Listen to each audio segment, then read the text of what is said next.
tuwo hitungannya 24. Jadi kehidupan itu sangat simpel. Hanya karena berulang yang maka aku akan mengampuni. Bahkan dia mengatakan inna rahmati taglibu ghadabi. Sesungguhnya rahmatku itu lebih besar daripada murkaku. Jadi walaupun Allah murka, ketika kita memohon kepadanya maka dia bisa merubah menjadi rahmat. Makanya rahmat Allah itu sangat luas. Kalau sesama manusia, walaupun kita sudah memohon ampun kepada Allah, tapi tetap kalau bersangkutan dengan manusia akan diadili. Itu yang agak berat. Nah, makanya muhasabah diri kepada Allah itu dengan bersolat ibadah. Sedangkan untuk sesama manusia bagaimana perilaku kita dan bagaimana pola hidup kita untuk sesama manusia. Itu dua hal yang penting. Kemudian nanti saya akan sampaikan sebenarnya kita hidup ini hanya 24 jam. Jadi di tuwo hitungannya 24 jam. Jadi kehidupan itu sangat simpel. Hanya karena berulang yang 24 jam ini sehingga berputar menjadi nanti 1 tahun. Itu aja. Jadi kalau amalan atau ibadah kita lakukan itu 24 jam itu saja. Yang kalau kita sudah tahu amalan 24 jam insya Allah. Kan itu aja yang berulang. Cuma ada beberapa nanti ibadah yang tidak berulang. Kayak berulang 1 pekan ya ibadah Jumat. Yang berulang 1 tahun ada beberapa ibadah itu. Tapi pada hakikatnya hampir semua ibadah itu yang berulang 24 jam. Tapi saya ingin sampaikan begini. Setiap orang itu diberikan oleh Allah Subhanahu wa taala potensi untuk punya kecenderungan melaksanakan ibadah tertentu. Misalnya, ada yang senang zikir tapi sedekah. Ada yang senang tapi susah puasa sunnah. Kalau disuruh puasa susah. Tapi kalau sholat sunnah dia paling mudah. Kalau disuruh mengaji cepat, bahkan bisa dia membaca 1 juz dalam sehari. Tapi kalau disuruh sedekah malas. Ada kalau disuruh puasa, nah bilang itu saja Ramadan bikin stres. Tapi ada juga orang yang kuat. Makanya nanti semua ibadah ini ternyata itu ada jalurnya. Bahwa kalau engkau rajin puasa, nanti Allah akan hadiahkan surga melalui puasamu. Makanya biasa maka daka yang penting kan kayak kapui. Nah mau dini koden rule jama manang pasti usahakan yang kecil dia diistiqomahkan. Misalnya yang rajin sholat sunat ya jangan tinggalkan. Mestinya sholat sunat duha jangan tinggalkan yang rajin duha. Istiqomahlah dengan sholat sunat duha karena duha itu ada pintu surga di situ. Di dalam hadis qudsi itu Allah menjanjikan siapa yang sholat 6 rakaat istiqomah di waktu pagi maka dia akan masuk ke dalam surgaku melalui babu duha. Itu. Tapi 6 rakaat. Kalau 2 tidak bisa. 4 juga tidak bisa. Kalau mau masuk melalui babu duha itu mesti 6 rakaat. Makanya ulama kita itu lebih mengambil yang 8. Karena kalau diambil 8 rakaat mulai dari 2 rakaat padilanya itu sampai yang 8 dapat semua. Kan kalau 2 rakaat itu sedekahnya tubuh. Sebenarnya orang yang mau sehat itu cukup dengan duha 2 rakaat. Kalau mau sehat. Utamanya persendihan tulang-tulang. Itu kan hadis Nabi. Bahwa 160 potongan tubuh manusia sedekahnya adalah 2 rakaat sholat sunat di waktu pagi. Jadi sebenarnya tubuh kita ini kan hak pakai. Pinjaman dari Allah. Itu bukan hak milik. Dari situlah sehingga tubuh ini tidak bisa dirubah. Hanya dilarang, alis yang bengkok tidak boleh dikasih lurus. Kan begitu. Kalau tapi laki-laki tidak ada aja yang kasih lurus alis. Yang biasanya itu perempuan. Iya, itu karena hak pakai aja bukan hak milik. Itu dipinjamkan. Kalau Allah pinjamkan makanya jangan rubah. Sama dengan kendaraannya orang kalau kita pinjam ya jangan dirubah. Kan begitu. Makanya tubuh kita ini sebenarnya 160 potongan itu adalah milik Allah. Dia pinjamkan ke kita untuk dipakai. Dan itu sedekahnya kata Nabi adalah 2 rakaat sholat sunat duha. Jadi kalau kita mau berterima kasih kepada Allah dengan tubuh yang dia berikan kepada kita ini dipakai selama hidup, maka hendaknya kita melaksanakan sholat sunat duha 2 rakaat.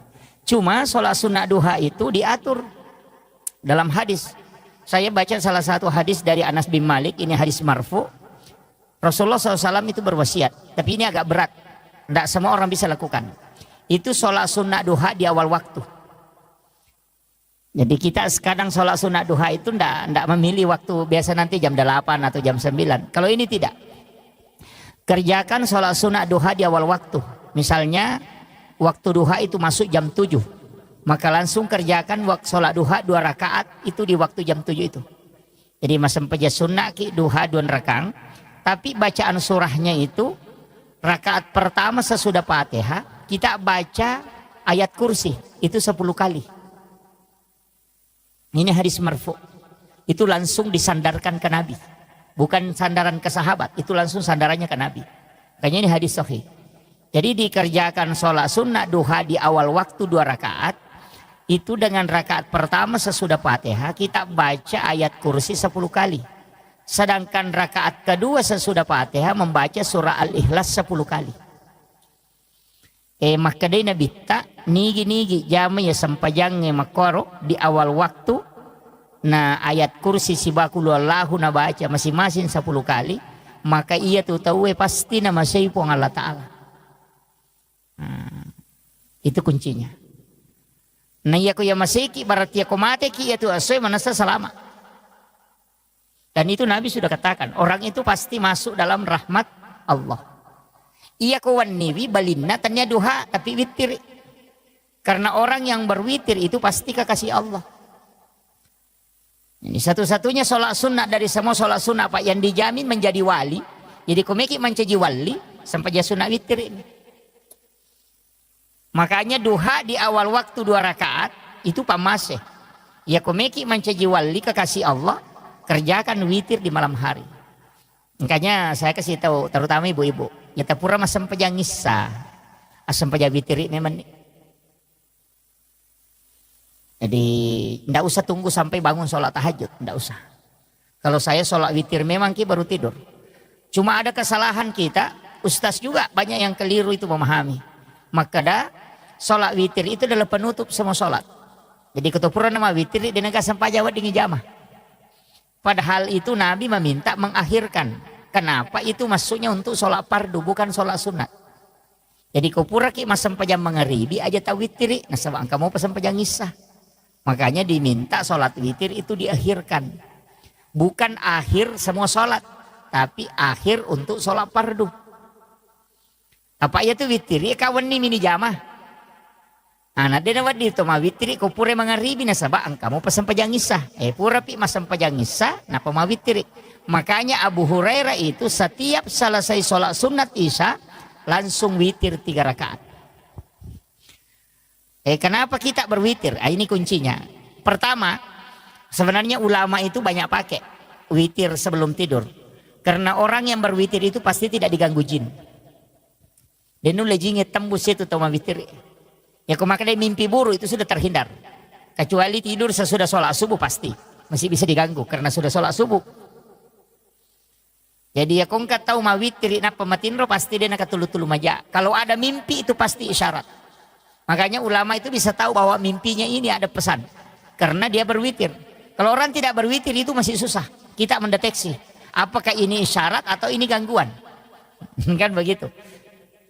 Apa namui baca ayat kursi. Kalau kita tidak mendalami betul hakikat ayat kursi itu susah. Makanya banyak orang itu baca ayat kursi ketulu-tulu majamopi. Masih mimpi buruk padahal dia sudah baca ayat kursi. Bahkan biasa dia baca 3 kali masih diganggu. Bahkan arad dasamopa kan begitu. Padahal dia sudah baca ayat kursi. Maka di guru taya kayak kursi kui baca bawami. Apa namo dakoro maca to baca ayat kursi. Itu kan burung beo juga pintar. Assalamualaikum, assalamualaikum. Nah, itu kan begitu. Makanya itu jin tidak takut karena hakikatnya kan di situ. Jadi tidak sembarang. Tapi kalau diamalkan terus ayat kursi itu bisa jadi senjata. Iya. Makanya ada ulama mengajarkan itu baca ayat kursi. Allahu la ilaha illa huwal hayyul qayyum. Itu kan mim. Itu dalam ilmu hikmah. Nah kita sembunyi di situ di dalamnya. Itu ada Allahu la ilaha illa huwal hayyul qayyum. Itu kan mim bundar. Kita masuk ke situ. Dengan mata batin kita masuk di situ. La ta'khuzuhu zinatu wala naum. Di situ lagi. Mimnya masuk lagi ke situ. Ya. Mega Toto biasa mali pakai kep bang makir. Iya, betul Pak. Nah pakai orang sembunyi itu juga biasa dipakai. Tapi saya tidak kasih terus. Hanya 2 yang saya ajarkan nanunya. Aja nanya Pak Guru Ngirolongondri itu baik itu. Itu dia pakai orang itu. Sebenarnya ilmu itu kan dipakai para ulama dari dulu. Itu ketika dalam kondisi peperangan. Kumeloma musuh biasa pakai. Nah, itu dia pakai itu ilmu itu. Dan ilmu itu penting Pak. Orang tua kita ya natunasa maka dia itu tahu salama maka licu buku tanah cilangi. Oh itu yang kalau istilahnya orang yang selamat itu yang sembunyi di tempat yang terbuka. Itu. Jadi kamu pola maka licu bude patung selamat. Tapi kalau sudah tidak dilihat di tempat yang terbuka berarti itu sudah sembunyi betul itu. Itu nak pakai maka ada kokola palangnya maka licu. Termasuk kalau ada barang kita tinggalkan itu kita pakai. Ya rokong ke misalnya kabolata kita mau pagar nama bela itu. Di tempat tidur saja kita baca itu. Dikasih masuk, dilihat rumah itu kemudian dimasukkan di huruf mim itu. Itu yang dipakai. Jadi sama dengan misalnya kendaraan ditinggalkan. Dipakai aja itu. Kalau maka dawe malampila dia tustas. Dia ini apalah. Kalau tidak apal ayat kursi. Jangan pakai ayat kursi. Pakai syahadat. Atau bismillah. Kalau yang paling simpel itu bismillah. Jadi kita pakai bismillah tapi itu satu napas. Dan kadang dipakai berobat. Saya sering sampaikan itu. Seperti kalau ada orang minta air untuk disembuhkan. Misalnya untuk diobati bukan disembuhkan ya. Untuk diobati.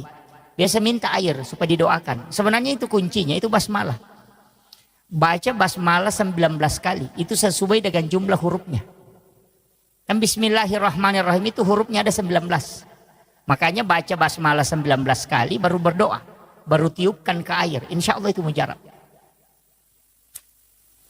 Jadi kalau ada anak sakit kepala, ada sakit perut, kita mau obati. Ambilkan air, baca basmalah 11 kali. Niatkan untuk obat. Baca sesuai jumlah hurufnya. Itu bagus itu Pak. Kalau untuk pengobatan. Itu kalau menggunakan air itu. Rata-rata ulama kita dulu biasa pakai begitu. Pakai basmalah, tapi 19 kali dibaca, bukan 1 kali. Itu dibaca sesuai dengan jumlah huruf. Jadi bismillahirrahmanirrahim, bismillahirrahmanirrahim itu dibaca 19 kali. Ada beberapa itu dalam ilmu hikmah itu yang ulama biasa tidak mau buka. Karena termasuk dia katakan ilmu rahasia. Saya kemarin sempat ada yang telepon, saya tidak tahu dari mana. Ada yang telepon sempat protes. Ini huruf yang tidak ada di suratul Fatihah, mohon jangan dibuka seperti itu. Itu bahaya. Saya bilang tidak bahaya. Yang penting saya kasih pemahaman. Kan di suratul Fatihah itu ada 7 huruf hijaiyah yang tidak terdapat di dalamnya. Ada 7 huruf itu. Jadi mulai dari huruf alif sampai ya. Itu huruf hijaiyah abata saja. Itu ada 7 huruf. Itu tidak terdapat di dalam suratul Fatihah. Makanya di tasawuf itu dikatakan cari 7 huruf yang hilang pada 7 ayat yang ada. Oh itu kalau bahasa begitu orang tidak tahu. Makanya kok dia mapat tepung itu maka ada sapar ngak pitu kono pitu. Wah itu yang itu nasak ada angka tu pitu. Itu sebenarnya adalah 7 huruf yang ada yang tidak ada di suratul Fatihah. Kalau itu ditulis itu dianukan para ulama, ditulis 7 huruf itu baru ditempel di tempat mana kita tidak mau supaya tidak kecurian. Ya komotor ditempel di sadalnya itu supaya jangan dibawanya. Istilahnya di sadal mungkin ditempel, dikasih lem itu kemudian ditempel di plaster. Iya selama huruf itu masih ada, insya Allah itu tidak dicuri. Barang itu tidak dicuri. Kau nggak tahu majanya, nah denite itu kendaraan, itu hebatnya itu. Itu 7 huruf itu yang sama, makanya orang biasa tempel di rumah. Saya pernah ketemu dengan ulama itu justru dia tulis di kertas, baru dia masukkan di pipet, baru dia tutup. Nanti ketika dicor rumahnya, tiang rumahnya yang di depan itu dia masukkan di dalam cor. Itu supaya dia mengatakan kalau di sini tinggal di dalam sudah tidak ini. Itu dalam ilmu hikmah itu Pak dipakai. Tapi saya tidak kasih tahu hurufnya, cari sendiri. Masa tidak didapat? Itu kan bisa dibaca itu. Suratul Fatihah kan dihafal. Nanti tinggal cari huruf apa yang tidak ada di suratul Fatihah. Huruf hijaiyah yang itu ada 7. Makanya makadami itu kalau patepung ipat reka sapar ngak pitu de ega aku pitu. Nah, itu yang itu yang dianukan. Itu kan angka-angka 7 itu kan istimewa Pak Bu. Cuma kadang-kala kita tidak mengkaji itu. Itu penting. Biasa di rumah nah tempel teko kendaraan nah, tapi jangan untuk menghinakan, istilahnya disimpan di bagian bawah, jangan. Harus di tempat, tetap dijaga tempatnya. Ya. Itu bagus. Jadi itu doa yang seperti itu. Tapi sering juga saya anukan bahwa sebenarnya kalau dalam konsep hidup ini 2 sholat itu saya selalu sampaikan sholat sunat. Pertama witir, yang kedua sholat sunat istihara. Ini ilmu yang saya kasih sebenarnya ilmu bukan ilmu orang biasa, tapi ini ilmunya orang-orang tertentu. Itu sholat sunnah istihara itu jangan nanti ada masalah baru kita sholat. Kadangkala itu sholat sunnah istihara nanti kita lakukan ketika ada masalah. Padahal sebenarnya sholat sunnah istihara itu dikerjakan setiap malam. Jadi barak napuraki masam paja tahajud, asam paja sunnah istihara memang. Jadi istihara kita itu hanya meminta kepada Allah supaya Dia yang mengatur dan menunjukkan apa yang akan kita lakukan besok.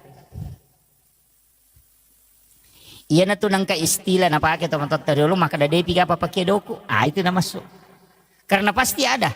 Iya kode memang tuh kagak kok tiemu ba aja terjamai karena tidak selesai itu. Pasti jadi masalah. Tapi begitu tadi harus sholat istihara setiap malam. Iya kui pakainya itu sampai sunnah istihara setiap malam muncul itu. Muncul itu. Jadi muncul sendiri itu maka dia jolo mujamah. Iya jolo. Biasa kalau ada informasi sampai kita tinggal anukan. Kalau dia tertutup maka dah tolak saja. Tidak usah dianukan dulu itu. Itu jalan itu. Dan itulah yang dipakai ulama. Makanya dia mengatakan ikuti fuad. Ikuti mata hati itu. Dan itu akan terbuka. Karena ia mega tahu. Ia mina sampai sunnah istihara kong ke masalah. Sehingga kong masampajang masalah mini ngerang. Di situ. Jadi tanya apa Allah Taala dengar aku masam paja masalah nama itu dia berpikir kada pe cara nama tu nala papuluk. Jadi dia salat itu karena masalahnya. Itu yang jadi masalah. Makanya saya sampaikan sebelum kita mendapati masalah, semua yang akan kita jalani dalam sehari itu mestinya istiharakan memang. Artinya iya kawan ni neka ko dito ko sampai tahajud kan gampang. Sebelum masam paja subuh. Bisa itu. Biar masuk waktu subuh ya ko masam paja sunah subuh. Masa paja sunat subuh ki. Nah pakai masa paja sunat istihara. Minta kepada Allah supaya Dia yang pilihkan. Termasuk kita sebenarnya penceramah itu pakai.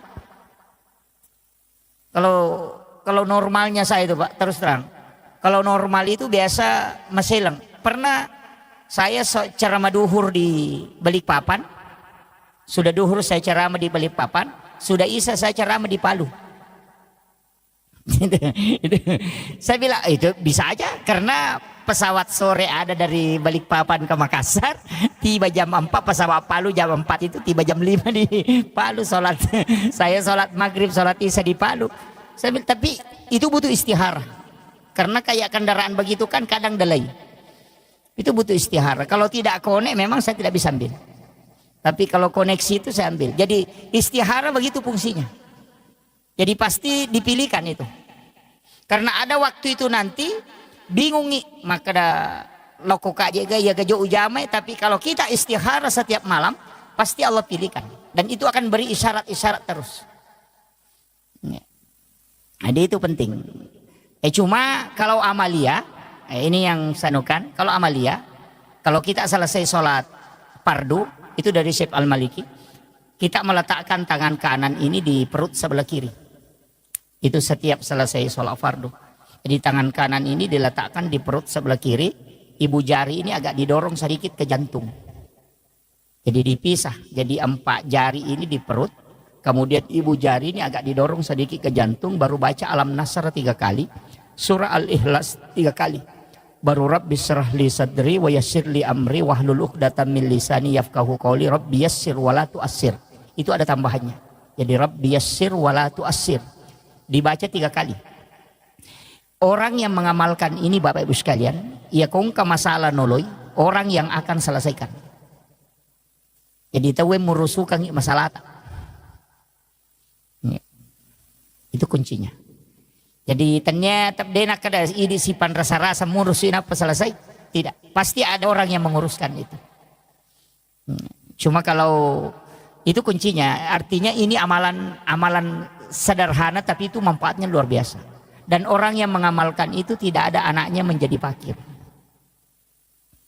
Itu makanya saya wasiatkan itu setiap selesai sholat fardu.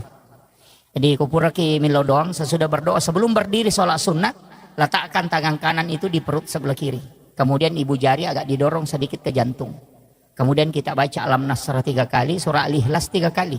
Yanatu nasa tomotot teriolo, maka da aja mu salaiwi onro mutu dan narekode na pura mu patama ke korang alim. Itu nama masuk. Oh itu kan Nabi mengatakan membaca surah al-ikhlas 1 kali itu sama dengan sepertiga Al-Quran. Makanya untuk orang-orang yang sibuk, misalnya orang yang bekerja di perusahaan, bekerja di tambang, yang harus menjalankan tugasnya, itu aja dipakai. Baca aja surah Al-Ikhlas 3 kali itu sebelum berdiri. Itu kita sudah dapat pahala khatam itu. Jadi begitu. Jadi sebenarnya tidak susah. Orang kalau mau beribadah itu Pak gampang. Ya, makanya saya sering kasih tahu, jangan pahami bahwa kayak jamaah tabligh itu harus keluar begini bermalam sekian malam baru bisa dianggap ibadah. Wah, keliru juga itu. Di masa Nabi memang ada yang diutus sahabat laki-laki ini sebenarnya memang tugas bekerja. Yang banyak berdoa itu perempuan karena doanya itu 3 kali lebih cepat diijabah dibanding kita laki-laki. Doa perempuan itu mustajab betul. Wanita itu sebelum mengangkat tangannya itu sudah ditunggu para malaikat. Itu makanya cuma kadang ibu-ibu tidak menggunakan itu. Sudah salam langsung di AHP. Oh itu jadi masalah. Mestinya perempuan ini lebih banyak mendoakan. Hampir semua Pak Bu, kita bisa melihat. Saya sering ceramahkan itu, bahwa orang hebat itu bukan karena dia, tapi siapa yang ada di sisinya. Baik itu pejabat, baik itu pengusaha, itu yang hebat. Kita bisa tahu Soeharto kan orang hebat, siapa yang tidak kenal? Memimpin dengan tangan besinya 30 tahun lebih. Tapi kapan dia bisa jatuh? Itu ketika Ibu Tin wafat.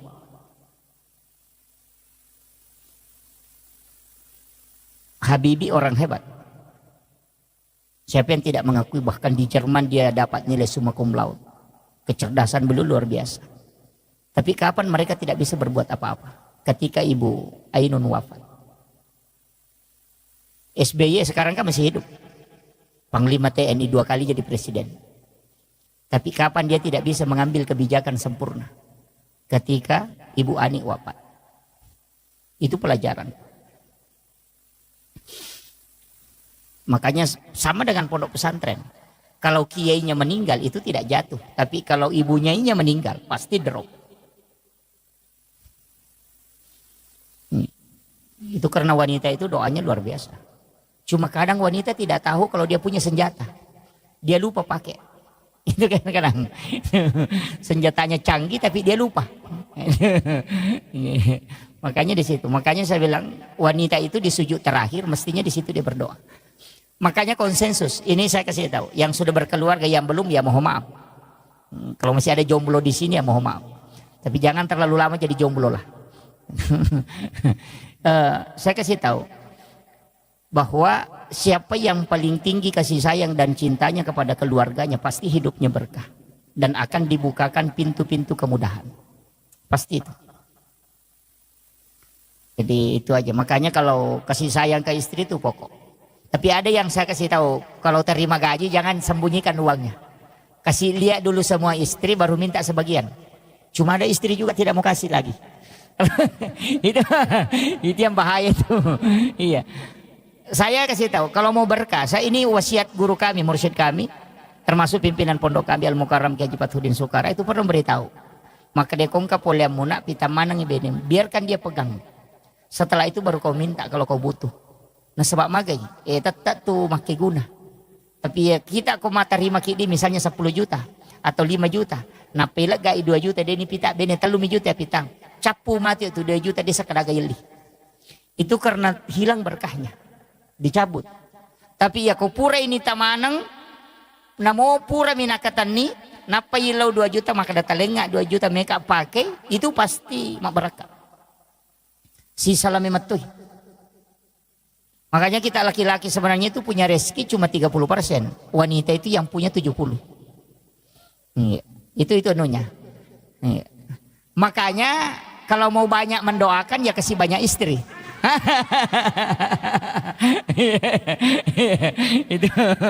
itu pasti ibu-ibu tidak sepakat itu.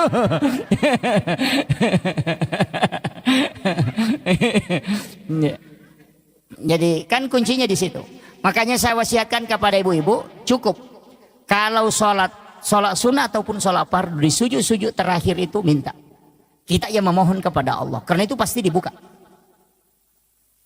Pasti dibuka. Karena hakikatnya di situ. Makanya wanita itu dengan simbol kelembutannya itu dengan simbol doa. Tapi untuk laki-laki itu adalah simbol bekerja. Makanya orang Bugis itu pakai palsapa ketika dalam tradisi itu narik komaki agasana sompasara. Kan di situ pita si bawa jarum. Itu kan simbol. Benang itu simbol wanita, jarum itu simbol laki-laki. Jadi sompasara itu. Jadi itu sebenarnya kuncinya. Nah, kemudian ini yang saya wasiatkan tadi tentang masalah doa. Makanya perempuan yang paling bagus, Pak. Rezeki laki-laki di situ tergantung. Itu kuncinya di situ. Tapi jangan coba-coba menyeleweng. Jangan coba-coba misalnya mengatakan melakukan perzinahan atau apa, jangan. Karena pasti jatuh. Pimpinan pondok pesantren saja yang di Jawa hafal Quran 30 juz, hafal ribuan hadis dan sholat jamaah setiap waktu, itu bisa jatuh sejatuh-jatuhnya ketika melakukan perzinahan dengan santrinya. Yang hafal Quran 30 juz saja tidak selamat, apalagi yang tidak hafal apa-apa. Itu jadi masalah. Begitu. Iya, yang hafal Quran saja bisa dihinakan seperti itu. Kurang apa dia? Karena dia sudah hafal Quran. Penghafal Quran itu kan dimuliakan dan dijaga malaikat. Tapi kapan dia bisa sehina seperti itu ketika dia melakukan itu? Makanya saya kasih tahu, harus berpikir. Itu kuncinya. Makanya keberkahan itu ada di wanita. Berkahan di situ. Makanya doakan. Jadi sampaikan kepada istri, makanya jangan sembarang memilih istri, Pak. Yang sering ngomel-ngomel itu harus ditatar dulu, itu baru diperistri sebenarnya. Iya. Karena ada juga memang istri itu yang suka ngomel itu. Bikin sakit telinga. Tapi tidak ada jadi sini, tidak ada. Jauh-jauh di sana. Harus banyak bersabar. Sabar sebenarnya kan begini. Saya itu pakai istilah sederhana, Pak Bu. Kalau sabar itu kan kuncinya cuma satu. Kalau kau tidak bisa menyelesaikan, biarkan waktu yang selesaikan. Saya selalu begitu, prinsip begitu. Ya kau nggak masalah, ya Allah, nah dia mulai selesaikan. Kita jabani waktu apa selesaikan. Berjalannya waktu itu selesai sendiri. Begitu. Makanya prinsip kita begitu. Makanya Allah itu kan sudah mengatur. Saya yang tentukan, kau tinggal menjalani. Nah tugas tadi manusia kan cuma 2. Berusaha dan berdoa. Kesimpulan akhir jangan kau urus. Cuma mega tahu stres nasabak kesimpulan terakhir. Tuli melo misalnya. Yang banyak, yang mega tuh malasa. Dia pernah balu nareking isarona. Dia salah-salangi. Kan begitu. Dia pernah nak balu nareking isarona. Nah maka kami puang Allah Ta'ala bekerja dan berdoa. Untuk hasilnya saya yang tentukan. Yupi di zaman na puang Allah Ta'ala. Ya apa jam-jam mata di ini jama. Ini kan jadi masalah tuh. Ini manusia itu diminta berusaha dan berdoa. Itu tugasmu, tugas Allah menentukan. Nah makanya gak tahu ya rojolo sarona nareke. Makanya ada perusahaan itu kalau orang mau kerja langsung tanya gaji dia tidak terima. Ada itu beberapa perusahaan begitu. Sama dengan sekolah. Di pimpinan pondok saya dulu masih terapkan itu. Enang ke guru mendaftar tak pernah kutanya yang kada sia gaji netek dia terima itu. Maka ada berusaha kau dulu baru berdoa. Hanya tetap gaji makutana karena gaji itu kan kayak begitu. Hasil itu urusannya Allah. Kau itu berdoa dan berusaha. Itu aja kuncinya. Jadi dalam kehidupan ini supaya tidak susah, Pak, itu aja kuncinya. Man lam yaskur ala namai walam yasbir ala bala walam yarda ala qadai. Maka kuncinya di situ. Cukup syukuri, bersabar, tapi gampang ya Pak Uto. Ah, kada sabar, wah, maka gampang.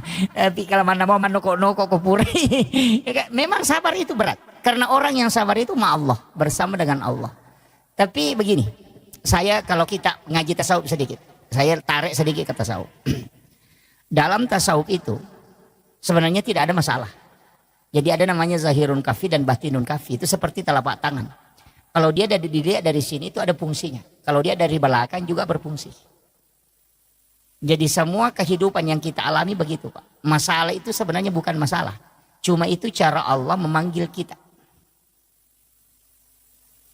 Itu aja prinsipnya. Jadi setengahnya tanya masalah tuh. Cara anak pun Allah Ta'ala muliki. Karena kau nggak tahu dia gak masalah. Anak kadang doanya itu tidak khusyuk. Iya. Pada mi kong kadi parikantong si di juta na tumaliwasang. Milaw dongi. Beda Pak dongang. Ko dia nagaga di parikantong na tumaliwasang. Coba. Pasti khusyuknya itu beda. Agak begitu. Iya, ya kong kadi parikantong na tumilaw do maka mudah-mudahan kasi ya kaya to lima ka nang kamo padiku. Ya ko dia nagaga di dito nagataw ya wasisa na de capu sisa pasti ya Allah, wah tak pamataan rin lima na to. Itu kan begitu. Karena kehusuan itu kadang datang ketika masalah itu sudah full. Jadi sebenarnya itu fasilitas. Jadi fasilitas. Makanya saya mengatakan sering begini, kalau ada orang yang membuli, jangan marah, justru berterima kasih. Kenapa? Karena orang yang dibuli itu termasuk orang teraniaya. Dan salah satu orang yang doanya mustajabah, yang membuka 7 pintu langit adalah orang yang teraniaya. Jadi sebenarnya Allah itu mengirim tiket VIP supaya doa kita bisa mustajabah. Tapi kadang kita larinya lari ke situ. Itu si Anu kasih begini. Itu bukan urusanmu itu. Itu begitu. Magai makanya guru tak dena pahadere ipong Allah Ta'ala ya roh. Makwaro alena matoroka ko supaya doamu bisa tembus. Itu kuncinya.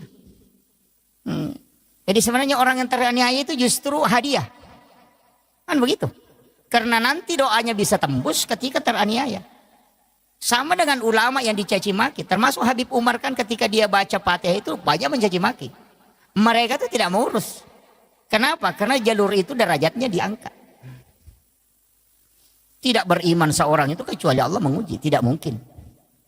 Makanya kuncinya begitu Pak. Makanya disebut pelaut ulung itu Pak. Karena sudah lewati lautan lepas. Kalau hanya lewat di pinggir sungai bukan pelaut ulung itu.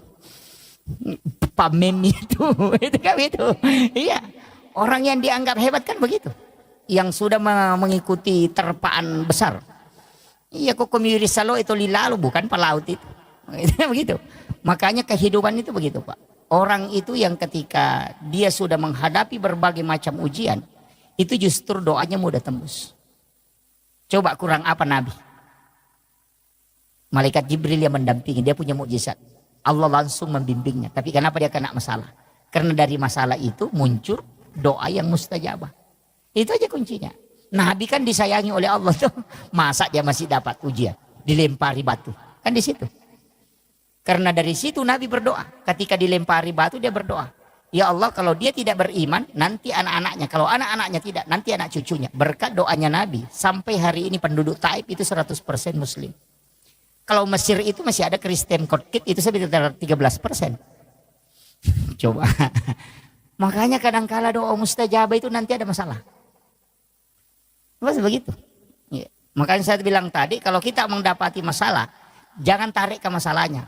Anggap ini isyarat Allah berikan hadiah supaya doaku bisa tembus. Itu aja. Jadi makanya kalau ulama itu kalau dapat masalah dia mengatakan alhamdulillah. Ini isyarat. Itu aja. Tapi jarang orang bisa pakai. Jadi langsung dicaci maki. Iya je mapa kira-kira. Langsung semua disalahkan. Padahal kan kuncinya. Jadi ulama tasawuf itu mengatakan begini. Siapa yang mengarahkan hatinya ke kamu untuk mencaci? Itu kan Allah juga yang mengatur toh. Padahal kau sudah baca doa terhindar tapi kenapa didatangkan? Itu caranya Allah. Jadi itu aja kuncinya Pak. Makanya menghadapi masalah itu jangan stres. Hidup itu begitu Pak. Makanya ulama itu selesai hidupnya di situ. Kalau kita pakai prinsip itu insya Allah. Jalan saja mengalir saja. Cuma memang kita perlu berdoa. Itu kuncinya. Jangan tidak berdoa. Karena berdoa itu bukan untuk kita saja. Ada orang itu kaya Pak, bukan karena doanya. Tapi doa orang tuanya dulu baru diijabah. Itu hadis Nabi. Makanya tak ada ya deh. Mungkin sogi kan tuh 5 mana. Jangan, tetap berdoa. Minta kekayaan kepada Allah. Nanti anak-anakmu yang dapat. Makanya kata-kata ya tuh nakasih ya tuh peturan ya tuh nama kundru. Tapi bersyukurlah Pak kalau miskin. Karena Pak rajin sedekah kalau miskin. Karena di situ sedekahnya besar nilainya. Saya kemarin cara makan itu orang kaya itu stres. Ada orang kaya itu stres Pak. Saya ceramah itu di Palembang, dia stres. Dia bilang, dia kasih tahu saya, wah ya betul itu Pak Ustaz. Berarti selama ini saya salah kaprah. Saya kasih tahu begini, orang miskin Allah itu melihat persen Pak, bukan melihat nilai. Makanya zakat itu tidak pernah berubah. Selalu 2,5. Orang yang punya uang 100 juta sama yang 1 miliar itu zakatnya sama-sama 2,5. Tidak dirubah itu. Tidak mengatakan yang punya 100 miliar zakatnya 3%. Yang 100 miliar, 1 miliar hanya 2,5. Enggak. Zakat itu sampai berapapun tetap 2,5. Di sisi Allah itu sama 2,5 hartamu yang diminta. Punya harta 100 miliar tetap Allah minta 2,5. Kau punya harta 100 juta tetap Allah minta 2,5. Yang 100 miliar dengan yang 100 juta itu sama di hadapan Allah 2,5. Makanya kalau ada orang miskin punya uang 10 ribu, dia sedekah 5 ribu, berarti 50% hartanya dia sedekahkan. Tasurun garek tau sogi kong kadina siratu juta napa mak berengi 50% tanah mapat di ulu. Itu kan begitu. Padahal orang miskin santai saja itu. Iya kong kadina 10 sabu nilo 5 sabu bahkan ala bawan itu. Santai pada 50% ini nak berengi. Karena Allah cuma kasih rezeki itu 100% rezekinya itu ada 10 ribu. Tapi nasabah nak berengi 5 sab berarti 50% dina nak bereng. Iya. Ya kau tahu sogi si di miliar dina memang bereng 50%, 500 atau juta nak bereng. Mapat diisi. Pirik-pirik kasih ratu. Kan begitu. Ada sinilah sehingga ada ulama mengatakan berdoalah bisa kau tetap miskin supaya sedekahmu selalu besar nilainya. Kan begitu. Jadi jangan salah paham ya. Ini makanya ulama kita itu dari dulu begitu. Jadi memotivasi orang miskin itu penting Pak. Iya, makanya orang miskin itu nanti paling cepat selamat. Iya, paling cepat karena mau ditanya tidak banyak ditanyakan. Oh masulah rak puncuk mina handuk-handuk mangolok ke malaikat makan aja ditanyaki kok rumah utama. Gitu. Yang banyak rumahnya itu, wah itu yang stres itu. Itu kan begitu. Makanya ada namanya jasa. Makanya guru tak, ini yang wasiat saya juga penting ini, jangan ditinggalkan ini. Setiap punya barang baru itu pakai sholat. Iya, istilahnya barang baru, memiliki baju-baju baru, langsung tak pakai masam pajak. Itu tidak akan hancur, kemudian ada penggantinya. Dari situlah kenapa ulama-ulama kita dulu setiap ada tempat-tempat baru, dia biasa adakan syukuran dulu untuk bersedekah, supaya itu nanti itu berkahnya luar biasa Pak, dan itu bisa dipertanggungjawabkan. Maka dapur nu pakai maka siwe pupa mulang. Itu kuncinya. Pada kong kamu motor baru tali tepat pakai lo masih Insya Allah dia naburu itu motor yang kapatolana, tapi kendaraannya aja tetilo ke bene mah kadang ku ke bene baru dipakai, dipakai masam pajak dia pernah matonan kapatolana, wah itu jadi masalah itu. jangan dialihkan ke situ ya. Ya. Jadi itu semua. Tapi saya sering sampaikan kalau beli kendaraan itu wasiat guru kami itu dari Aceh. Ya kembali ke kendaraan nak beli hari Senin. Dia buruk tuh nangkap patolan. Dia nasi sakoga. Ia pernah mogok ko nadapi bengkel itu. Mendari latup itu boleh napa mapecak banda. Itu beli hari Senin, jangan beli hari Jumat. Karena melihat sejumat na rasa-rasa ko tuh. Itu pesan beliau. Dan saya buktikan an ka motorok ko biasa wala Jumat. Katalu ga ulunan apa. Saya bilang betul juga ini. Yeah, karena hari Jumat itu hari ibadah bukan untuk harta. Kalau kenapa hari Senin? Karena hari Senin itu ditetapkan rezeki. Kanya maka dia guru ta beli hari Senin insya Allah. Dena sesako tuh. Dena pantas rasa. Ya. Kecuali kalau tidak sama kalau anak mau sekolah itu hari Selasa. Tadaptar esok Selasa kalau anaknya masih sekolah. Magai nasabah ilmu itu diciptakan di hari Selasa. Jadi itu dari situ hitung-hitungan ulama dulu. Sehingga dia pakai ilmu hikmah. Maka dia kong kan anak mau pas sekolah so salah mau daftar dia lari ke sekolah. Dan insya Allah berhasil itu. Jadi itu ada hari-hari tertentu memang itu. Jadi memang kalau kita kejar-kejar ilmu-ilmu seperti itu, ilmu hikmah kan banyak. Tapi itu masuk hikmah bukan masuk dalam ilmu fikih. Kalau ilmu fikih itu kan ilmu hukum. Sama aja dengan dokter. Ada dokter kulit, ada dokter terapi. Begitu, ada dokter jantung. Ya. Jadi kuncinya di situ. Tapi kembali lagi itu adalah mengikuti kaidahnya. Nah, makanya saya sampaikan Jadi amalia kita begitu. Yang pertama tadi jangan tinggalkan, utamanya sholat sunat duha di awal waktu ini paling bagus. Yang kedua adalah sholat sunat witir, jangan tinggalkan itu. Kalau sholat sunat, kalau sholat fardu memang harus. Biarkan kita yang diatur oleh sholat. Aja ini dimatur isam pajangi. Apa ya kui diatur ko sampajangi, ina tamu waktu pasti masam pajangi. Tapi ya kui dimatur isam pajangi, madari may piloro to masam pajangi, may piasara to masam pajangi loro. Lima kada matu, pinalato nga matu itu. Itu, iya. Kemudian usahakan berjamaah, walaupun kita tidak, jangan selalu berpikir yang 27 derajatnya. Karena tidak ada orang masuk surga itu karena pahala, tapi masuk surga itu karena rahmat Allah. Jadi jangan sholat berjamaah karena mengejar 27-nya, walaupun itu bisa jadi motivasi. Tapi jangan itu yang menjadi pokok. Jadi usahakan berjamaah itu untuk mengambil berkahnya. Iya. Sebab itu berkah nama berjamaah. Berkahnya itu didoakan para malaikat. Iya. Cuma kalau saya selalu wasiatkan, satu surah jangan ditinggalkan, surah Alam Nasrah, Al-Insyirah, ajak tasalayar. Saya di Kalimantan ini ada beberapa jamaah, di Jakarta juga ada beberapa, di Papua ada beberapa yang saya sering tanya itu orang-orang sukses yang anaknya sukses, bukan anaknya yang saya tanya. Itu saya lari ke orang tuanya atau istrinya. Biasa bertanya. Ada beberapa jamaah saya itu 80%, saya minta mengatakan 80% yang ada orang tua tidak sekolah. Jadi ibu bapaknya tidak pernah sekolah, tapi anaknya justru jadi pemimpin yang hebat. Saya sering bertanya dan 80% itu tidak lepas dari surah Al-Insyirah. Bahkan ada di Kalimantan sini dia sudah sampaikan, saya tidak tidur Pak Ustaz kalau tidak membaca 100 kali surah Alam Nasrah itu. Itu kuncinya. Makanya saya kasih tahu, kalau anaknya mau menjadi orang-orang yang hebat, ibu bapaknya jangan tinggalkan membaca. Kalau ibunya saja, ibunya saja.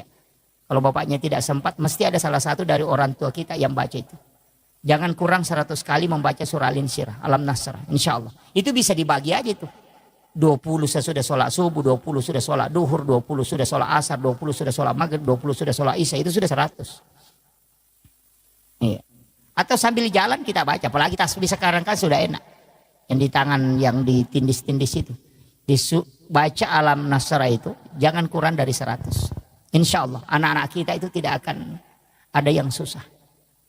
Makanya guru Profesor Dr. K. Haji Aliyafi itu almarhum di pengurus pusat DDI, itu wasiat beliau ketika ditanyakan apa amalan sehingga dia bisa seperti itu. Dia mengatakan surah Alam Nasrah, jangan tinggalkan itu. Kalau perlu diambil bacaan surah dalam sholat. Ya kumasam peja sunaki ya ruta baca. Bisa diulang-ulang sampai 7 kali. Kecuali dari ngepat di RW itu beda. Kalau dada itu biasa sakit atau jantung kadang tidak stabil, kadang domba-domba itu surah Al-Kautsar. Itu untuk mengobati itu. Surah Al-Kautsar itu untuk menenangkan kalbu. Jadi kung kataw magampat taselang, madari pataselang, cede-cede tasela sih. Dari mak berbarona padahal tidak ada apa-apa. Suruh baca, memperbanyak membaca surah Al-Kautsar. Surah yang paling pendek, inna atayna. Eko dia tak apa lah ya rumah tibawan nih. Wah ini sudah jam 9 lewat. Itu surah Al-Kautsar, itu surah adalah surah untuk ketenangan. Itu talumia ya inna atayna kal-kautsar fasholli li rabbika wanhar inna syani'aka huwal abtar. Itu. Tapi itu surah bagus sekali. Kalau ada anak-anak menangis itu tengah malam karena nak bicu teri, ya benar rota bacangi. Tiup ke tangan baru letakkan di dadanya atau di ubung-ubungnya. Itu diam itu. Karena itu diganggu jin, misibian. Jadi kebacaan surah Al-Kautsar itu langsung diam. Sebenarnya orang yang pang emosian yang itu dibacangi. Iya, kong kalakai pacecer, bayi ne pacecer yang itu dibacangi. Iya, anak juga kalau ada temperamen, biasanya kan ada anak temperamen itu. Pang emosian itu yang dibacakan. Kita bacakan di telapak tangan baru letakkan di dadanya kalau dia tidur. Itu surah Al-Kautsar. Komiki misalnya sejarahnya surah Al-Kautsar, waktu namate anak Nabi, tak anak Nabi Tarone, itu namanya Ibrahim. Itu Nabi menangis sedih. Sehingga jantungnya itu merasa perih hatinya. Dan itu tiangnya aras bergoyang. Karena Nabi bersedih, makanya turun ayat ini, surah ini hanya 3 ayat. Untuk menenangkan kalbunya Rasulullah. Sampai tiangnya aras itu diam. Ya itu nak kada guruta maka pala ko na malak dak bombange bacakan surah Al-Kautsar mamak ko ya tuh. Makanya ibu-ibu kalau mau goreng pisang, goreng telur, goreng ikan, ya ko ceki ko mak betui bacakan surah Al-Kautsar baru masukkan ke minyak itu tidak meletus itu. Sama dengan telur, itu tidak meletus itu. Maka tu kata mak bete biasa nale sampurin apa natutuka, enggak usah, bacakan saja surah Al-Kausar. Itu tidak akan meletus itu. Itu berakanya itu. Sama dengan kalau mau mencuci daging toh. Di sini banyak orang, saya sering kasih ajari itu penjual bebek. Itu kan bebek itu kan baunya sangat keras. Mestinya itu kalau dia cuci terakhir, dia bacakan surah Al-Kausar pada air terakhir. Yana tu nasa atau motor tadi oleh bisa sara. Hilang baunya itu. Daging mau dicuci kalau mau kasih hilang bau amisnya, bacakan surah Al-Kausar, itu hilang. Tapi air terakhir. Yana rumah kada bisa sara, artinya bisa pembersihan terakhirnya itu. Hilang bau amisnya itu. Itu kuncinya. Cuma kadang-kala orang tidak pakai. Jadi sebenarnya termasuk naik pesawat, begitu juga. Ya komajai cuaca. Saya itu sering.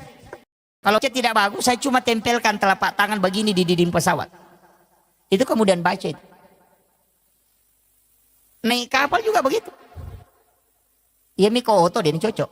Bakal lalangnya mimaja. Gitu.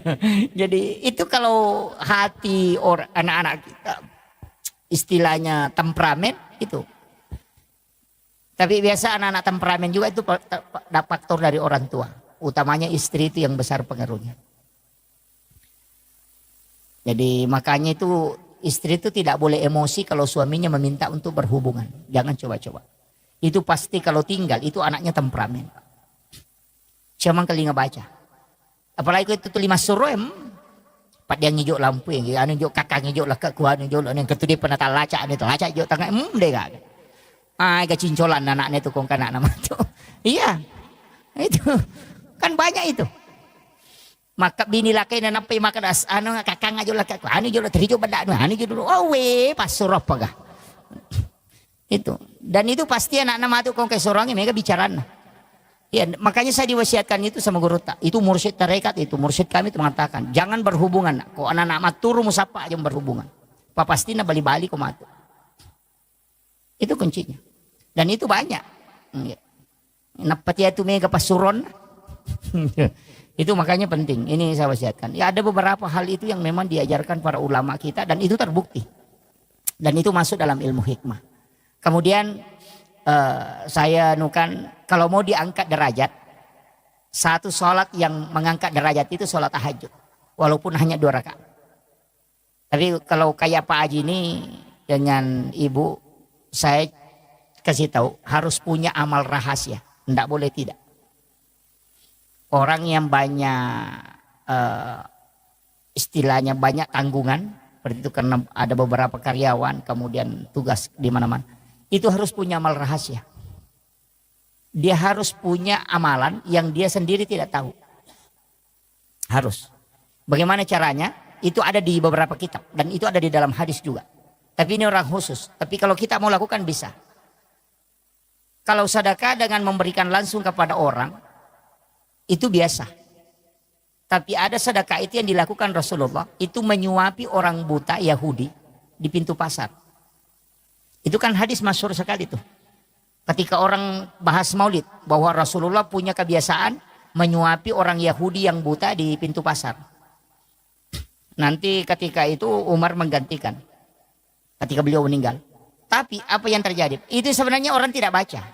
Artinya apa? Kau harus punya amal rahasia. Yang orang kau bantu itu dia tidak tahu kamu. Makanya saya kasih tahu begini. Saya ambil simpelnya. Cari sekolah di sini misalnya, atau pondok pesantren, atau pondok tahfiz, atau apapun, atau panti asuhan, tanyakan, apakah di sini ada anak yatim atau fakir miskin? Kalau dia mengatakan ada, tidak usah kasih tahu saya namanya, tidak usah kasih lihat saya fotonya, tapi nanti saya yang bantu biaya sekolahnya, selama misalnya 1 tahun. Kita ketemu dia, kita tidak tahu bahwa ini yang kita bantu. Jangan lihat mukanya, dan juga jangan tahu namanya. Cukup bantu tapi kau tidak mengetahui. Itu dalam hadis. Kenapa? Itu nanti kalau ini di dunia, ketika engkau mendapati masalah di dunia, maka pasti Allah akan mengutus orang ataupun bisa seperti malaikat itu membantu kamu tapi kau tidak tahu. Ina tunah kada guru tayako melo ko ibantu ko nude musang makadani ga mewai ko tahu tapi aja musang makadani ga mewai. Kau bantu. Yang kedua, ini baru di dunia. Untuk di akhirat itu ada dalam hadis. Ketika orang berjalan kepada mahsyar, di pada mahsyar itu berjalan, berjejer. Orang berdiri, tidak ada yang duduk. Karena semua berdiri. Itu berdiri di atas telapak kakinya. Maka dairo, Fulan bin Fulan, ya anu, angka kiona sitinro malalang. Si bawa muki malalang, maka dapat petak di bawang. Itu dalam hadis itu. Kenapa dia langsung hilang? Itu Allah memberitahu. Sampaikan kepadanya bahwa ia rotawe purewala upas saleh. Saya tempatkan di tempat yang tenang untuk dia istirahat. Ya dia diculik oleh malaikat supaya dia tidak berjalan. Itu karena mereka punya amal rahasia itu. Namun dimi. Dia itu namanya. Tapi kuncinya begitu. Aja tisangi maka daniga, aja tuh tisangi sana. Jadi angkat tahu tak bantu tapi dini sangi maka daniga. Itu minta berkahnya itu. Dan itu bisa dipakai tawasul Pak. Ya kong kala sat tenang katanga doktoro itu pakai ya. Angka amal upiga umakokopo degaga willo kutanya pa masyete yang bamala da uharapkan. Talinga po baraka na tapalapak ka apalo ko masalah itu tembus itu. Yo po itu maka datang panama 10.000 ay sila ada kimilodong itu. Sila ada kimilodong itu. Tapi carilah amal yang memang khusus seperti itu. Amal rahasia namanya. Jadi itu yang ini yang penting. Semua kita yang ada di sini bisa gunakan itu. Banyak hal termasuk kendaraan komapajo kaki. Saya itu di mobil Pak terus terang. Ada botol aqua itu saya bawa, tapi itu botol aqua biasa yang aqua kecil sedang itu. Saya selalu isi bensin. Itu saya isi Pertamax. Itu kemudian saya tutup, kemudian saya simpan di jok mobil itu. Selalu itu di mobil ada. Itu ajaran guru kami. Kadali ko bensina munia kametoy. Maka dia bensin ngewe utaro untuk bantu nareko angka tau matu capur bensin ko lalangi. Biasa kita bawa mobil tengah malam, itu ada orang dorong motor dengan istrinya. Karena kehabisan bensin di tengah jalan. Kita kasih uang 100.000 itu tidak ada gunanya. Tapi kita kasih bensin hanya 1 botol kecil, itu bisa menyelamatkan dia. Itu termasuk amal rahasia Pak. Maka dia guru tak, ya komen reko kotomu milodong, madari malupai Pak dongangnya. Tapi salamang kaya tumutaro, maka mereka bantu, tahu dia nasalai malaikat yaitu kendaraan. Dia akan menjaga terus. Karena orang menyimpan sesuatu untuk menolong sesamanya, maka malaikat diutus untuk menjaganya. Itu namanya malaikat hafasah. Itu jarang orang gunakan. Dari ya kong katu Pak PT-PT itu yang mobil naik ke Makassar. Sering kalau saya lewati saya kasih tahu sopirnya. Kumelo ko salama kendaraanmu tadi aku. Itu saya kasih tahu. Maka dana mo tak salah tuh dia itu nama solang. Masolang makotomi itu kota salah. Itu anunya Pak Bu. Itu pesan guru kami itu. Kenapa? Karena hal yang seperti itu kan ada hadisnya. Siapa yang menyimpan sesuatu untuk membantu saudaranya maka malaikat akan terus menjaganya. Nah najagai malaikat. Gitu. Ini yang dari 1.000 mobil Pak untuk kalau ada saat yang melakukan itu. Iya. Ini yang saya sampaikan. Saya kira ini yang penting saya wasiatkan. Artinya ada hal-hal simpel itu dalam kehidupan. Sebenarnya tidak susah kita lakukan. Yang penting kita mau. Jadi hal-hal jangan mengatakan orang ustaz itu yang bisa. Oh justru ustaz itu tambah susah nanti masuk surga Pak. Banyak sekali neko-nekonya karena lebih banyak bicaranya kadang daripada ibadahnya. Nah itu kan begitu. Iya. Orang yang justru biasa-biasa itu yang kadang itu lebih mudah. Jadi yang tidak banyak tanggung jawab itu begitu. Makanya saya wasiatkan itu aja. Jadi 3 hal. Jangan tinggalkan ibadah, buat ibadah rahasia. Itu kemudian dalam menghadapi kehidupan serahkan sepenuhnya kepada Allah. Utamanya tadi sholat sunnah istihara, lakukan setiap malam. Kalau tidak bisa melakukan di akhir tahajud, bisa lakukan sebelum subuh, sesudah azan subuh. Atau sekalian sesudah sholat isya, minta. Tapi bagusnya itu sebenarnya nanti bangun. Nanti pergantian malam. Jadi nanti menjelang subuh kita lakukan itu. Lakukan sholat sunnah istihara, minta kepada Allah supaya dia tunjukkan yang terbaik. Itu pasti itu diatur itu, kayak dibimbing memang. Lari ke sini, ini dulu yang kau urus, ini dulu. Itu begitu. Utamanya seorang pimpinan harus paham ini yang karena itu sering mengambil kebijakan atau apa. Saya kira ini penting yang saya sampaikan. Mudah-mudahan ada hikmah yang bisa kita petik dan insya Allah dalam kehidupan itu kuncinya tadi itu selalulah berdoa. Jangan pernah karena ilmu itu tidak ada nilainya. Yang ada nilainya itu adalah bantuan Allah. Makanya seandainya kecerdasan atau ilmu yang buat orang selamat Pak, tidak ada orang jatuh gara-gara kulit pisang. Karena semua orang tahu bahwa kulit pisang kalau diinjak itu kita bisa jatuh. Tapi kenapa masih ada orang jatuh? Ya, makanya ilmu tidak menyelamatkan. Jadi jangan katakan karena saya sudah tahu pasti selamat, tidak. Orang yang tahu saja kulit pisang bisa bikin jatuh, tetap jatuh. Itu makanya ilmu itu tidak ada apa-apanya. Hanya ini yang saya sampaikan, bahwa jangan bangga dengan ilmu, jangan bangga dengan ibadah, tapi minta rahmat Allah. Itu kuncinya. Akhirul kalam, wallahul muwaffiq ila aqwamit thoriq. Nasrun minallahi wa fathun qarib wa basyiril mu'minin. Assalamualaikum warahmatullahi wabarakatuh. Aku akan mengampuni. Bahkan dia mengatakan, inna rahmati taglibu ghadabi. Sesungguhnya rahmatku itu lebih besar daripada murkaku. Jadi walaupun Allah murka, ketika kita memohon kepadanya, maka dia bisa merubah menjadi rahmat. Makanya rahmat Allah itu sangat luas. Kalau sesama manusia, walaupun kita sudah memohon ampun kepada Allah, tapi tetap kalau bersangkutan dengan manusia akan diadili. Itu yang agak berat. Nah, makanya muhasabah diri kepada Allah itu dengan bersolat ibadah. Sedangkan untuk sesama manusia bagaimana perilaku kita dan bagaimana pola hidup kita untuk sesama manusia. Itu dua hal yang penting. Kemudian nanti saya akan sampaikan, sebenarnya kita hidup ini hanya 24 jam. Jadi di tuo hitungannya 24 jam. Jadi kehidupan itu sangat simpel. Hanya karena berulang yang 24 jam ini sehingga berputar menjadi nanti 1 tahun. Itu aja. Jadi kalau amalan atau ibadah kita lakukan itu 24 jam itu saja, yang kalau kita sudah tahu amalan 24 jam insya Allah. Kan itu aja yang berulang. Cuma ada beberapa nanti ibadah yang tidak berulang, kayak berulang 1 pekan ya ibadah Jumat. Yang berulang 1 tahun ada beberapa ibadah itu. Tapi pada hakikatnya hampir semua ibadah itu yang berulang 24 jam. Tapi saya ingin sampaikan begini. Setiap orang itu diberikan oleh Allah Subhanahu wa taala potensi untuk punya kecenderungan melaksanakan ibadah tertentu. Misalnya, ada yang senang zikir tapi susah sedekah. Ada yang senang sholat sunat tapi susah puasa sunnah. Kalau disuruh puasa susah. Tapi kalau sholat sunat dia paling mudah. Kalau disuruh mengaji cepat, bahkan bisa dia membaca 1 juz dalam sehari. Tapi kalau disuruh sedekah malas. Ada kalau disuruh puasa, nah bilang itu saja Ramadan bikin stres. Tapi ada juga orang yang kuat. Makanya nanti semua ibadah ini ternyata itu ada jalurnya, bahwa kalau engkau rajin puasa, nanti Allah akan hadiahkan surga melalui puasamu. Makanya biasa maka daka yang penting kan kayak kapui. Nah mau dini kuden rule jama manang pasti usahakan yang kecil dia diistiqomahkan.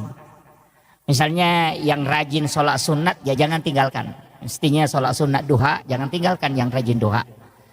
Istiqomahlah dengan sholat sunat duha, karena duha itu ada pintu surga di situ. Di dalam hadis qudsi itu Allah menjanjikan siapa yang sholat 6 rakaat istiqomah di waktu pagi, maka dia akan masuk ke dalam surgaku melalui babu duha. Itu. Tapi 6 rakaat. Kalau 2 enggak bisa. 4 juga enggak bisa. Kalau mau masuk melalui babu duha itu mesti 6 rakaat. Makanya ulama kita itu lebih mengambil yang 8. Karena kalau diambil 8 rakaat, mulai dari 2 rakaat padilanya itu sampai yang 8 dapat semua.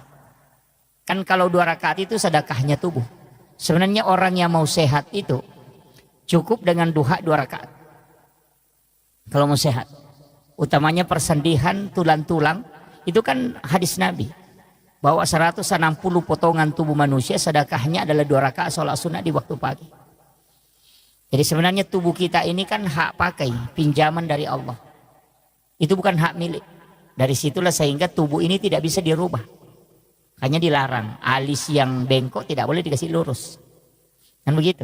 Kalau tapi laki-laki tidak ada aja yang kasih lurus alis. Yang biasanya itu perempuan. Iya, itu karena hak pakai aja, bukan hak milik. Itu dipinjamkan. Kalau Allah pinjamkan, makanya jangan rubah. Sama dengan kendaraannya orang, kalau kita pinjam, ya jangan dirubah.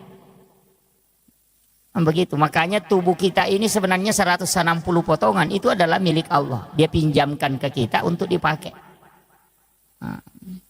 Dan itu sedekahnya kata Nabi adalah 2 rakaat sholat sunat duha. Jadi kalau kita mau berterima kasih kepada Allah dengan tubuh yang dia berikan kepada kita ini dipakai selama hidup, maka hendaknya kita melaksanakan sholat sunnah duha 2 rakaat. Cuma sholat sunnah duha itu diatur dalam hadis. Saya baca salah satu hadis dari Anas bin Malik, ini hadis marfu. Rasulullah SAW itu berwasiat, tapi ini agak berat, tidak semua orang bisa lakukan. Itu sholat sunnah duha di awal waktu. Jadi kita sekarang sholat sunnah duha itu tidak memilih waktu, biasa nanti jam 8 atau jam 9. Kalau ini tidak. Kerjakan sholat sunnah duha di awal waktu. Misalnya waktu duha itu masuk jam 7. Maka langsung kerjakan waktu sholat duha 2 rakaat itu di waktu jam 7 itu. Jadi masam peja sunnah ki duha 2 rakaat. Tapi bacaan surahnya itu rakaat pertama sesudah Fatihah kita baca ayat kursi itu 10 kali. Ini hadis marfu. Itu langsung disandarkan ke Nabi. Bukan sandaran ke sahabat, itu langsung sandarannya ke Nabi. Kayaknya ini hadis sahih. Jadi dikerjakan sholat sunnah duha di awal waktu 2 rakaat. Itu dengan rakaat pertama sesudah Fatihah kita baca ayat kursi 10 kali. Sedangkan rakaat kedua sesudah Fatihah membaca surah Al-Ikhlas 10 kali. Maka dia Nabi tak nigi jamnya sempajangnya makoro di awal waktu. Nah ayat kursi sibakulu Allahu na baca masing-masing 10 kali. Maka ia tuh tahu pasti nama saipong Allah Ta'ala. Itu kuncinya. Nah iya ko ya masiki berarti ya ko mate ki ya tuh asoy manasa selama. Dan itu Nabi sudah katakan, orang itu pasti masuk dalam rahmat Allah. Iya kawan niwi balinna tanya duha tapi witir. Karena orang yang berwitir itu pasti kekasih Allah. Ini satu-satunya sholat sunnah dari semua sholat sunnah Pak yang dijamin menjadi wali. Jadi komeki menjadi wali sampai jadi sunnah witir ini. Makanya duha di awal waktu 2 rakaat itu pamaseh. Ya komeki menjadi wali kekasih Allah. Kerjakan witir di malam hari. Makanya saya kasih tahu terutama ibu-ibu. Nyata pura masam pejang ngissa. Asam pejang witir ini memang. Jadi tidak usah tunggu sampai bangun sholat tahajud. Tidak usah. Kalau saya sholat witir memang kita baru tidur. Cuma ada kesalahan kita. Ustaz juga banyak yang keliru itu memahami. Maka dah sholat witir itu adalah penutup semua sholat. Jadi ketopura nama witir di negara sampai jawab dengan jamah. Padahal itu Nabi meminta mengakhirkan. Kenapa? Itu masuknya untuk sholat fardu bukan sholat sunat. Jadi kau pura ki masam pajam mengeribi aja tak witiri. Nah sebab kamu pasang pajang ngisah. Makanya diminta sholat witir itu diakhirkan. Bukan akhir semua sholat. Tapi akhir untuk sholat fardu. Apa ya itu witiri? Kawan ni mini jamah. Anak dia nawat di toma witiri kau pura mengaribi na sabak kamu pasang pajang isah. Pura pi masang pajang isah napa mawitiri. Makanya Abu Hurairah itu setiap selesai sholat sunat isya langsung witir 3 rakaat. Kenapa kita berwitir? Ini kuncinya. Pertama, sebenarnya ulama itu banyak pakai witir sebelum tidur. Karena orang yang berwitir itu pasti tidak diganggu jin. Dan nu lejingnya tembus itu toma witir. Ya kemakan mimpi buruk itu sudah terhindar. Kecuali tidur sesudah sholat subuh pasti. Masih bisa diganggu karena sudah sholat subuh. Jadi ya kau nggak tahu mawitir napa matinro pasti dia nak tulu-tulu maja. Kalau ada mimpi itu pasti isyarat. Makanya ulama itu bisa tahu bahwa mimpinya ini ada pesan. Karena dia berwitir. Kalau orang tidak berwitir itu masih susah. Kita mendeteksi. Apakah ini isyarat atau ini gangguan. Kan begitu. Apa namui baca ayat kursi. Kalau kita tidak mendalami betul hakikat ayat kursi itu susah. Makanya banyak orang itu baca ayat kursi ketulu-tulu majamopi. Masih mimpi buruk padahal dia sudah baca ayat kursi. Bahkan biasa dia baca 3 kali masih diganggu. Bahkan arad dasar mopah kan begitu. Padahal dia sudah baca ayat kursi. Maka di guru taya kayak kursi kui baca bawami. Apa namo dah koro maca to baca ayat kursi. Itu kan burung beok juga pintar. Assalamualaikum, assalamualaikum. Nah, itu kan begitu. Makanya itu jin tidak takut karena hakikatnya kan di situ. Jadi tidak sembarang. Tapi kalau diamalkan terus ayat kursi itu bisa jadi senjata. Iya. Makanya ada ulama mengajarkan itu baca ayat kursi itu. Allahu la ilaha illa huwal hayyul qayyum. Itu kan mim. Itu dalam ilmu hikmah. Nah kita sembunyi di situ di dalamnya. Itu ada Allahu la ilaha illa huwal hayyul qayyum. Itu kan mim bundar. Kita masuk ke situ. Dengan mata batin kita masuk di situ. La ta'khuzuhu zinatu wala naum. Di situ lagi. Mimnya masuk lagi ke situ. Ya. Mega Toto biasa mali pakai kep bang makir. Iya, betul. Nah, pakai orang sembunyi itu juga biasa dipakai. Tapi saya tidak kasih terus. Hanya 2 yang saya ajarkan nanunya. Aja nanya Pak Guru Ngirolo Mondri itu baik itu. Itu dia pakai orang itu. Sebenarnya ilmu itu kan dipakai para ulama dari dulu. Itu ketika dalam kondisi peperangan. Kumeloma musuh biasanya pakai. Nah, itu dia pakai itu ilmu itu. Dan ilmu itu penting, Pak. Orang tua kita ya natunasa maka dia itu tahu salama maka licuk buku tanah cilangi. Oh, itu yang kalau istilahnya orang yang selamat itu yang sembunyi di tempat yang terbuka. Itu. Jadi kok kamu pola maka licuk bude patung selamat. Tapi kalau sudah tidak dilihat di tempat yang terbuka berarti itu sudah sembunyi betul itu. Itu nak pakai maka ada kokola palangnya maka licuk. Termasuk kalau ada barang kita tinggalkan itu kita pakai. Iya rokong ke misalnya ke bolata kita mau pagar nama bela itu. Di tempat tidur saja kita baca itu. Dikasih masuk, dilihat rumah itu kemudian dimasukkan di huruf mim itu. Itu yang dipakai. Jadi sama dengan misalnya kendaraan ditinggalkan. Dipakai aja itu. Kalau maka dawe malampila dia tustas. Dia ini apalah. Kalau tidak apalah ayat kursi. Jangan pakai ayat kursi. Pakai syahadat. Atau bismillah. Kalau yang paling simpel itu bismillah. Jadi kita pakai bismillah tapi itu satu napas. Dan kadang dipakai berobat. Saya sering sampaikan itu. Seperti kalau ada orang minta air untuk disembuhkan. Misalnya untuk diobati bukan disembuhkan ya. Untuk diobati. Biasa minta air supaya didoakan. Sebenarnya itu kuncinya itu basmalah. Baca basmalah 19 kali. Itu sesuai dengan jumlah hurufnya. Dan bismillahirrahmanirrahim itu hurufnya ada 19. Makanya baca basmalah 19 kali baru berdoa. Baru tiupkan ke air. Insya Allah itu mujarab. Jadi kalau ada anak sakit kepala, ada sakit perut, kita mau obati. Ambilkan air, baca basmalah 11 kali. Niatkan untuk obat. Baca sesuai jumlah hurufnya. Itu bagus itu, Pak. Kalau untuk pengobatan. Itu kalau menggunakan air itu. Rata-rata ulama kita dulu biasa pakai begitu. Pakai basmalah, tapi 19 kali dibaca, bukan 1 kali. Itu dibaca sesuai dengan jumlah huruf. Jadi bismillahirrahmanirrahim, bismillahirrahmanirrahim itu dibaca 19 kali. Ada beberapa itu dalam ilmu hikmah itu yang ulama biasa tidak membuka. Karena termasuk dia katakan ilmu rahasia. Saya kemarin sempat ada yang telepon, saya tidak tahu dari mana. Ada yang telepon sempat protes. Ini huruf yang tidak ada di suratul Fatihah, mohon jangan dibuka seperti itu. Itu bahaya. Saya bilang tidak bahaya. Yang penting saya kasih pemahaman. Kan di suratul Fatihah itu ada 7 huruf hijaiyah yang tidak terdapat di dalamnya. Ada 7 huruf itu. Jadi mulai dari huruf alif sampai ya. Itu huruf hijaiyah abata saja. Itu ada 7 huruf. Itu tidak terdapat di dalam suratul Fatihah. Makanya di tasawuf itu dikatakan cari 7 huruf yang hilang pada 7 ayat yang ada. Oh itu kalau bahasa begitu orang tidak tahu. Makanya kok dia mapat tepung itu maka ada sapar ngak pitu kono pitu. Wah itu yang itu nasak kada angka pitu. Itu sebenarnya adalah 7 huruf yang ada yang tidak ada di suratul Fatihah. Kalau itu ditulis itu dianukan para ulama, ditulis 7 huruf itu baru ditempel di tempat mana kita tidak mau supaya tidak kecurian. Iya komo taruh ditempel di sadalnya itu supaya jangan dibawanya. Istilahnya di sadal mungkin ditempel, dikasih lem itu kemudian ditempel di plaster. Iya selama huruf itu masih ada, insya Allah itu tidak dicuri. Barang itu tidak dicuri. Kau nggak tahu majanya, nah denite itu kendaraan, itu hebatnya itu. Itu 7 huruf itu yang sama, makanya orang biasa tempel di rumah.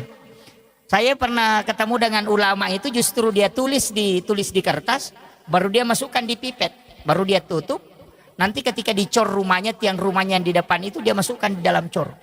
Itu supaya dia mengatakan kalau di sini tinggal di dalam sudah tidak ini. Itu dalam ilmu hikmah itu Pak dipakai. Tapi saya tidak kasih tahu hurufnya, cari sendiri. Masa tidak didapat? Itu kan bisa dibaca itu. Suratul Fatihah kan dihafal. Nanti tinggal cari huruf apa yang tidak ada di Suratul Fatihah. Huruf hijaiyah yang itu ada 7. Makanya maka dami itu kalau patepung pat reka sapar ngak pitu de ega aku pitu. Nah, itu yang dia nukan. Itu kan angka-angka 7 itu kan istimewa Pak Bu. Cuma kadang-kala kita tidak mengkaji itu. Itu penting. Biasa di rumah, nah tempel ke kendaraan, nah, tapi jangan untuk menghinakan, istilahnya disimpan di bagian bawah, jangan. Harus tetap dijaga tempatnya. Ya. Itu bagus. Jadi itu doa yang seperti itu. Tapi sering juga saya anukan bahwa sebenarnya kalau dalam konsep hidup ini 2 sholat itu saya selalu sampaikan sholat sunat. Pertama witir, yang kedua sholat sunnah istihara. Ini ilmu yang saya kasih sebenarnya bukan ilmu orang biasa, tapi ini ilmunya orang-orang tertentu. Itu sholat sunnah istihara itu jangan nanti ada masalah baru kita sholat. Kadangkala itu sholat sunnah istihara nanti kita lakukan ketika ada masalah. Padahal sebenarnya sholat sunnah istihara itu dikerjakan setiap malam. Jadi barak napuraki masam paja tahajud, asam paja sunnah istihara memang. Jadi istihara kita itu hanya meminta kepada Allah supaya Dia yang mengatur dan menunjukkan apa yang akan kita lakukan besok. Iya na tunang ka istilah na pakai teman-teman dulu maka ada piga apa pakai doku. Itu nama masuk. Karena pasti ada. Iya kode memang tuh kagak kau tiemu ba aja terjamai karena tidak selesai itu. Pasti jadi masalah.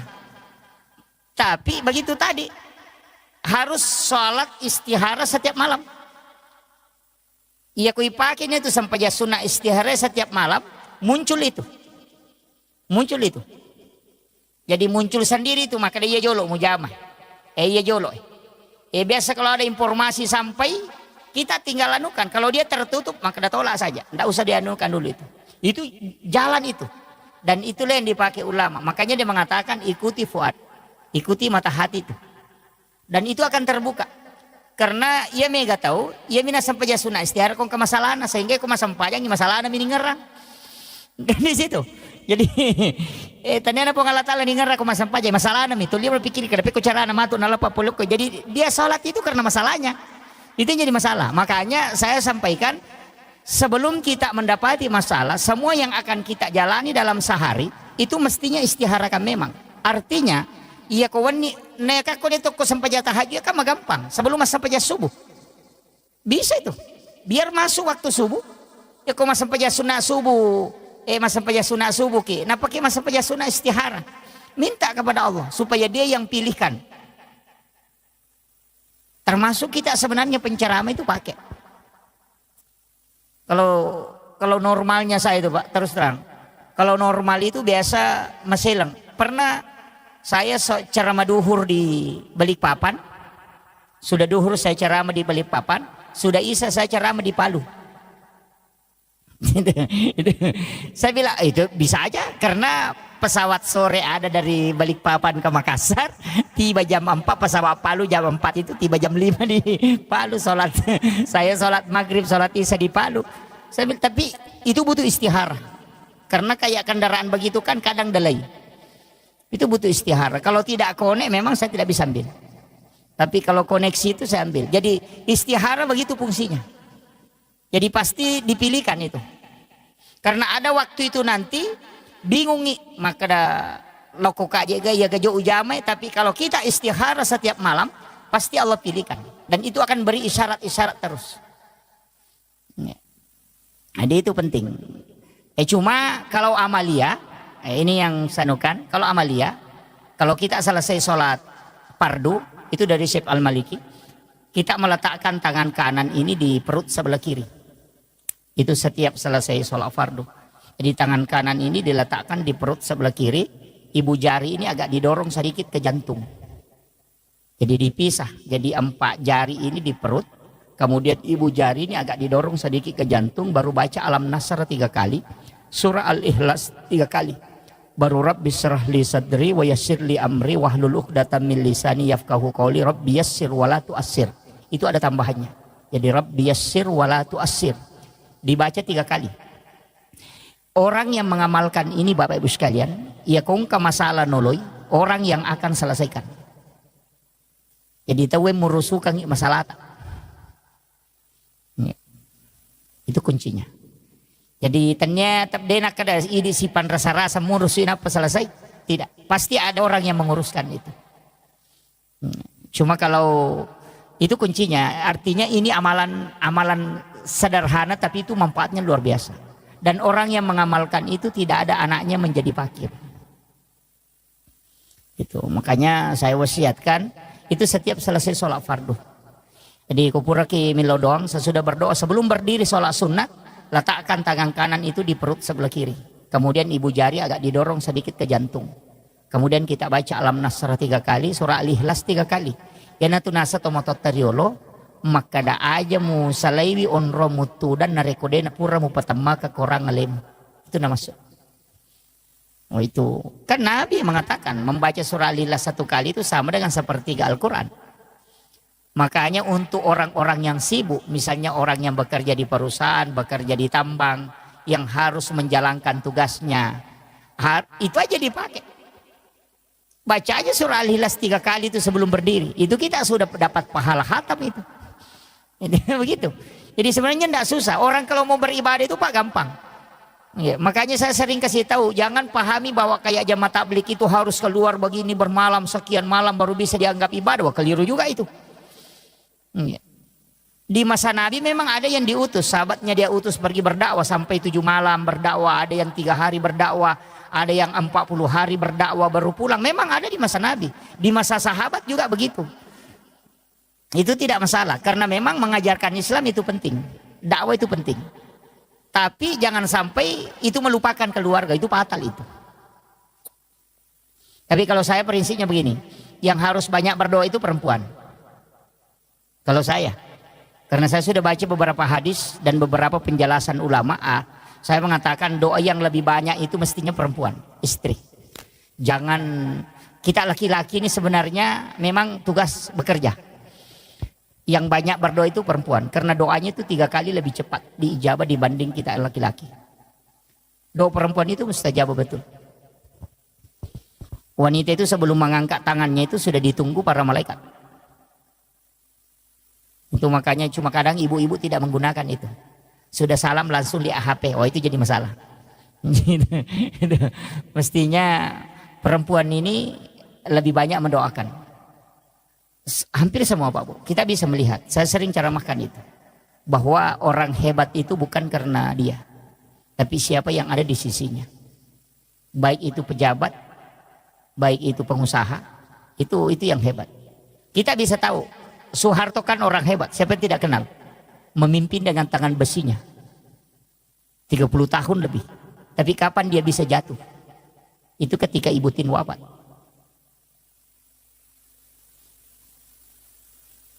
Habibie orang hebat. Siapa yang tidak mengakui, bahkan di Jerman dia dapat nilai summa cum laude. Kecerdasan beliau luar biasa. Tapi kapan mereka tidak bisa berbuat apa-apa? Ketika Ibu Ainun wafat. SBY sekarang kan masih hidup. Panglima TNI 2 kali jadi presiden. Tapi kapan dia tidak bisa mengambil kebijakan sempurna? Ketika Ibu Ani wafat. Itu pelajaran. Makanya sama dengan pondok pesantren. Kalau kiainya meninggal itu tidak jatuh. Tapi kalau ibunya meninggal pasti drop. Itu karena wanita itu doanya luar biasa. Cuma kadang wanita tidak tahu kalau dia punya senjata. Dia lupa pakai. Itu kadang-kadang senjatanya canggih tapi dia lupa. Makanya di situ. Makanya saya bilang wanita itu di sujud terakhir mestinya di situ dia berdoa. Makanya konsensus. Ini saya kasih tahu. Yang sudah berkeluarga, yang belum ya mohon maaf. Kalau masih ada jomblo di sini ya mohon maaf. Tapi jangan terlalu lama jadi jomblo lah. Saya kasih tahu bahwa siapa yang paling tinggi kasih sayang dan cintanya kepada keluarganya pasti hidupnya berkah dan akan dibukakan pintu-pintu kemudahan. Pasti itu. Jadi itu aja. Makanya kalau kasih sayang ke istri itu pokok. Tapi ada yang saya kasih tahu, kalau terima gaji jangan sembunyikan uangnya. Kasih lihat dulu semua istri baru minta sebagian. Cuma ada istri juga tidak mau kasih lagi. itu itu yang bahaya itu. Iya. Saya kasih tahu kalau mau berkah, saya ini wasiat guru kami, mursyid kami, termasuk pimpinan pondok kami Al Mukarram Kiai Haji Fathuddin Sukara itu pernah beritahu. Maka dia kongka polia muna pita manang ibenim, biarkan dia pegang. Setelah itu baru kau minta kalau kau butuh. Nah sebab magai, tetap tuh makai guna. Tapi ya kita kau mata terima kidi misalnya 10 juta atau 5 juta. Nah pelak gai 2 juta dia ni pita bene 3 juta pitang. Capu mati itu 2 juta dia sekadar gayeli. Itu karena hilang berkahnya. Dicabut. Tapi ya kau pura ini tamanang, namo pura minakatan ni, napa ilau 2 juta maka data lengak 2 juta mereka pakai, itu pasti mak berkah. Sisa lame matuh. Makanya kita laki-laki sebenarnya itu punya rezeki cuma 30%. Wanita itu yang punya 70%. Itu anunya. Makanya kalau mau banyak mendoakan ya kasih banyak istri.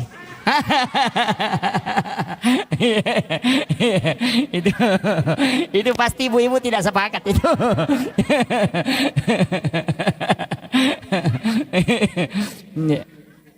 Jadi kan kuncinya di situ. Makanya saya wasiatkan kepada ibu-ibu, cukup kalau sholat sunnah ataupun sholat fardu di sujud-sujud terakhir itu minta. Kita yang memohon kepada Allah, karena itu pasti dibuka. Pasti dibuka.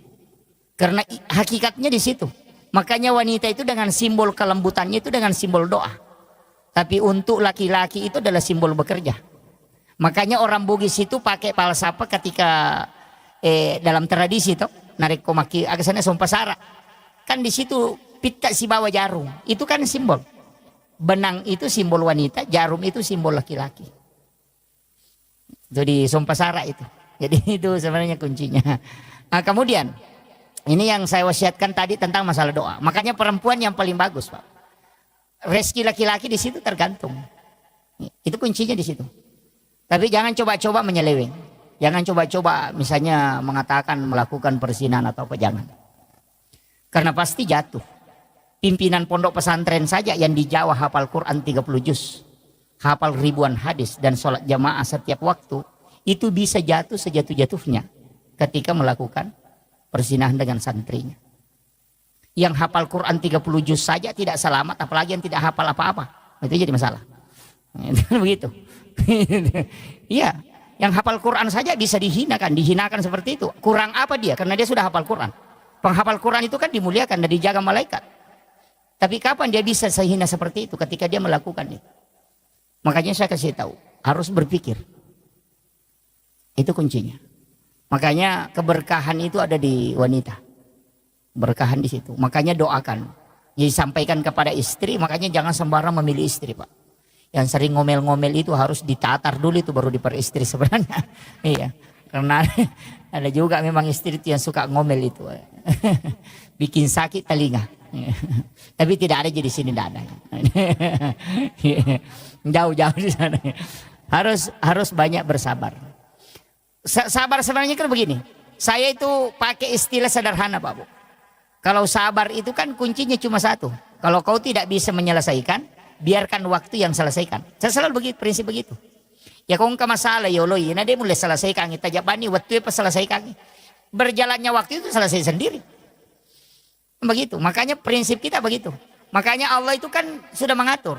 Saya yang tentukan, kau tinggal menjalani. Nah tugas tadi manusia kan cuma dua, berusaha dan berdoa. Kesimpulan akhir jangan kau urus. Cuma mega tahu stres nasabak kesimpulan terakhir tuh lima misalnya. Yang banyak yang mega tuh malasa. Dia pernah balu nareke ngisarona, dia salah-salangi. Kan begitu. Dia pernah nak balu nareke ngisarona. Nah maka kami pun Allah Ta'ala bekerja dan berdoa untuk hasilnya saya yang tentukan. Yupi di zaman na pun Allah Ta'ala ya, apa zaman-zaman tadi ini jama.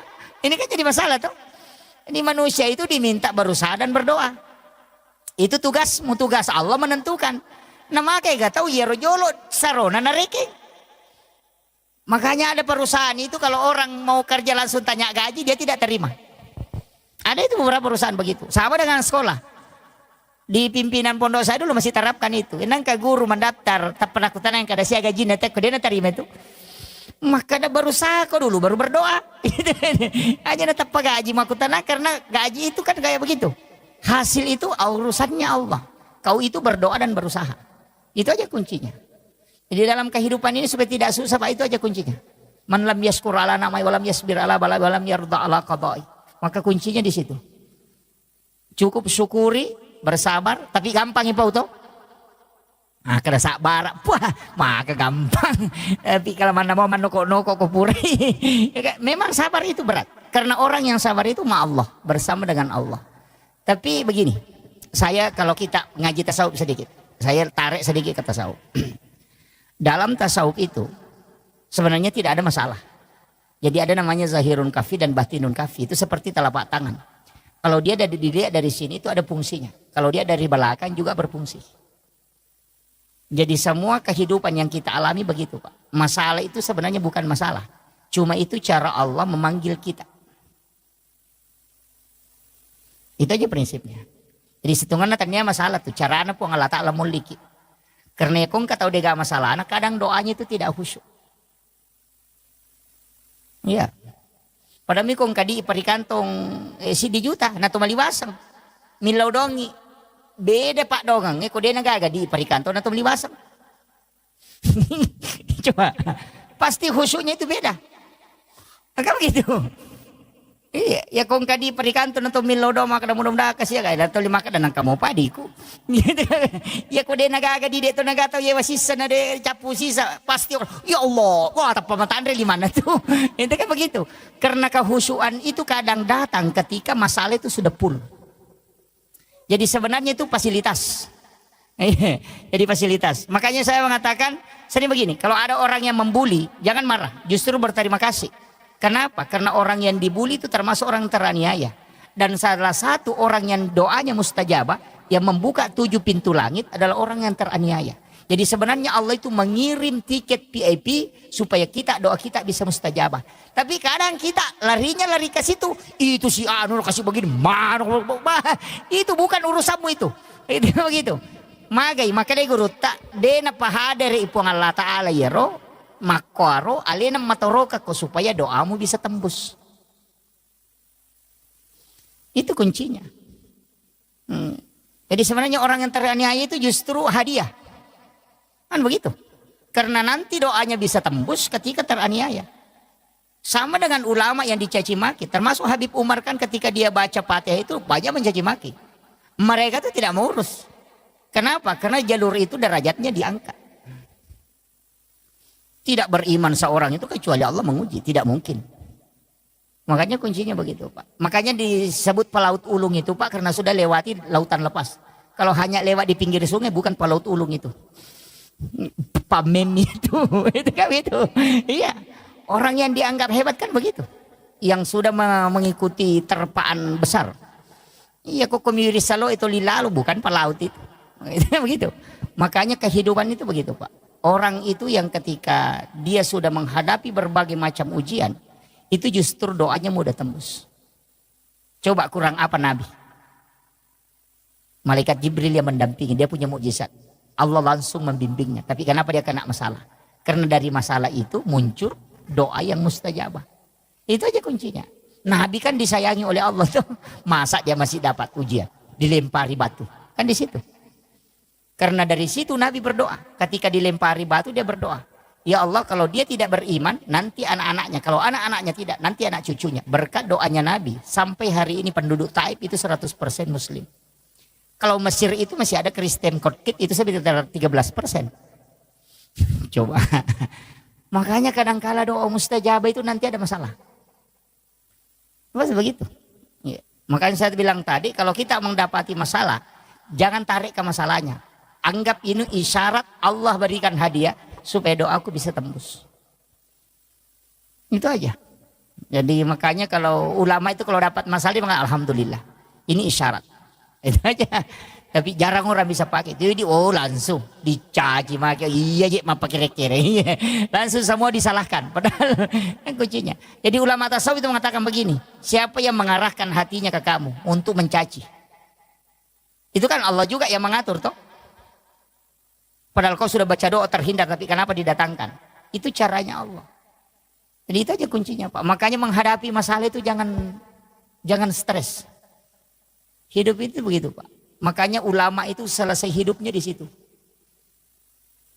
Kalau kita pakai prinsip itu insya Allah. Jalan saja, mengalir saja. Cuma memang kita perlu berdoa. Itu kuncinya. Jangan tidak berdoa. Karena berdoa itu bukan untuk kita saja. Ada orang itu kaya Pak. Bukan karena doanya. Tapi doa orang tuanya dulu baru diijabah. Itu hadis Nabi. Makanya tak ada ya deh. Namun kisogi kan tuh 5 mana. Jangan. Tetap berdoa. Minta kekayaan kepada Allah. Nanti anak-anakmu yang dapat. Makanya kata-kata ya tuh nakasih ya tuh peturan ya tuh nama kundru. Tapi bersyukurlah Pak kalau miskin. Karena Pak rajin sedekah kalau miskin. Karena di situ sedekahnya besar nilainya. Saya kemarin cara makan itu orang kaya itu stres. Ada orang kaya itu stres Pak. Saya cara itu di Palembang dia stres. Dia bilang dia kasih tahu saya. Wah ya betul itu Pak Ustaz. Berarti selama ini saya salah kaprah. Saya kasih tahu begini. Orang miskin Allah itu melihat persen Pak. Bukan melihat nilai. Makanya zakat itu tidak pernah berubah. Selalu 2,5. Orang yang punya uang 100 juta sama yang 1 miliar itu zakatnya sama-sama 2,5. Tidak dirubah itu. Tidak mengatakan yang punya 100 miliar zakatnya 3%. Yang 100 miliar, 1 miliar hanya 2,5 enggak. Zakat itu sampai berapapun tetap 2,5. Di sisi Allah itu sama 2,5 hartamu yang diminta. Punya harta 100 miliar tetap Allah minta 2,5. Kau punya harta 100 juta tetap Allah minta 2,5. Yang 100 miliar dengan 100 juta itu sama di hadapan Allah 2,5. Makanya kalau ada orang miskin punya uang 10 ribu. Dia sedekah 5 ribu berarti 50% hartanya dia sedekahkan. Kasurun garek tau sogi ekong kadina siratu juta napa mak berengi 50% tanah mapat di ulu. Kan begitu. Padahal orang miskin santai saja itu. Ya kong kadina 10 sapu nilo 5 sapu bahkan alabawan itu. Santai pada 50% ini nak berengi. Karena Allah cuma kasih rezeki itu 100% rezekinya itu ada 10 ribu. Tapi nasabah nak berengi 5 sapu berarti 50% dina nak bereng. Iya. Ya kau tahu sogi si di miliar dina memang bereng 50% 500 juta nak bereng. Mapat diisi. Mapir-kiri kasih ratu. Kan begitu. Ada sinilah sehingga ada ulama mengatakan berdoalah bisa kau tetap miskin supaya sedekahmu selalu besar nilainya. Kan begitu. Jadi jangan salah paham ya. Ini makanya ulama kita itu dari dulu begitu. Jadi memotivasi orang miskin itu penting Pak. Iya, makanya orang miskin itu nanti paling cepat selamat. Iya, paling cepat karena mau ditanya tidak banyak ditanyakan. Masulah rapon cuk mina handuk-handuk mangolok ke malaikat makan aja ditanyaki kok ke rumah utama. Gitu. Yang banyak rumahnya itu, wah itu yang stres itu. Itu kan begitu. Makanya ada namanya jasa. Makanya guru tak ini yang wasiat saya juga penting ini, jangan ditinggalkan ini. Setiap punya barang baru itu pakai sholat. Iya, istilahnya barang baru, memiliki baju-baju baru langsung tak pakai mas sempajak. Itu tidak akan hancur kemudian ada penggantinya. Dari situlah kenapa ulama-ulama kita dulu setiap ada tempat-tempat baru dia biasa adakan syukuran dulu untuk bersedekah supaya itu nanti itu berkahnya luar biasa Pak dan itu bisa dipertanggungjawabkan. Maka dapura nu pakai maka siwe pupa mulang. Itu kuncinya. Pada kong kamu motor baru tali tempat pakai lo masih gitu. Insya Allah dia naburu itu motor yang kapatolana tapi kendaraannya aja tetilo ke benemah kadang ku ke bene baru pakai ipakai masam pajak dia pernah matonan kapatolana wah itu jadi masalah itu. jangan dialihkan ke situ ya. Ya. Jadi itu semua tapi saya sering sampaikan kalau beli kendaraan itu wasiat guru kami itu dari Aceh ya kembali ke kendaraan nak beli hari Senin. Dena buruk tuh nang kapatolan. Dena sesa ko aga. Ia pernah mogok ko nadapi bengkel itu. Mendari latup itu boleh apa mapecak banda. Itu beli hari Senin, jangan beli hari Jumat. Karena melihat sejumat ini rasa-rasa ko tuh. Itu pesan beliau. Dan saya buktikan an ka motorok ko biasa wala Jumat. Kata lu gak ulunan apa. Saya bilang betul juga ini. Yeah, karena hari Jumat itu hari ibadah bukan untuk harta. Kalau kenapa hari Senin? Karena hari Senin itu ditetapkan rezeki. Kanya maka dia guruta beli hari Senin insya Allah. Dena sesakut. Dena pantas rasa. Ya. Kecuali kalau tidak sama kalau anak mau sekolah itu hari Selasa. Terdaftar esok Selasa kalau anaknya masih sekolah. Magai nasabah ilmu itu diciptakan di hari Selasa. Jadi itu dari situ hitung-hitungan ulama dulu. Sehingga dia pakai ilmu hikmah. Maka dia kong kanana mau pas sekolah so Selasa mau daftar. Dia lari ke sekolah. Dan insya Allah berhasil itu. Jadi itu ada hari-hari tertentu memang itu. Jadi memang kalau kita kejar-kejar ilmu-ilmu seperti itu, ilmu hikmah kan banyak. Tapi itu masuk hikmah, bukan masuk dalam ilmu fikih. Kalau ilmu fikih itu kan ilmu hukum. Sama aja dengan dokter. Ada dokter kulit, ada dokter terapi. Kan begitu, ada dokter jantung. Ya. Jadi kuncinya di situ. Tapi kembali lagi, itu adalah mengikuti kaidahnya. Nah, makanya saya sampaikan, jadi amalia kita begitu. Yang pertama tadi jangan tinggalkan, utamanya sholat sunat duha di awal waktu ini paling bagus. Yang kedua adalah sholat sunat witir, jangan tinggalkan itu. Kalau sholat sunat, kalau sholat fardu memang harus. Biarkan kita yang diatur oleh sholat. Aja ini dimatur isam pajangi. Apa ya kui diatur ko sampajangi, ina tamu waktu pasti masam pajangi. Tapi ya kui di matur isam pajangi, mandari may piloro to masam pajano, may piasara to masam pajaloro. Lima kada matu, pinalato nga matu itu. Itu, iya. Kemudian usahakan berjamaah, walaupun kita tidak, jangan selalu berpikir yang 27 derajatnya. Karena tidak ada orang masuk surga itu karena pahala, tapi masuk surga itu karena rahmat Allah. Jadi jangan sholat berjamaah karena mengejar 27-nya, walaupun itu bisa jadi motivasi. Tapi jangan itu yang menjadi pokok. Jadi usahakan berjamaah itu untuk mengambil berkahnya. Iya. Sebab angkat itu berkah nama beri jamaah. Berkahnya itu didoakan para malaikat. Iya. Cuma kalau saya selalu wasiatkan, satu surah jangan ditinggalkan, surah Alam Nasrah, Al-Insyirah, ajak tasalayar. Saya di Kalimantan ini ada beberapa jamaah, di Jakarta juga ada beberapa, di Papua ada beberapa yang saya sering tanya itu orang-orang sukses yang anaknya sukses, bukan anaknya yang saya tanya. Itu saya lari ke orang tuanya atau istrinya. Biasa bertanya. Ada beberapa jamaah saya itu 80%, saya minta mengatakan 80% yang ada orang tua tidak sekolah. Jadi ibu bapaknya tidak pernah sekolah, tapi anaknya justru jadi pemimpin yang hebat. Saya sering bertanya dan 80% itu tidak lepas dari surah Al-Insyirah. Bahkan ada di Kalimantan sini dia sudah sampaikan, saya tidak tidur Pak Ustaz kalau tidak membaca 100 kali surah Alam Nasrah itu. Itu kuncinya. Makanya saya kasih tahu, kalau anaknya mau menjadi orang-orang yang hebat, ibu bapaknya jangan tinggalkan membaca. Kalau ibunya saja, ibunya saja. Kalau bapaknya tidak sempat, mesti ada salah satu dari orang tua kita yang baca itu. Jangan kurang 100 kali membaca surah Al-Insyirah, Alam Nasrah, insya Allah. Itu bisa dibagi aja itu. 20 sudah sholat subuh, 20 sudah sholat duhur, 20 sudah sholat asar, 20 sudah sholat maghrib, 20 sudah sholat isya, itu sudah 100. Iya. Atau sambil jalan kita baca, apalagi tasbih sekarang kan sudah enak. Yang di tangan, yang ditindis-tindis itu. Baca Alam Nasrah itu, jangan kurang dari 100. Insya Allah anak-anak kita itu tidak akan ada yang susah. Makanya guru Profesor Dr. K. Haji Aliyafi itu almarhum di pengurus pusat DDI, itu wasiat beliau ketika ditanyakan apa amalan sehingga dia bisa seperti itu. Dia mengatakan surah Alam Nasrah, jangan tinggalkan itu. Kalau perlu diambil bacaan surah dalam sholat, ya kumasam peja sunaki ya ruta baca, bisa diulang-ulang sampai 7 kali. Kecuali dari ngepat di RW itu beda. Kalau dada itu biasa sakit atau jantung kadang tidak stabil, kadang domba-domba itu surah Al-Kautsar. Itu untuk mengobati itu. Surah Al-Kautsar itu untuk menenangkan kalbu. Jadi kung kataw magampat taselang, madari pataselang, cede-cede tasela sih.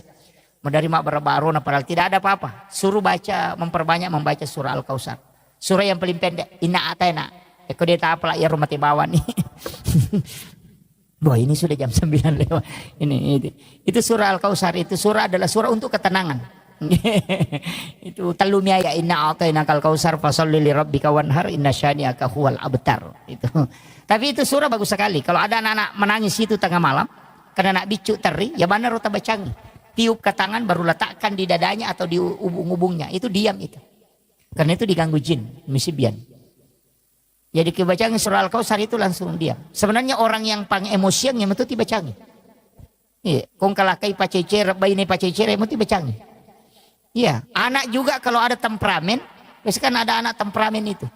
Pangimu siang itu yang dibacakan. Kita bacakan di telapak tangan baru letakkan di dadanya kalau dia tidur. Itu surah Al-Kautsar.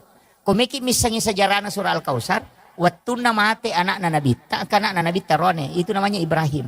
Itu Nabi menangis sedih. Sehingga jantungnya itu merasa perih hatinya. Dan itu tiangnya aras bergoyang. Karena Nabi bersedih, makanya turun ayat ini, surah ini hanya 3 ayat. Untuk menenangkan kalbunya Rasulullah. Sampai tiangnya aras itu diam. Ya itu nak kada guruta, maka pala ko na malak dak bombange, bacakan surah Al-Kautsar. Mamak ko ya tuh. Makanya ibu-ibu kalau mau goreng pisang, goreng telur, goreng ikan, ya ko ceki ko mak batui, bacakan surah Al-Kautsar baru masukkan ke minyak, itu tidak meletus itu. Sama dengan telur, itu tidak meletus itu. Maka tuh kata mak bete biasa nale sampurin apa natutuka, enggak usah, bacakan saja surah Al-Kautsar. Itu tidak akan meletus itu. Itu barakaan itu. Sama dengan kalau mau mencuci daging toh. Di sini banyak orang, saya sering kasih ajari itu penjual bebek. Itu kan bebek itu kan baunya sangat keras. Mestinya itu kalau dia cuci terakhir, dia bacakan surah Al-Kautsar pada air terakhir. Ya itu nasa tomatot tadi lebih sara. Hilang baunya itu. Daging mau dicuci kalau mau kasih hilang bau amisnya, bacakan surah Al-Kautsar, itu hilang, tapi air terakhir. Ya rumah kada bisa sara, artinya bisa pembersihan terakhirnya itu. Hilang bau amisnya itu. Itu kuncinya. Cuma kadang-kala orang tidak pakai. Jadi semuanya termasuk naik pesawat, begitu juga. Ya komajai cuaca. Saya itu sering. Kalau cuaca tidak bagus, saya cuma tempelkan telapak tangan begini di dinding pesawat. Itu kemudian baca itu. Naik kapal juga begitu. Ya miko oto dia ini cocok. Bakal lalangi mimaja. Gitu. Jadi itu kalau hati orang anak-anak kita istilahnya temperamen itu. Tapi biasa anak-anak temperamen juga itu faktor dari orang tua. Utamanya istri itu yang besar pengaruhnya. Jadi makanya itu istri itu tidak boleh emosi kalau suaminya meminta untuk berhubungan. Jangan coba-coba. Itu pasti kalau tinggal itu anaknya temperamen. Cuma kali ngebaca. Apalagi itu tulis suruh Pak dia ngijuk lampu yang anu ngijuk kakak ngijuk lah kuan ngijuk yang ketu dia pernah laca itu laca ngijuk tangan deh gak. Gak cincolan anaknya itu kong kanak nama itu. Iya. Itu kan banyak itu. Maka bini laki dan apa yang makan anu kakak ngijuk lah anu ngijuk lah terijuk benda anu ngijuk dulu. Oh we pas suruh apa gak. Itu. Dan itu pasti anak nama itu kong ke sorangnya mereka bicara. Ya, makanya saya diwasiatkan itu sama guru tak. Itu mursyid tarekat itu, mursyid kami itu mengatakan, jangan berhubungan. Kok anak-anak maturu musapa aja berhubungan. Pasti na bali-bali kok matu. Itu kuncinya. Dan itu banyak. Napati itu mega pasuron. Itu makanya penting. Ini saya wasiatkan. Ya ada beberapa hal itu yang memang diajarkan para ulama kita dan itu terbukti. Dan itu masuk dalam ilmu hikmah. Kemudian saya nukan kalau mau diangkat derajat, satu sholat yang mengangkat derajat itu sholat tahajud, walaupun hanya 2 rakaat. Tapi kalau kayak Pak Haji ini dengan ibu, saya kasih tahu harus punya amal rahasia, tidak boleh tidak. Orang yang banyak istilahnya banyak tanggungan, seperti itu karena ada beberapa karyawan, kemudian tugas di mana-mana. Itu harus punya amal rahasia. Dia harus punya amalan yang dia sendiri tidak tahu. Harus. Bagaimana caranya? Itu ada di beberapa kitab. Dan itu ada di dalam hadis juga. Tapi ini orang khusus. Tapi kalau kita mau lakukan bisa. Kalau sedekah dengan memberikan langsung kepada orang. Itu biasa. Tapi ada sedekah itu yang dilakukan Rasulullah. Itu menyuapi orang buta Yahudi di pintu pasar. Itu kan hadis masyhur sekali tuh. Ketika orang bahas maulid. Bahwa Rasulullah punya kebiasaan menyuapi orang Yahudi yang buta di pintu pasar. Nanti ketika itu Umar menggantikan. Ketika beliau meninggal. Tapi apa yang terjadi? Itu sebenarnya orang tidak baca. Artinya apa? Kau harus punya amal rahasia. Yang orang kau bantu itu dia tidak tahu kamu. Makanya saya kasih tahu begini. Saya ambil simpelnya. Cari sekolah di sini misalnya, atau pondok pesantren, atau pondok tahfiz, atau apapun, atau panti asuhan, tanyakan, apakah di sini ada anak yatim? atau fakir miskin. Kalau dia mengatakan ada, tidak usah kasih tahu saya namanya. Tidak usah kasih lihat saya fotonya. Tapi nanti saya yang bantu biaya sekolahnya. Selama misalnya 1 tahun. Kita ketemu dia, kita tidak tahu bahwa ini yang kita bantu. Jangan lihat mukanya. Dan juga jangan tahu namanya. Cukup bantu tapi kau tidak mengetahui. Itu dalam hadis. Kenapa? Itu nanti kalau ini di dunia, ketika engkau mendapati masalah di dunia, maka pasti Allah akan mengutus orang ataupun bisa seperti malaikat itu membantu kamu tapi kau tidak tahu. Ina tunah kada guru taya ko melo ko ibantu ko nude musangi makadani ga mewai ko ko tahu tapi aja musangi makadani ga mewai. Kau bantu. Yang kedua, ini baru di dunia. Untuk di akhirat itu ada dalam hadis. Ketika orang berjalan kepada mahsyar, di pada mahsyar itu berjalan, berjejer. Orang berdiri, tidak ada yang duduk. Karena semua berdiri. Itu berdiri di atas telapak kakinya. Maka dairo, Fulan bin Fulan, ya anu, angka kiona sitinro malalang. Si bawa muki malalang, maka dapat de bawang. Itu dalam hadis itu. Kenapa dia langsung hilang? Itu Allah memberitahu. Sampaikan kepadanya bahwa ia rotawe purewala upas saleh. Saya tempatkan di tempat yang tenang untuk dia istirahat. Ya dia diculik oleh malaikat supaya dia tidak berjalan. Itu karena mereka punya amal rahasia itu. Namo dimi. Dia itu namanya. Tapi kuncinya begitu. Aja tisangi makadaniga, aja tuh tisangnya sana. Jadi angkat tahu tak bantu tapi dini sangi makadaniga. Itu minta berkahnya itu. Dan itu bisa dipakai tawasul Pak. Ya kong kala sat tenang katanga doktoro ita pakai ya. Angka amala upi ko makokopo de gagawin lo ko tanya pa masiteng ba malada uharapkan. Talinga po baraka na tapalapa ka po ko masalah itu tembus itu. Yo po itu maka datang pa nama 10.000 ay sila ada kimilodong itu. Sila ada kimilodong itu. Tapi carilah amal yang memang khusus seperti itu. Amal rahasia namanya. Jadi itu yang ini yang penting. Semua kita yang ada di sini bisa gunakan itu. Banyak hal. Termasuk kendaraan komapajo kaki. Saya itu di mobil Pak terus terang. Ada botol aqua itu. Saya bawa. Tapi itu botol aqua biasa. Yang aqua kecil sedang itu. Saya selalu isi bensin. Itu saya isi Pertamax. Itu kemudian saya tutup. Kemudian saya simpan di jok mobil itu. Selalu itu di mobil ada. Itu ajaran guru kami. Kadali ko bensina. Munia kemetoy. Maka dia binsing ewe utaro untuk bantu nareko angka tau matu capur binsing ko lalangi. Biasa kita bawa mobil tengah malam, itu ada orang dorong motor dengan istrinya. Karena kehabisan bensin di tengah jalan. Kita kasih uang 100.000 itu tidak ada gunanya. Tapi kita kasih bensin hanya 1 botol kecil, itu bisa menyelamatkan dia. Itu termasuk amal rahasia Pak. Maka dia guru tak, ya komen reko koto milodong, madari malupai Pak dongangnya. Tapi salamang kaya tumutaro maka mereka bantu itu, dia nasalai malaikat yaitu kendaraan. Dia akan menjaga terus. Karena orang menyimpan sesuatu untuk menolong sesamanya, maka malaikat diutus untuk menjaganya. Itu namanya malaikat hafazah. Itu jarang orang gunakan. Dari ya kong katu Pak PT itu yang mobil naik ke Makassar. Sering kalau saya lewati saya kasih tahu sopirnya. Kumelo ko salama kendaraanmu tadi aku. Itu saya kasih tahu. Maka dana mo tak salah tuh dia itu nama solang. Masolang makotom itu kota salah.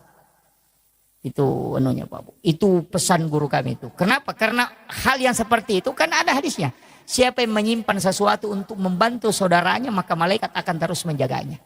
Nah najagai malaikat.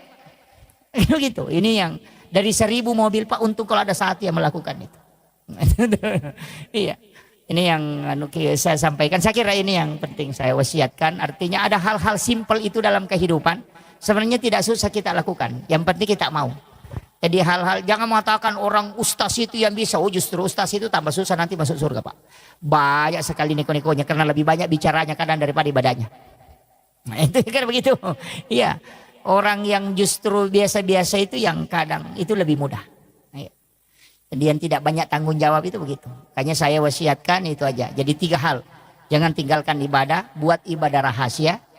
Itu kemudian dalam menghadapi kehidupan serahkan sepenuhnya kepada Allah. Utamanya tadi sholat sunnah istihara, lakukan setiap malam. Kalau tidak bisa melakukan di akhir tahajud, bisa lakukan sebelum subuh. Sesudah azan subuh. Atau sekalian sesudah sholat isya, minta. Tapi bagusnya itu sebenarnya nanti bangun. Nanti pergantian malam. Jadi nanti menjelang subuh kita lakukan itu. Lakukan sholat sunnah istighfar, minta kepada Allah supaya dia tunjukkan yang terbaik. Itu pasti itu diatur, itu kayak dibimbing memang. Lari ke sini, ini dulu yang kau urus, ini dulu. Itu begitu. Utamanya seorang pimpinan harus paham ini, yang karena itu sering mengambil kebijakan atau apa. Saya kira ini penting yang saya sampaikan. Mudah-mudahan ada hikmah yang bisa kita petik. Dan insya Allah dalam kehidupan itu kuncinya tadi itu. Selalulah berdoa. Jangan pernah, karena ilmu itu tidak ada nilainya. Yang ada nilainya itu adalah bantuan Allah. Makanya seandainya kecerdasan atau ilmu yang buat orang selamat, Pak, tidak ada orang jatuh gara-gara kulit pisang. Karena semua orang tahu bahwa kulit pisang kalau diinjak itu kita bisa jatuh. Tapi kenapa masih ada orang jatuh? Makanya ilmu tidak menyelamatkan. Jadi jangan katakan karena saya sudah tahu pasti selamat, tidak. Orang yang tahu saja kulit pisang bisa bikin jatuh, tetap jatuh. Itu makanya ilmu itu tidak ada apa-apanya. Makanya ini yang saya sampaikan, bahwa jangan bangga dengan ilmu, jangan bangga dengan ibadah, tapi minta rahmat Allah. Itu kuncinya. Akhirul kalam, wallahul muwaffiq ila aqwamit thoriq. Nasrun minallahi wa fathun qarib wa basyiril mu'minin. Assalamualaikum warahmatullahi wabarakatuh. Aku akan mengampuni. Bahkan dia mengatakan, inna rahmati taglibu ghadabi. Sesungguhnya rahmatku itu lebih besar daripada murkaku. Jadi walaupun Allah murka, ketika kita memohon kepadanya, maka dia bisa merubah menjadi rahmat. Makanya rahmat Allah itu sangat luas. Kalau sesama manusia, walaupun kita sudah memohon ampun kepada Allah, tapi tetap kalau bersangkutan dengan manusia akan diadili. Itu yang agak berat. Nah, makanya muhasabah diri kepada Allah itu dengan bersolat ibadah. Sedangkan untuk sesama manusia bagaimana perilaku kita dan bagaimana pola hidup kita untuk sesama manusia. Itu dua hal yang penting. Kemudian nanti saya akan sampaikan, sebenarnya kita hidup ini hanya 24 jam. Jadi di tuos hitungannya 24 jam. Jadi kehidupan itu sangat simpel. Hanya karena berulang yang 24 jam ini sehingga berputar menjadi nanti 1 tahun. Itu aja.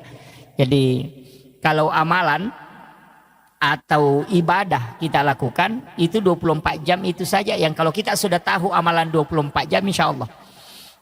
Kan itu aja yang berulang. Cuma ada beberapa nanti ibadah yang tidak berulang. Kayak berulang 1 pekan ya ibadah Jumat. Yang berulang 1 tahun ada beberapa ibadah itu. Tapi pada hakikatnya hampir semua ibadah itu yang berulang 24 jam. Tapi saya ingin sampaikan begini. Setiap orang itu diberikan oleh Allah Subhanahu wa taala potensi untuk punya kecenderungan melaksanakan ibadah tertentu. Misalnya, ada yang senang zikir tapi susah sedekah. Ada yang senang sholat sunat tapi susah puasa sunnah. Kalau disuruh puasa susah. Tapi kalau sholat sunat dia paling mudah. Kalau disuruh mengaji cepat, bahkan bisa dia membaca 1 juz dalam sehari. Tapi kalau disuruh sedekah malas. Ada kalau disuruh puasa, nah bilang itu saja Ramadan bikin stres. Tapi ada juga orang yang kuat. Makanya nanti semua ibadah ini ternyata itu ada jalurnya, bahwa kalau engkau rajin puasa, nanti Allah akan hadiahkan surga melalui puasamu. Makanya biasa maka daka yang penting kan kayak kapui.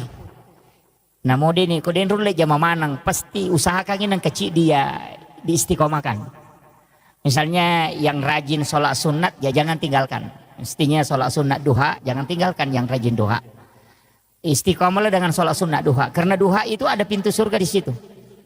Di dalam hadis qudsi itu Allah menjanjikan siapa yang sholat 6 rakaat istiqomah di waktu pagi, maka dia akan masuk ke dalam surgaku melalui babu duha. Itu. Tapi 6 rakaat. Kalau 2 enggak bisa. 4 juga enggak bisa. Kalau mau masuk melalui babu duha itu mesti 6 rakaat. Makanya ulama kita itu lebih mengambil yang 8. Karena kalau diambil 8 rakaat, mulai dari 2 rakaat padilanya itu sampai yang 8 dapat semua. Kan kalau 2 rakaat itu sedekahnya tubuh. Sebenarnya orang yang mau sehat itu cukup dengan duha 2 rakaat. Kalau mau sehat. Utamanya persendihan tulang-tulang. Itu kan hadis Nabi. Bahwa 160 potongan tubuh manusia sedekahnya adalah 2 rakaat sholat sunat di waktu pagi. Jadi sebenarnya tubuh kita ini kan hak pakai, pinjaman dari Allah. Itu bukan hak milik. Dari situlah sehingga tubuh ini tidak bisa dirubah. Hanya dilarang. Alis yang bengkok tidak boleh dikasih lurus. Kan begitu. Kalau tapi laki-laki tidak ada aja yang kasih lurus alis. Yang biasanya itu perempuan. Iya, itu karena hak pakai aja, bukan hak milik. Itu dipinjamkan. Kalau Allah pinjamkan, makanya jangan rubah. Sama dengan kendaraannya orang, kalau kita pinjam, ya jangan dirubah. Begitu, makanya tubuh kita ini sebenarnya 160 potongan itu adalah milik Allah. Dia pinjamkan ke kita untuk dipakai. Dan itu sedekahnya kata Nabi adalah 2 rakaat sholat sunnah duha. Jadi kalau kita mau berterima kasih kepada Allah dengan tubuh yang dia berikan kepada kita ini dipakai selama hidup, maka hendaknya kita melaksanakan sholat sunnah duha 2 rakaat. Cuma sholat sunnah duha itu diatur dalam hadis. Saya baca salah satu hadis dari Anas bin Malik, ini hadis marfu. Rasulullah SAW itu berwasiat, tapi ini agak berat. Tidak semua orang bisa lakukan. Itu sholat sunnah duha di awal waktu. Jadi kita sekarang sholat sunnah duha itu tidak memilih waktu biasa nanti jam 8 atau jam 9. Kalau ini tidak. Kerjakan sholat sunnah duha di awal waktu. Misalnya waktu duha itu masuk jam 7. Maka langsung kerjakan waktu sholat duha 2 rakaat itu di waktu jam 7 itu. Jadi masam peja sunnah ki duha 2 rakaat. Tapi bacaan surahnya itu rakaat pertama sesudah Fatihah kita baca ayat kursi itu 10 kali. Ini hadis marfu. Itu langsung disandarkan ke Nabi. Bukan sandaran ke sahabat, itu langsung sandarannya ke Nabi. Makanya ini hadis sahih. Jadi dikerjakan sholat sunnah duha di awal waktu 2 rakaat. Itu dengan rakaat pertama sesudah Fatihah kita baca ayat kursi 10 kali. Sedangkan rakaat kedua sesudah Fatihah membaca surah Al-Ikhlas 10 kali. Makadai Nabi tak nigi jama ya sampajang makoro di awal waktu. Nah ayat kursi sibakulullahu na baca masing-masing 10 kali. Maka ia tu tahu pasti nama sayupong Allah Ta'ala. Itu kuncinya. Na iya ko ya masiki berarti ako mati ki itu asoy manasa salama. Dan itu Nabi sudah katakan, orang itu pasti masuk dalam rahmat Allah. Iya ko waniwi balinna tanya duha tapi witir. Karena orang yang berwitir itu pasti kekasih Allah. Ini satu-satunya sholat sunnah dari semua sholat sunnah Pak yang dijamin menjadi wali. Jadi komeki menjadi wali sampai dia sunnah witir ini. Makanya duha di awal waktu 2 rakaat itu pamase. Ya komeki mencaji wali kekasih Allah, kerjakan witir di malam hari. Makanya saya kasih tahu terutama ibu-ibu, ya tapura masam pejang ngissa, asam pejang witir memang. Jadi tidak usah tunggu sampai bangun sholat tahajud, tidak usah. Kalau saya sholat witir memang ki baru tidur. Cuma ada kesalahan kita, ustaz juga banyak yang keliru itu memahami. Maka dah sholat witir itu adalah penutup semua sholat. Jadi ketupuran nama witir di negara sampai Jawa dengan jamah. Padahal itu Nabi meminta mengakhirkan. Kenapa? Itu masuknya untuk sholat fardu bukan sholat sunat. Jadi kupura ki masam pajam mengeribi aja tahu witir. Nah sabang kamu pasam pajang ngisah. Makanya diminta sholat witir itu diakhirkan. Bukan akhir semua sholat. Tapi akhir untuk sholat fardu.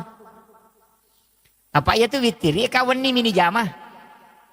Anak dia nawat dito mawitiri ko pure mangaribi na sabang kamu pasang pajangisa. Pura pi masang pajangisa na pamawitiri.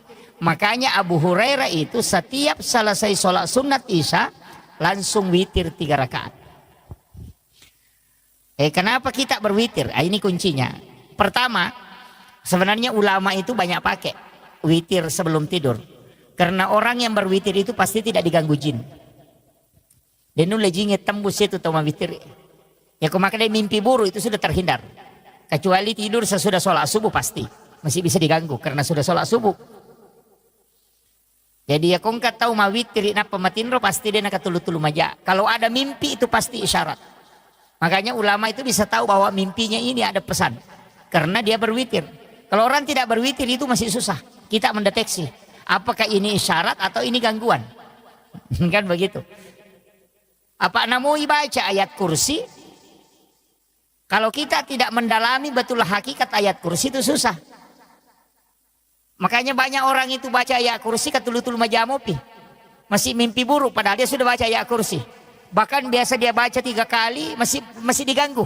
Bahkan arat dasamopa kan begitu. Padahal dia sudah baca ayat kursi. Maka dia guru taya kayak kursi kui baca bawami. Apa namo dakoro maca to baca ayat kursi. Itu kan burung beo juga pintar. Assalamualaikum, assalamualaikum. Nah, itu kan begitu. Makanya itu jin tidak takut karena hakikatnya kan di situ. Jadi tidak sembarang. Tapi kalau diamalkan terus ayat kursi itu bisa jadi senjata. Ya.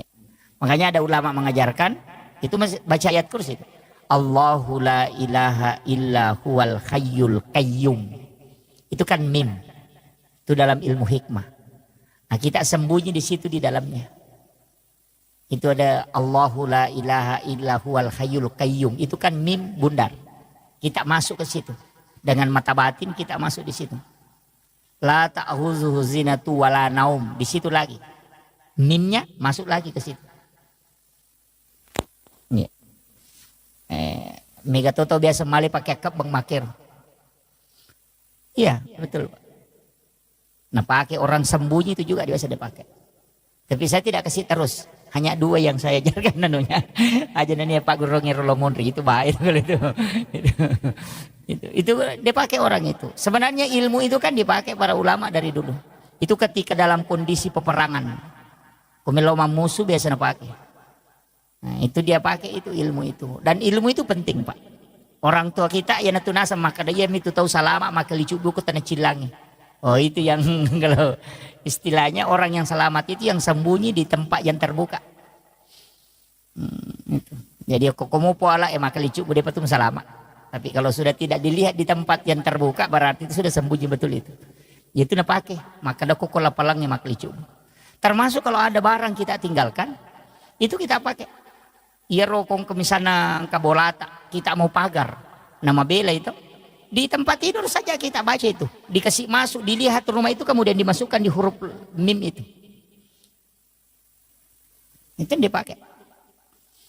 Jadi sama dengan misalnya kendaraan ditinggalkan dipakai aja itu. Kalau maka dawe malampila dia tustas dia ini apalah kalau tidak apalah ayat kursi jangan pakai ayat kursi pakai syahadat atau bismillah. Kalau yang paling simpel itu bismillah. Jadi kita pakai bismillah tapi itu 1 napas. Dan kadang dipakai berobat. Saya sering sampaikan itu. Seperti kalau ada orang minta air untuk disembuhkan. Misalnya untuk diobati bukan disembuhkan ya. Untuk diobati. Biasa minta air supaya didoakan. Sebenarnya itu kuncinya itu basmalah. Baca basmalah 19 kali. Itu sesuai dengan jumlah hurufnya. Dan bismillahirrahmanirrahim itu hurufnya ada 19. Makanya baca basmalah 19 kali baru berdoa. Baru tiupkan ke air. Insya Allah itu mujarab. Jadi kalau ada anak sakit kepala, ada sakit perut, kita mau obati. Ambilkan air, baca basmalah 11 kali. Niatkan untuk obat. Baca sesuai jumlah hurufnya. Itu bagus itu, Pak. Kalau untuk pengobatan, itu kalau menggunakan air itu rata-rata ulama kita dulu biasa pakai begitu. Pakai basmalah, tapi 19 kali dibaca, bukan 1 kali. Itu dibaca sesuai dengan jumlah huruf. Jadi bismillahirrahmanirrahim, bismillahirrahmanirrahim itu dibaca 19 kali. Ada beberapa itu dalam ilmu hikmah itu yang ulama biasa tidak membuka. Karena termasuk dia katakan ilmu rahasia. Saya kemarin sempat ada yang telepon, saya tidak tahu dari mana. Ada yang telepon sempat protes. Ini huruf yang tidak ada di suratul Fatihah, mohon jangan dibuka seperti itu. Itu bahaya. Saya bilang tidak bahaya. Yang penting saya kasih pemahaman. Kan di suratul Fatihah itu ada 7 huruf hijaiyah yang tidak terdapat di dalamnya. Ada 7 huruf itu. Jadi mulai dari huruf alif sampai ya, itu huruf hijaiyah abata saja. Itu ada 7 huruf, itu tidak terdapat di dalam suratul Fatihah. Makanya di tasawuf itu dikatakan cari 7 huruf yang hilang pada 7 ayat yang ada. Oh itu kalau bahasa begitu orang tidak tahu. Makanya kok dia mapat tepung itu maka ada sapar ngak pitu kono pitu. Wah itu yang itu nasak kada angka tu pitu. Itu sebenarnya adalah 7 huruf yang ada yang tidak ada di suratul Fatihah. Kalau itu ditulis itu dianukan para ulama, ditulis 7 huruf itu. baru ditempel di tempat mana kita tidak mau supaya tidak kecurian. Iya, kalau motor ditempel di sadalnya itu supaya jangan dibawanya. Istilahnya di sadal mungkin ditempel, dikasih lem itu kemudian ditempel di plaster. Iya, selama huruf itu masih ada, insya Allah itu tidak dicuri. Barang itu tidak dicuri. Kau nggak tahu majanya, nah denite itu kendaraan, itu hebatnya itu 7 huruf itu yang sama, makanya orang biasa tempel di rumah. Saya pernah ketemu dengan ulama itu, justru dia tulis di kertas, baru dia masukkan di pipet, baru dia tutup. Nanti ketika dicor rumahnya, tiang rumahnya yang di depan itu dia masukkan di dalam cor. Itu supaya dia mengatakan kalau di sini tinggal di dalam sudah tidak ini. Itu dalam ilmu hikmah itu Pak dipakai. Tapi saya tidak kasih tahu hurufnya, cari sendiri. Masa tidak didapat? Itu kan bisa dibaca itu. Suratul Fatihah kan dihafal. Nanti tinggal cari huruf apa yang tidak ada di Suratul Fatihah. Huruf hijaiyah yang itu ada 7. Makanya maka dami itu kalau patepung patareka sapar ngak pitu de ega aku pitu. Nah, itu yang dianukan. Itu kan angka-angka 7 itu kan istimewa Pak. Cuma kadang-kala kita tidak mengkaji itu. Itu penting. Biasa di rumah, nah tempel ke kendaraan, nah, tapi jangan untuk menghinakan, istilahnya disimpan di bagian bawah, jangan. Harus tetap dijaga tempatnya. Ya. Itu bagus. Jadi itu doa yang seperti itu. Tapi sering juga saya anukan bahwa sebenarnya kalau dalam konsep hidup ini 2 sholat itu saya selalu sampaikan sholat sunat. Pertama witir, yang kedua sholat sunat istihara. Ini ilmu yang saya kasih sebenarnya bukan ilmu orang biasa, tapi ini ilmunya orang-orang tertentu. Itu sholat sunnah istihara itu jangan nanti ada masalah baru kita sholat. Kadangkala itu sholat sunnah istihara nanti kita lakukan ketika ada masalah. Padahal sebenarnya sholat sunnah istihara itu dikerjakan setiap malam. Jadi barak napuraki masam paja tahajud, asam paja sunnah istihara memang. Jadi istihara kita itu hanya meminta kepada Allah supaya Dia yang mengatur dan menunjukkan apa yang akan kita lakukan besok. Iya na tunang ka istilah na pakai teman-teman dulu maka ada piga apa pakai doku. Itu na masuk. Karena pasti ada. Iya kode memetoga go ko tie muba aja terjamai karena tidak selesai itu. Pasti jadi masalah. Tapi begitu tadi harus sholat istihara setiap malam. Iya kui pakai itu sampai sunnah istihara setiap malam muncul itu. Muncul itu. Jadi muncul sendiri itu maka dia jolo mujamah. Iya jolo. Biasa kalau ada informasi sampai kita tinggal anukan. Kalau dia tertutup maka dia tolak saja. Tidak usah dianukan dulu itu. Itu jalan itu. Dan itulah yang dipakai ulama. Makanya dia mengatakan ikuti fuad. Ikuti mata hati itu. Dan itu akan terbuka. Karena ia mega tahu, ia mina sampai sunnah istihara kong ke masalah sehingga kong masampajang masalah mini ngerang. Di situ. Jadi tanya apa ngalah tala ni ngerang kong masampajang masalah itu dia berpikir kenapa kok cara matu nalapa poluk. Jadi dia sholat itu karena masalahnya. Itu jadi masalah. Makanya saya sampaikan sebelum kita mendapati masalah, semua yang akan kita jalani dalam sehari itu mestinya istiharakan memang. Artinya iya kawan ni neka ko dito ko sampai tahajud kan gampang sebelum sampai subuh. Bisa itu. Biar masuk waktu subuh. Ya ko sampai sunnah subuh. Sampai sunnah subuh ki. Nah pakai sampai sunnah istihara. Minta kepada Allah supaya Dia yang pilihkan.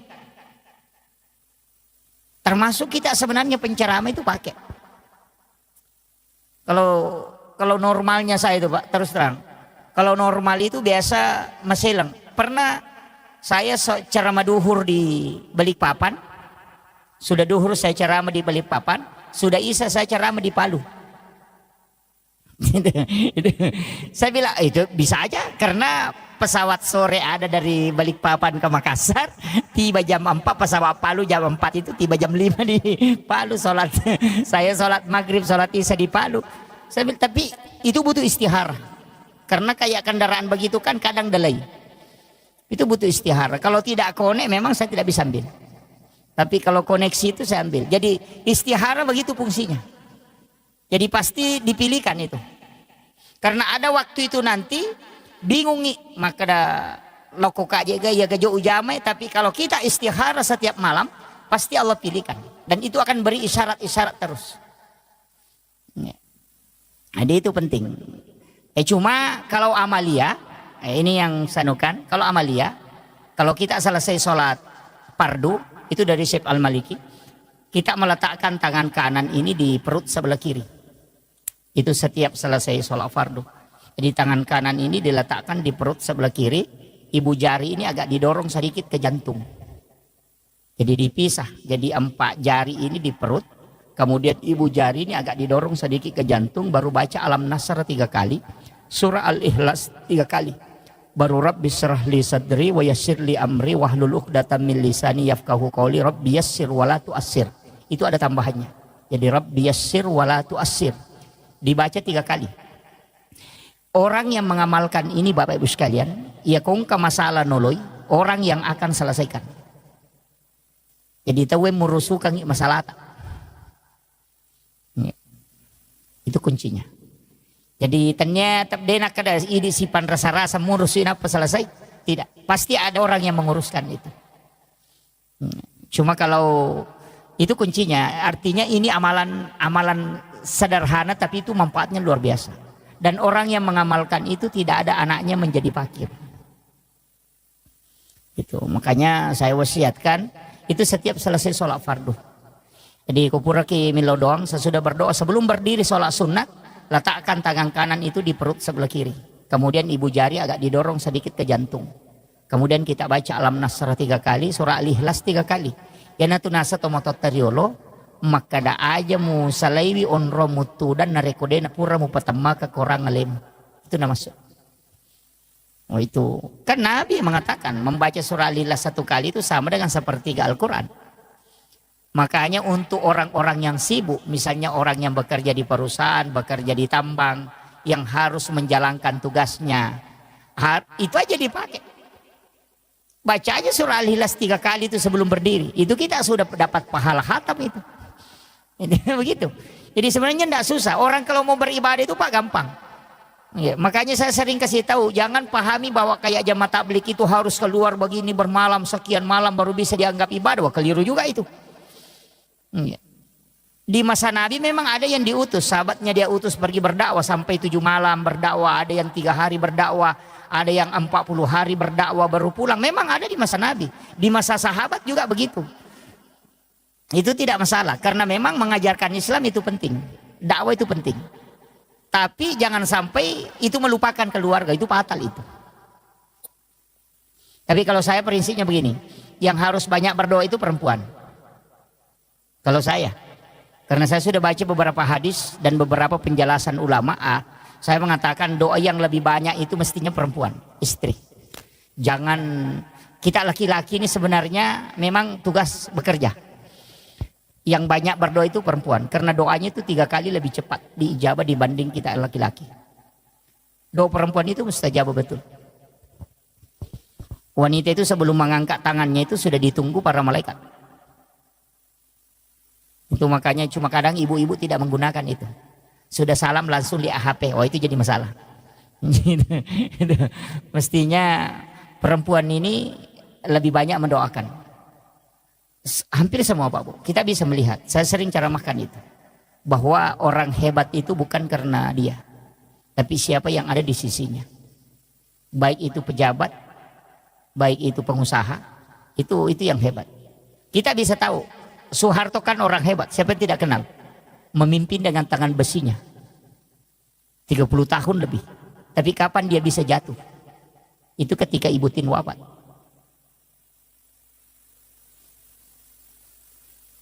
Habibie orang hebat. Siapa yang tidak mengakui, bahkan di Jerman dia dapat nilai summa cum laude. Kecerdasan beliau luar biasa. Tapi kapan mereka tidak bisa berbuat apa-apa? Ketika Ibu Ainun wafat. SBY sekarang kan masih hidup. Panglima TNI 2 kali jadi presiden. Tapi kapan dia tidak bisa mengambil kebijakan sempurna? Ketika Ibu Ani wafat. Itu pelajaran. Makanya sama dengan pondok pesantren. Kalau kiainya meninggal itu tidak jatuh. Tapi kalau ibunya meninggal pasti drop. Itu karena wanita itu doanya luar biasa. Cuma kadang wanita tidak tahu kalau dia punya senjata. Dia lupa pakai. Itu kadang-kadang senjatanya canggih tapi dia lupa. Makanya di situ. Makanya saya bilang wanita itu di sujud terakhir mestinya di situ dia berdoa. Makanya konsensus. Ini saya kasih tahu. Yang sudah berkeluarga, yang belum ya mohon maaf. Kalau masih ada jomblo di sini ya mohon maaf. Tapi jangan terlalu lama jadi jomblo lah. Saya kasih tahu bahwa siapa yang paling tinggi kasih sayang dan cintanya kepada keluarganya pasti hidupnya berkah dan akan dibukakan pintu-pintu kemudahan. Pasti itu. Jadi itu aja. Makanya kalau kasih sayang ke istri itu pokok. Tapi ada yang saya kasih tahu, kalau terima gaji jangan sembunyikan uangnya. Kasih lihat dulu semua istri baru minta sebagian. Cuma ada istri juga tidak mau kasih lagi. itu yang bahaya itu. Iya. Saya kasih tahu, kalau mau berkah, saya ini wasiat guru kami, mursyid kami, termasuk pimpinan pondok kami Al-Mukarram Kiai Haji Fathudin Sukara itu pernah beritahu. Maka dekongka poliamuna pita manang ibenem, biarkan dia pegang. Setelah itu baru kau minta kalau kau butuh. Nah sebab magai, tetap tuh makai guna. Tapi ya kita kau mata terima kidi misalnya 10 juta atau 5 juta. Nah pelak gai 2 juta dia ni pita, bene 3 juta pitang. Capu mati itu 2 juta dia sekadar gayeli. Itu karena hilang berkahnya. Dicabut. Tapi ya kau pura ini tamanang, namo pura minakatan ni, napa ilau 2 juta maka datalengak 2 juta mereka pakai, itu pasti mak berkah. Sisa lame matuh. Makanya kita laki-laki sebenarnya itu punya rezeki cuma 30%. Wanita itu yang punya 70%. Itu anunya. Makanya kalau mau banyak mendoakan ya kasih banyak istri.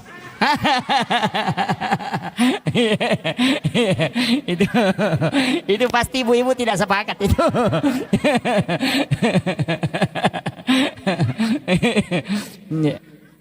Jadi kan kuncinya di situ. Makanya saya wasiatkan kepada ibu-ibu, cukup kalau sholat sunnah ataupun sholat fardu di sujud terakhir itu minta. Kita yang memohon kepada Allah, karena itu pasti dibuka. Pasti dibuka. Karena hakikatnya di situ. Makanya wanita itu dengan simbol kelembutannya itu dengan simbol doa. Tapi untuk laki-laki itu adalah simbol bekerja. Makanya orang Bugis itu pakai palsapa ketika dalam tradisi itu narik komaki agasana sompasara. Kan di situ pita si bawa jarum. Itu kan simbol. Benang itu simbol wanita, jarum itu simbol laki-laki. Jadi sompasara itu. Jadi itu sebenarnya kuncinya. Nah, kemudian ini yang saya wasiatkan tadi tentang masalah doa. Makanya perempuan yang paling bagus, Pak. Rezeki laki-laki di situ tergantung. Itu kuncinya di situ. Tapi jangan coba-coba menyeleweng. Jangan coba-coba misalnya mengatakan melakukan perzinahan atau apa, jangan. Karena pasti jatuh. Pimpinan pondok pesantren saja yang di Jawa hafal Quran 30 juz. Hafal ribuan hadis dan sholat jamaah setiap waktu. Itu bisa jatuh sejatuh-jatuhnya ketika melakukan perzinahan dengan santrinya. Yang hafal Quran 30 juz saja tidak selamat, apalagi yang tidak hafal apa-apa. Itu jadi masalah. Begitu. Iya. Yang hafal Quran saja bisa dihinakan seperti itu. Kurang apa dia? Karena dia sudah hafal Quran. Penghafal Quran itu kan dimuliakan dan dijaga malaikat. Tapi kapan dia bisa sehina seperti itu ketika dia melakukan itu? Makanya saya kasih tahu, harus berpikir. Itu kuncinya. Makanya keberkahan itu ada di wanita. Berkahan di situ. Makanya doakan. Jadi sampaikan kepada istri, makanya jangan sembarang memilih istri, Pak. Yang sering ngomel-ngomel itu harus ditatar dulu itu baru diperistri sebenarnya. Iya. Karena ada juga memang istri itu yang suka ngomel itu. Bikin sakit telinga. Tapi tidak ada jadi sini, tidak ada. Jauh-jauh di sana. Harus banyak bersabar. Sabar sebenarnya kan begini. Saya itu pakai istilah sederhana, Pak Bu. Kalau sabar itu kan kuncinya cuma satu. Kalau kau tidak bisa menyelesaikan, biarkan waktu yang selesaikan. Saya selalu begitu, prinsip begitu. Ya kung ka masalah yoloy, na dia mulai selesaikan kita jabani waktu apa selesaikan. Berjalannya waktu itu selesai sendiri. Begitu. Makanya prinsip kita begitu. Makanya Allah itu kan sudah mengatur. Saya yang tentukan, kau tinggal menjalani. Nah tugas tadi manusia kan cuma dua, berusaha dan berdoa. Kesimpulan akhir jangan kau urus. Cuma mega tahu stares na sabak kesimpulan terakhir toli melo misalnya. Yang banyak ya mega tu malasa, dia pernah balu na reke sarona, dia je salah-salangi. Kan begitu. Dia pernah nak balu na reke sarona. Nama kami pun Allah Ta'ala bekerja dan berdoa untuk hasilnya saya yang tentukan. Yupi di zaman na pun Allah Ta'ala ya apa zaman mata di jama. Ini kan jadi masalah tuh. Ini manusia itu diminta berusaha dan berdoa. Itu tugas Allah menentukan. Nama kayak gak tahu ya rojolo sarona nareke. Makanya ada perusahaan itu kalau orang mau kerja langsung tanya gaji dia tidak terima. Ada itu beberapa perusahaan begitu. Sama dengan sekolah. Di pimpinan pondok saya dulu masih terapkan itu. Nangka guru mendaftar tak pernah kutanya yang kada sia gaji netek dia terima itu. Maka ada berusaha kok dulu baru berdoa. Aja tetap gaji makutana karena gaji itu kan kayak begitu. Hasil itu urusannya Allah. Kau itu berdoa dan berusaha. Itu aja kuncinya. Jadi dalam kehidupan ini supaya tidak susah Pak, itu aja kuncinya. Man lam yaskur ala namai walam yasbir ala bala walam yarda ala qada'i. Maka kuncinya di situ. Cukup syukuri, bersabar, tapi gampang ya Pak Uto. Nah, kada sabar, wah, maka gampang. Tapi kalau mana mau noko kupuri, memang sabar itu berat. Karena orang yang sabar itu ma Allah, bersama dengan Allah. Tapi begini, saya kalau kita ngaji tasawuf sedikit, saya tarik sedikit ke tasawuf. Dalam tasawuf itu sebenarnya tidak ada masalah. Jadi ada namanya zahirun kafi dan batinun kafi, itu seperti telapak tangan. Kalau dia dari sini itu ada fungsinya. Kalau dia dari belakang juga berfungsi. Jadi semua kehidupan yang kita alami begitu Pak. Masalah itu sebenarnya bukan masalah. Cuma itu cara Allah memanggil kita. Itu aja prinsipnya. Jadi setengah natanya masalah tuh. Cara anak pun Allah Ta'ala muliki. Karena kong kata udah gak masalah. Anak kadang doanya itu tidak khusyuk. Iya. Padahal mi kong kadi perikantong si di juta na tumaliwasang. Milaw dongi. Beda Pak dongang. Ko dia nagaga di perikantong na tumaliwasang. Coba. Pasti khusyuknya itu beda. Maka begitu. Iya, ya kong kadi perikantong na tumilaw dong maka mudah-mudahan kasih ya kaya. Dato lima ka dan kamu padiku. Ya ko dia nagaga di dito nagataw ya wasisa na de capu sisa. Pasti ya Allah. Wah tak pemataan di mana tuh. Itu kan begitu. Karena kehusuan itu kadang datang ketika masalah itu sudah full. Jadi sebenarnya itu fasilitas. Jadi fasilitas. Makanya saya mengatakan, sering begini, kalau ada orang yang membuli, jangan marah, justru berterima kasih.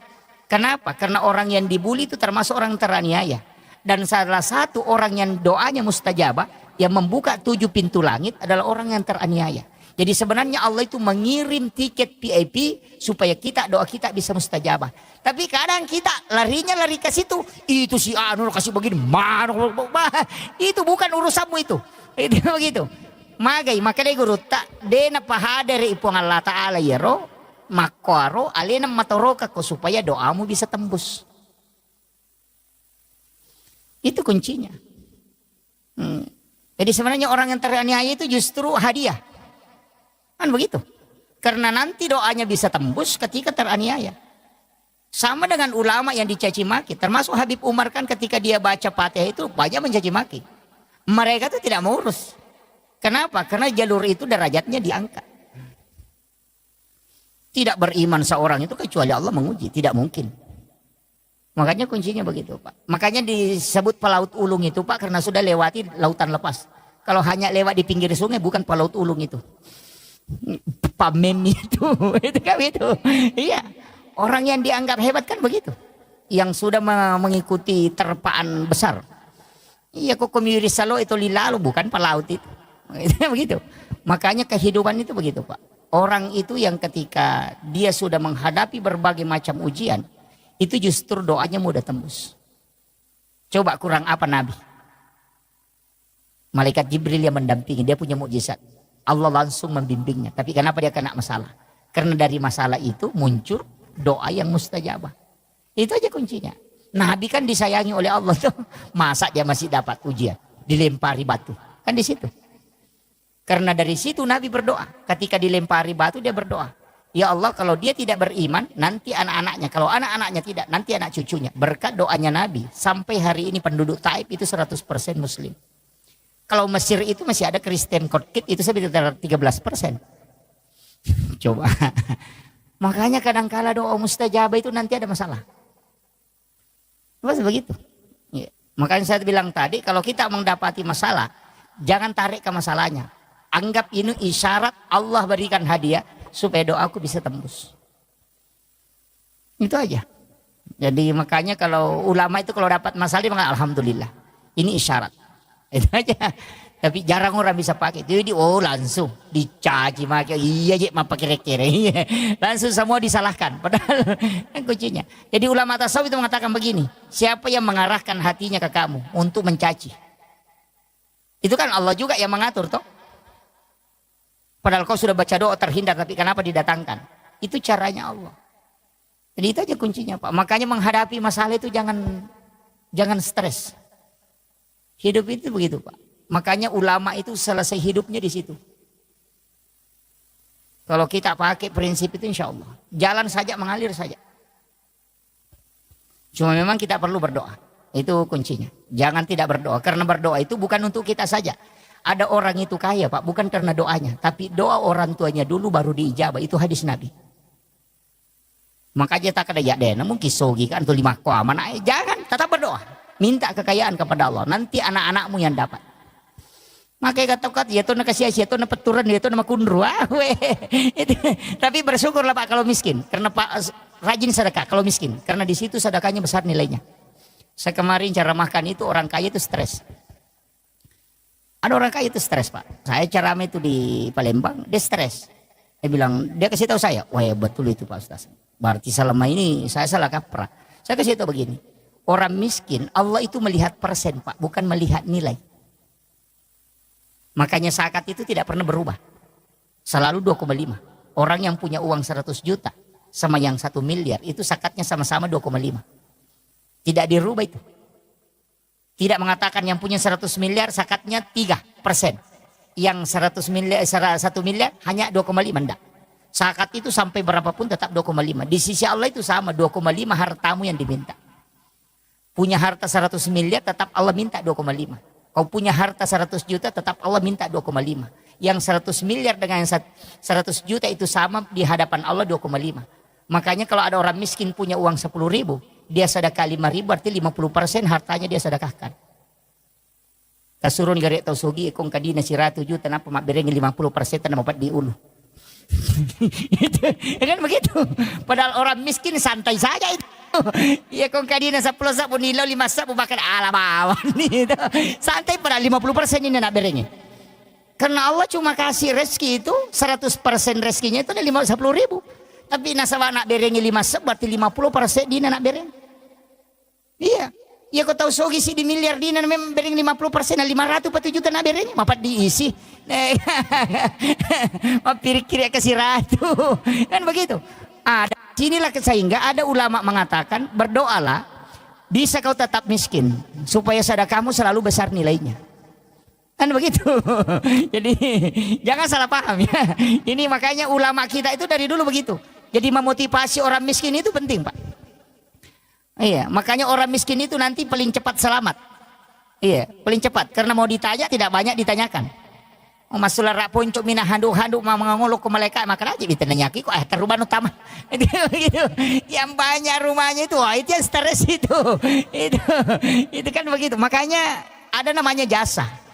Makanya guru tak, ini yang wasiat saya juga penting ini, jangan ditinggalkan ini. Setiap punya barang baru itu pakai sholat. Iya, istilahnya barang baru, memiliki baju-baju baru, langsung tak pakai mas sempajang.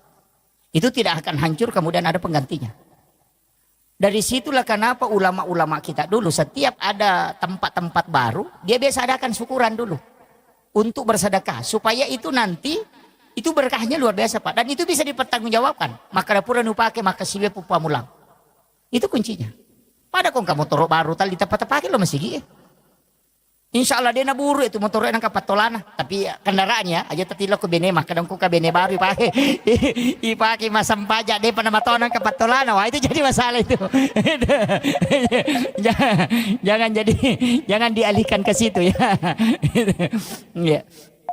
Jadi itu semua Tapi saya sering sampaikan, kalau beli kendaraan itu wasiat guru kami, itu dari Aceh. Ya kau beli kau kendaraan, nak beli hari Senin. Dena buruk tuh nangka patolan. Dena sesa ko aga. Ia pernah mogok ko nadapi bengkel itu. Mendari latup itu boleh napa mapecak ban. Itu beli hari Senin, jangan beli hari Jumat. Karena melihat sejumat na rasa-rasa ko tuh. Itu pesan beliau. Dan saya buktikan, anka motor ku biasa wala Jumat. Kata lu gak ulunan apa. Saya bilang betul juga ini. Yeah, karena hari Jumat itu hari ibadah, bukan untuk harta. Kalau kenapa hari Senin? Karena hari Senin itu ditetapkan rezeki. Kanya maka de guruta beli hari Senin, insya Allah. Dena sesa ko tuh, dena pantas rasa. Yeah. Kecuali kalau tidak sama, kalau anak mau sekolah itu hari Selasa. Terdaftar esok Selasa kalau anaknya masih sekolah. Magai nasabah ilmu itu diciptakan di hari Selasa. Jadi itu dari situ hitung-hitungan ulama dulu. Sehingga dia pakai ilmu hikmah. Maka dia kong karena anak mau pas sekolah so Selasa mau daftar. Dia lari ke sekolah. Dan insya Allah berhasil itu. Jadi itu ada hari-hari tertentu memang itu. Jadi memang kalau kita kejar-kejar ilmu-ilmu seperti itu, ilmu hikmah kan banyak. Tapi itu masuk hikmah, bukan masuk dalam ilmu fikih. Kalau ilmu fikih itu kan ilmu hukum. Sama aja dengan dokter. Ada dokter kulit, ada dokter terapi. Begitu, ada dokter jantung. Ya. Jadi kuncinya di situ. Tapi kembali lagi, itu adalah mengikuti kaidahnya. Nah, makanya saya sampaikan, jadi amalia kita begitu. Yang pertama tadi, jangan tinggalkan. Utamanya sholat sunat duha di awal waktu ini paling bagus. Yang kedua adalah sholat sunat witir. Jangan tinggalkan itu. Kalau sholat sunat. Kalau sholat fardu memang harus. Biarkan kita yang diatur oleh sholat. Aja ini dimatur isam pajangi. Apa ya kui diatur ko sampajangi. Ina tamu waktu pasti masam pajangi. Tapi ya kui dimatur isam pajangi. Mandari mepi loro to masam pajangi. Mepi asarat to masam pajangi loro. Lima kada matu, pimatu, pinala to ngamatu itu. Itu iya. Kemudian usahakan berjamaah. Walaupun kita tidak, jangan selalu berpikir yang 27 derajatnya. Karena tidak ada orang masuk surga itu karena pahala. Tapi masuk surga itu karena rahmat Allah. Jadi jangan sholat berjamaah karena mengejar 27-nya. Walaupun itu bisa jadi motivasi. Tapi jangan itu yang menjadi pokok. Jadi usahakan berjamaah itu untuk mengambil berkahnya. Iya. Sebab angkat itu barakah nama berjamaah. Berkahnya itu didoakan para malaikat. Iya. Cuma kalau saya selalu wasiatkan, satu surah jangan ditinggalkan. Surah Alam Nasrah, Al-Insyirah. Ajak tasalayar. Saya di Kalimantan ini ada beberapa jamaah, di Jakarta juga ada beberapa, di Papua ada beberapa yang saya sering tanya itu orang-orang sukses yang anaknya sukses, bukan anaknya yang saya tanya. Itu saya lari ke orang tuanya atau istrinya. Biasa bertanya. Ada beberapa jamaah saya itu 80%, saya minta mengatakan 80% yang ada orang tua tidak sekolah. Jadi ibu bapaknya tidak pernah sekolah, tapi anaknya justru jadi pemimpin yang hebat. Saya sering bertanya dan 80% itu tidak lepas dari surah Al-Insyirah. Bahkan ada di Kalimantan sini dia sudah sampaikan. Saya tidak tidur Pak Ustaz kalau tidak membaca 100 kali surah Alam Nasrah itu. Itu kuncinya. Makanya saya kasih tahu kalau anaknya mau menjadi orang-orang yang hebat, ibu bapaknya jangan tinggalkan membaca. Kalau ibunya saja, ibunya saja. Kalau bapaknya tidak sempat, mesti ada salah satu dari orang tua kita yang baca itu. Jangan kurang 100 kali membaca surah Al-Insyirah, Alam Nasrah, insya Allah. Itu bisa dibagi aja itu. 20 sudah sholat subuh, 20 sudah sholat duhur, 20 sudah sholat asar, 20 sudah sholat maghrib, 20 sudah sholat isya, itu sudah 100. Iya. Atau sambil jalan kita baca, apalagi tasbih sekarang kan sudah enak. Yang di tangan, yang ditindis-tindis itu. Baca Alam Nasrah itu, jangan kurang dari 100. Insya Allah anak-anak kita itu tidak akan ada yang susah. Makanya guru Profesor Dr. K. Haji Aliyafi itu almarhum di pengurus pusat DDI itu wasiat beliau ketika ditanyakan apa amalan sehingga dia bisa seperti itu. Dia mengatakan surah Alam Nasrah, jangan tinggalkan itu. Kalau perlu diambil bacaan surah dalam sholat. Ya kumasam peja sunaki ya ruta baca. Bisa diulang-ulang sampai 7 kali. Kecuali dari Ngepat di RW itu beda. Kalau dada itu biasa sakit atau jantung kadang tidak stabil, kadang domba-domba itu surah Al-Kausar. Itu untuk mengobati itu. Surah Al-Kausar itu untuk menenangkan kalbu. Jadi kung kataw magampat taselang, madari pat taselang, cede-cede tasela sih. Madari mak barabarona padahal tidak ada apa-apa. Suruh baca, memperbanyak membaca surah Al-Kautsar. Surah yang paling pendek, inna atayna. Eko dia tak apalah ya rumah tibawan nih. Wah ini sudah jam 9 lewat. Ini itu surah Al-Kautsar, itu surah adalah surah untuk ketenangan. Itu talumia ya inna atayna Al-Kautsar fasholli li rabbika wanhar inna syani'aka huwal abtar. Itu. Tapi itu surah bagus sekali. Kalau ada anak-anak menangis itu tengah malam karena nak bicu teri, ya benar rota bacangi. Tiup ke tangan baru letakkan di dadanya atau di ubung-ubungnya. Itu diam itu. Karena itu diganggu jin, misibian. Jadi kebacangi surah Al-Kautsar itu langsung diam. Sebenarnya orang yang pang emosian yang itu dibacangi.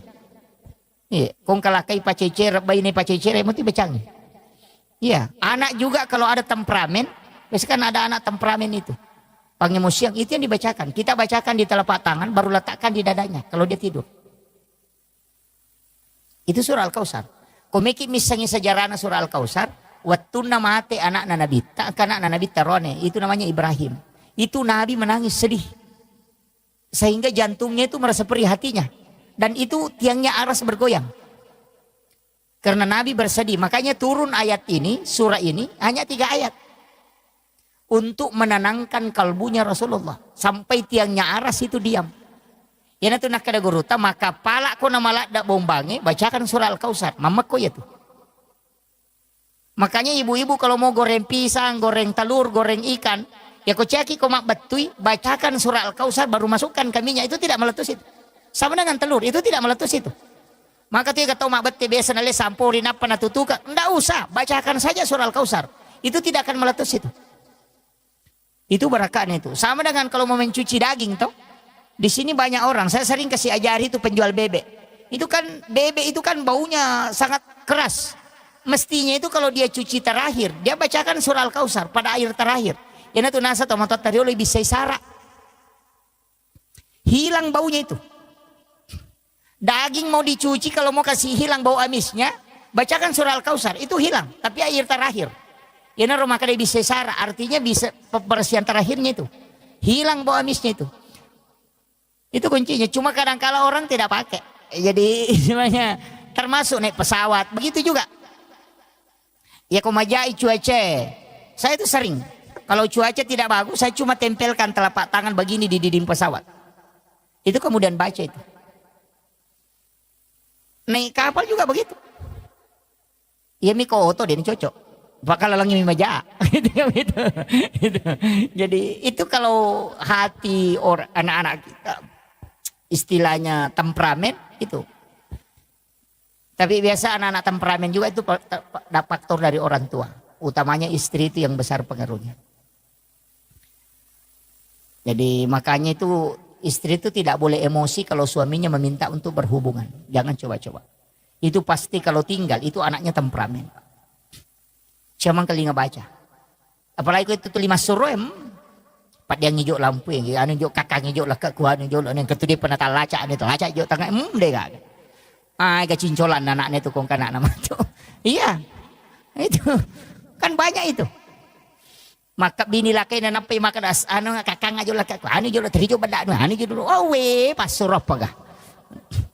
Itu. Dan itu pasti anak nama itu kong ke sorangnya mereka bicaraan.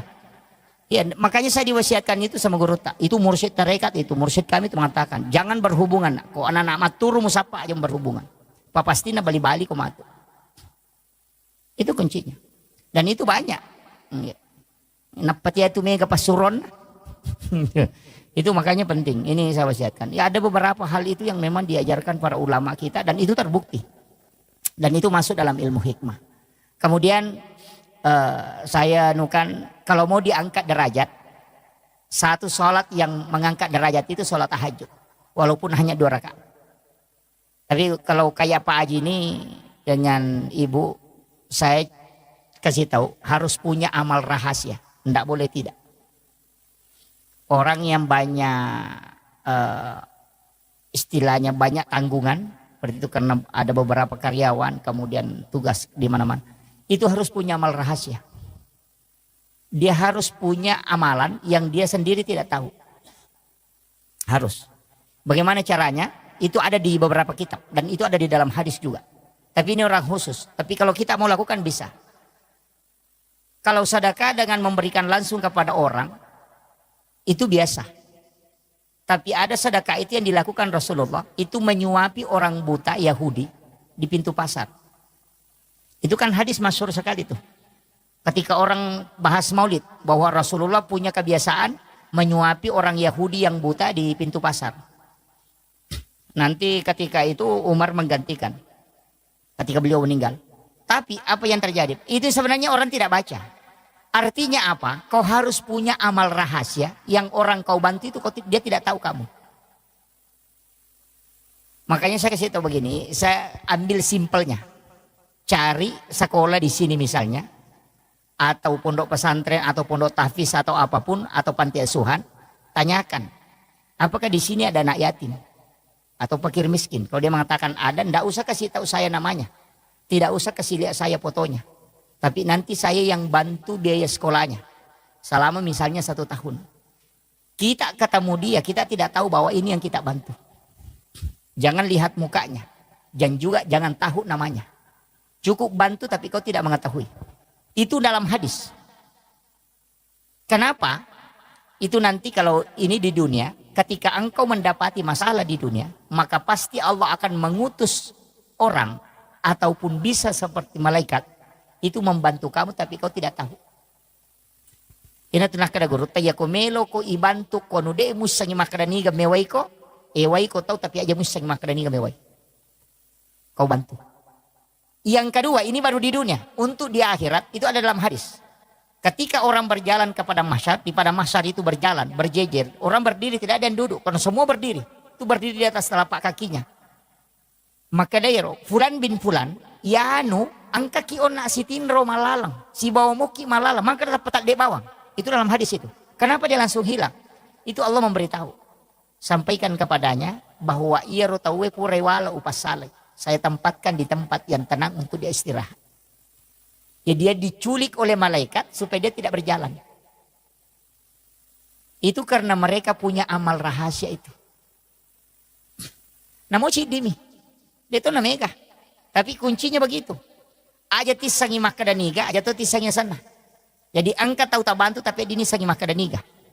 Itu minta berkahnya itu. Dan itu bisa dipakai tawasul Pak. Ya kong kala sat tenang katanga doktoro ita pakai ya. Angka amal au piga makokopo degaga willo ko tanya pa masita yang bamala harapkan. Talinga po baraka na tapalapa ka apolo ko masalah itu tembus itu. Yo po itu maka datang panama 10.000 ay sila ada kimilodong itu. Sila ada kimilodong itu.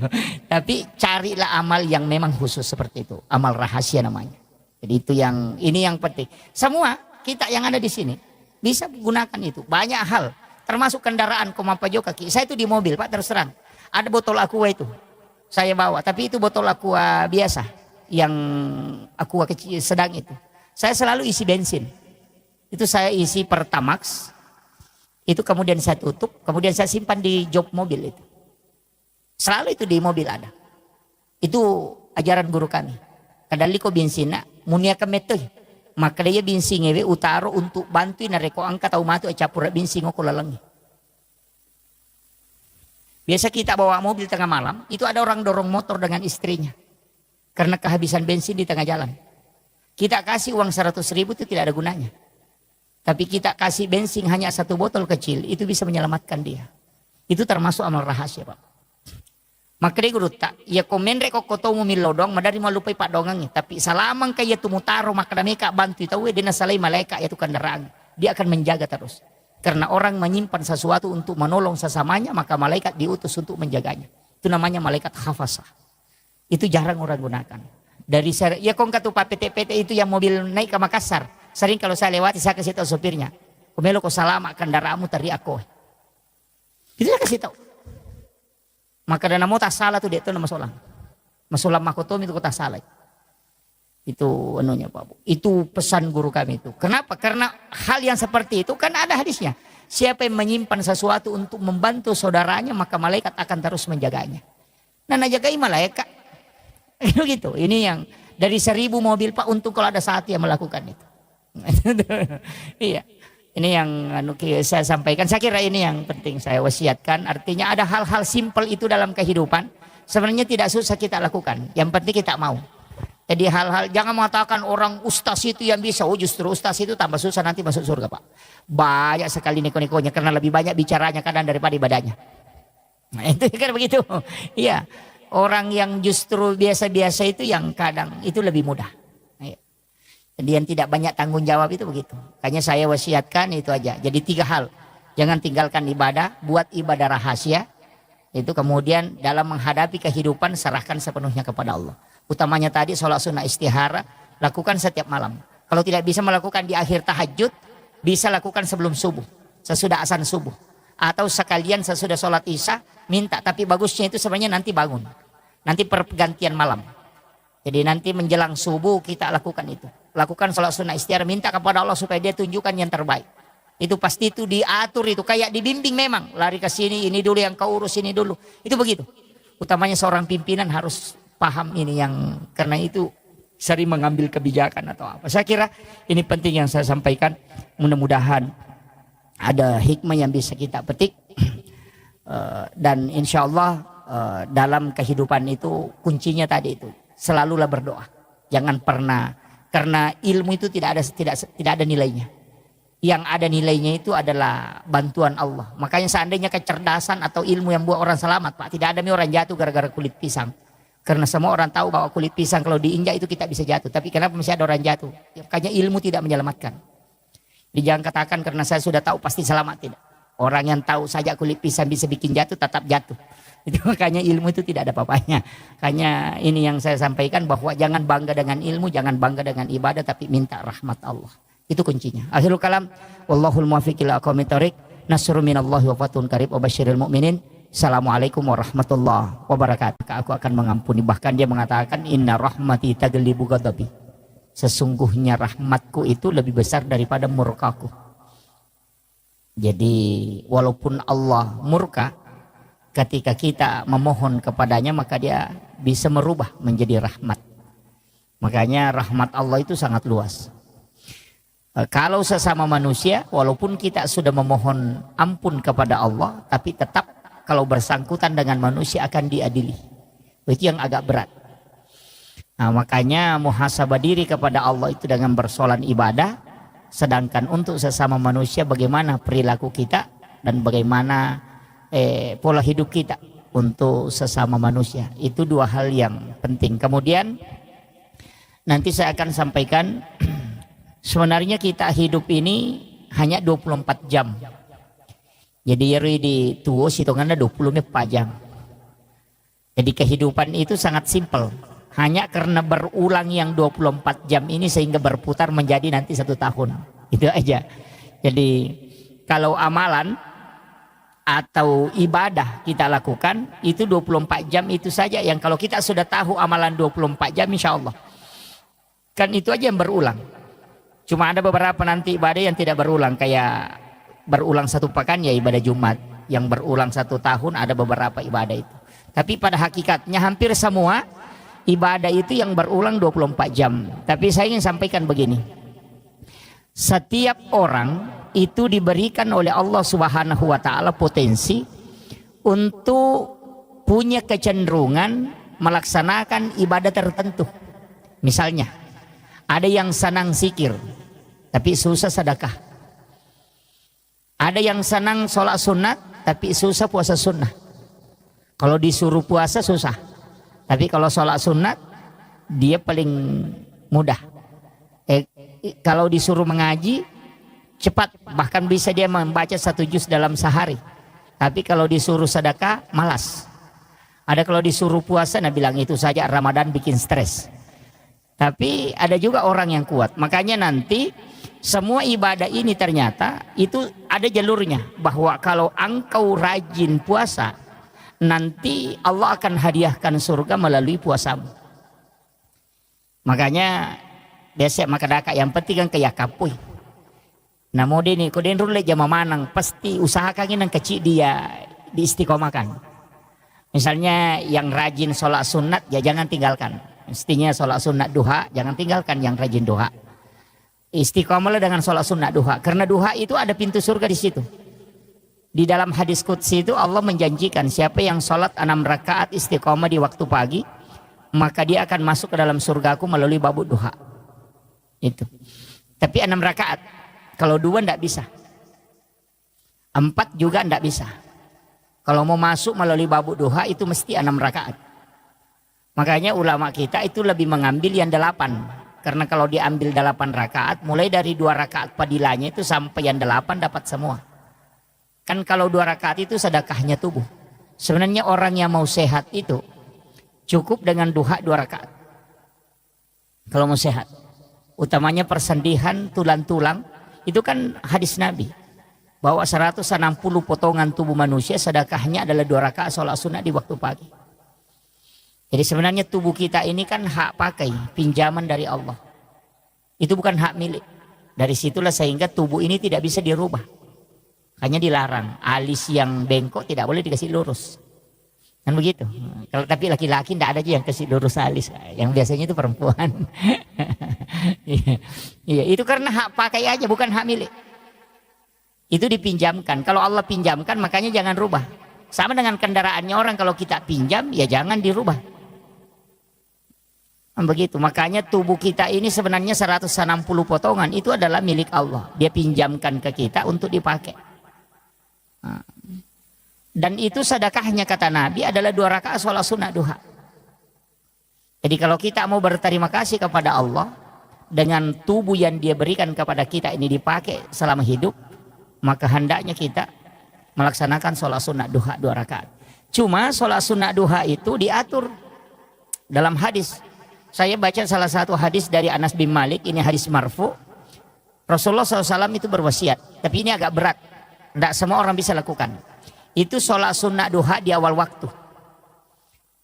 Jadi kita sekarang sholat sunnah duha itu tidak memilih waktu biasa nanti jam 8 atau jam 9. Kalau ini tidak.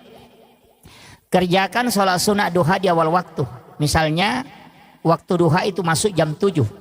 Maka langsung kerjakan waktu sholat duha 2 rakaat itu di waktu jam 7 itu. Jadi masam peja sunnah ki duha 2 rakaat. Tapi bacaan surahnya itu rakaat pertama sesudah Fatihah kita baca ayat kursi itu 10 kali. Ini hadis marfu. Itu langsung disandarkan ke Nabi. Bukan sandaran ke sahabat, itu langsung sandarannya ke Nabi. Kayaknya ini hadis sahih. Jadi dikerjakan sholat sunnah duha di awal waktu 2 rakaat. Itu dengan rakaat pertama sesudah Fatihah kita baca ayat kursi 10 kali. Sedangkan rakaat kedua sesudah Fatihah membaca surah Al-Ikhlas 10 kali. Makadai Nabi tak nigi jamnya sampajangnya makoro di awal waktu. Nah ayat kursi sibakulu Allahu na baca masing-masing 10 kali. Maka ia tuh tahu pasti nama saypong Allah Ta'ala. Itu kuncinya. Na iya ko ya masiki berarti ko mate ki itu asoy manasa salama. Dan itu Nabi sudah katakan, orang itu pasti masuk dalam rahmat Allah. Iya ko waniwi balinna tanya duha tapi witir. Karena orang yang berwitir itu pasti kekasih Allah. Ini satu-satunya sholat sunnah dari semua sholat sunnah Pak yang dijamin menjadi wali. Jadi komeki menjadi wali sampai dia sunnah witir ini. Makanya duha di awal waktu 2 rakaat itu pamase. Ya komeki mencaji wali kekasih Allah, kerjakan witir di malam hari. Makanya saya kasih tahu terutama ibu-ibu, ya tapura masam pejang ngissa. Asam pejang witir memang. Jadi tidak usah tunggu sampai bangun sholat tahajud, tidak usah. Kalau saya sholat witir memang ki baru tidur. Cuma ada kesalahan kita, ustaz juga banyak yang keliru itu memahami. Maka dah sholat witir itu adalah penutup semua sholat.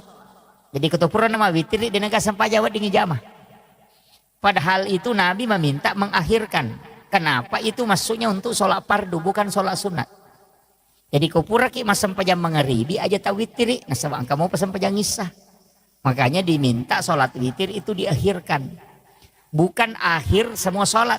Tapi akhir untuk sholat fardu. Apa ya itu witir? Ya kawan ni mini jamah. Anak dia nawat dito mawitiri ko pure mangaribi na saba ang kamu pasam pajang isa. Pura pi masam pajang isa na pamawitiri. Makanya Abu Hurairah itu setiap selesai sholat sunat Isya langsung witir 3 rakaat. Kenapa kita berwitir? Ini kuncinya. Pertama, sebenarnya ulama itu banyak pakai witir sebelum tidur. Karena orang yang berwitir itu pasti tidak diganggu jin. Dan nulai jinnya tembus itu sama witir. Ya kemakan mimpi buruk itu sudah terhindar. Kecuali tidur sesudah sholat subuh pasti. Masih bisa diganggu karena sudah sholat subuh. Jadi ya kau nggak tahu ma witir napa matinro pasti dia nak tulu-tulu maja. Kalau ada mimpi itu pasti isyarat. Makanya ulama itu bisa tahu bahwa mimpinya ini ada pesan. Karena dia berwitir. Kalau orang tidak berwitir itu masih susah. Kita mendeteksi. Apakah ini isyarat atau ini gangguan. Kan begitu. Apa namui baca ayat kursi. Kalau kita tidak mendalami betul hakikat ayat kursi itu susah. Makanya banyak orang itu baca ayat kursi ketulu-tulu majamopi. Masih mimpi buruk padahal dia sudah baca ayat kursi. Bahkan biasa dia baca 3 kali masih diganggu. Bahkan arat dasamopa kan begitu. Padahal dia sudah baca ayat kursi. Maka dia guru taya kayak kursi kui baca bawami. Apa namo dah koro maca to baca ayat kursi. Itu kan burung beo juga pintar. Assalamualaikum, assalamualaikum. Nah, itu kan begitu. Makanya itu jin tidak takut. Karena hakikatnya kan di situ. Jadi tidak sembarang. Tapi kalau diamalkan terus ayat kursi itu bisa jadi senjata. Iya. Makanya ada ulama mengajarkan itu baca ayat kursi itu. Allahu la ilaha illa huwal hayyul qayyum. Itu kan mim. Itu dalam ilmu hikmah. Nah, kita sembunyi di situ di dalamnya. Itu ada Allahu la ilaha illa huwal hayyul qayyum. Itu kan mim bundar. Kita masuk ke situ. Dengan mata batin kita masuk di situ. La ta'khuzuhu zinatu wala naum. Di situ lagi. Mimnya masuk lagi ke situ. Ya. Mega Toto biasa mali pakai kep bang makir. Iya, betul. Nah, pakai orang sembunyi itu juga biasa dipakai. Tapi saya tidak kasih terus. Hanya 2 yang saya ajarkan nanunya. Aja nanya Pak Guru Ngirolomondri itu baik itu. Itu dipakai orang itu. Sebenarnya ilmu itu kan dipakai para ulama dari dulu. Itu ketika dalam kondisi peperangan. Kumeloma musuh biasa pakai. Nah, itu dia pakai itu ilmu itu. Dan ilmu itu penting, Pak. Orang tua kita ya natunasa maka dia itu tahu salama maka licu buku tanah cilangi. Oh, itu yang kalau istilahnya orang yang selamat itu yang sembunyi di tempat yang terbuka. Itu. Jadi kokomo poala maka licu bude patung selamat. Tapi kalau sudah tidak dilihat di tempat yang terbuka berarti itu sudah sembunyi betul itu. Itu nak pakai maka ada kokola palangnya maka licu. Termasuk kalau ada barang kita tinggalkan itu kita pakai. Iya rokong ke misalnya kabolata kita mau pagar nama bela itu. Di tempat tidur saja kita baca itu. Dikasih masuk, dilihat rumah itu kemudian dimasukkan di huruf mim itu. Itu yang dipakai. Jadi sama dengan misalnya kendaraan ditinggalkan. Dipakai aja itu. Kalau maka ada malampila ada tustas. Ini apalah. Kalau tidak apal ayat kursi. Jangan pakai ayat kursi. Pakai syahadat. Atau bismillah. Kalau yang paling simpel itu bismillah. Jadi kita pakai bismillah tapi itu 1 napas. Dan kadang dipakai berobat. Saya sering sampaikan itu. Seperti kalau ada orang minta air untuk disembuhkan. Misalnya untuk diobati bukan disembuhkan ya. Untuk diobati. Biasa minta air supaya didoakan. Sebenarnya itu kuncinya itu basmalah. Baca basmalah 19 kali. Itu sesuai dengan jumlah hurufnya. Dan bismillahirrahmanirrahim itu hurufnya ada 19. Makanya baca basmalah 19 kali baru berdoa. Baru tiupkan ke air. Insya Allah itu mujarab. Jadi kalau ada anak sakit kepala, ada sakit perut, kita mau obati. Ambilkan air, baca basmalah 11 kali. Niatkan untuk obat. Baca sesuai jumlah hurufnya. Itu bagus itu, Pak. Kalau untuk pengobatan. Itu kalau menggunakan air itu. Rata-rata ulama kita dulu biasa pakai begitu. Pakai basmalah, tapi 19 kali dibaca, bukan 1 kali. Itu dibaca sesuai dengan jumlah huruf. Jadi bismillahirrahmanirrahim, bismillahirrahmanirrahim itu dibaca 19 kali. Ada beberapa itu dalam ilmu hikmah itu yang ulama biasa tidak mau buka. Karena termasuk dia katakan ilmu rahasia. Saya kemarin sempat di ada yang telepon, saya tidak tahu dari mana. Ada yang telepon sempat protes. Ini huruf yang tidak ada di suratul Fatihah, mohon jangan dibuka seperti itu. Itu bahaya. Saya bilang tidak bahaya. Yang penting saya kasih pemahaman. Kan di suratul Fatihah itu ada 7 huruf hijaiyah yang tidak terdapat di dalamnya. Ada 7 huruf itu. Jadi mulai dari huruf alif sampai ya. Itu huruf hijaiyah abata saja. Itu ada 7 huruf. Itu tidak terdapat di dalam suratul Fatihah.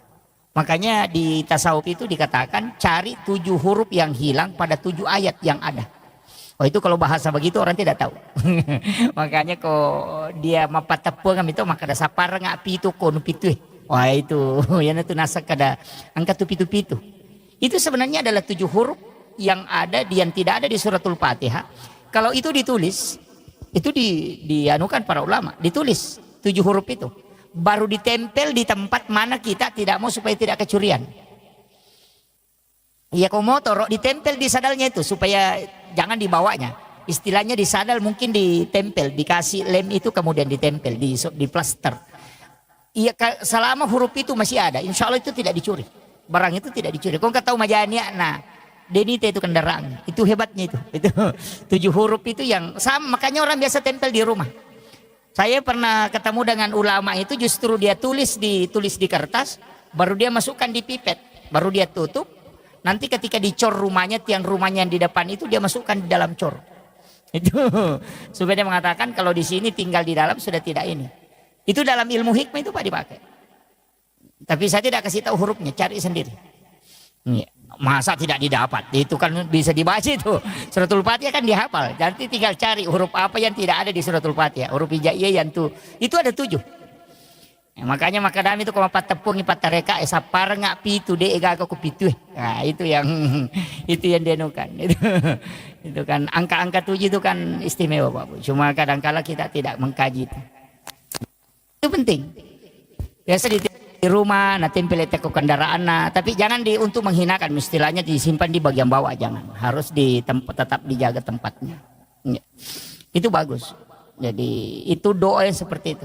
Tapi sering juga saya anukan bahwa sebenarnya kalau dalam konsep hidup ini 2 sholat itu saya selalu sampaikan sholat sunat. Pertama witir, yang kedua sholat sunat istihara. Ini ilmu yang saya kasih sebenarnya ilmu bukan ilmu orang biasa, tapi ini ilmunya orang-orang tertentu. Itu sholat sunnah istihara itu jangan nanti ada masalah baru kita sholat. Kadangkala itu sholat sunnah istihara nanti kita lakukan ketika ada masalah. Padahal sebenarnya sholat sunnah istihara itu dikerjakan setiap malam. Jadi barak napura ki masam paja tahajud, asam paja sunnah istihara memang. Jadi istihara kita itu hanya meminta kepada Allah supaya Dia yang mengatur dan menunjukkan apa yang akan kita lakukan besok. Iya na tunang ka istilah na pakai teman-teman dulu maka ada depi apa pakai doku. Ah itu nama masuk. Karena pasti ada. Iya kode memang toga kok tie muba aja terjamai karena tidak selesai itu. Pasti jadi masalah. Tapi begitu tadi harus sholat istihara setiap malam.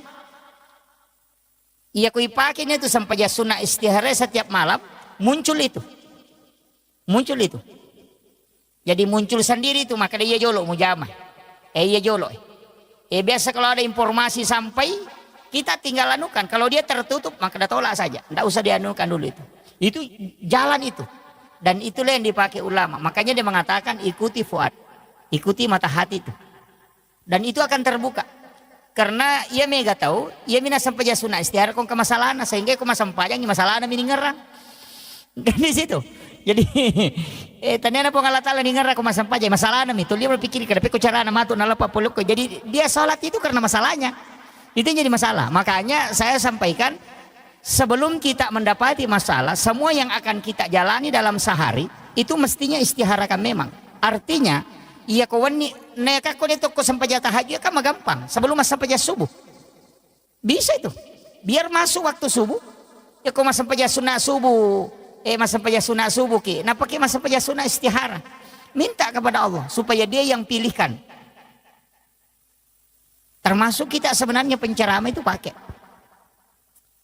Kalau normalnya saya itu Pak, terus terang. Kalau normal itu biasa meseleng. Pernah saya ceramah duhur di Balikpapan. Sudah duhur saya ceramah di Balikpapan. Sudah isya saya ceramah di Palu. itu. Saya bilang itu bisa aja karena pesawat sore ada dari Balikpapan ke Makassar, tiba jam 4, pesawat Palu jam 4 itu tiba jam 5 di Palu sholat. Saya sholat maghrib, sholat isya di Palu. Saya bilang, tapi itu butuh istihara karena kayak kendaraan begitu kan kadang delay. Itu butuh istihara. Kalau tidak konek memang saya tidak bisa ambil. Tapi kalau koneksi itu saya ambil. Jadi istihara begitu fungsinya. Jadi pasti dipilihkan itu. Karena ada waktu itu nanti bingung nih, maka ada loko kajaga ya kejo ujamai. Tapi kalau kita istihara setiap malam, pasti Allah pilihkan. Dan itu akan beri isyarat-isyarat terus. Jadi itu penting. Cuma kalau amalia, ini yang sanukan. Kalau amalia, kalau kita selesai sholat fardu, itu dari Syekh Al-Maliki, kita meletakkan tangan kanan ini di perut sebelah kiri. Itu setiap selesai sholat fardu. Jadi tangan kanan ini diletakkan di perut sebelah kiri. Ibu jari ini agak didorong sedikit ke jantung. Jadi dipisah. Jadi 4 jari ini di perut. Kemudian ibu jari ini agak didorong sedikit ke jantung. Baru baca Alam Nasr 3 kali. Surah Al-Ikhlas 3 kali. Baru Rabbi syrah li sadri wa yassir li amri wahlul 'uqdatam min lisani yafqahu qawli Rabbi yassir wa la tu'assir. Itu ada tambahannya. Jadi Rabbi yassir wa la tu'assir. Dibaca 3 kali. Orang yang mengamalkan ini Bapak Ibu sekalian, ia kongka masalah noloi, orang yang akan selesaikan. Jadi tahu merusukan masalah. Itu kuncinya. Jadi ternyata denak kada ini sipan rasa-rasa ngurusin apa selesai? Tidak. Pasti ada orang yang menguruskan itu. Cuma kalau itu kuncinya, artinya ini amalan sederhana tapi itu manfaatnya luar biasa. Dan orang yang mengamalkan itu tidak ada anaknya menjadi fakir. Itu makanya saya wasiatkan itu setiap selesai sholat fardu. Jadi kupura ki milo doang sesudah berdoa sebelum berdiri sholat sunat, letakkan tangan kanan itu di perut sebelah kiri. Kemudian ibu jari agak didorong sedikit ke jantung. Kemudian kita baca Alam Nasr 3 kali, surah Al-Ikhlas 3 kali. Yana tunasa tomotot teriolo maka da aja mu salaiwi onro mutu dan narekode na pura mu patama ke korang alim. Itu nama. Oh itu kan Nabi mengatakan membaca surah Al-Ikhlas 1 kali itu sama dengan sepertiga Al-Quran. Makanya untuk orang-orang yang sibuk, misalnya orang yang bekerja di perusahaan, bekerja di tambang, yang harus menjalankan tugasnya, itu aja dipakai. Baca aja surah Al-Ikhlas 3 kali itu sebelum berdiri. Itu kita sudah dapat pahala khatam itu. Begitu. Jadi sebenarnya tidak susah. Orang kalau mau beribadah itu Pak gampang. Ya, makanya saya sering kasih tahu, jangan pahami bahwa kayak jamaah tabligh itu harus keluar begini bermalam sekian malam baru bisa dianggap ibadah. Wah, keliru juga itu. Ya. Di masa Nabi memang ada yang diutus, sahabatnya dia utus pergi berdakwah sampai 7 malam berdakwah, ada yang 3 hari berdakwah, ada yang 40 hari berdakwah baru pulang. Memang ada di masa Nabi. Di masa sahabat juga begitu. Itu tidak masalah karena memang mengajarkan Islam itu penting. Dakwah itu penting. Tapi jangan sampai itu melupakan keluarga, itu fatal itu. Tapi kalau saya prinsipnya begini, yang harus banyak berdoa itu perempuan. Kalau saya, karena saya sudah baca beberapa hadis dan beberapa penjelasan ulama, saya mengatakan doa yang lebih banyak itu mestinya perempuan, istri. Jangan, kita laki-laki ini sebenarnya memang tugas bekerja. Yang banyak berdoa itu perempuan, karena doanya itu 3 kali lebih cepat diijabah dibanding kita laki-laki. Doa perempuan itu mustajabah betul. Wanita itu sebelum mengangkat tangannya itu sudah ditunggu para malaikat. Itu makanya cuma kadang ibu-ibu tidak menggunakan itu. Sudah salam langsung di AHP, oh itu jadi masalah. Mestinya perempuan ini lebih banyak mendoakan. Hampir semua Pak Bu, kita bisa melihat, saya sering ceramahkan itu, bahwa orang hebat itu bukan karena dia, tapi siapa yang ada di sisinya. Baik itu pejabat, baik itu pengusaha, itu yang hebat. Kita bisa tahu, Soeharto kan orang hebat, siapa yang tidak kenal? Memimpin dengan tangan besinya 30 tahun lebih. Tapi kapan dia bisa jatuh? Itu ketika Ibu Tin wafat.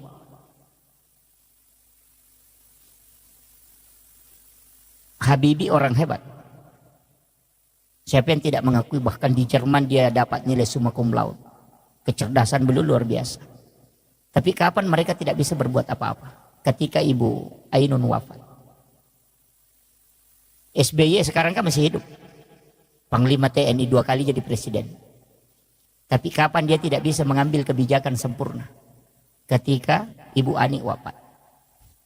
Itu pelajaran. Makanya sama dengan pondok pesantren.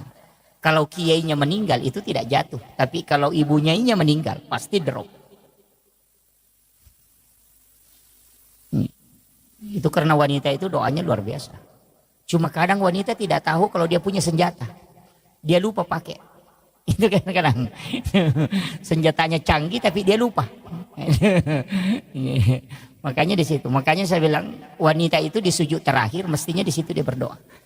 Makanya konsensus. Ini saya kasih tahu. Yang sudah berkeluarga, yang belum ya mohon maaf.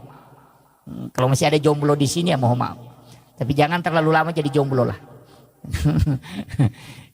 Saya kasih tahu bahwa siapa yang paling tinggi kasih sayang dan cintanya kepada keluarganya pasti hidupnya berkah dan akan dibukakan pintu-pintu kemudahan. Pasti itu. Jadi itu aja. Makanya kalau kasih sayang ke istri itu pokok.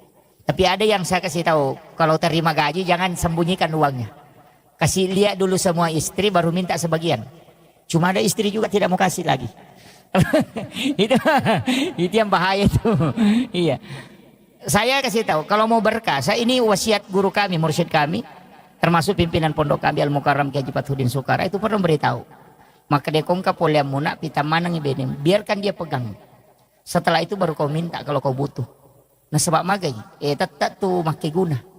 Tapi ya kita kau terima kidi misalnya 10 juta atau 5 juta. Nah pelak gai 2 juta dia ni pita, dia 3 juta pitang. Capu mati itu 2 juta dia sekadar gayeli.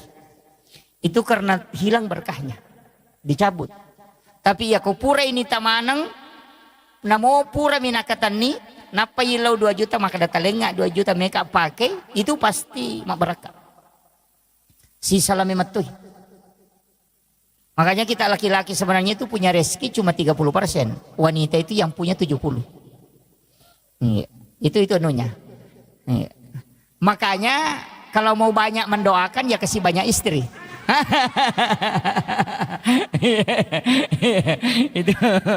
itu pasti ibu-ibu tidak sepakat itu.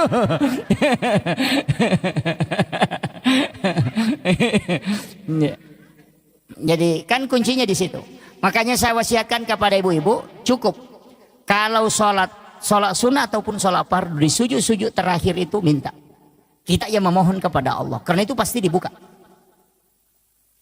Pasti dibuka. Karena hakikatnya di situ. Makanya wanita itu dengan simbol kelembutannya itu dengan simbol doa. Tapi untuk laki-laki itu adalah simbol bekerja. Makanya orang Bugis itu pakai palsapa ketika dalam tradisi itu narik komaki agasana sompasara. Kan di situ pita si bawa jarum. Itu kan simbol.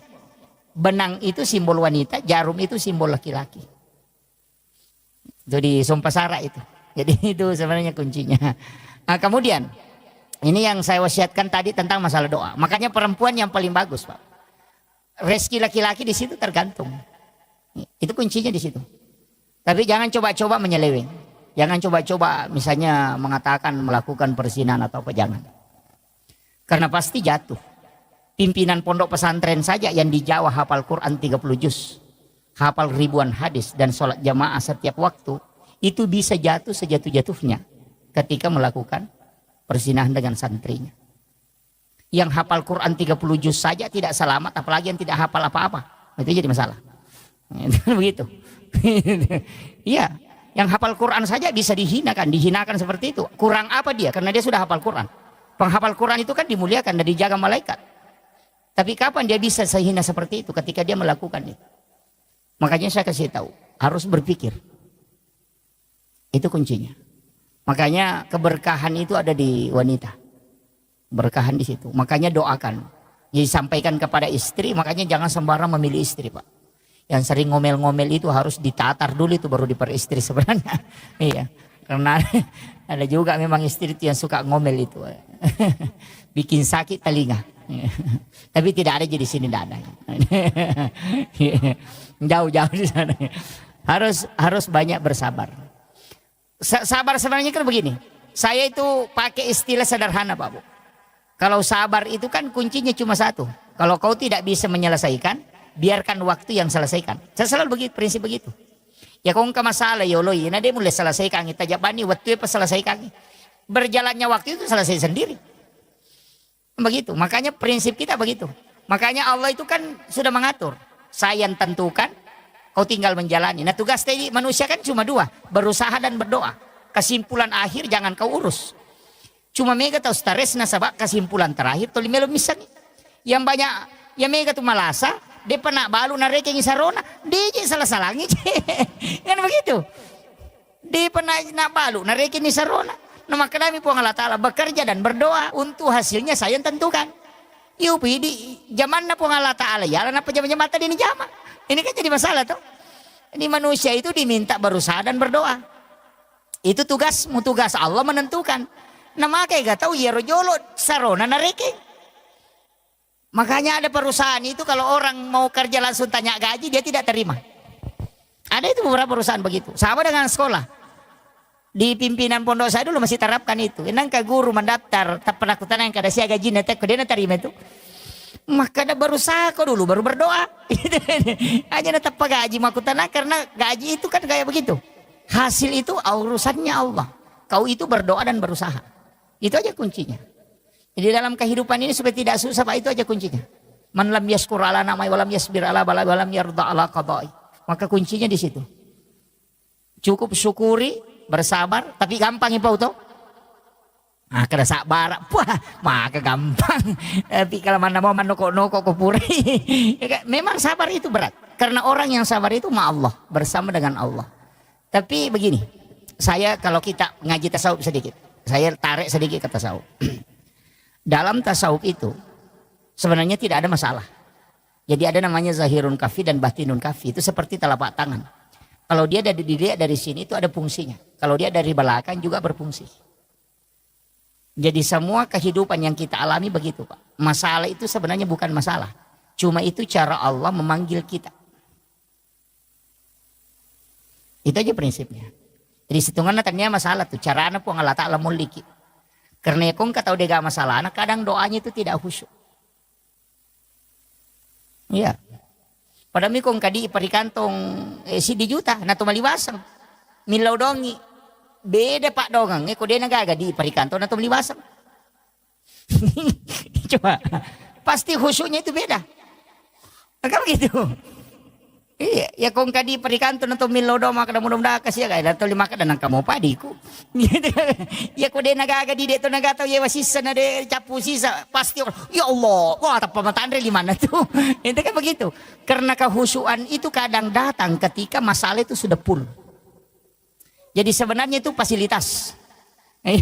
Jadi fasilitas. Makanya saya mengatakan sering begini, kalau ada orang yang membuli, jangan marah, justru berterima kasih. Kenapa? Karena orang yang dibuli itu termasuk orang teraniaya. Dan salah satu orang yang doanya mustajabah, yang membuka 7 pintu langit adalah orang yang teraniaya. Jadi sebenarnya Allah itu mengirim tiket VIP supaya doa kita bisa mustajabah.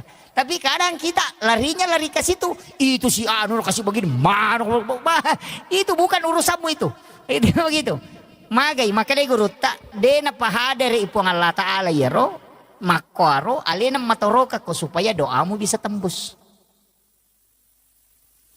Itu kuncinya. Jadi sebenarnya orang yang teraniaya itu justru hadiah. Kan begitu. Karena nanti doanya bisa tembus ketika teraniaya. Sama dengan ulama yang dicaci maki. Termasuk Habib Umar kan ketika dia baca Fatihah itu banyak mencaci maki. Mereka itu tidak mau urus. Kenapa? Karena jalur itu derajatnya diangkat. Tidak beriman seorang itu kecuali Allah menguji. Tidak mungkin. Makanya kuncinya begitu Pak. Makanya disebut pelaut ulung itu Pak. Karena sudah lewati lautan lepas. Kalau hanya lewat di pinggir sungai bukan pelaut ulung itu. Pamem itu. Itu kan itu. Iya. Orang yang dianggap hebat kan begitu. Yang sudah mengikuti terpaan besar. Iya kok komiri salo itu lilalu bukan pelaut itu. Itu begitu. Makanya kehidupan itu begitu Pak. Orang itu yang ketika dia sudah menghadapi berbagai macam ujian, itu justru doanya mudah tembus. Coba kurang apa Nabi? Malaikat Jibril yang mendampingi, dia punya mukjizat. Allah langsung membimbingnya. Tapi kenapa dia kena masalah? Karena dari masalah itu muncul doa yang mustajabah. Itu aja kuncinya. Nabi kan disayangi oleh Allah tuh. Masa dia masih dapat ujian? Dilempari batu. Kan di situ. Karena dari situ Nabi berdoa. Ketika dilempari batu dia berdoa. Ya Allah kalau dia tidak beriman nanti anak-anaknya. Kalau anak-anaknya tidak nanti anak cucunya. Berkat doanya Nabi. Sampai hari ini penduduk Taif itu 100% muslim. Kalau Mesir itu masih ada Kristen Kotkit itu sekitar 13%. Coba. Makanya kadang-kala doa mustajabah itu nanti ada masalah. Pasti begitu. Ya. Makanya saya bilang tadi kalau kita mendapati masalah, jangan tarik ke masalahnya. Anggap ini isyarat Allah berikan hadiah supaya doaku bisa tembus. Itu aja. Jadi makanya kalau ulama itu kalau dapat masalah dia mengatakan alhamdulillah. Ini isyarat. Itu aja. Tapi jarang orang bisa pakai. Jadi langsung dicaci maki. Iya je apa kira-kira. Langsung semua disalahkan. Padahal kan kuncinya. Jadi ulama tasawuf itu mengatakan begini. Siapa yang mengarahkan hatinya ke kamu untuk mencaci? Itu kan Allah juga yang mengatur toh. Padahal kau sudah baca doa terhindar tapi kenapa didatangkan? Itu caranya Allah. Jadi itu aja kuncinya Pak. Makanya menghadapi masalah itu jangan stres. Hidup itu begitu Pak.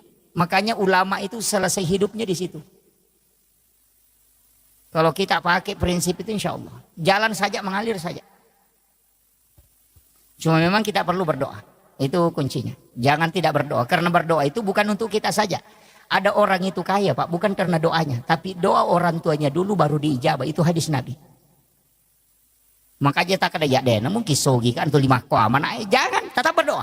Minta kekayaan kepada Allah. Nanti anak-anakmu yang dapat. Makanya kata-kata ya tuh nakasih ya tuh peturan ya tuh nama kundru. Tapi bersyukurlah Pak kalau miskin. Karena Pak rajin sedekah kalau miskin. Karena di situ sedekahnya besar nilainya. Saya kemarin cara makan itu orang kaya itu stres. Ada orang kaya itu stres Pak. Saya ceramah itu di Palembang. Dia stres. Dia bilang, dia kasih tahu saya. Wah ya betul itu Pak Ustaz. Berarti selama ini saya salah kaprah. Saya kasih tahu begini. Orang miskin Allah itu melihat persen Pak. Bukan melihat nilai. Makanya zakat itu tidak pernah berubah. Selalu 2,5. Orang yang punya uang 100 juta. Sama yang 1 miliar. Itu zakatnya sama-sama 2,5. Tidak dirubah itu. Tidak mengatakan yang punya 100 miliar zakatnya 3%. Yang 100 miliar, 1 miliar hanya 2,5. Enggak. Zakat itu sampai berapapun tetap 2,5. Di sisi Allah itu sama 2,5 hartamu yang diminta. Punya harta 100 miliar tetap Allah minta 2,5. Kau punya harta 100 juta tetap Allah minta 2,5. Yang 100 miliar dengan yang 100 juta itu sama di hadapan Allah 2,5. Makanya kalau ada orang miskin punya uang 10 ribu. Dia sedekah 5 ribu berarti 50% hartanya dia sedekahkan. Kasurun garek tau sugi kong kadina siratu juta napa mak berengin 50% tanah mapat di ulu. Itu, kan begitu. Padahal orang miskin santai saja itu. Ya kong kadina 10 sabu nilo 5 sabu makan ala bawan itu. Santai pada 50% ini nak berengin. Karena Allah cuma kasih rezeki itu 100% rezekinya itu ada 10 ribu. Tapi nasabah nak berengin 5 sabu berarti 50% dia nak berengin. Iya. Ya kau tahu sogi si di miliar dina memang bering 50% 500 atau juta na bering mapat diisi. Mapirik-kirik kasih ratu. Kan begitu. Ada sinilah sehingga ada ulama mengatakan berdoalah bisa kau tetap miskin supaya sedekahmu selalu besar nilainya. Kan begitu. Jadi jangan salah paham ya. Ini makanya ulama kita itu dari dulu begitu. Jadi memotivasi orang miskin itu penting, Pak. Iya, makanya orang miskin itu nanti paling cepat selamat. Iya, paling cepat karena mau ditanya tidak banyak ditanyakan. Masulah rak poncok mina handuk-handuk mangolok ke malaikat makan aja ditanyaki kok ke rumah utama. Gitu. Yang banyak rumahnya itu, wah itu yang stres itu. Itu kan begitu. Makanya ada namanya jasa. Makanya guru tak, ini yang wasiat saya juga penting ini, jangan ditinggalkan ini. Setiap punya barang baru itu pakai sholat. Iya, istilahnya barang baru, memiliki baju-baju baru, langsung tak pakai mas sempajang. Itu tidak akan hancur, kemudian ada penggantinya. Dari situlah kenapa ulama-ulama kita dulu setiap ada tempat-tempat baru, dia biasa adakan syukuran dulu untuk bersedekah supaya itu nanti itu berkahnya luar biasa Pak, dan itu bisa dipertanggungjawabkan. Maka dapur nu pakai maka siwe pupa mulang. Itu kuncinya. Pada kong kamu motor baru tali tempat pakai lo masih gini. Insya Allah dia naburu itu motornya nang kapatolana, tapi kendaraannya aja tetilo ke bene mah kadang ku ke bene baru ipakai ipakai masam pajak dia pernah matonan kapatolana, wah itu jadi masalah itu. jangan jangan dialihkan ke situ ya. Ya. Jadi itu semua, tapi saya sering sampaikan kalau beli kendaraan itu wasiat guru kami itu dari Aceh. Ya kembali ke kendaraan nak beli hari Senin. Dena buruk tuh nang kapatolan. Dena sesa ko aga. Ia pernah mogok ko nadapi bengkel itu. Mendari latup itu boleh napa mapecak banda. Itu beli hari Senin, jangan beli hari Jumat. Karena melihat sejumat na rasa-rasa ko tuh. Itu pesan beliau. Dan saya buktikan an ka motor ko biasa wala Jumat. Katalu ga ulunan apa. Saya bilang betul juga ini. Yeah, karena hari Jumat itu hari ibadah bukan untuk harta. Kalau kenapa hari Senin? Karena hari Senin itu ditetapkan rezeki. Kanya maka de guruta beli hari Senin insya Allah. Dena sesa tuh. Dena rasa. Ya. Kecuali kalau tidak sama kalau anak mau sekolah itu hari Selasa. Tadaptar esok Selasa kalau anaknya masih sekolah. Magai nasabah ilmu itu diciptakan di hari Selasa. Jadi itu dari situ hitung-hitungan ulama dulu. Sehingga dia pakai ilmu hikmah. Maka dia kong kanana mo pa sikola so Salasa mo daftar hindi na lari ko to sikolan. Dan insya Allah berhasil itu. Jadi itu ada hari-hari tertentu memang itu. Jadi memang kalau kita kejar-kejar ilmu-ilmu seperti itu, ilmu hikmah kan banyak. Tapi itu masuk hikmah bukan masuk dalam ilmu fikih. Kalau ilmu fikih itu kan ilmu hukum. Sama aja dengan dokter. Ada dokter kulit, ada dokter terapi. Begitu, ada dokter jantung. Iya. Jadi kuncinya di situ. Tapi kembali lagi itu adalah mengikuti kaidahnya. Nah, makanya saya sampaikan jadi amalia kita begitu. Yang pertama tadi jangan tinggalkan, utamanya sholat sunat duha di awal waktu ini paling bagus. Yang kedua adalah sholat sunat witir, jangan tinggalkan itu. Kalau sholat sunat, kalau sholat fardu memang harus. Biarkan kita yang diatur oleh sholat. Aja ini dimatur isam pajangi.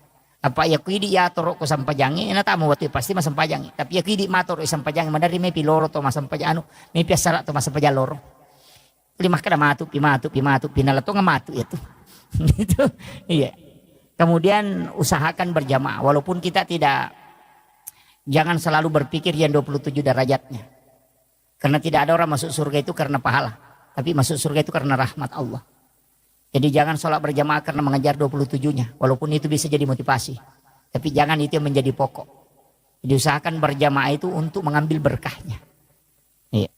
Sebab itu berkah nama berjamaah. Berkahnya itu didoakan para malaikat. Iya. Cuma kalau saya selalu wasiatkan, satu surah jangan ditinggalkan. Surah Alam Nasrah, Al-Insyirah. Ajak tasalayar. Saya di Kalimantan ini ada beberapa jamaah, di Jakarta juga ada beberapa, di Papua ada beberapa yang saya sering tanya itu orang-orang sukses yang anaknya sukses, bukan anaknya yang saya tanya. Itu saya lari ke orang tuanya atau istrinya. Biasa bertanya. Ada beberapa jamaah saya itu 80%, saya minta mengatakan 80% yang ada orang tua tidak sekolah. Jadi ibu bapaknya tidak pernah sekolah, tapi anaknya justru jadi pemimpin yang hebat. Saya sering bertanya dan 80% itu tidak lepas dari surah Al-Insyirah. Bahkan ada di Kalimantan sini dia sudah sampaikan, saya tidak tidur Pak Ustaz kalau tidak membaca 100 kali surah Alam Nasrah itu. Itu kuncinya. Makanya saya kasih tahu kalau anaknya mau menjadi orang-orang yang hebat, ibu bapaknya jangan tinggalkan membaca. Kalau ibunya saja, ibunya saja. Kalau bapaknya tidak sempat, mesti ada salah satu dari orang tua kita yang baca itu. Jangan kurang 100 kali membaca surah Al-Insyirah, Alam Nasrah, insya Allah. Itu bisa dibagi aja itu. 20 sudah sholat subuh, 20 sudah sholat duhur, 20 sudah sholat asar, 20 sudah sholat maghrib, 20 sudah sholat isya, itu sudah 100. Iya. Atau sambil jalan kita baca, apalagi tasbih sekarang kan sudah enak. Yang di tangan yang ditindis-tindis itu. Baca alam nasra itu jangan kurang dari 100. Insya Allah anak-anak kita itu tidak akan ada yang susah. Makanya guru Profesor Dr. K. Haji Aliyafi itu almarhum di pengurus pusat DDI, itu wasiat beliau ketika ditanyakan apa amalan sehingga dia bisa seperti itu. Dia mengatakan surah alam nasra, jangan tinggalkan itu. Kalau perlu diambil bacaan surah dalam sholat. Ya kuma sampai sunaki ya ruta baca. Bisa diulang-ulang sampai 7 kali. Kecuali dari di RW itu beda. Kalau dada itu biasa sakit atau jantung kadang tidak stabil, kadang domba-domba itu surah Al-Kautsar. Itu untuk mengobati itu. Surah Al-Kautsar itu untuk menenangkan kalbu. Jadi kung kataw magampat taselang, madari pataselang, cede-cede tasela sih. Madari mak barbarona padahal tidak ada apa-apa. Suruh baca, memperbanyak membaca surah Al-Kautsar. Surah yang paling pendek, inna atayna. Eko dia tak apalah ya rumah tibawan nih. Wah ini sudah jam 9 lewat. Itu surah Al-Kautsar, itu surah adalah surah untuk ketenangan. Itu talumia ya inna atayna kal kautsar fasholli li rabbika wanhar inna syani'aka huwal abtar. Itu. Tapi itu surah bagus sekali. Kalau ada anak-anak menangis itu tengah malam karena nak bicu teri, ya benar rota bacangi. Tiup ke tangan baru letakkan di dadanya atau di ubung-ubungnya. Itu diam itu. Karena itu diganggu jin, misibian. Jadi kebacangi surah Al-Kautsar itu langsung diam. Sebenarnya orang yang pang emosian yang itu dibacangi. Iya, kong kalakai pacecer, bayi ini pacecer, yang itu dibacangi. Iya, anak juga kalau ada temperamen, biasanya kan ada anak temperamen itu. Pang emosian itu yang dibacakan. Kita bacakan di telapak tangan, baru letakkan di dadanya kalau dia tidur. Itu surah Al-Kautsar. Komeki misalnya sejarahnya surah Al-Kautsar, wattuna mate anak Nabi, tak anak Nabi Tarone, itu namanya Ibrahim. Itu Nabi menangis sedih. Sehingga jantungnya itu merasa perih hatinya. Dan itu tiangnya aras bergoyang. Karena Nabi bersedih, makanya turun ayat ini, surah ini hanya 3 ayat. Untuk menenangkan kalbunya Rasulullah. Sampai tiangnya aras itu diam. Ya nanti nak kada guruta maka pala ko na malak dak bombange bacakan surah Al-Kautsar mamak ko ya tuh. Makanya ibu-ibu kalau mau goreng pisang, goreng telur, goreng ikan, ya ko ceki ko mak batui bacakan surah Al-Kautsar baru masukkan ke minyak, itu tidak meletus itu. Sama dengan telur itu tidak meletus itu. Maka tuh kata mak batti biasa nale sampurin apa natutuka, enggak usah, bacakan saja surah Al-Kautsar. Itu tidak akan meletus itu. Itu barakan itu. Sama dengan kalau mau mencuci daging toh. Di sini banyak orang, saya sering kasih ajari itu penjual bebek. Itu kan bebek itu kan baunya sangat keras. Mestinya itu kalau dia cuci terakhir, dia bacakan surah Al-Kautsar pada air terakhir. Yana tuh nasa tomato tario lebih sara. Hilang baunya itu. Daging mau dicuci kalau mau kasih hilang bau amisnya, bacakan surah Al-Kautsar itu hilang, tapi air terakhir. Yana rumah kada bisa sara, artinya bisa pembersihan terakhirnya itu. Hilang bau amisnya itu. Itu kuncinya. Cuma kadang-kala orang tidak pakai. Jadi semuanya termasuk naik pesawat. Begitu juga. Ya komajai cuaca. Saya itu sering. Kalau cuaca tidak bagus, saya cuma tempelkan telapak tangan begini di dinding pesawat. Itu kemudian baca itu. Naik kapal juga begitu. Ya miko oto dia ini cocok. Bakal lalangi mimaja. Gitu. Jadi itu kalau hati orang anak-anak kita istilahnya temperamen itu. Tapi biasa anak-anak temperamen juga itu faktor dari orang tua. Utamanya istri itu yang besar pengaruhnya. Jadi makanya itu istri itu tidak boleh emosi kalau suaminya meminta untuk berhubungan. Jangan coba-coba. Itu pasti kalau tinggal itu anaknya temperamen. Cuma kali nggak baca. Apalagi itu 5 suruh Pak dia ngijok lampu yang anu ngijok kakak ngijok lah ke kuan ngijok yang ketudi penata laca itu laca ngijok tengah deh gak ada cincolan anaknya itu kong kanak nama itu iya itu kan banyak itu maka bini laki dan apa makan anu kakak ngajok lah ke anu ngijok lah terijo benda anu ngijok dulu oh we pas suruh apa gak itu dan itu pasti anak nama itu kong ke sorangnya mereka bicara. Ya, makanya saya diwasiatkan itu sama guru tak. Itu mursyid tarekat itu, mursyid kami itu mengatakan, jangan berhubungan. Kok anak-anak maturu musapa aja berhubungan. Papasti na bali-bali kok matu. Itu kuncinya. Dan itu banyak. Napati itu mega pasuron. Itu makanya penting, ini saya wasiatkan. Ya ada beberapa hal itu yang memang diajarkan para ulama kita dan itu terbukti. Dan itu masuk dalam ilmu hikmah. Kemudian saya nukan kalau mau diangkat derajat, satu sholat yang mengangkat derajat itu sholat tahajud. Walaupun hanya 2 rakaat. Tapi kalau kayak Pak Haji ini dengan Ibu, saya kasih tahu harus punya amal rahasia. Tidak boleh tidak. Orang yang banyak istilahnya banyak tanggungan, seperti itu karena ada beberapa karyawan, kemudian tugas di mana-mana, itu harus punya amal rahasia. Dia harus punya amalan yang dia sendiri tidak tahu. Harus. Bagaimana caranya? Itu ada di beberapa kitab dan itu ada di dalam hadis juga. Tapi ini orang khusus. Tapi kalau kita mau lakukan bisa. Kalau sedekah dengan memberikan langsung kepada orang, itu biasa. Tapi ada sedekah itu yang dilakukan Rasulullah, itu menyuapi orang buta Yahudi di pintu pasar. Itu kan hadis masyhur sekali tuh. Ketika orang bahas maulid, bahwa Rasulullah punya kebiasaan menyuapi orang Yahudi yang buta di pintu pasar. Nanti ketika itu Umar menggantikan. Ketika beliau meninggal. Tapi apa yang terjadi? Itu sebenarnya orang tidak baca. Artinya apa? Kau harus punya amal rahasia yang orang kau bantu itu dia tidak tahu kamu. Makanya saya kasih tahu begini, saya ambil simpelnya. Cari sekolah di sini misalnya, atau pondok pesantren, atau pondok tahfiz, atau apapun, atau panti asuhan, tanyakan, apakah di sini ada anak yatim atau fakir miskin? Kalau dia mengatakan ada, tidak usah kasih tahu saya namanya, tidak usah kasih lihat saya fotonya. Tapi nanti saya yang bantu biaya sekolahnya. Selama misalnya 1 tahun. Kita ketemu dia, kita tidak tahu bahwa ini yang kita bantu. Jangan lihat mukanya. Dan juga jangan tahu namanya. Cukup bantu tapi kau tidak mengetahui. Itu dalam hadis. Kenapa? Itu nanti kalau ini di dunia, ketika engkau mendapati masalah di dunia, maka pasti Allah akan mengutus orang ataupun bisa seperti malaikat itu membantu kamu tapi kau tidak tahu. Ina tunah kada guru taya ko melo ko ibantu ko nude musang makadani ga mewai ko ewai ko tahu tapi aja musang makadani ga mewai. Kau bantu. Yang kedua ini baru di dunia, untuk di akhirat itu ada dalam hadis.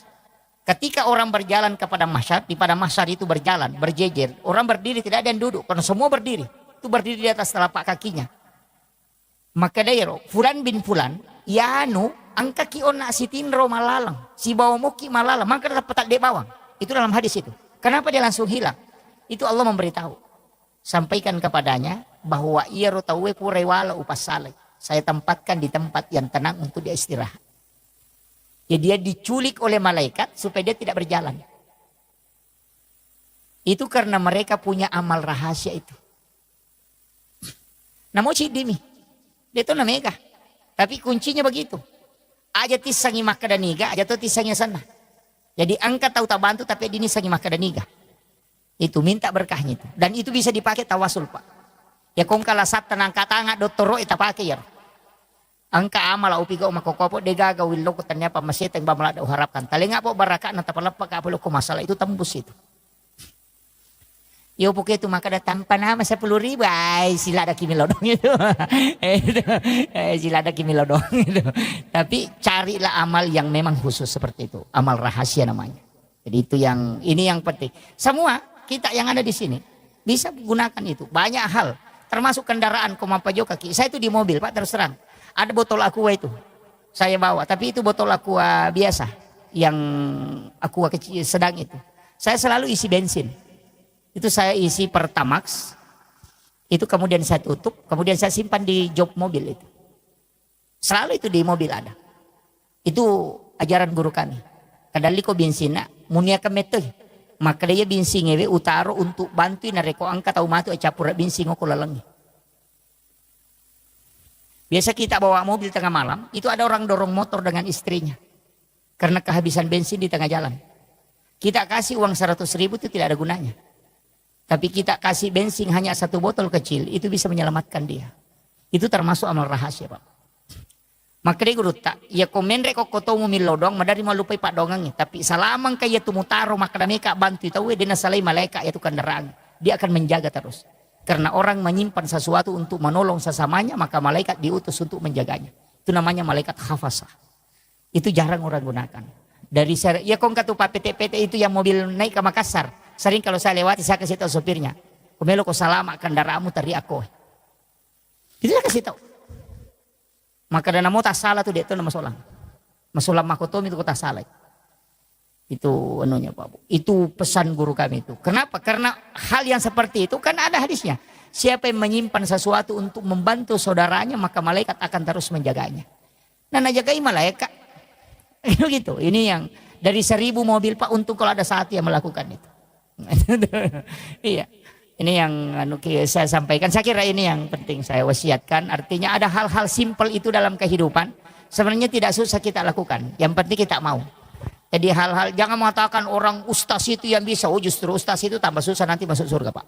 Banyak sekali neko-nekonya karena lebih banyak bicaranya kadang daripada ibadahnya. Nah itu kan begitu. Iya. Orang yang justru biasa-biasa itu yang kadang itu lebih mudah. Jadi yang tidak banyak tanggung jawab itu begitu. Makanya saya wasiatkan itu aja. Jadi 3 hal. Jangan tinggalkan ibadah, buat ibadah rahasia. Itu kemudian dalam menghadapi kehidupan serahkan sepenuhnya kepada Allah. Utamanya tadi sholat sunnah istihara, lakukan setiap malam. Kalau tidak bisa melakukan di akhir tahajud, bisa lakukan sebelum subuh, sesudah azan subuh. Atau sekalian sesudah sholat isya, minta. Tapi bagusnya itu sebenarnya nanti bangun. Nanti pergantian malam. Jadi nanti menjelang subuh kita lakukan itu. Lakukan sholat sunnah istihara, minta kepada Allah supaya dia tunjukkan yang terbaik. Itu pasti itu diatur itu, kayak dibimbing memang. Lari ke sini, ini dulu yang kau urus, ini dulu. Itu begitu. Utamanya seorang pimpinan harus paham ini yang karena itu sering mengambil kebijakan atau apa. Saya kira ini penting yang saya sampaikan. Mudah-mudahan ada hikmah yang bisa kita petik dan insya Allah dalam kehidupan itu kuncinya tadi itu selalulah berdoa. Jangan pernah karena ilmu itu tidak ada nilainya.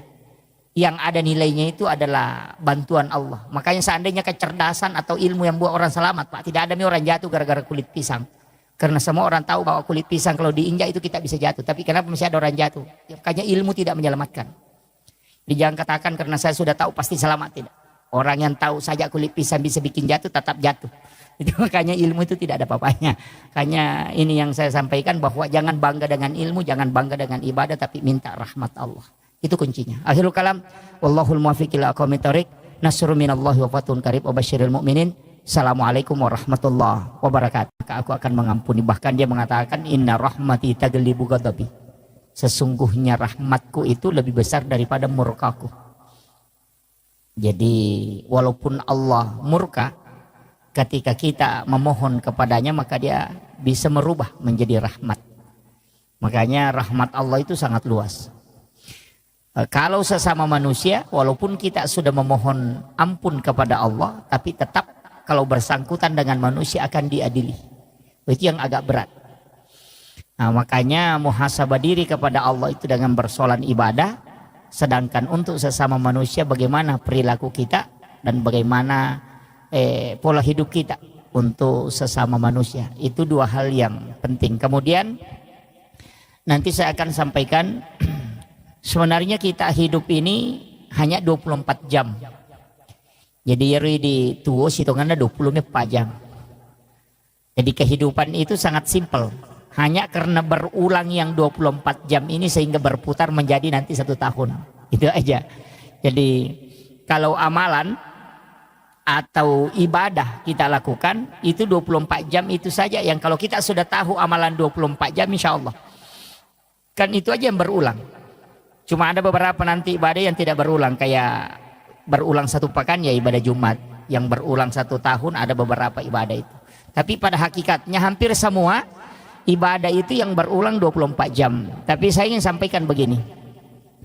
Setiap orang itu diberikan oleh Allah Subhanahu wa taala potensi untuk punya kecenderungan melaksanakan ibadah tertentu.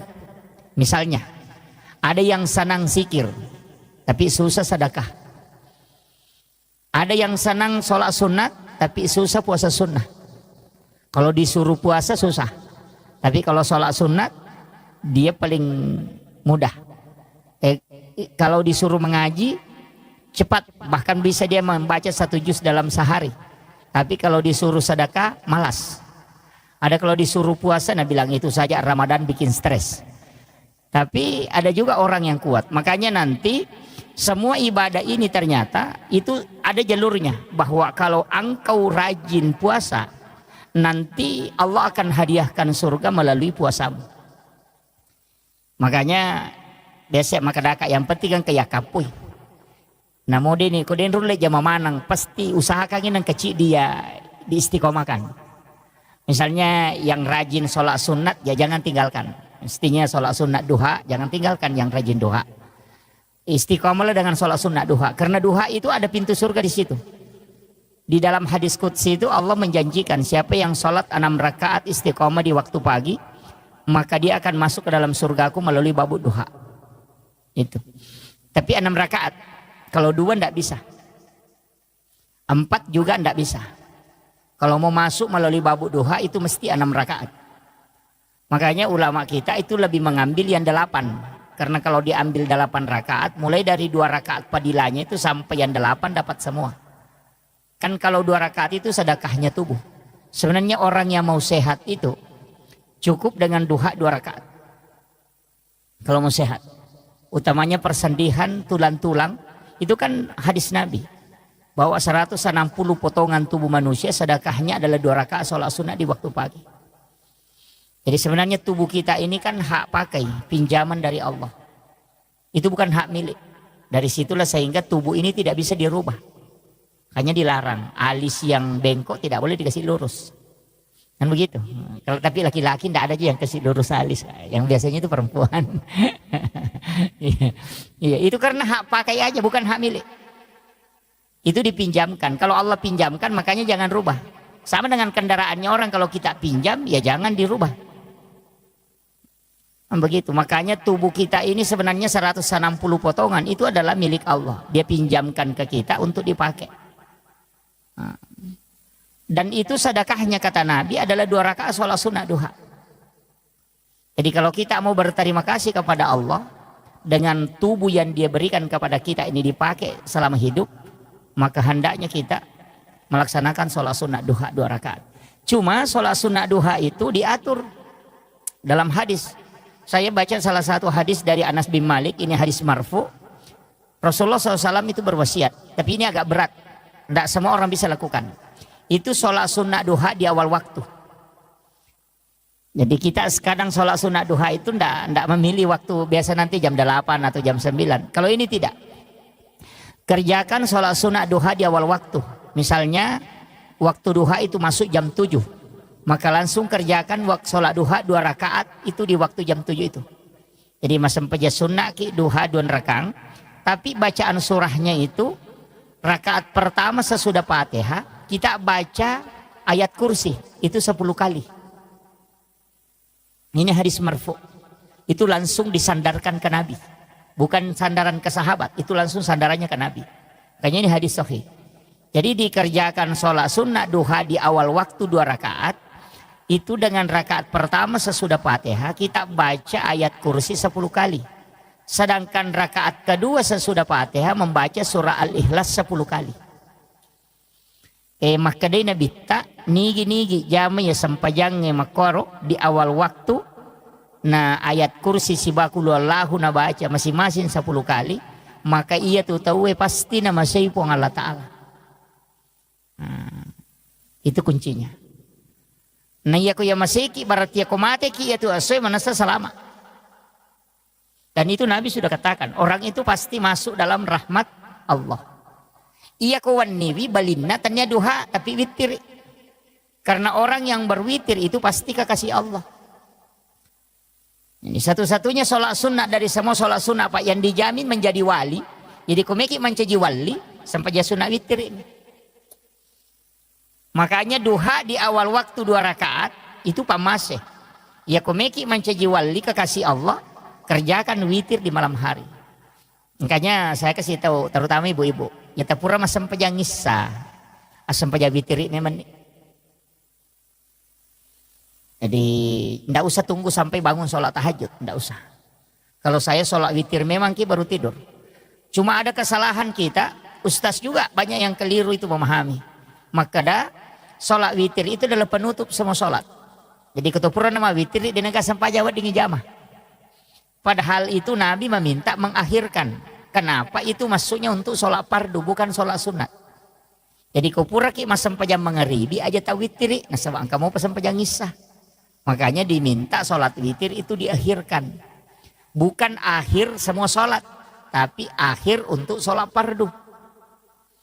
Apa ya itu witiri? Kawan ni mini jamah.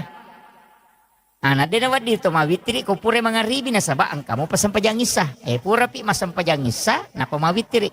Makanya Abu Hurairah itu setiap selesai sholat sunat isya langsung witir 3 rakaat.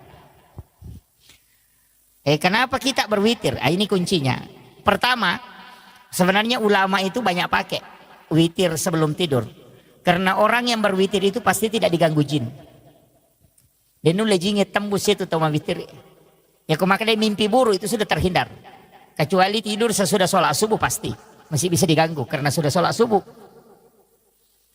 Jadi ya kau nggak tahu ma witir napa matinro pasti dia nak tulu-tulu maja. Kalau ada mimpi itu pasti isyarat. Makanya ulama itu bisa tahu bahwa mimpinya ini ada pesan. Karena dia berwitir. Kalau orang tidak berwitir itu masih susah. Kita mendeteksi. Apakah ini isyarat atau ini gangguan. Kan begitu. Apa namui baca ayat kursi.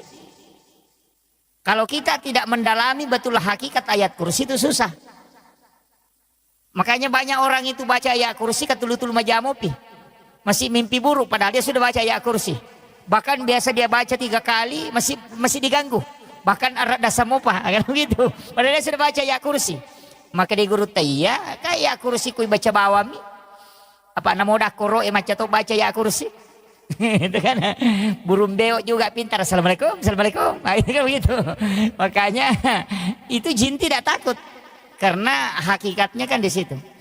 Jadi tidak sembarang. Tapi kalau diamalkan terus ayat kursi itu bisa jadi senjata. Iya. Makanya ada ulama mengajarkan itu baca ayat kursi itu. Allahu la ilaha illa huwal hayyul qayyum. Itu kan mim. Itu dalam ilmu hikmah. Nah, kita sembunyi di situ di dalamnya.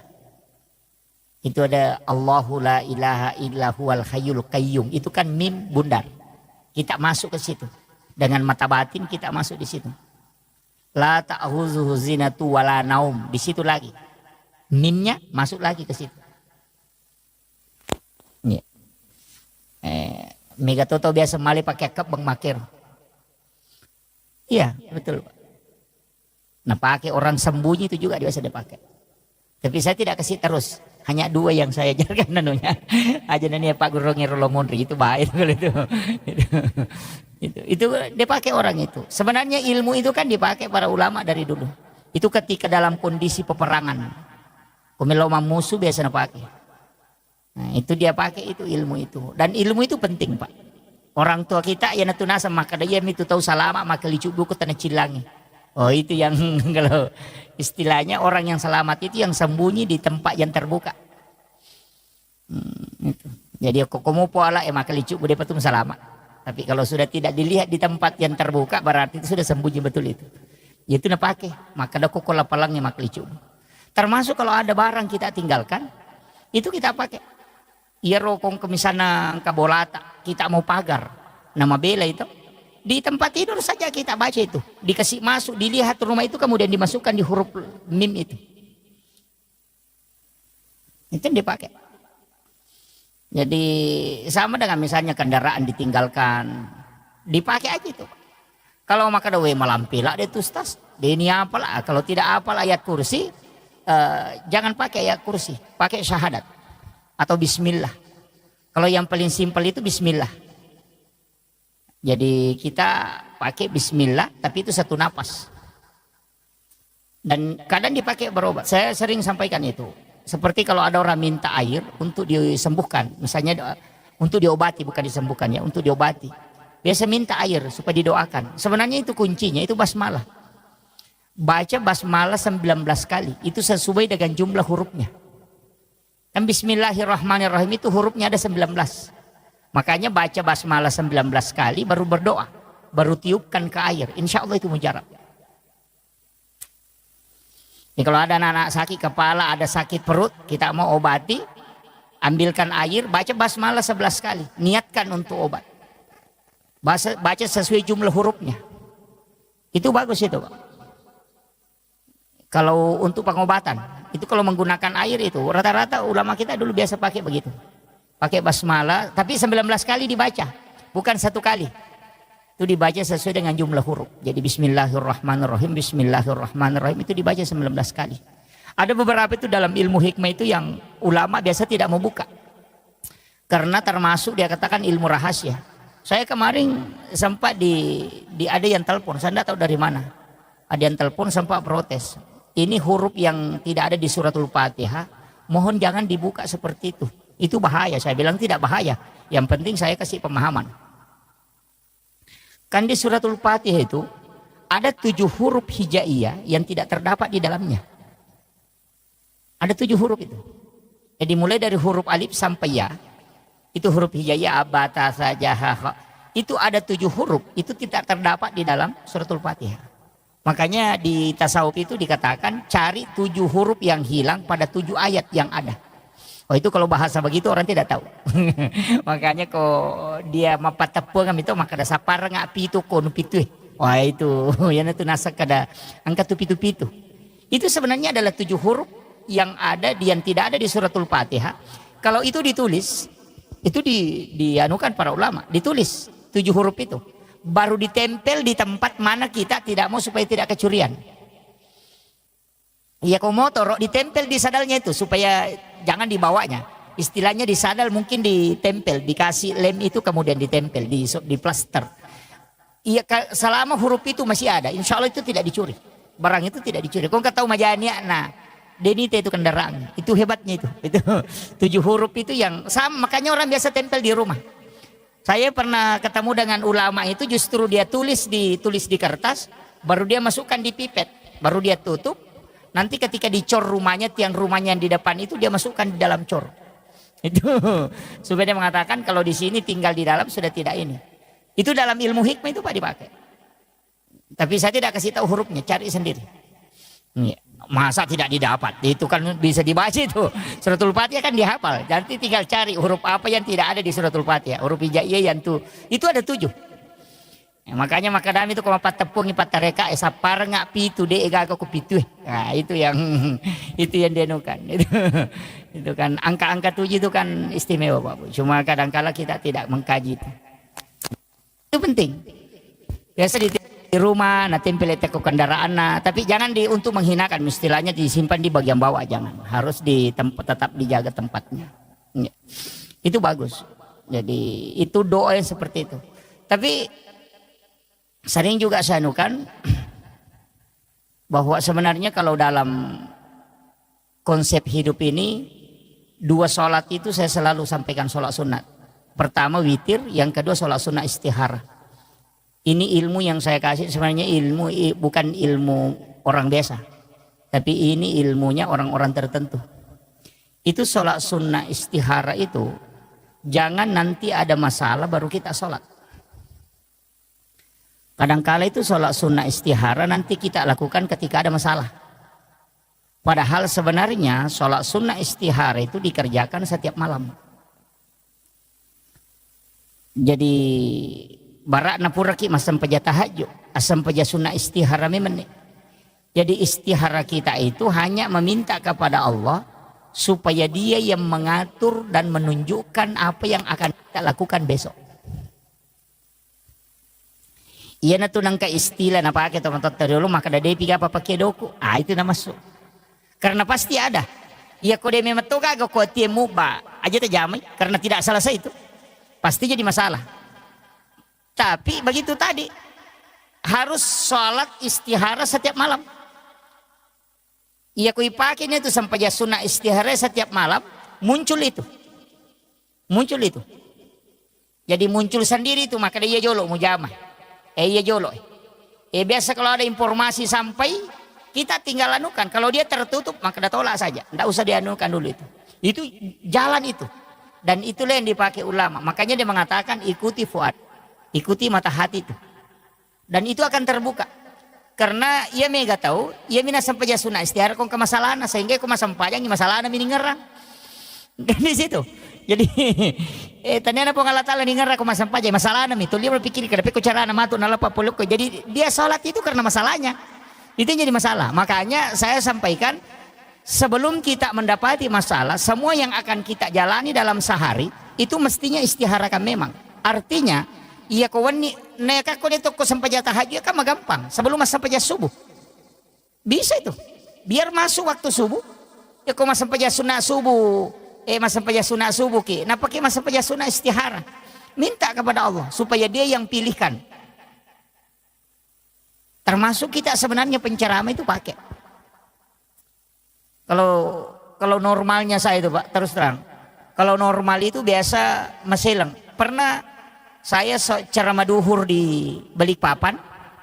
Sudah duhur saya ceramah di Balikpapan. Sudah isya saya ceramah di Palu.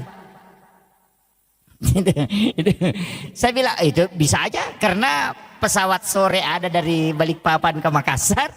Tiba jam 4 pesawat Palu jam 4 itu tiba jam 5 di Palu sholat. Saya sholat maghrib sholat isya di Palu. Saya bilang tapi itu butuh istihara. Karena kayak kendaraan begitu kan kadang delay. Itu butuh istihara. Kalau tidak konek memang saya tidak bisa ambil. Tapi kalau koneksi itu saya ambil. Jadi istihara begitu fungsinya. Jadi pasti dipilihkan itu. Karena ada waktu itu nanti bingung nih. Maka ada loko kajaga ya gajo ujamai. Tapi kalau kita istihara setiap malam pasti Allah pilihkan. Dan itu akan beri isyarat-isyarat terus. Jadi itu penting. Cuma kalau amalia. Ini yang sanukan, kalau amalia, kalau kita selesai sholat fardu, itu dari Syekh Al-Maliki, kita meletakkan tangan kanan ini di perut sebelah kiri. Itu setiap selesai sholat fardu. Jadi tangan kanan ini diletakkan di perut sebelah kiri, ibu jari ini agak didorong sedikit ke jantung. Jadi dipisah, jadi 4 jari ini di perut, kemudian ibu jari ini agak didorong sedikit ke jantung, baru baca Alam Nasr 3 kali, surah Al-Ikhlas 3 kali.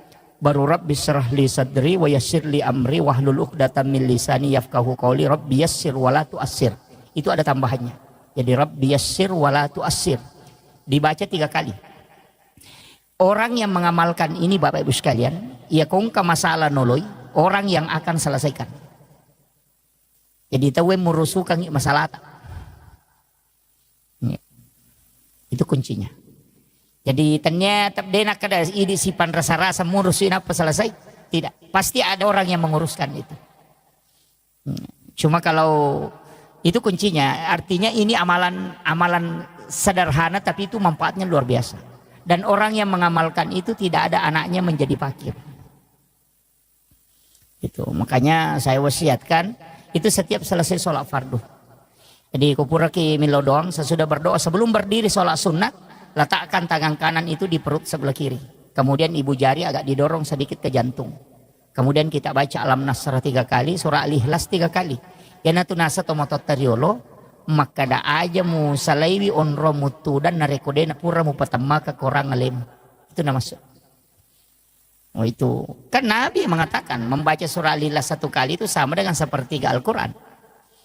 Makanya untuk orang-orang yang sibuk, misalnya orang yang bekerja di perusahaan, bekerja di tambang, yang harus menjalankan tugasnya, itu aja dipakai. Baca aja surah Al-Ikhlas 3 kali itu sebelum berdiri, itu kita sudah dapat pahala khatam itu. Begitu. Jadi sebenarnya tidak susah. Orang kalau mau beribadah itu Pak gampang. Ya, makanya saya sering kasih tahu, jangan pahami bahwa kayak jamaah tabligh itu harus keluar begini bermalam sekian malam baru bisa dianggap ibadah. Wah, keliru juga itu. Di masa Nabi memang ada yang diutus, sahabatnya dia utus pergi berdakwah sampai 7 malam berdakwah, ada yang 3 hari berdakwah, ada yang 40 hari berdakwah baru pulang. Memang ada di masa Nabi, di masa sahabat juga begitu. Itu tidak masalah karena memang mengajarkan Islam itu penting, dakwah itu penting. Tapi jangan sampai itu melupakan keluarga, itu fatal itu. Tapi kalau saya prinsipnya begini, yang harus banyak berdoa itu perempuan. Kalau saya, karena saya sudah baca beberapa hadis dan beberapa penjelasan ulama, Saya mengatakan doa yang lebih banyak itu mestinya perempuan, istri. Jangan, kita laki-laki ini sebenarnya memang tugas bekerja. Yang banyak berdoa itu perempuan, karena doanya itu 3 kali lebih cepat diijabah dibanding kita laki-laki. Doa perempuan itu mustajab betul. Wanita itu sebelum mengangkat tangannya itu sudah ditunggu para malaikat. Itu makanya cuma kadang ibu-ibu tidak menggunakan itu. Sudah salam langsung di AHP, itu jadi masalah. Mestinya perempuan ini lebih banyak mendoakan.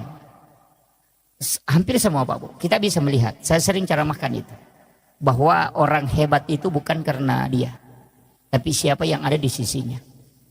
Baik itu pejabat, baik itu pengusaha, itu yang hebat. Kita bisa tahu, Soeharto kan orang hebat, siapa yang tidak kenal? Memimpin dengan tangan besinya 30 tahun lebih. Tapi kapan dia bisa jatuh? Itu ketika Ibu Tin wafat.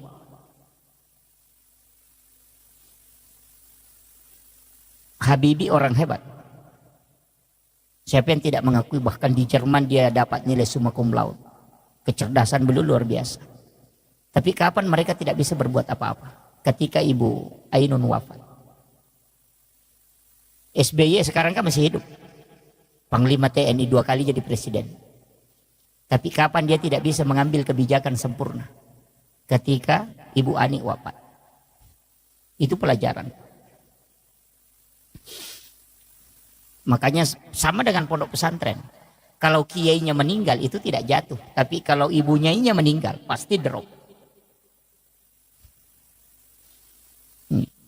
Itu karena wanita itu doanya luar biasa. Cuma kadang wanita tidak tahu kalau dia punya senjata. Dia lupa pakai. Itu kadang-kadang senjatanya canggih tapi dia lupa. Makanya di situ. Makanya saya bilang wanita itu di sujud terakhir mestinya di situ dia berdoa. Makanya konsensus. Ini saya kasih tahu. Yang sudah berkeluarga, yang belum ya mohon maaf.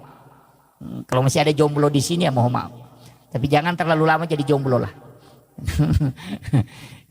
Saya kasih tahu bahwa siapa yang paling tinggi kasih sayang dan cintanya kepada keluarganya pasti hidupnya berkah dan akan dibukakan pintu-pintu kemudahan. Pasti itu. Jadi itu aja. Makanya kalau kasih sayang ke istri itu pokok. Tapi ada yang saya kasih tahu, kalau terima gaji jangan sembunyikan uangnya. Kasih lihat dulu semua istri baru minta sebagian. Cuma ada istri juga tidak mau kasih lagi. itu yang bahaya tuh. Iya. Saya kasih tahu, kalau mau berkah, saya ini wasiat guru kami, mursyid kami, termasuk pimpinan pondok kami Al-Mukarram Kiai Haji Fathudin Sukara itu pernah beritahu. Maka dia kongka polia muna pita manang ibenim, biarkan dia pegang. Setelah itu baru kau minta kalau kau butuh. Nah sebab magai, tetap tuh makai guna. Tapi ya kita kau terima kidi misalnya 10 juta atau 5 juta. Nah pelak gai 2 juta, dia ini pita, dia ini 3 juta pitang. Capu mati itu 2 juta dia sekadaga yeli. Itu karena hilang berkahnya. Dicabut. Tapi ya kau pura ini tamanang namo pura minakatan ni napa ilau 2 juta maka data lengak 2 juta mereka pakai itu pasti mak berkah. Sisa lami matuh. Makanya kita laki-laki sebenarnya itu punya rezeki cuma 30%. Wanita itu yang punya 70%. Itu anunya. Makanya kalau mau banyak mendoakan ya kasih banyak istri.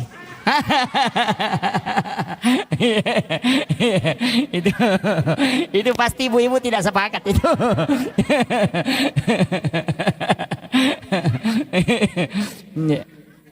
Jadi kan kuncinya di situ. Makanya saya wasiatkan kepada ibu-ibu cukup kalau sholat sunnah ataupun sholat fardu di sujud terakhir itu minta. Kita yang memohon kepada Allah karena itu pasti dibuka. Pasti dibuka. Karena hakikatnya di situ. Makanya wanita itu dengan simbol kelembutannya itu dengan simbol doa. Tapi untuk laki-laki itu adalah simbol bekerja. Makanya orang Bugis itu pakai palsapa ketika dalam tradisi itu narik komaki agasana sompasara. Kan di situ pita si bawa jarum. Itu kan simbol. Benang itu simbol wanita, jarum itu simbol laki-laki. Jadi sompasara itu. Jadi itu sebenarnya kuncinya. Nah, kemudian ini yang saya wasiatkan tadi tentang masalah doa. Makanya perempuan yang paling bagus, Pak. Rezeki laki-laki di situ tergantung. Itu kuncinya di situ. Tapi jangan coba-coba menyeleweng. Jangan coba-coba misalnya mengatakan melakukan perzinahan atau apa, jangan. Karena pasti jatuh.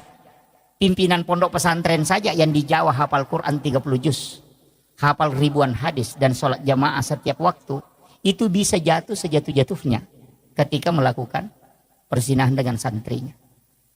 Yang hafal Quran 30 juz saja tidak selamat, apalagi yang tidak hafal apa-apa. Itu jadi masalah. Begitu. Iya, yang hafal Quran saja bisa dihinakan seperti itu. Kurang apa dia? Karena dia sudah hafal Quran. Penghafal Quran itu kan dimuliakan dan dijaga malaikat. Tapi kapan dia bisa sehina seperti itu? Ketika dia melakukan itu. Makanya saya kasih tahu, harus berpikir. Itu kuncinya. Makanya keberkahan itu ada di wanita. Berkahan di situ. Makanya doakan. Jadi sampaikan kepada istri, makanya jangan sembarang memilih istri, Pak. Yang sering ngomel-ngomel itu harus ditatar dulu, itu baru diperistri sebenarnya. Iya. Karena ada juga memang istri itu yang suka ngomel itu. Bikin sakit telinga. Tapi tidak ada di sini, tidak ada. Jauh-jauh di sana. Harus banyak bersabar. Sabar sebenarnya kan begini. Saya itu pakai istilah sederhana, Pak Bu. Kalau sabar itu kan kuncinya cuma satu. Kalau kau tidak bisa menyelesaikan, biarkan waktu yang selesaikan. Saya selalu begitu, prinsip begitu. Ya kau nggak masalah ya Allah, dia mulai selesaikan kita jabani waktu apa selesaikan. Berjalannya waktu itu selesai sendiri. Begitu, makanya prinsip kita begitu. Makanya Allah itu kan sudah mengatur. Saya yang tentukan, kau tinggal menjalani. Nah tugas dari manusia kan cuma dua, berusaha dan berdoa. Kesimpulan akhir jangan kau urus. Cuma mega tahu staresna sabak kesimpulan terakhir toli melo misalnya. Yang banyak, yang mega tuh malasa, dia pernah balu nareke ngisarona, dia salah-salangi. Kan begitu. Dia pernah nak balu nareke ngisarona. Nama kami pun Allah Ta'ala bekerja dan berdoa untuk hasilnya saya yang tentukan. Yupi di zaman pun Allah Ta'ala ya apa jam-jam mata ini jama. Ini kan jadi masalah tuh. Ini manusia itu diminta berusaha dan berdoa. Itu tugas Allah menentukan. Nama kayak gak tahu ya rojolo sarona nareke. Makanya ada perusahaan itu kalau orang mau kerja langsung tanya gaji dia tidak terima. Ada itu beberapa perusahaan begitu. Sama dengan sekolah. Di pimpinan pondok saya dulu masih terapkan itu. Enang ke guru mendaftar, tak pernah kutanya yang kada sia gaji nanti dia terima itu. Maka ada berusaha kok dulu baru berdoa. Aja tetap gaji makutana karena gaji itu kan kayak begitu. Hasil itu urusannya Allah. Kau itu berdoa dan berusaha. Itu aja kuncinya. Jadi dalam kehidupan ini supaya tidak susah, Pak, itu aja kuncinya. Man lam yaskur ala namai walam yasbir ala bala walam yarda ala qadai. Maka kuncinya di situ. Cukup syukuri, bersabar, tapi gampang ya Pak Uto. Nah, kada sabar, wah, maka gampang. Tapi kalau mana mau noko kupuri, memang sabar itu berat. Karena orang yang sabar itu ma Allah, bersama dengan Allah. Tapi begini, saya kalau kita ngaji tasawuf sedikit, saya tarik sedikit ke tasawuf. Dalam tasawuf itu sebenarnya tidak ada masalah. Jadi ada namanya zahirun kafi dan batinun kafi, itu seperti telapak tangan. Kalau dia dari sini itu ada fungsinya. Kalau dia dari belakang juga berfungsi. Jadi semua kehidupan yang kita alami begitu, Pak. Masalah itu sebenarnya bukan masalah. Cuma itu cara Allah memanggil kita. Itu aja prinsipnya. Jadi setengahnya ternyata masalah tuh. Cara anak pun Allah Ta'ala muliki. Karena kau nggak tahu dia gak masalah. Anak kadang doanya itu tidak khusyuk. Iya. Pada mi kong kadi iparikantong si di juta na tumaliwasang. Milaw dongi. Beda Pak dongang. Ko dia nagaga di iparikantong na tumaliwasang. Coba. Pasti khusyuknya itu beda. Kan begitu. Iya, ya kong kadi iparikantong na tumilaw dong maka mudah-mudahan kasi ya kaya dato lima ka dan kamu padiku. Ya ko dia nagaga di dito nagataw ya wasisa na de capu sisa pasti ya Allah, wah tak pamataan rin lima na tuh. Itu kan begitu. Karena kehusuan itu kadang datang ketika masalah itu sudah full. Jadi sebenarnya itu fasilitas. Jadi fasilitas. Makanya saya mengatakan sering begini, kalau ada orang yang membuli, jangan marah, justru berterima kasih. Kenapa? Karena orang yang dibuli itu termasuk orang teraniaya. Dan salah satu orang yang doanya mustajabah, yang membuka 7 pintu langit adalah orang yang teraniaya. Jadi sebenarnya Allah itu mengirim tiket VIP supaya doa kita bisa mustajabah. Tapi kadang kita lari ke situ. Itu si anu kasih begini, mana itu bukan urusanmu itu. Itu begitu. Maka dia guru tak dena pahadere ipung Allah Ta'ala ya roh. Makwaro alena matoroka ko supaya doamu bisa tembus. Itu kuncinya. Jadi sebenarnya orang yang teraniaya itu justru hadiah. Kan begitu. Karena nanti doanya bisa tembus ketika teraniaya. Sama dengan ulama yang dicaci maki. Termasuk Habib Umar kan ketika dia baca Fatihah itu banyak mencaci maki. Mereka itu tidak mengurus. Kenapa? Karena jalur itu derajatnya diangkat. Tidak beriman seorang itu kecuali Allah menguji. Tidak mungkin. Makanya kuncinya begitu Pak. Makanya disebut pelaut ulung itu Pak karena sudah lewati lautan lepas. Kalau hanya lewat di pinggir sungai bukan pelaut ulung itu. Pamem itu kan itu. Iya. Orang yang dianggap hebat kan begitu. Yang sudah mengikuti terpaan besar. Iya kok komiri salo itu lilalu bukan pelaut itu. Begitu. Makanya kehidupan itu begitu Pak. Orang itu yang ketika dia sudah menghadapi berbagai macam ujian, itu justru doanya mudah tembus. Coba kurang apa Nabi? Malaikat Jibril yang mendampingi, dia punya mukjizat. Allah langsung membimbingnya. Tapi kenapa dia kena masalah? Karena dari masalah itu muncul doa yang mustajabah. Itu aja kuncinya. Nabi kan disayangi oleh Allah tuh. Masa dia masih dapat ujian? Dilempari batu. Kan di situ. Karena dari situ Nabi berdoa. Ketika dilempari batu dia berdoa. Ya Allah kalau dia tidak beriman nanti anak-anaknya. Kalau anak-anaknya tidak nanti anak cucunya. Berkat doanya Nabi. Sampai hari ini penduduk Taif itu 100% muslim. Kalau Mesir itu masih ada Kristen Kotkit itu sekitar 13%. Coba. Makanya kadang-kala doa mustajabah itu nanti ada masalah. Pas begitu. Ya. Makanya saya bilang tadi kalau kita mendapati masalah. Jangan tarik ke masalahnya. Anggap ini isyarat Allah berikan hadiah supaya doaku bisa tembus. Itu aja. Jadi makanya kalau ulama itu kalau dapat masalah dia mengatakan alhamdulillah. Ini isyarat. Itu aja. Tapi jarang orang bisa pakai. Jadi langsung dicaci maki. Iya je mah pakai kere. Langsung semua disalahkan. Padahal kan kuncinya. Jadi ulama tasawuf itu mengatakan begini. Siapa yang mengarahkan hatinya ke kamu untuk mencaci? Itu kan Allah juga yang mengatur toh. Padahal kau sudah baca doa terhindar tapi kenapa didatangkan? Itu caranya Allah. Jadi itu aja kuncinya Pak. Makanya menghadapi masalah itu jangan stres. Hidup itu begitu Pak. Makanya ulama itu selesai hidupnya di situ. Kalau kita pakai prinsip itu insya Allah. Jalan saja mengalir saja. Cuma memang kita perlu berdoa. Itu kuncinya. Jangan tidak berdoa. Karena berdoa itu bukan untuk kita saja. Ada orang itu kaya Pak, bukan karena doanya. Tapi doa orang tuanya dulu baru diijabah. Itu hadis Nabi. Makanya tak ada ya deh, namun kisogi kan tuh 5 mana. Jangan, tetap berdoa. Minta kekayaan kepada Allah. Nanti anak-anakmu yang dapat. Makanya kata-kata ya tuh nakasih ya tuh napeturan ya tuh nama kundru. Tapi bersyukurlah Pak kalau miskin. Karena Pak rajin sedekah kalau miskin. Karena di situ sedekahnya besar nilainya. Saya kemarin cara makan itu orang kaya itu stres. Ada orang kaya itu stres Pak. Saya ceramah itu di Palembang, dia stres. Dia bilang, dia kasih tahu saya, wah ya betul itu Pak Ustaz. Berarti selama ini saya salah kaprah. Saya kasih tahu begini, orang miskin Allah itu melihat persen Pak, bukan melihat nilai. Makanya zakat itu tidak pernah berubah. Selalu 2,5. Orang yang punya uang 100 juta sama yang 1 miliar itu zakatnya sama-sama 2,5. Tidak dirubah itu. Tidak mengatakan yang punya 100 miliar zakatnya 3%. Yang 100 miliar, 1 miliar hanya 2,5 enggak. Zakat itu sampai berapapun tetap 2,5. Di sisi Allah itu sama 2,5 hartamu yang diminta. Punya harta 100 miliar tetap Allah minta 2,5. Kau punya harta 100 juta tetap Allah minta 2,5. Yang 100 miliar dengan yang 100 juta itu sama di hadapan Allah 2,5. Makanya kalau ada orang miskin punya uang 10.000. Dia sedekah 5.000 berarti 50% hartanya dia sedekahkan.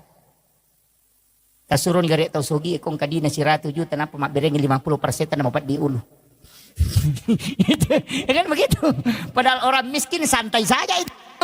Ya kong kadina 10 sabu nilo 5 sabu bahkan ala bawan itu. Santai padahal 50% ini nak berengin. Karena Allah cuma kasih rezeki itu 100% rezekinya itu ada 10.000. Tapi nasabah nak berengi 5 sep berarti 50% dina nak bereng. Iya. Ya kau tahu sogi si di miliar dina memang bereng 50%, 500 atau juta nak bereng. Mapat diisi.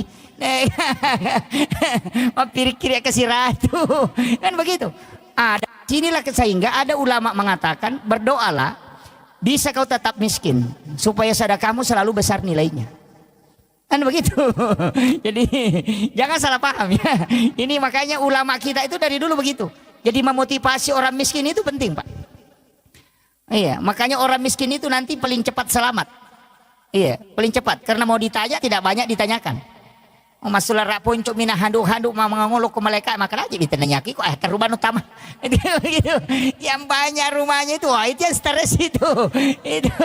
Itu kan begitu. Makanya ada namanya jasa. Makanya guru tak, ini yang wasiat saya juga penting ini, jangan ditinggalkan ini. Setiap punya barang baru itu pakai sholat. Iya, istilahnya barang baru, memiliki baju-baju baru, langsung tak pakai masam pajak. Itu tidak akan hancur, kemudian ada penggantinya. Dari situlah kenapa ulama-ulama kita dulu setiap ada tempat-tempat baru, dia biasa adakan syukuran dulu untuk bersedekah supaya itu nanti itu berkahnya luar biasa, Pak, dan itu bisa dipertanggungjawabkan. Maka dapur nu pakai maka siwe pupa mulang.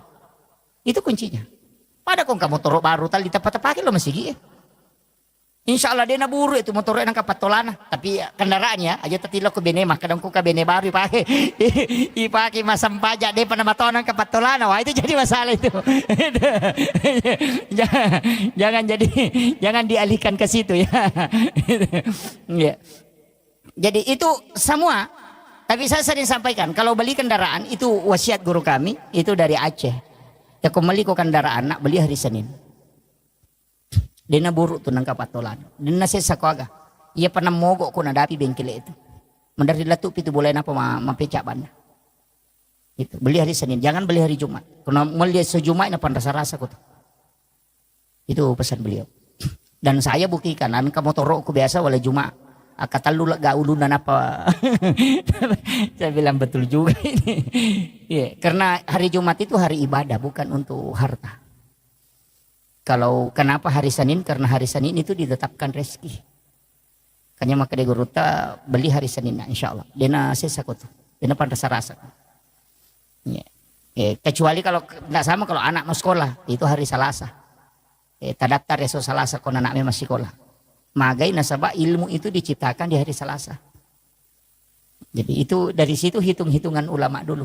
Sehingga dia pakai ilmu hikmah. Maka dia kong kan anak mau pas sekolah so Selasa mau daftar. Dia lari ke sekolah. Dan insya Allah berhasil itu. Jadi itu ada hari-hari tertentu memang itu. Jadi memang kalau kita kejar-kejar ilmu-ilmu seperti itu, ilmu hikmah kan banyak. Tapi itu masuk hikmah bukan masuk dalam ilmu fikih. Kalau ilmu fikih itu kan ilmu hukum. Sama aja dengan dokter. Ada dokter kulit, ada dokter terapi. Begitu, ada dokter jantung. Jadi kuncinya di situ. Tapi kembali lagi itu adalah mengikuti kaidahnya.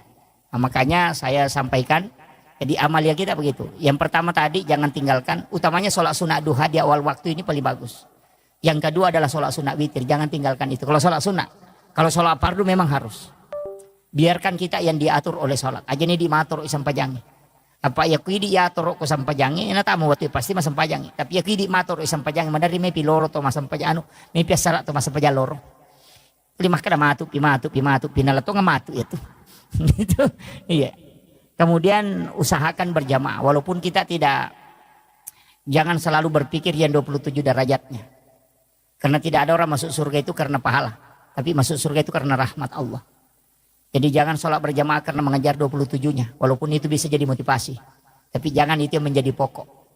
Jadi usahakan berjamaah itu untuk mengambil berkahnya. Iya. Sebab itu berkah nama berjamaah. Berkahnya itu didoakan para malaikat. Iya. Cuma kalau saya selalu wasiatkan, satu surah jangan ditinggalkan. Surah Alam Nasrah, Al-Insyirah. Ajak tasalayar. Saya di Kalimantan ini ada beberapa jamaah, di Jakarta juga ada beberapa, di Papua ada beberapa yang saya sering tanya itu orang-orang sukses yang anaknya sukses, bukan anaknya yang saya tanya. Itu saya lari ke orang tuanya atau istrinya. Biasa bertanya. Ada beberapa jamaah saya itu 80%. Saya minta mengatakan 80% yang ada orang tua tidak sekolah. Jadi ibu bapaknya tidak pernah sekolah. Tapi anaknya justru jadi pemimpin yang hebat. Saya sering bertanya dan 80% itu tidak lepas dari surah Al-Insyirah. Bahkan ada di Kalimantan sini dia sudah sampaikan. Saya tidak tidur Pak Ustaz kalau tidak membaca 100 kali surah Al-Nasr itu.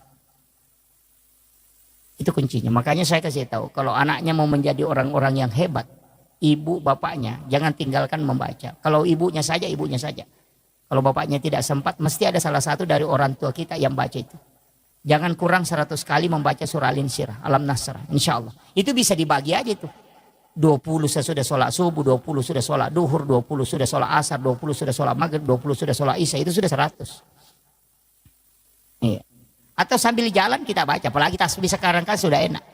Yang di tangan yang ditindis-tindis itu.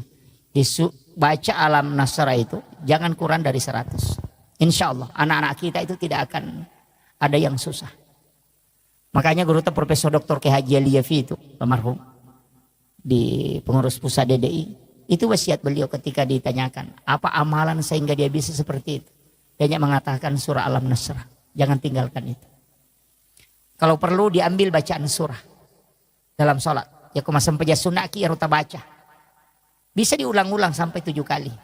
Nah, kecuali dari di RW itu beda. Kalau dada itu biasa sakit atau jantung kadang tidak stabil, kadang domba-domba itu surah Al-Kautsar. Itu untuk mengobati itu. Surah Al-Kautsar itu untuk menenangkan kalbu. Jadi kung kataw magampat taselang, madari pataselang, cede-cede tasela sih. Dari mak berbarona padahal tidak ada apa-apa. Suruh baca, memperbanyak membaca surah Al-Kautsar. Surah yang paling pendek, inna atayna. Eko dia tak apalah ya rumah tibawan nih. Wah ini sudah jam 9 lewat. Itu surah Al-Kautsar, itu surah adalah surah untuk ketenangan. Itu talumia ya inna atayna kal-kautsar fasholli li rabbika wanhar inna syani'aka huwal abtar. Itu. Tapi itu surah bagus sekali. Kalau ada anak-anak menangis itu tengah malam karena nak bicu teri, ya benar rota bacangi. Tiup ke tangan baru letakkan di dadanya atau di ubung-ubungnya. Itu diam itu. Karena itu diganggu jin, misibian.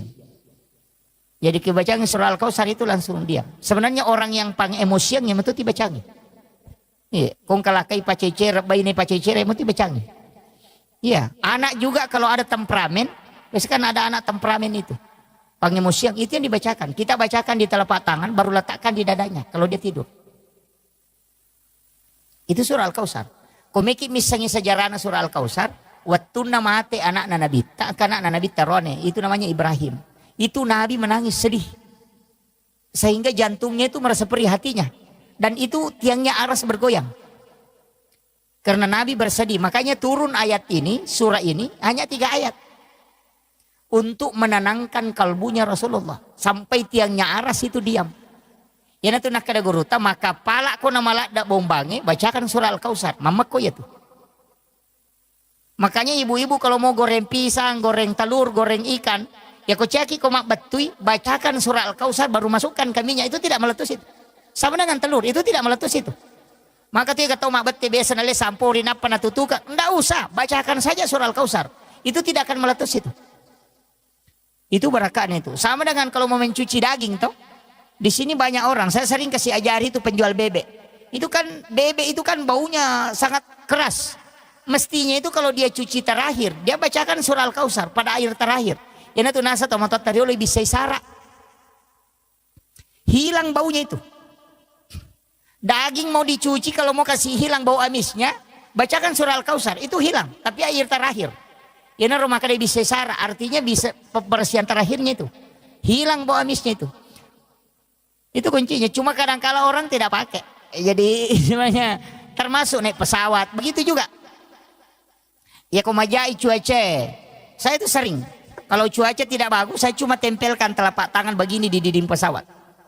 Itu kemudian baca itu. Naik kapal juga begitu. Ya miko oto dia ini cocok. Bakal lalangi mimaja. Gitu. Jadi itu kalau hati orang anak-anak kita istilahnya temperamen itu. Tapi biasa anak-anak temperamen juga itu faktor dari orang tua. utamanya istri itu yang besar pengaruhnya. Jadi makanya itu istri itu tidak boleh emosi kalau suaminya meminta untuk berhubungan. Jangan coba-coba. Itu pasti kalau tinggal itu anaknya temperamen. Siapa kali nggak baca. Apalagi itu 5 suruh Pak dia ngijok lampu yang anu ngijok kakak ngijok lah kuan ngijok yang ketu dia pernah laca itu laca ngijok tengah deh gak. Gak cincolan anaknya itu kong kanak nama itu. Iya. Itu kan banyak itu. Maka bini laki dan apa yang makan anu kakak ngajak laki anu jolo terijo benda anu jolo pas surah pagah. Itu. Dan itu pasti anak-anak matu kong ke sorangnya mereka bicaraan.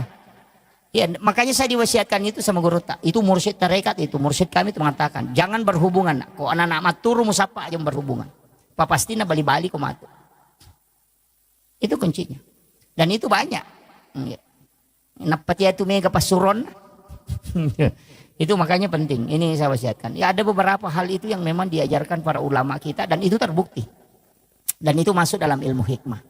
Kemudian saya nukan kalau mau diangkat derajat, satu sholat yang mengangkat derajat itu sholat tahajud, walaupun hanya 2 rakaat.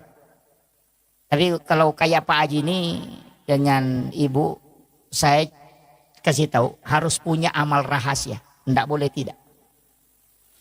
Orang yang banyak istilahnya banyak tanggungan, seperti itu karena ada beberapa karyawan, kemudian tugas di mana-mana. Itu harus punya amal rahasia. Dia harus punya amalan yang dia sendiri tidak tahu. Harus. Bagaimana caranya? Itu ada di beberapa kitab. Dan itu ada di dalam hadis juga. Tapi ini orang khusus. Tapi kalau kita mau lakukan bisa. Kalau sedekah dengan memberikan langsung kepada orang, itu biasa. Tapi ada sedekah itu yang dilakukan Rasulullah. Itu menyuapi orang buta Yahudi di pintu pasar. Itu kan hadis masyhur sekali tuh. Ketika orang bahas maulid. Bahwa Rasulullah punya kebiasaan menyuapi orang Yahudi yang buta di pintu pasar. Nanti ketika itu Umar menggantikan. Ketika beliau meninggal. Tapi apa yang terjadi? Itu sebenarnya orang tidak baca. Artinya apa? Kau harus punya amal rahasia. Yang orang kau bantu itu dia tidak tahu kamu. Makanya saya kasih tahu begini. Saya ambil simpelnya. Cari sekolah di sini misalnya, atau pondok pesantren, atau pondok tahfiz, atau apapun, atau panti asuhan, tanyakan, apakah di sini ada anak yatim atau fakir miskin? Kalau dia mengatakan ada, tidak usah kasih tahu saya namanya, tidak usah kasih lihat saya fotonya, tapi nanti saya yang bantu biaya sekolahnya, selama misalnya 1 tahun. Kita ketemu dia, kita tidak tahu bahwa ini yang kita bantu. Jangan lihat mukanya, dan juga jangan tahu namanya. Cukup bantu tapi kau tidak mengetahui. Itu dalam hadis. Kenapa? Itu nanti kalau ini di dunia, ketika engkau mendapati masalah di dunia, maka pasti Allah akan mengutus orang ataupun bisa seperti malaikat itu membantu kamu tapi kau tidak tahu. Ina tunah kada guru taya ko melo ko ibantu ko nude musangi makadani ga mewai ko tahu tapi aja musangi makadani ga mewai. Kau bantu. Yang kedua, ini baru di dunia. Untuk di akhirat, itu ada dalam hadis. Ketika orang berjalan kepada mahsyar, di pada mahsyar itu berjalan, berjejer. Orang berdiri, tidak ada yang duduk. Karena semua berdiri. Itu berdiri di atas telapak kakinya. Maka dairo, Fulan bin Fulan, ya anu, angka kiona si tinro malalang. Si bawa muki malalang. Maka dapat petak de bawang. Itu dalam hadis itu. Kenapa dia langsung hilang? Itu Allah memberitahu. Sampaikan kepadanya, bahwa ia rotawe purewala upas saleh. Saya tempatkan di tempat yang tenang untuk dia istirahat. Ya dia diculik oleh malaikat supaya dia tidak berjalan. Itu karena mereka punya amal rahasia itu. Namun dimi. Dia itu namanya. Tapi kuncinya begitu. Aja tisangi makadaniga, aja tuh tisangi sana. Jadi angkat tahu tak bantu tapi dini sangi makadaniga. Itu minta berkahnya itu. Dan itu bisa dipakai tawasul Pak. Ya kong kalasat tenang katanga doktoro ita pakai ya. Angka amal upi ko makokopo de gagawin lo ko tanya pa masiteng ba malada uharapkan. Talinga po baraka na tapalapak ka ko masalah itu tembus itu. Yo po itu maka datang panama 10.000 ay sila ada kimilodong itu. Sila ada kimilodong itu. Tapi carilah amal yang memang khusus seperti itu. Amal rahasia namanya. Jadi itu yang ini yang penting. Semua kita yang ada di sini bisa gunakan itu. Banyak hal, termasuk kendaraan komapajo kaki. Saya itu di mobil Pak, terus terang. Ada botol aqua itu, saya bawa. Tapi itu botol aqua biasa, yang aqua kecil sedang itu. Saya selalu isi bensin. Itu saya isi Pertamax. Itu kemudian saya tutup, kemudian saya simpan di jok mobil itu. Selalu itu di mobil ada. Itu ajaran guru kami. Kadali ko bensina, munia kametoy. Maka dia bensin ngewe utaro untuk bantu nareko angkat atau matu capura bensin ko lalangi. Biasa kita bawa mobil tengah malam, itu ada orang dorong motor dengan istrinya. Karena kehabisan bensin di tengah jalan. Kita kasih uang 100.000 itu tidak ada gunanya. Tapi kita kasih bensin hanya 1 botol kecil, itu bisa menyelamatkan dia. Itu termasuk amal rahasia Pak. Maka dia guru tak, ya komen reko kotomu milodong, madari malupai pak dongangnya. Tapi salamang kaya tumutaro, maka mereka bantu tahu dia nasalai malaikat ya tu kendaraan. Dia akan menjaga terus. Karena orang menyimpan sesuatu untuk menolong sesamanya, maka malaikat diutus untuk menjaganya. Itu namanya malaikat hafasah. Itu jarang orang gunakan. Dari ya kong katu pak PT-PT itu yang mobil naik ke Makassar. Sering kalau saya lewati saya kasih tahu sopirnya. Komelo ko salama kendaraanmu tari aku. Itu saya kasih tahu. Maka dana mau tak salah tuh dia itu nama solang. Masolang makotom itu tak salah. Itu anunya Pak Bu. Itu pesan guru kami itu. Kenapa? Karena hal yang seperti itu kan ada hadisnya. Siapa yang menyimpan sesuatu untuk membantu saudaranya maka malaikat akan terus menjaganya. Nah najagai malaikat. Gitu. Ini yang dari 1.000 mobil Pak untuk kalau ada saat yang melakukan itu. Iya. Ini yang saya sampaikan. Saya kira ini yang penting saya wasiatkan. Artinya ada hal-hal simpel itu dalam kehidupan. Sebenarnya tidak susah kita lakukan. Yang penting kita mau. Jadi hal-hal jangan mengatakan orang ustaz itu yang bisa. Oh justru ustaz itu tambah susah nanti masuk surga Pak. Banyak sekali neko-nekonya karena lebih banyak bicaranya kadang daripada ibadahnya. Nah itu kan begitu. Iya. Orang yang justru biasa-biasa itu yang kadang itu lebih mudah. Jadi yang tidak banyak tanggung jawab itu begitu. Makanya saya wasiatkan itu aja. Jadi 3 hal. Jangan tinggalkan ibadah, buat ibadah rahasia. Itu kemudian dalam menghadapi kehidupan serahkan sepenuhnya kepada Allah. Utamanya tadi sholat sunnah istihara, lakukan setiap malam. Kalau tidak bisa melakukan di akhir tahajud, bisa lakukan sebelum subuh. Sesudah azan subuh. Atau sekalian sesudah sholat isya, minta. Tapi bagusnya itu sebenarnya nanti bangun. Nanti pergantian malam. Jadi nanti menjelang subuh kita lakukan itu. Lakukan sholat sunnah istihara, minta kepada Allah supaya dia tunjukkan yang terbaik. Itu pasti itu diatur itu, kayak dibimbing memang. Lari ke sini, ini dulu yang kau urus, ini dulu. Itu begitu. Utamanya seorang pimpinan harus paham ini yang, karena itu sering mengambil kebijakan atau apa. Saya kira ini penting yang saya sampaikan. Mudah-mudahan ada hikmah yang bisa kita petik. Dan insya Allah dalam kehidupan itu kuncinya tadi itu. Selalulah berdoa. Jangan pernah. Karena ilmu itu tidak ada nilainya. Yang ada nilainya itu adalah bantuan Allah. Makanya seandainya kecerdasan atau ilmu yang buat orang selamat Pak. Tidak ada orang jatuh gara-gara kulit pisang. Karena semua orang tahu bahwa kulit pisang kalau diinjak itu kita bisa jatuh. Tapi kenapa masih ada orang jatuh? Ya, makanya ilmu tidak menyelamatkan. Jadi jangan katakan karena saya sudah tahu pasti selamat. Tidak. Orang yang tahu saja kulit pisang bisa bikin jatuh tetap jatuh. Itu makanya ilmu itu tidak ada apa-apanya. Makanya ini yang saya sampaikan bahwa jangan bangga dengan ilmu, jangan bangga dengan ibadah, tapi minta rahmat Allah. Itu kuncinya. Akhirul kalam, wallahul muwaffiq ila aqwamit thoriq. Nasrun minallahi wa fathun qarib wa basyiril mu'minin. Assalamualaikum warahmatullahi wabarakatuh. Aku akan mengampuni. Bahkan dia mengatakan inna rahmati taglibu ghadabi. Sesungguhnya rahmatku itu lebih besar daripada murkaku. Jadi walaupun Allah murka, ketika kita memohon kepadanya maka dia bisa merubah menjadi rahmat. Makanya rahmat Allah itu sangat luas. Kalau sesama manusia walaupun kita sudah memohon ampun kepada Allah, tapi tetap kalau bersangkutan dengan manusia akan diadili. Itu yang agak berat. Nah, makanya muhasabah diri kepada Allah itu dengan bersolat ibadah. Sedangkan untuk sesama manusia bagaimana perilaku kita dan bagaimana pola hidup kita untuk sesama manusia. Itu 2 hal yang penting. Kemudian nanti saya akan sampaikan sebenarnya kita hidup ini hanya 24 jam. Jadi yari di tuo hitungannya 24 jam. Jadi kehidupan itu sangat simpel. Hanya karena berulang yang 24 jam ini sehingga berputar menjadi nanti 1 tahun. Itu aja.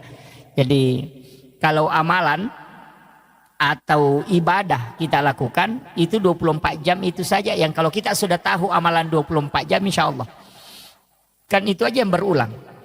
Cuma ada beberapa nanti ibadah yang tidak berulang, kayak berulang satu pekan ya ibadah Jumat, yang berulang 1 tahun ada beberapa ibadah itu. Tapi pada hakikatnya hampir semua ibadah itu yang berulang 24 jam. Tapi saya ingin sampaikan begini, setiap orang itu diberikan oleh Allah Subhanahu wa Ta'ala potensi untuk punya kecenderungan melaksanakan ibadah tertentu. Misalnya ada yang senang zikir tapi susah sedekah, ada yang senang sholat sunat tapi susah puasa sunnah. Kalau disuruh puasa susah, tapi kalau sholat sunat dia paling mudah. Kalau disuruh mengaji cepat, bahkan bisa dia membaca 1 juz dalam sehari. Tapi kalau disuruh sedekah malas. Ada kalau disuruh puasa, nah bilang itu saja Ramadan bikin stres. Tapi ada juga orang yang kuat. Makanya nanti semua ibadah ini ternyata itu ada jalurnya, bahwa kalau engkau rajin puasa, nanti Allah akan hadiahkan surga melalui puasamu. Makanya biasa maka daka yang penting kan kayak kapui. Nah mau dini kau den rule jama manang pasti usahakan yang kecil dia diistiqomahkan. Misalnya yang rajin sholat sunat ya jangan tinggalkan. Mestinya sholat sunat duha jangan tinggalkan yang rajin duha. Istiqomahlah dengan sholat sunat duha, karena duha itu ada pintu surga di situ. Di dalam hadis qudsi itu Allah menjanjikan siapa yang sholat 6 rakaat istiqomah di waktu pagi, maka dia akan masuk ke dalam surgaku melalui babut duha. Itu. Tapi 6 rakaat. Kalau 2 tidak bisa. 4 juga tidak bisa. Kalau mau masuk melalui babut duha itu mesti 6 rakaat. Makanya ulama kita itu lebih mengambil yang 8. Karena kalau diambil 8 rakaat, mulai dari 2 rakaat padilanya itu sampai yang 8 dapat semua. Kan kalau 2 rakaat itu sedekahnya tubuh. Sebenarnya orang yang mau sehat itu cukup dengan duha 2 rakaat. Kalau mau sehat. Utamanya persendihan tulang-tulang. Itu kan hadis Nabi. Bahwa 160 potongan tubuh manusia sedekahnya adalah 2 rakaat sholat sunat di waktu pagi. Jadi sebenarnya tubuh kita ini kan hak pakai, pinjaman dari Allah. Itu bukan hak milik. Dari situlah sehingga tubuh ini tidak bisa dirubah. Hanya dilarang, alis yang bengkok tidak boleh dikasih lurus. Kan begitu. Kalau tapi laki-laki tidak ada aja yang kasih lurus alis. Yang biasanya itu perempuan. Iya, itu karena hak pakai aja, bukan hak milik. Itu dipinjamkan. Kalau Allah pinjamkan, makanya jangan rubah. Sama dengan kendaraannya orang, kalau kita pinjam, ya jangan dirubah. Begitu. Makanya tubuh kita ini sebenarnya 160 potongan itu adalah milik Allah. Dia pinjamkan ke kita untuk dipakai. Dan itu sedekahnya kata Nabi adalah 2 rakaat sholat sunat duha. Jadi kalau kita mau berterima kasih kepada Allah dengan tubuh yang dia berikan kepada kita ini dipakai selama hidup, maka hendaknya kita melaksanakan sholat sunat duha 2 rakaat. Cuma sholat sunat duha itu diatur dalam hadis. Saya baca salah satu hadis dari Anas bin Malik, ini hadis marfu. Rasulullah SAW itu berwasiat, tapi ini agak berat. Tidak semua orang bisa lakukan. Itu sholat sunat duha di awal waktu. Jadi kita sekarang sholat sunat duha itu tidak memilih waktu biasa nanti jam 8 atau jam 9. Kalau ini tidak. Kerjakan sholat sunat duha di awal waktu. Misalnya waktu duha itu masuk jam 7. Maka langsung kerjakan waktu sholat duha 2 rakaat itu di waktu jam 7 itu. Jadi masam peja sunnah ki duha 2 rakang. Tapi bacaan surahnya itu rakaat pertama sesudah Fatihah kita baca ayat kursi itu 10 kali. Ini hadis marfu. Itu langsung disandarkan ke Nabi. Bukan sandaran ke sahabat, itu langsung sandarannya ke Nabi. Kayaknya ini hadis sahih. Jadi dikerjakan sholat sunnah duha di awal waktu 2 rakaat. Itu dengan rakaat pertama sesudah Fatihah kita baca ayat kursi 10 kali. Sedangkan rakaat kedua sesudah Fatihah membaca surah Al-Ikhlas 10 kali. Makadai Nabi tak nigi jama ya sampajang makoro di awal waktu. Nah ayat kursi sibakulu Allahu na baca masing-masing 10 kali. maka ia tu tahu pasti nama sayapong Allah Ta'ala. Itu kuncinya. Nah iya ko ya masiki berarti ya ko mati ki ya tu asoy manasa salama. Dan itu Nabi sudah katakan, orang itu pasti masuk dalam rahmat Allah. Iya ko waniwi balinna tanya duha tapi witir. Karena orang yang berwitir itu pasti kekasih Allah. Ini satu-satunya sholat sunnah dari semua sholat sunnah Pak yang dijamin menjadi wali. Jadi komeki menjadi wali sampai dia sunnah witir ini. Makanya duha di awal waktu 2 rakaat itu pamaseh. Ya komeki menjadi wali kekasih Allah, kerjakan witir di malam hari. Makanya saya kasih tahu terutama ibu-ibu, ya tapura masam pejang ngissa, asam pejang witir ini men. Jadi tidak usah tunggu sampai bangun sholat tahajud, tidak usah. Kalau saya sholat witir memang baru tidur. Cuma ada kesalahan kita, ustaz juga banyak yang keliru itu memahami. Maka dah sholat witir itu adalah penutup semua sholat. Jadi ketupuran nama witir di negara sampai Jawa dengan jamah. Padahal itu Nabi meminta mengakhirkan. Kenapa? Itu maksudnya untuk sholat fardu bukan sholat sunat. Jadi kupura ki masam pajam mengeribi aja tahu witir. Nah sebab kamu pesan pajang ngisah. Makanya diminta sholat witir itu diakhirkan. Bukan akhir semua sholat. Tapi akhir untuk sholat fardu. Apa ya itu witir? Ya kawan ni mini jamah. Anak dia nawat di toma witir. Kupura mengeribi na sabak kamu pesan pajang ngisah. Pura pi masam pajang ngisah. Napa ma witir? Makanya Abu Hurairah itu setiap selesai sholat sunat isya langsung witir 3 rakaat. Kenapa kita berwitir? Ini kuncinya. Pertama, sebenarnya ulama itu banyak pakai witir sebelum tidur. Karena orang yang berwitir itu pasti tidak diganggu jin. Dan nu lejingnya tembus itu toma witir. Ya kemakan mimpi buruk itu sudah terhindar. Kecuali tidur sesudah sholat subuh pasti masih bisa diganggu karena sudah sholat subuh. Jadi ya kau nggak tahu ma witir napa matinro pasti dia nak tulu-tulu maja. Kalau ada mimpi itu pasti isyarat. Makanya ulama itu bisa tahu bahwa mimpinya ini ada pesan. Karena dia berwitir. Kalau orang tidak berwitir itu masih susah. Kita mendeteksi. Apakah ini isyarat atau ini gangguan. Kan begitu. Apa namui baca ayat kursi. Kalau kita tidak mendalami betul hakikat ayat kursi itu susah. Makanya banyak orang itu baca ayat kursi ketulu-tulu majamopi. Masih mimpi buruk padahal dia sudah baca ayat kursi. Bahkan biasa dia baca 3 kali masih diganggu. Bahkan arad dasar mopah kan begitu. Padahal dia sudah baca ya kursi. Maka di guru taya kayak kursi kui baca bawam. Apa namo dah koro maca to baca ya kursi. Itu kan burung beo juga pintar. Assalamualaikum, assalamualaikum. Nah, itu kan begitu. Makanya itu jin tidak takut karena hakikatnya kan di situ. Jadi tidak sembarang. Tapi kalau diamalkan terus ayat kursi itu bisa jadi senjata. Makanya ada ulama mengajarkan itu baca ayat kursi itu. Allahu la ilaha illa huwal hayyul qayyum. Itu kan mim. Itu dalam ilmu hikmah. Nah, kita sembunyi di situ di dalamnya. Itu ada Allahu la ilaha illa huwal hayyul qayyum. Itu kan mim bundar. Kita masuk ke situ. Dengan mata batin kita masuk di situ. La ta'khuzuhu zinatu wala naum. Di situ lagi. Mimnya masuk lagi ke situ.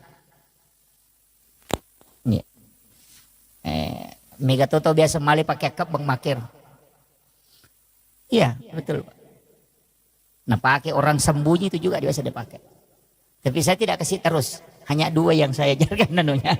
Aja nanya Pak Guru Ngirolo Mondri itu bahaya itu. Itu dia pakai orang itu. Sebenarnya ilmu itu kan dipakai para ulama dari dulu. Itu ketika dalam kondisi peperangan. Kumeloma musuh biasa pakai. Nah, itu dia pakai itu ilmu itu. Dan ilmu itu penting Pak. Orang tua kita ya natunasa maka dia itu tahu salama maka licu buku tanah cilangi. Oh itu yang kalau istilahnya orang yang selamat itu yang sembunyi di tempat yang terbuka. Itu. Jadi kok kamu pola maka licu bude patung selamat. Tapi kalau sudah tidak dilihat di tempat yang terbuka berarti itu sudah sembunyi betul itu. Ya itu nak pakai maka ada kok palangnya maka licu. Termasuk kalau ada barang kita tinggalkan itu kita pakai. Iya rokong ke misalnya kabolata kita mau pagar nama bela itu Di tempat tidur saja kita baca itu. Dikasih masuk, dilihat rumah itu kemudian dimasukkan di huruf mim itu. Itu yang dipakai. Jadi sama dengan misalnya kendaraan ditinggalkan. Dipakai aja itu. Kalau maka dawe malampila dia tuh tas. Dia ini apalah. Kalau tidak apalah ayat kursi. Jangan pakai ayat kursi. Pakai syahadat. Atau bismillah. Kalau yang paling simpel itu bismillah. Jadi kita pakai bismillah tapi itu satu napas. Dan kadang dipakai berobat. Saya sering sampaikan itu. Seperti kalau ada orang minta air untuk disembuhkan. Misalnya untuk diobati, bukan disembuhkan ya. Untuk diobati. Biasa minta air supaya didoakan. Sebenarnya itu kuncinya, itu basmalah. Baca basmalah 19 kali. Itu sesuai dengan jumlah hurufnya. Dan bismillahirrahmanirrahim itu hurufnya ada 19. Makanya baca basmalah 19 kali baru berdoa. Baru tiupkan ke air. Insya Allah itu mujarab. Jadi kalau ada anak sakit kepala, ada sakit perut, kita mau obati. Ambilkan air, baca basmalah 11 kali. Niatkan untuk obat. Baca sesuai jumlah hurufnya. Itu bagus itu, Pak. Kalau untuk pengobatan. Itu kalau menggunakan air itu. Rata-rata ulama kita dulu biasa pakai begitu. Pakai basmalah, tapi 19 kali dibaca, bukan satu kali. Itu dibaca sesuai dengan jumlah huruf. Jadi bismillahirrahmanirrahim, bismillahirrahmanirrahim itu dibaca 19 kali. Ada beberapa itu dalam ilmu hikmah itu yang ulama biasa tidak membuka. Karena termasuk dia katakan ilmu rahasia. Saya kemarin sempat ada yang telepon, saya tidak tahu dari mana. Ada yang telepon sempat protes. Ini huruf yang tidak ada di suratul Fatihah, mohon jangan dibuka seperti itu. Itu bahaya. Saya bilang tidak bahaya. Yang penting saya kasih pemahaman. Kan di suratul Fatihah itu ada 7 huruf hijaiyah yang tidak terdapat di dalamnya. Ada 7 huruf itu. Jadi mulai dari huruf alif sampai ya. Itu huruf hijaiyah abata sajaha. Itu ada 7 huruf. Itu tidak terdapat di dalam suratul Fatihah. Makanya di tasawuf itu dikatakan cari 7 huruf yang hilang pada 7 ayat yang ada. Oh itu kalau bahasa begitu orang tidak tahu. Makanya kok dia mapat tepung itu maka ada sapar ngak pitu kono pitu. Wah itu yang itu nasak kada angka tu pitu. Itu sebenarnya adalah 7 huruf yang ada yang tidak ada di suratul Fatihah. Kalau itu ditulis, itu dianukan para ulama, ditulis 7 huruf itu. Baru ditempel di tempat mana kita tidak mau supaya tidak kecurian. Iya kau mau taruh ditempel di sadalnya itu supaya jangan dibawanya. Istilahnya di sadal mungkin ditempel, dikasih lem itu kemudian ditempel di plaster. Iya selama huruf itu masih ada, insya Allah itu tidak dicuri. Barang itu tidak dicuri. Kau nggak tahu majanya, nah denite itu kendaraan, itu hebatnya itu. Itu 7 huruf itu yang sama, makanya orang biasa tempel di rumah. Saya pernah ketemu dengan ulama itu justru dia tulis di kertas, baru dia masukkan di pipet, baru dia tutup. Nanti ketika dicor rumahnya, tiang rumahnya yang di depan itu dia masukkan di dalam cor. Itu supaya dia mengatakan kalau di sini tinggal di dalam sudah tidak ini. Itu dalam ilmu hikmah itu Pak dipakai. Tapi saya tidak kasih tahu hurufnya, cari sendiri. Masa tidak didapat? Itu kan bisa dibaca itu. Suratul Fatihah kan dihafal. Nanti tinggal cari huruf apa yang tidak ada di suratul Fatihah. Huruf hijaiyah yang itu ada 7. Makanya makadami itu kalau tepung ipat tareka sapar ngak pitu de ega aku pitu. Nah, itu yang dianukan. Itu kan angka-angka 7 itu kan istimewa Pak Bu. Cuma kadang-kala kita tidak mengkaji itu. Itu penting. Biasa di rumah nah tempel ke kendaraan tapi jangan untuk menghinakan, istilahnya disimpan di bagian bawah, jangan. Harus tetap dijaga tempatnya. Itu bagus. Jadi itu doa yang seperti itu. Tapi sering juga saya anukan bahwa sebenarnya kalau dalam konsep hidup ini 2 sholat itu saya selalu sampaikan sholat sunat. Pertama witir, yang kedua sholat sunat istihara. Ini ilmu yang saya kasih sebenarnya ilmu bukan ilmu orang biasa, tapi ini ilmunya orang-orang tertentu. Itu sholat sunnah istihara itu jangan nanti ada masalah baru kita sholat. Kadangkala itu sholat sunnah istihara nanti kita lakukan ketika ada masalah. Padahal sebenarnya sholat sunnah istihara itu dikerjakan setiap malam. Jadi barak napura ki masam paja tahajud, asam paja sunnah istihara memang. Jadi istihara kita itu hanya meminta kepada Allah supaya dia yang mengatur dan menunjukkan apa yang akan kita lakukan besok. Iya na tunang ka istilah na pakai teman-teman terlalu maka ada piga apa pakai doku. Itu na masuk. Karena pasti ada.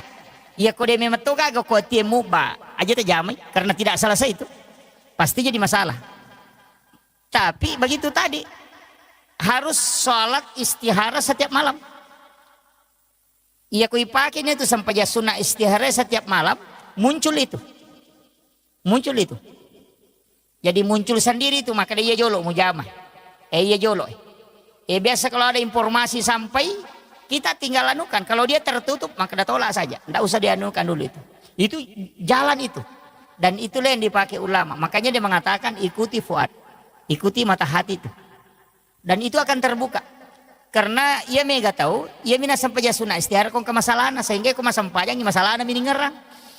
Di situ. Jadi tanyana po Allah Ta'ala ningar ako masampajay masalah na itu dia berpikir kada pe ko cara na mato nalapa pulok ko. Jadi dia sholat itu karena masalahnya. Itu yang jadi masalah. Makanya saya sampaikan sebelum kita mendapati masalah, semua yang akan kita jalani dalam sehari itu mestinya istiharakan memang. Artinya iya ko wani neka ko dito ko sampajay tahajud kan magampang sebelum sampajay subuh. Bisa itu. Biar masuk waktu subuh ya ko masampajay sunnah subuh. Masa paja sunnah subuh ki. Nah pakai masa paja sunnah istihara. Minta kepada Allah supaya dia yang pilihkan. Termasuk kita sebenarnya penceramah itu pakai. Kalau normalnya saya itu Pak, terus terang. Kalau normal itu biasa maselang. Pernah saya ceramah duhur di Balikpapan. Sudah duhur saya ceramah di Balikpapan. Sudah isya saya ceramah di Palu. itu. Saya bilang itu bisa aja karena pesawat sore ada dari Balikpapan ke Makassar tiba jam 4 pesawat Palu jam 4 itu tiba jam 5 di Palu sholat saya sholat maghrib sholat isya di Palu. Saya bilang tapi itu butuh istihara karena kayak kendaraan begitu kan kadang delay itu butuh istihara. Kalau tidak konek memang saya tidak bisa ambil tapi kalau koneksi itu saya ambil. Jadi istihara begitu fungsinya. Jadi pasti dipilihkan itu.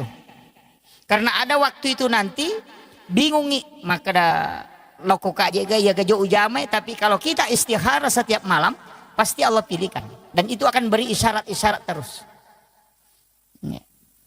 Jadi itu penting. Cuma kalau amalia ini yang sanukan kalau amalia kalau kita selesai sholat fardu itu dari Syekh Al-Maliki kita meletakkan tangan kanan ini di perut sebelah kiri. Itu setiap selesai sholat fardu. Jadi tangan kanan ini diletakkan di perut sebelah kiri. Ibu jari ini agak didorong sedikit ke jantung.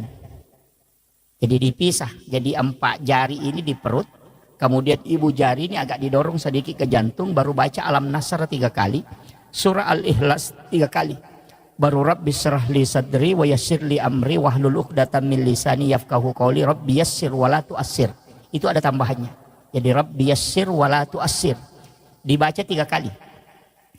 Orang yang mengamalkan ini Bapak Ibu sekalian, ia kongka masalah noloy, orang yang akan selesaikan. Jadi tahu murusukan masalah. Itu kuncinya. Jadi ternyata dena kada ini sipan rasa-rasa murusin apa selesai? Tidak. Pasti ada orang yang menguruskan itu. Cuma kalau itu kuncinya, artinya ini amalan sederhana tapi itu manfaatnya luar biasa. Dan orang yang mengamalkan itu tidak ada anaknya menjadi fakir. Itu makanya saya wasiatkan itu setiap selesai sholat fardu. Jadi kupura ki milo doang sesudah berdoa sebelum berdiri sholat sunat letakkan tangan kanan itu di perut sebelah kiri. Kemudian ibu jari agak didorong sedikit ke jantung. Kemudian kita baca Alam Nasr 3 kali, surah Al-Ikhlas 3 kali. Yana tunasa tomotot teriolo maka da aja mu salaiwi onro mutu dan narekode na pura mu patama ke korang alim. Itu nama masuk. Oh itu kan Nabi mengatakan membaca surah Al-Ikhlas 1 kali itu sama dengan sepertiga Al-Quran. Makanya untuk orang-orang yang sibuk, misalnya orang yang bekerja di perusahaan, bekerja di tambang, yang harus menjalankan tugasnya, itu aja dipakai.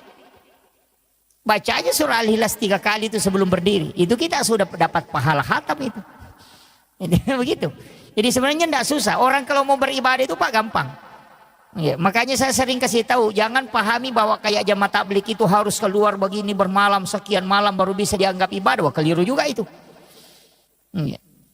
Di masa Nabi memang ada yang diutus, sahabatnya dia utus pergi berdakwah sampai 7 malam berdakwah, ada yang 3 hari berdakwah, ada yang 40 hari berdakwah baru pulang. Memang ada di masa Nabi, di masa sahabat juga begitu. Itu tidak masalah, karena memang mengajarkan Islam itu penting, dakwah itu penting.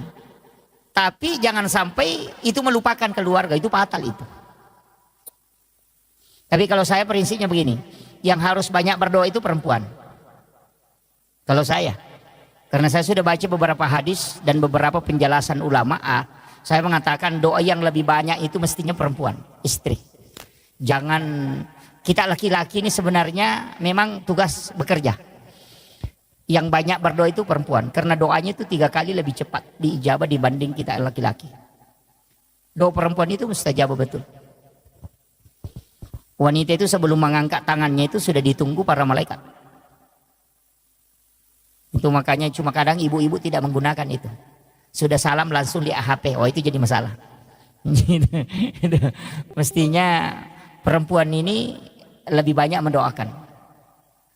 Hampir semua Pak Bu, kita bisa melihat, saya sering ceramahkan itu, bahwa orang hebat itu bukan karena dia, tapi siapa yang ada di sisinya. Baik itu pejabat, baik itu pengusaha, itu yang hebat. Kita bisa tahu, Soeharto kan orang hebat, siapa yang tidak kenal? Memimpin dengan tangan besinya 30 tahun lebih. Tapi kapan dia bisa jatuh? Itu ketika Ibu Tin wafat.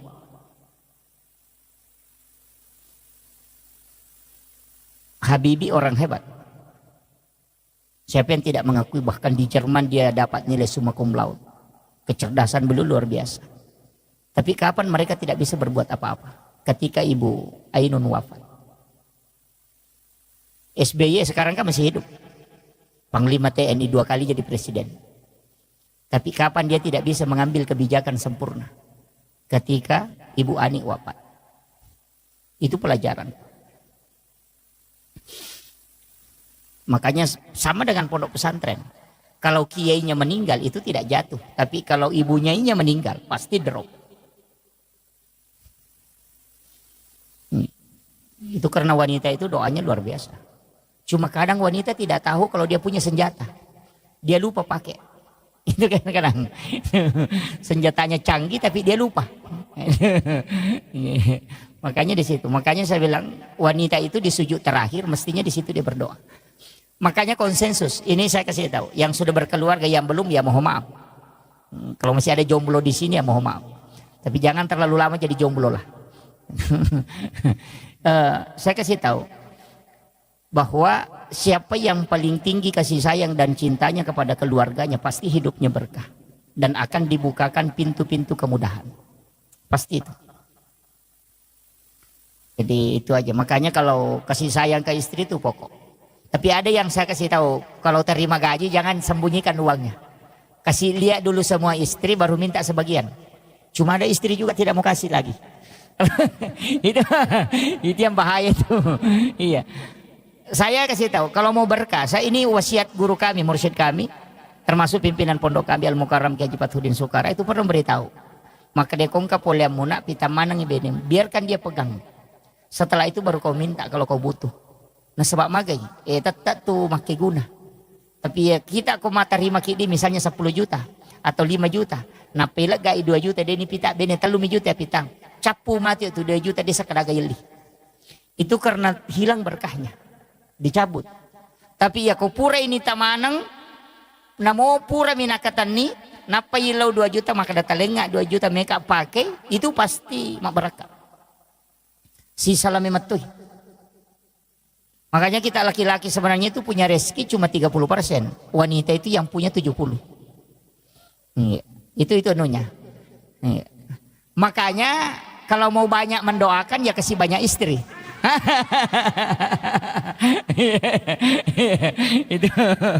itu pasti ibu-ibu tidak sepakat itu.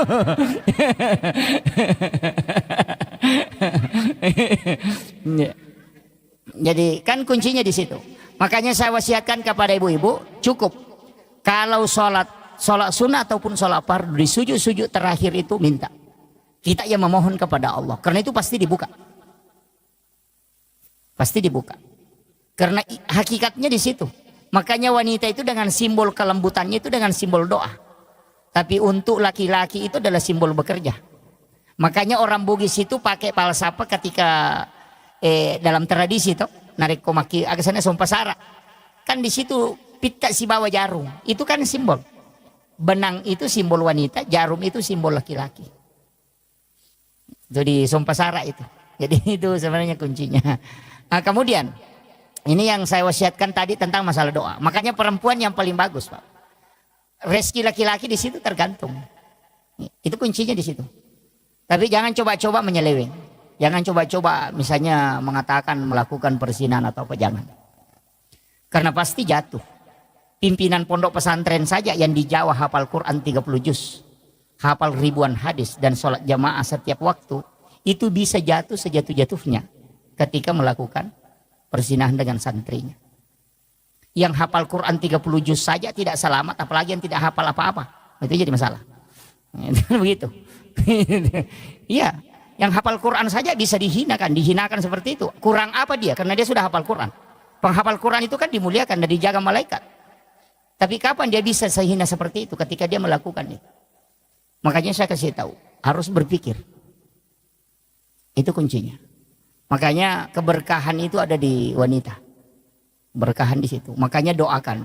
Jadi sampaikan kepada istri, makanya jangan sembarang memilih istri, Pak. Yang sering ngomel-ngomel itu harus ditatar dulu itu baru diperistri sebenarnya. Iya. Karena ada juga memang istri itu yang suka ngomel itu. Bikin sakit telinga. Tapi tidak ada di sini, tidak ada. Jauh-jauh di sana. Harus banyak bersabar. Sabar sebenarnya kan begini. Saya itu pakai istilah sederhana, Pak Bu. Kalau sabar itu kan kuncinya cuma satu. Kalau kau tidak bisa menyelesaikan, biarkan waktu yang selesaikan. Saya selalu begitu, prinsip begitu. Ya kau nggak masalah ya Allah, nah dia mulai selesaikan. Kita jabani waktu apa selesaikan. Berjalannya waktu itu selesai sendiri. Begitu. Makanya prinsip kita begitu. Makanya Allah itu kan sudah mengatur. Saya yang tentukan, kau tinggal menjalani. Nah tugas tadi manusia kan cuma dua, berusaha dan berdoa. Kesimpulan akhir jangan kau urus. Cuma mega tahu stares nasabak kesimpulan terakhir toli melo misalnya. Yang banyak yang mega tuh malasa, dia pernah balu nareking isarona, dia salah-salangi. Kan begitu. Dia pernah nak balu nareking isarona. Nah maka kami pun Allah Ta'ala bekerja dan berdoa untuk hasilnya saya yang tentukan. Yupi di zaman na pun Allah Ta'ala ya, apa zaman mata di jama. Ini kan jadi masalah tuh. Ini manusia itu diminta berusaha dan berdoa. Itu tugasmu, tugas Allah menentukan. Nah makanya gak tahu ya rojolo sarona nareking. Makanya ada perusahaan itu kalau orang mau kerja langsung tanya gaji dia tidak terima. Ada itu beberapa perusahaan begitu. Sama dengan sekolah. Di pimpinan pondok saya dulu masih terapkan itu. Enang ke guru mendaftar tak pernah kutanya yang kada sia gaji nanti dia terima itu. Maka ada berusaha kok dulu baru berdoa. Aja tetap gaji makutana karena gaji itu kan kayak begitu. Hasil itu urusannya Allah. Kau itu berdoa dan berusaha. Itu aja kuncinya. Jadi dalam kehidupan ini supaya tidak susah, Pak, itu aja kuncinya. Man lam yaskur ala namai walam yasbir ala bala walam yarda ala qada'i. Maka kuncinya di situ. Cukup syukuri, bersabar, tapi gampang ya Pak Uto. Ah, kada sabar, wah, maka gampang. Tapi kalau mana mau manoko-noko kupuri. Memang sabar itu berat. Karena orang yang sabar itu ma Allah, bersama dengan Allah. Tapi begini, saya kalau kita ngaji tasawuf sedikit. Saya tarik sedikit ke tasawuf. Dalam tasawuf itu sebenarnya tidak ada masalah. Jadi ada namanya zahirun kafi dan batinun kafi. Itu seperti telapak tangan. Kalau dia dari sini itu ada fungsinya. Kalau dia dari belakang juga berfungsi. Jadi semua kehidupan yang kita alami begitu, Pak. Masalah itu sebenarnya bukan masalah. Cuma itu cara Allah memanggil kita. Itu aja prinsipnya. Jadi setengahnya ternyata masalah tuh. Cara anak pun Allah Ta'ala muliki. Karena ya kong tahu dia gak masalah. Anak kadang doanya itu tidak khusyuk. Iya. Padahal kong kadi perikantong si di juta. Nato maliwasang. Milaw dongi. beda Pak Dongang. Kok dia nagaga di parikanto na tumliwasan. Coba. Pasti khusyuknya itu beda. Maka begitu. Iya, ya kung kadi parikanto na tumilodo maka mudah-mudahan kasi ya kaya lima ka nang kamo padiku. Gitu. Ya kung dia nagaga di dito nagataw ya wasisa na de capu sisa pasti ya Allah, wah apa pamataan re lima na tuh. Itu kan begitu. Karena kehusuan itu kadang datang ketika masalah itu sudah full. Jadi sebenarnya itu fasilitas. Jadi fasilitas. Makanya saya mengatakan sering begini, kalau ada orang yang membuli, jangan marah, justru berterima kasih. Kenapa? Karena orang yang dibuli itu termasuk orang teraniaya. Dan salah satu orang yang doanya mustajabah, yang membuka 7 pintu langit adalah orang yang teraniaya. Jadi sebenarnya Allah itu mengirim tiket VIP supaya doa kita bisa mustajabah. Tapi kadang kita lari ke situ, itu si Anu kasih begini, itu bukan urusanmu itu. Itu begitu. Maka dia guru tak dena pahadere ipong Allah Ta'ala yero makwaro alena matoroka ko supaya doamu bisa tembus. Itu kuncinya. Jadi sebenarnya orang yang teraniaya itu justru hadiah. Kan begitu. Karena nanti doanya bisa tembus ketika teraniaya. Sama dengan ulama yang dicaci maki. Termasuk Habib Umar kan ketika dia baca Fatihah itu banyak mencaci maki. Mereka itu tidak mau urus. Kenapa? Karena jalur itu derajatnya diangkat. Tidak beriman seorang itu kecuali Allah menguji. Tidak mungkin. Makanya kuncinya begitu Pak. Makanya disebut pelaut ulung itu Pak. Karena sudah lewati lautan lepas. Kalau hanya lewat di pinggir sungai bukan pelaut ulung itu. Pamem itu. Itu kan itu. Iya. Orang yang dianggap hebat kan begitu. Yang sudah mengikuti terpaan besar. Iya kok komiri salo itu lilalu bukan pelaut itu. Begitu. Makanya kehidupan itu begitu Pak. Orang itu yang ketika dia sudah menghadapi berbagai macam ujian, itu justru doanya mudah tembus. Coba kurang apa Nabi? Malaikat Jibril yang mendampingi, dia punya mukjizat. Allah langsung membimbingnya. Tapi kenapa dia kena masalah? Karena dari masalah itu muncul doa yang mustajabah. Itu aja kuncinya. Nabi kan disayangi oleh Allah tuh. Masa dia masih dapat ujian? Dilempari batu. Kan di situ. Karena dari situ Nabi berdoa. Ketika dilempari batu dia berdoa. Ya Allah kalau dia tidak beriman nanti anak-anaknya. Kalau anak-anaknya tidak nanti anak cucunya. Berkat doanya Nabi. Sampai hari ini penduduk Taif itu 100% muslim. Kalau Mesir itu masih ada Kristen Kotkit itu sekitar 13%. Coba. Makanya kadang-kala doa mustajabah itu nanti ada masalah. Pas begitu. Ya. Makanya saya bilang tadi kalau kita mendapati masalah jangan tarik ke masalahnya. Anggap ini isyarat Allah berikan hadiah supaya doaku bisa tembus. Itu aja. Jadi makanya kalau ulama itu kalau dapat masalah dia alhamdulillah. Ini isyarat. Itu aja. Tapi jarang orang bisa pakai. Jadi langsung dicaci maki. Iya je mapa kira-kira. Langsung semua disalahkan. Padahal kan kuncinya. Jadi ulama tasawuf itu mengatakan begini. Siapa yang mengarahkan hatinya ke kamu untuk mencaci? Itu kan Allah juga yang mengatur toh. Padahal kau sudah baca doa terhindar tapi kenapa didatangkan? Itu caranya Allah. Jadi itu aja kuncinya Pak. Makanya menghadapi masalah itu jangan stres. Hidup itu begitu Pak. Makanya ulama itu selesai hidupnya di situ. Kalau kita pakai prinsip itu insya Allah. Jalan saja mengalir saja. Cuma memang kita perlu berdoa. Itu kuncinya. Jangan tidak berdoa. Karena berdoa itu bukan untuk kita saja. Ada orang itu kaya Pak, bukan karena doanya. Tapi doa orang tuanya dulu baru diijabah. Itu hadis Nabi.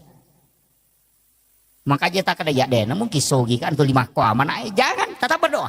Minta kekayaan kepada Allah. Nanti anak-anakmu yang dapat. Makanya kata-kata, ya tuh nakasih ya tuh napeturan, ya tuh nama kundru. Tapi bersyukurlah Pak kalau miskin. Karena Pak rajin sedekah kalau miskin. Karena di situ sedekahnya besar nilainya. Saya kemarin cara makan itu orang kaya itu stres. Ada orang kaya itu stres Pak. Saya cara itu di Palembang, dia stres. Dia bilang, dia kasih tahu saya, wah ya betul itu Pak Ustaz. Berarti selama ini saya salah kaprah. Saya kasih tahu begini, orang miskin Allah itu melihat persen Pak, bukan melihat nilai. Makanya zakat itu tidak pernah berubah. Selalu 2,5. Orang yang punya uang 100 juta sama yang 1 miliar itu zakatnya sama-sama 2,5. Tidak dirubah itu. Tidak mengatakan yang punya 100 miliar zakatnya 3. persen. Yang 100 miliar, 1 miliar hanya 2,5 enggak. Zakat itu sampai berapapun tetap 2,5. Di sisi Allah itu sama 2,5 hartamu yang diminta. Punya harta 100 miliar tetap Allah minta 2,5. Kau punya harta 100 juta tetap Allah minta 2,5. Yang 100 miliar dengan 100 juta itu sama di hadapan Allah 2,5. Makanya kalau ada orang miskin punya uang 10 ribu, dia sedekah 5 ribu, berarti 50% hartanya dia sedekahkan. Kasurun garek tau sogi kong kadina si ratu juta napa mak berengi 50% tanah mapat di ulu.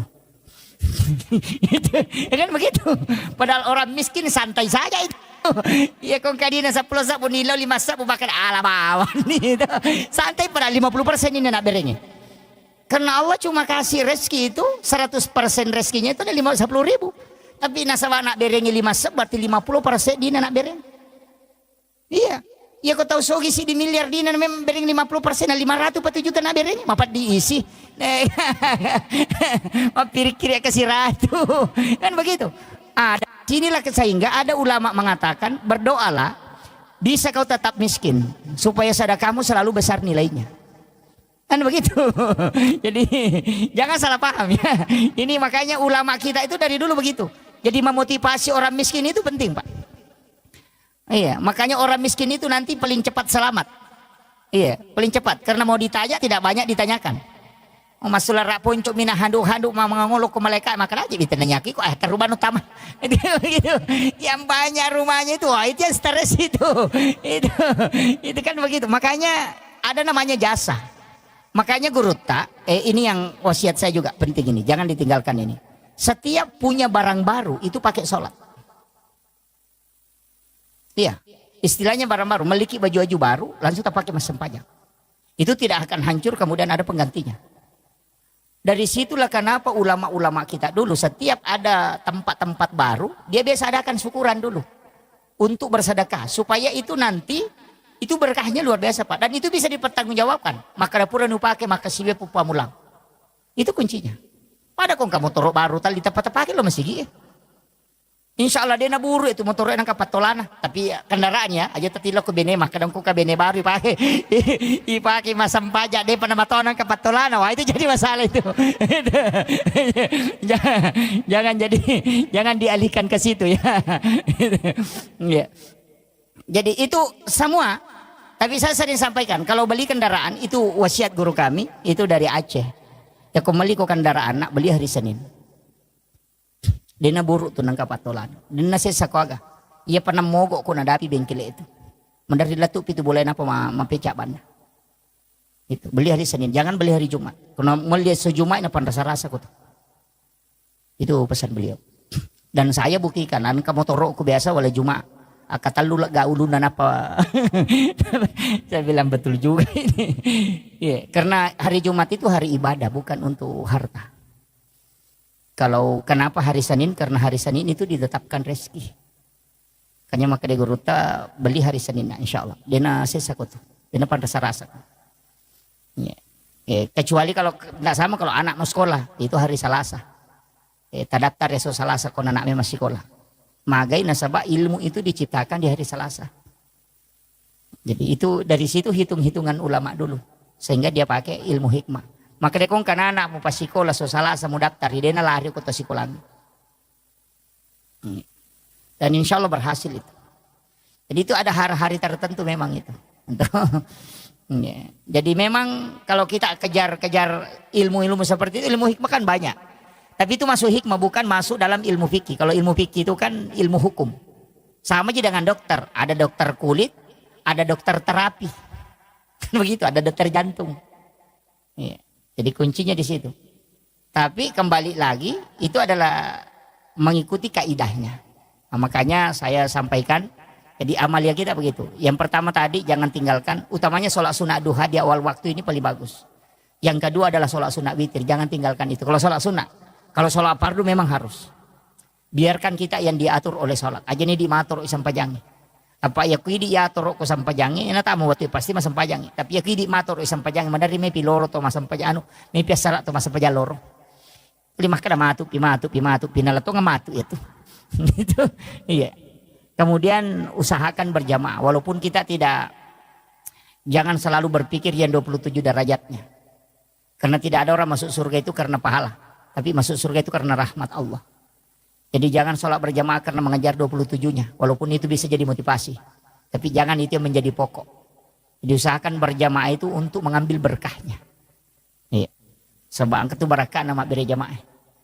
Berkahnya itu didoakan para malaikat. Iya. Cuma kalau saya selalu wasiatkan, satu surah jangan ditinggalkan, surah Alam Nasrah, Al-Insyirah. Ajak tasalayar.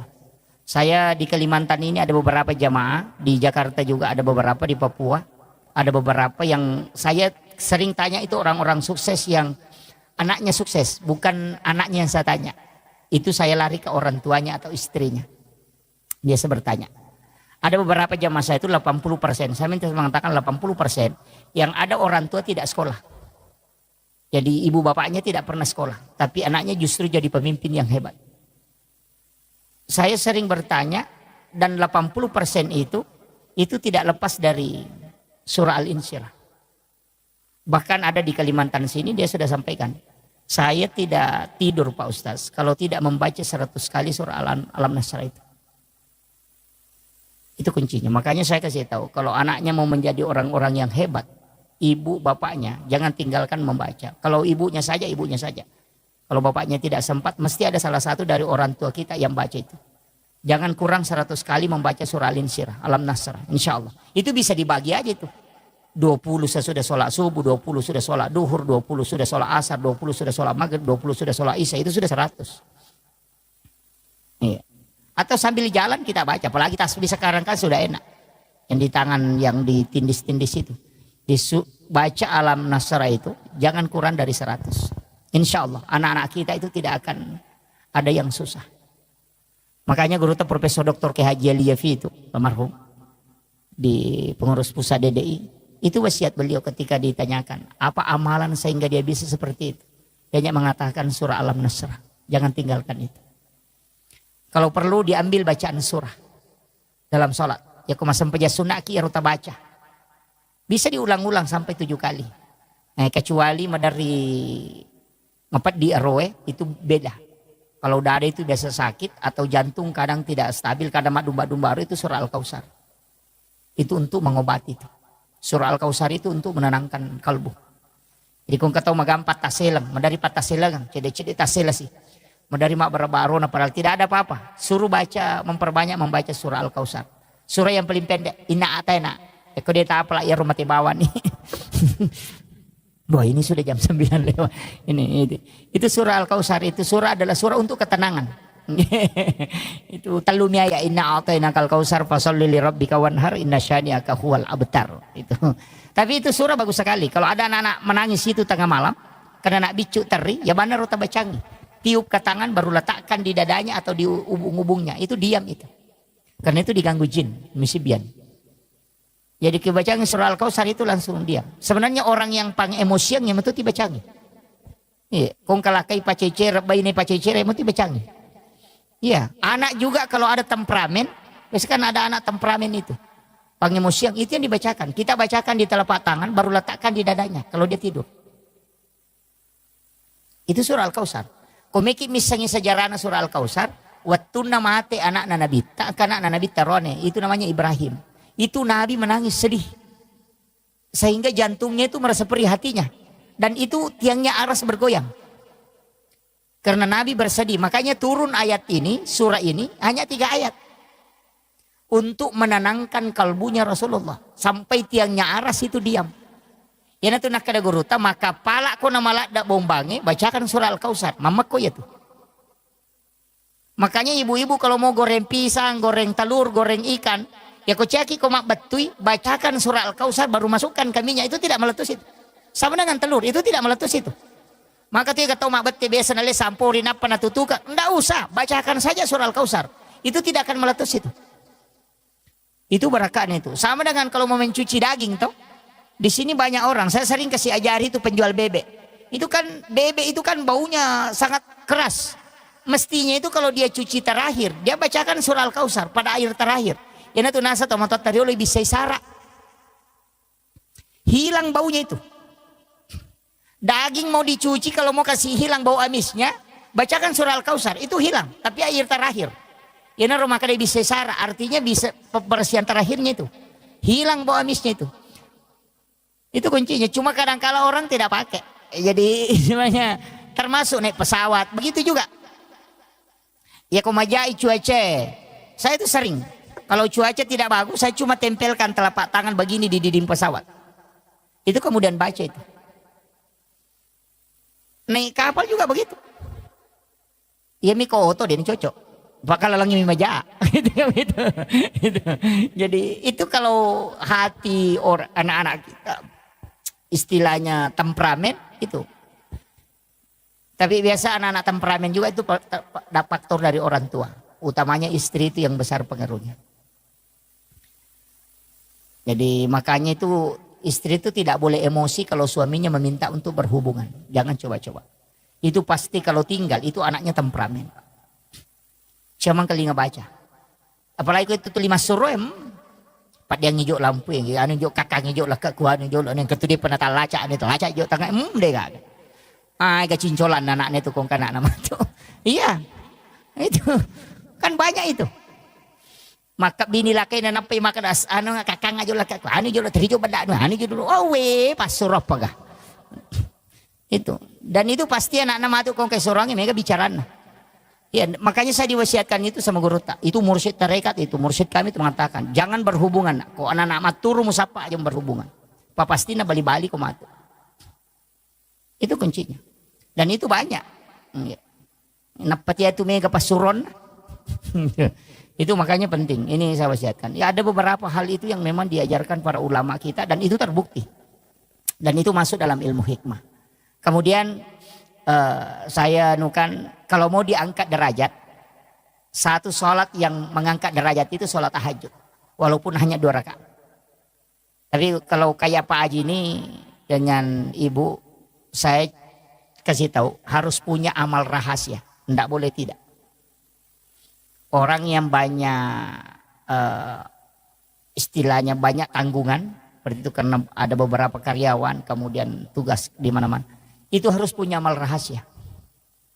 Dia harus punya amalan yang dia sendiri tidak tahu.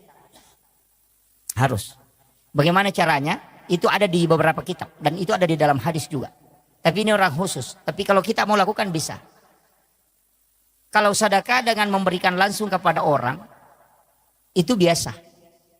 Tapi ada sedekah itu yang dilakukan Rasulullah. Itu menyuapi orang buta Yahudi di pintu pasar. Itu kan hadis masyhur sekali tuh. Ketika orang bahas maulid. Bahwa Rasulullah punya kebiasaan menyuapi orang Yahudi yang buta di pintu pasar. Nanti ketika itu Umar menggantikan. Ketika beliau meninggal. Tapi apa yang terjadi? Itu sebenarnya orang tidak baca. Artinya apa? Kau harus punya amal rahasia. Yang orang kau bantu itu dia tidak tahu kamu. Makanya saya kasih tahu begini. Saya ambil simpelnya. Cari sekolah di sini misalnya, atau pondok pesantren, atau pondok tahfiz, atau apapun, atau panti asuhan, tanyakan, apakah di sini ada anak yatim atau fakir miskin? Kalau dia mengatakan ada, tidak usah kasih tahu saya namanya, tidak usah kasih lihat saya fotonya, tapi nanti saya yang bantu biaya sekolahnya, selama misalnya 1 tahun. Kita ketemu dia, kita tidak tahu bahwa ini yang kita bantu. Jangan lihat mukanya, dan juga jangan tahu namanya. Cukup bantu tapi kau tidak mengetahui. Itu dalam hadis. Kenapa? Itu nanti kalau ini di dunia, ketika engkau mendapati masalah di dunia, maka pasti Allah akan mengutus orang ataupun bisa seperti malaikat itu membantu kamu tapi kau tidak tahu. Ina tunah kada guru taya ko melo ko ibantu ko nude musangi makrani ga mewai ko ko tahu tapi aja musangi makrani ga mewai. Kau bantu. Yang kedua, ini baru di dunia. Untuk di akhirat, itu ada dalam hadis. Ketika orang berjalan kepada mahsyar, di pada mahsyar itu berjalan, berjejer. Orang berdiri, tidak ada yang duduk. Karena semua berdiri. Itu berdiri di atas telapak kakinya. Maka dairo, Fulan bin Fulan, ya anu, angka kiona sitinro malalang. Si bawa muki malalang, maka dapat petak de bawang. Itu dalam hadis itu. Kenapa dia langsung hilang? Itu Allah memberitahu. Sampaikan kepadanya, bahwa ia rotawe purewala upas saleh. Saya tempatkan di tempat yang tenang untuk dia istirahat. Ya dia diculik oleh malaikat supaya dia tidak berjalan. Itu karena mereka punya amal rahasia itu. Namo dimi. Dia itu namanya. Tapi kuncinya begitu. Aja tisangi maka daniga, aja tuh tisangi sana. Jadi angkat tahu tak bantu tapi dini sangi maka daniga. Itu minta berkahnya itu. Dan itu bisa dipakai tawasul Pak. Ya kong kala sat tenang katanga doktoro ita pakai ya. Angka amala upiga umakokopo degaga willo kutanya pa masita yang bamalada uharapkan. Talinga po baraka na tapalapa ka apolo ko masalah itu tembus itu. Yo pokoknya itu maka datang panama 10.000 ay sila ada kimilodong itu. Sila ada kimilodong itu. Tapi carilah amal yang memang khusus seperti itu. Amal rahasia namanya. Jadi itu yang ini yang penting. Semua kita yang ada di sini bisa gunakan itu. Banyak hal termasuk kendaraan komapajo kaki. Saya itu di mobil Pak terus terang. Ada botol aqua itu.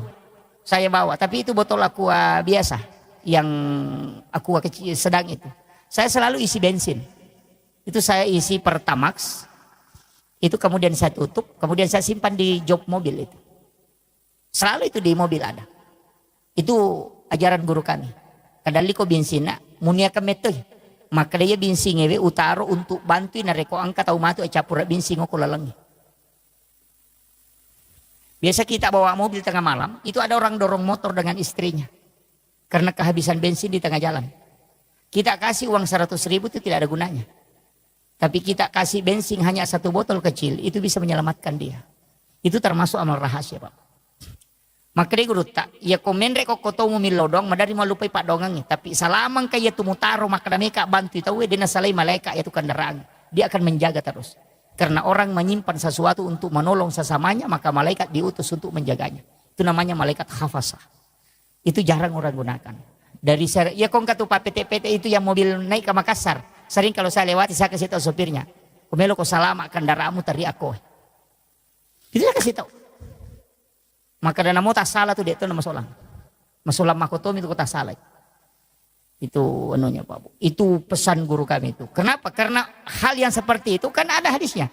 Siapa yang menyimpan sesuatu untuk membantu saudaranya maka malaikat akan terus menjaganya. Nah najagai malaikat. Gitu. Ini yang dari 1.000 mobil Pak untuk kalau ada satu yang melakukan itu. Iya, ini yang saya sampaikan. Saya kira ini yang penting saya wasiatkan. Artinya ada hal-hal simpel itu dalam kehidupan. Sebenarnya tidak susah kita lakukan. Yang penting kita mau. Jadi hal-hal jangan mengatakan orang ustaz itu yang bisa. Oh justru ustaz itu tambah susah nanti masuk surga Pak. Banyak sekali neko-nekonya karena lebih banyak bicaranya kadang daripada ibadahnya. Nah, itu kan begitu. Iya, orang yang justru biasa-biasa itu yang kadang itu lebih mudah. Jadi yang tidak banyak tanggung jawab itu begitu. Kayaknya saya wasiatkan itu aja. Jadi 3 hal. Jangan tinggalkan ibadah, buat ibadah rahasia. Itu kemudian dalam menghadapi kehidupan serahkan sepenuhnya kepada Allah. Utamanya tadi sholat sunnah istihara, lakukan setiap malam. Kalau tidak bisa melakukan di akhir tahajud, bisa lakukan sebelum subuh. Sesudah azan subuh. Atau sekalian sesudah sholat isya, minta. Tapi bagusnya itu sebenarnya nanti bangun. Nanti pergantian malam. Jadi nanti menjelang subuh kita lakukan itu. Lakukan sholat sunnah istihara, minta kepada Allah supaya dia tunjukkan yang terbaik. Itu pasti itu diatur itu, kayak dibimbing memang. Lari ke sini, ini dulu yang kau urus, ini dulu. Itu begitu. Utamanya seorang pimpinan harus paham ini yang, karena itu sering mengambil kebijakan atau apa. Saya kira ini penting yang saya sampaikan. Mudah-mudahan ada hikmah yang bisa kita petik. Dan insya Allah dalam kehidupan itu kuncinya tadi itu. Selalulah berdoa. Jangan pernah, karena ilmu itu tidak ada nilainya. Yang ada nilainya itu adalah bantuan Allah. Makanya seandainya kecerdasan atau ilmu yang buat orang selamat Pak, tidak ada orang jatuh gara-gara kulit pisang. Karena semua orang tahu bahwa kulit pisang kalau diinjak itu kita bisa jatuh. Tapi kenapa masih ada orang jatuh? Makanya ilmu tidak menyelamatkan. Jadi jangan katakan karena saya sudah tahu pasti selamat, tidak. Orang yang tahu saja kulit pisang bisa bikin jatuh tetap jatuh. Itu makanya ilmu itu tidak ada apa-apanya. Makanya ini yang saya sampaikan bahwa jangan bangga dengan ilmu, jangan bangga dengan ibadah, tapi minta rahmat Allah. Itu kuncinya. Akhirul kalam, wallahul muwaffiq ila aqwamit thoriq. Nasrun minallahi wa fathun qarib wa basyiril mu'minin. Assalamualaikum warahmatullahi wabarakatuh. Aku akan mengampuni. Bahkan dia mengatakan inna rahmati taglibu ghadabi. Sesungguhnya rahmatku itu lebih besar daripada murkaku. Jadi walaupun Allah murka, ketika kita memohon kepadanya maka dia bisa merubah menjadi rahmat. Makanya rahmat Allah itu sangat luas. Kalau sesama manusia, walaupun kita sudah memohon ampun kepada Allah, tapi tetap kalau bersangkutan dengan manusia akan diadili. Itu yang agak berat. Nah, makanya muhasabah diri kepada Allah itu dengan bersolat ibadah, sedangkan untuk sesama manusia bagaimana perilaku kita dan bagaimana pola hidup kita untuk sesama manusia. Itu dua hal yang penting. Kemudian nanti saya akan sampaikan sebenarnya kita hidup ini hanya 24 jam. Jadi di tuo hitungannya 24 jam. Jadi kehidupan itu sangat simpel. Hanya karena berulang yang 24 jam ini sehingga berputar menjadi nanti 1 tahun. Itu aja. Jadi kalau amalan atau ibadah kita lakukan itu 24 jam itu saja, yang kalau kita sudah tahu amalan 24 jam insya Allah kan itu aja yang berulang. Cuma ada beberapa nanti ibadah yang tidak berulang, kayak berulang 1 pekan ya ibadah Jumat, yang berulang 1 tahun ada beberapa ibadah itu. Tapi pada hakikatnya hampir semua ibadah itu yang berulang 24 jam. Tapi saya ingin sampaikan begini, setiap orang itu diberikan oleh Allah Subhanahu wa taala potensi untuk punya kecenderungan melaksanakan ibadah tertentu. Misalnya, ada yang senang zikir tapi susah sedekah. Ada yang senang sholat sunat tapi susah puasa sunnah. Kalau disuruh puasa susah, tapi kalau sholat sunat dia paling mudah. Kalau disuruh mengaji cepat, bahkan bisa dia membaca 1 juz dalam sehari. Tapi kalau disuruh sedekah malas.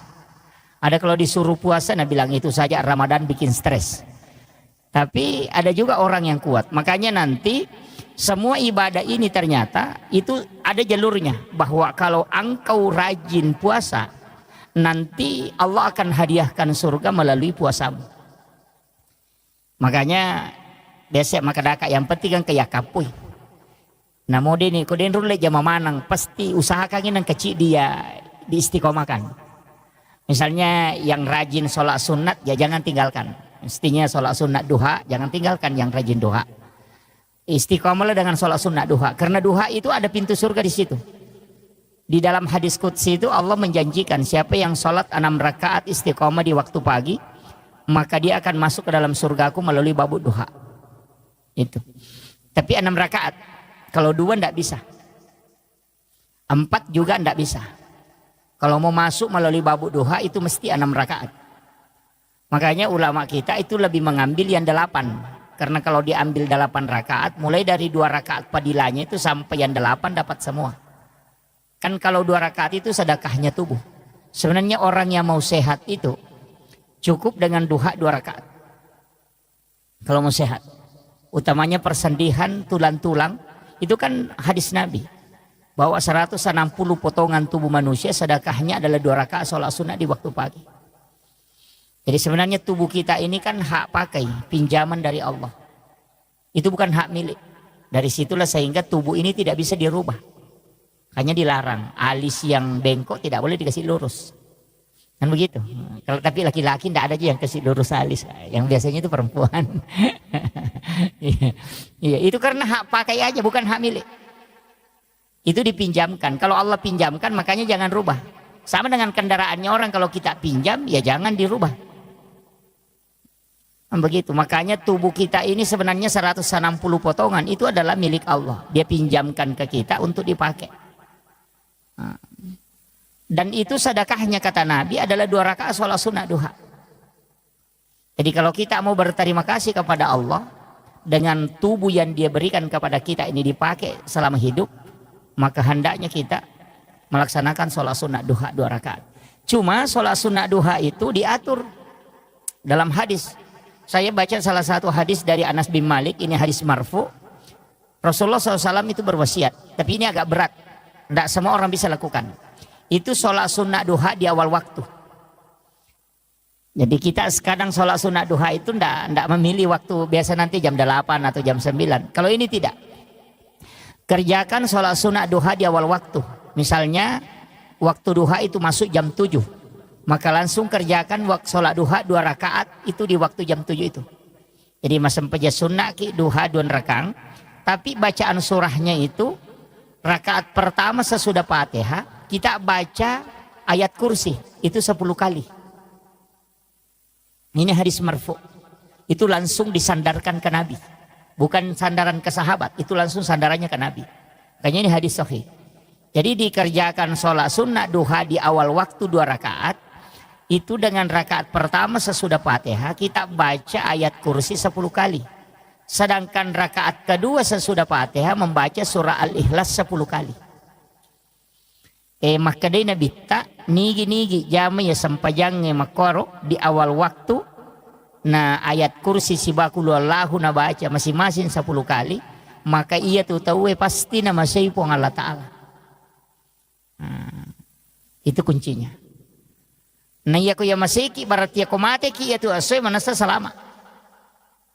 Dan itu Nabi sudah katakan orang itu pasti masuk dalam rahmat Allah. Iya ko waniwi balinna tanya duha tapi witir. Karena orang yang berwitir itu pasti kekasih Allah. Ini satu-satunya sholat sunnah dari semua sholat sunnah Pak yang dijamin menjadi wali. Jadi komeki menjadi wali sampai dia sunnah witir ini. Makanya duha di awal waktu 2 rakaat itu pamaseh. Ya komeki menjadi wali kekasih Allah kerjakan witir di malam hari. Makanya saya kasih tahu terutama ibu-ibu. Ya tapura masam pajangisa asam pajawitir memang. Jadi tidak usah tunggu sampai bangun sholat tahajud, tidak usah. Kalau saya sholat witir memang ki baru tidur. Cuma ada kesalahan kita, ustaz juga banyak yang keliru itu memahami. Maka dah sholat witir itu adalah penutup semua sholat. Jadi ketupuran nama witir di negara sampai jawab dengan jamah. Padahal itu Nabi meminta mengakhirkan. Kenapa itu masuknya untuk sholat fardu bukan sholat sunat. Jadi kau pura ki masam pajam mengeribi aja tak witiri. Nah sebab kamu pasang pajang isah. Makanya diminta sholat witir itu diakhirkan. Bukan akhir semua sholat. Tapi akhir untuk sholat fardu. Apa ya itu witiri? Kawan ni mini jamah.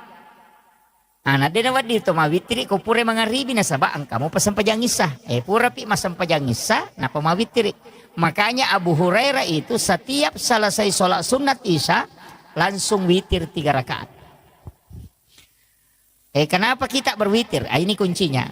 Pertama, sebenarnya ulama itu banyak pakai witir sebelum tidur. Karena orang yang berwitir itu pasti tidak diganggu jin. Dan nu lejingnya tembus itu toma witir. Ya kemakai mimpi buruk itu sudah terhindar. Kecuali tidur sesudah sholat subuh pasti masih bisa diganggu karena sudah sholat subuh. Jadi ya kau nggak tahu mau witir napa matinro pasti dia nak tulu-tulu maja. Kalau ada mimpi itu pasti isyarat. Makanya ulama itu bisa tahu bahwa mimpinya ini ada pesan. Karena dia berwitir. Kalau orang tidak berwitir itu masih susah. Kita mendeteksi. Apakah ini isyarat atau ini gangguan. Kan begitu. Apa namanya baca ayat kursi. Kalau kita tidak mendalami betul hakikat ayat kursi itu susah. Makanya banyak orang itu baca ayat kursi ketulu-tulu majamopi. Masih mimpi buruk padahal dia sudah baca ayat kursi. Bahkan biasa dia baca 3 kali masih diganggu. Bahkan arad dasamopa kan begitu. Padahal dia sudah baca ayat kursi. Maka dia guru taya kayak kursi kui baca bawami. Apa namo dah koro maca to baca ayat kursi. Itu kan burung beo juga pintar. Assalamualaikum, assalamualaikum. Nah, itu kan begitu. Makanya itu jin tidak takut. Karena hakikatnya kan di situ. Jadi tidak sembarang. Tapi kalau diamalkan terus ayat kursi itu bisa jadi senjata. Iya. Makanya ada ulama mengajarkan itu baca ayat kursi. Allahu la ilaha illa huwal hayyul qayyum. Itu kan mim. Itu dalam ilmu hikmah. Nah kita sembunyi di situ di dalamnya. Itu ada Allahu la ilaha illa huwal hayyul qayyum. Itu kan mim bundar. Kita masuk ke situ. Dengan mata batin kita masuk di situ. La ta'khuzuhu zinatu wala naum. Di situ lagi. Mimnya masuk lagi ke situ. Ya. Mega Toto biasa mali pakai kep bang makir. Iya betul. Nah pakai orang sembunyi itu juga biasa dipakai. Tapi saya tidak kasih terus. Hanya 2 yang saya ajarkan nanunya. Aja nanya Pak Guru Ngirolo Mondri itu baik kalau itu. Itu dia pakai orang itu. Sebenarnya ilmu itu kan dipakai para ulama dari dulu. Itu ketika dalam kondisi peperangan. Kumeloma musuh biasanya pakai. Nah, itu dia pakai itu ilmu itu. Dan ilmu itu penting, Pak. Orang tua kita ya natunasa maka dia itu tahu salama maka licu buku tanah cilangi. Oh, itu yang kalau istilahnya orang yang selamat itu yang sembunyi di tempat yang terbuka. Itu. Jadi kokomo poala maka licu bude patung selamat. Tapi kalau sudah tidak dilihat di tempat yang terbuka berarti itu sudah sembunyi betul itu. Itu nak pakai, maka ada koko lapalangnya mak licu. Termasuk kalau ada barang kita tinggalkan, itu kita pakai. Iya rokong ke misalnya kabolata, kita mau pagar, nama bela itu. Di tempat tidur saja kita baca itu. Dikasih masuk, dilihat rumah itu kemudian dimasukkan di huruf mim itu. Itu yang dipakai. Jadi sama dengan misalnya kendaraan ditinggalkan, dipakai aja itu. Kalau maka dawe malampila dia tustas, dia ini apalah. Kalau tidak apalah ayat kursi, jangan pakai ayat kursi, pakai syahadat atau bismillah. Kalau yang paling simpel itu bismillah. Jadi kita pakai bismillah, tapi itu satu napas. Dan kadang dipakai berobat. Saya sering sampaikan itu. Seperti kalau ada orang minta air untuk disembuhkan, misalnya untuk diobati, bukan disembuhkan ya, untuk diobati. Biasa minta air supaya didoakan. Sebenarnya itu kuncinya, itu basmalah. Baca basmalah 19 kali, itu sesuai dengan jumlah hurufnya. Dan bismillahirrahmanirrahim itu hurufnya ada 19. Makanya baca basmalah 19 kali baru berdoa, baru tiupkan ke air. Insya Allah itu mujarab. Jadi kalau ada anak sakit kepala, ada sakit perut, kita mau obati, ambilkan air, baca basmalah 11 kali, niatkan untuk obat. Baca sesuai jumlah hurufnya. Itu bagus itu, Pak. Kalau untuk pengobatan, itu kalau menggunakan air itu, rata-rata ulama kita dulu biasa pakai begitu. Pakai basmalah, tapi 19 kali dibaca, bukan satu kali. Itu dibaca sesuai dengan jumlah huruf. Jadi bismillahirrahmanirrahim, bismillahirrahmanirrahim itu dibaca 19 kali. Ada beberapa itu dalam ilmu hikmah itu yang ulama biasa tidak membuka. Karena termasuk dia katakan ilmu rahasia. Saya kemarin sempat ada yang telepon, saya tidak tahu dari mana. Ada yang telepon sempat protes. Ini huruf yang tidak ada di suratul Fatihah, mohon jangan dibuka seperti itu. Itu bahaya. Saya bilang tidak bahaya. Yang penting saya kasih pemahaman. Kan di suratul Fatihah itu ada 7 huruf hijaiyah yang tidak terdapat di dalamnya. Ada 7 huruf itu. Jadi mulai dari huruf alif sampai ya, itu huruf hijaiyah abata saja. Itu ada 7 huruf, itu tidak terdapat di dalam suratul Fatihah. Makanya di tasawuf itu dikatakan cari 7 huruf yang hilang pada 7 ayat yang ada. Oh itu kalau bahasa begitu orang tidak tahu. Makanya kok dia mapat tepung itu maka ada sapar ngak pitu kono pitu. Wah itu yang itu nasak kada angka tu pitu. Itu sebenarnya adalah 7 huruf yang ada yang tidak ada di suratul Fatihah.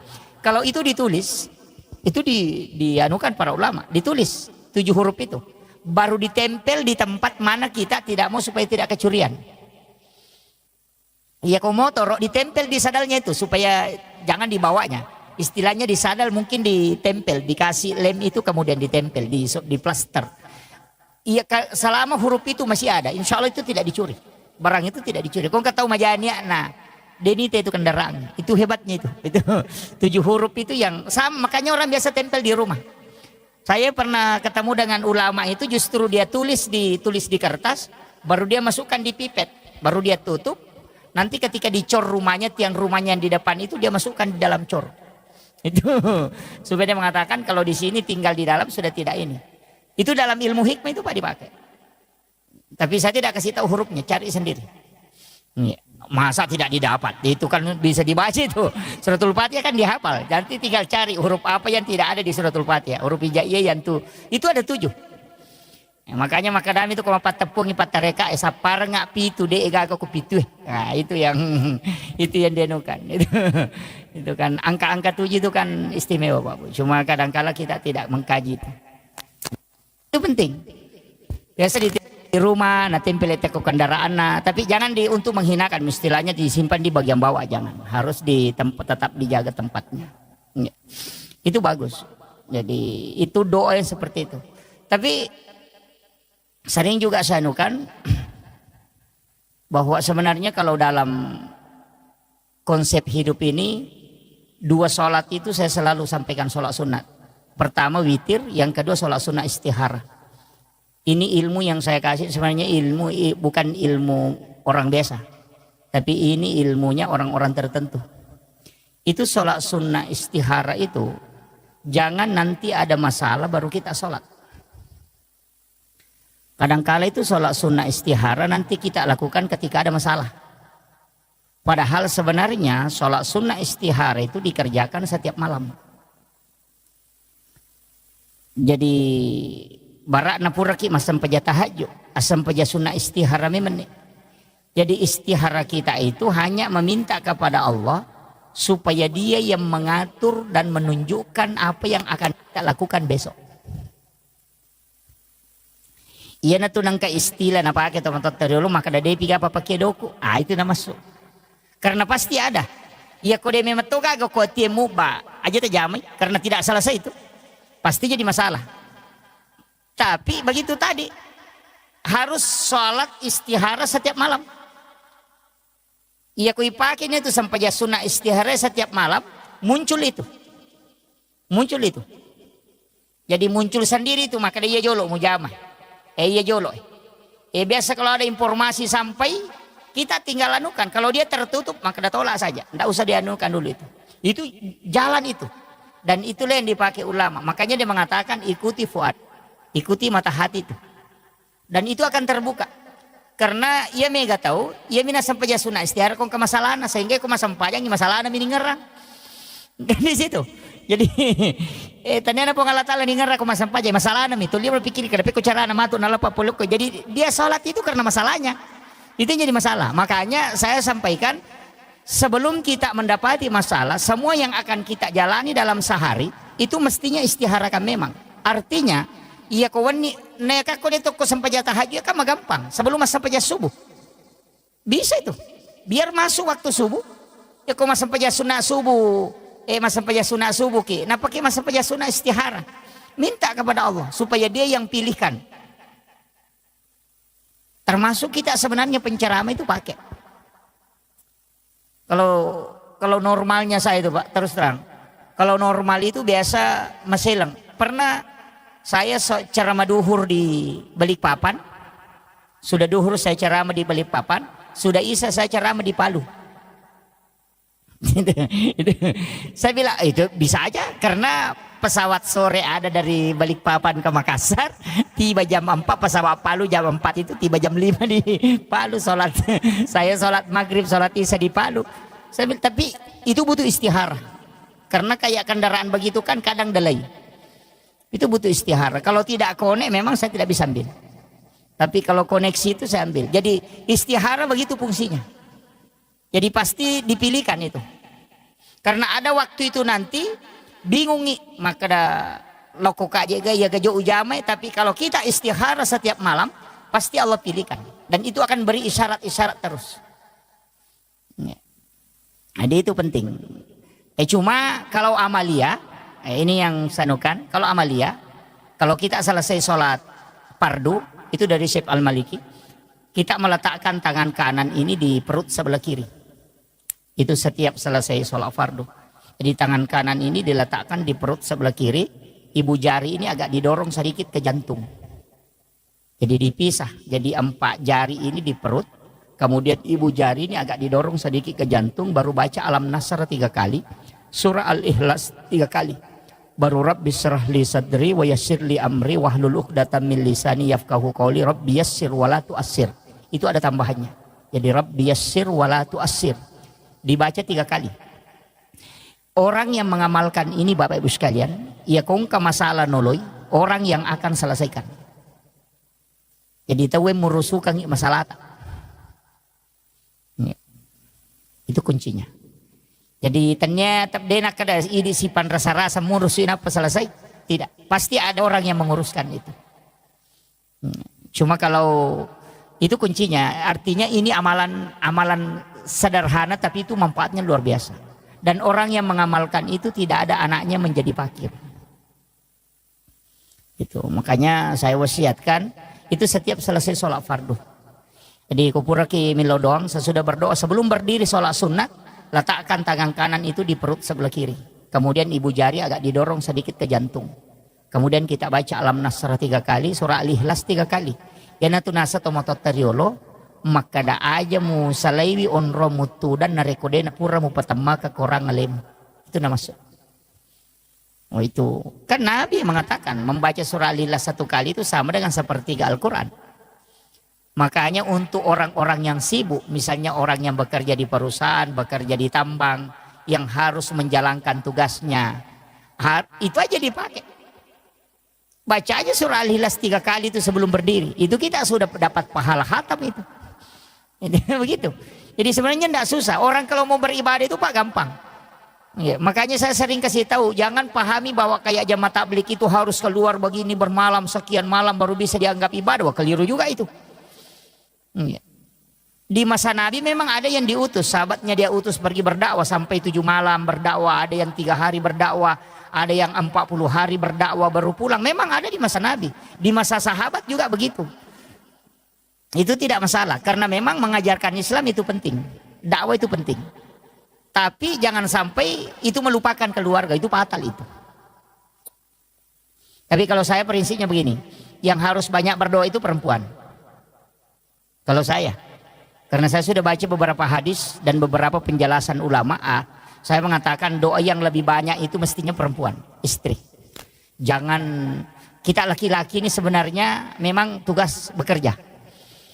Yang banyak berdoa itu perempuan, karena doanya itu 3 kali lebih cepat diijabah dibanding kita laki-laki. Doa perempuan itu mustajab betul. Wanita itu sebelum mengangkat tangannya itu sudah ditunggu para malaikat. Itu makanya cuma kadang ibu-ibu tidak menggunakan itu. Sudah salam langsung di AHP. Oh itu jadi masalah. Mestinya perempuan ini lebih banyak mendoakan. Hampir semua Pak Bu. Kita bisa melihat. Saya sering ceramahkan itu. Bahwa orang hebat itu bukan karena dia. Tapi siapa yang ada di sisinya. Baik itu pejabat. Baik itu pengusaha. Itu yang hebat. Kita bisa tahu. Soeharto kan orang hebat, siapa yang tidak kenal? Memimpin dengan tangan besinya 30 tahun lebih. Tapi kapan dia bisa jatuh? Itu ketika Ibu Tin wafat.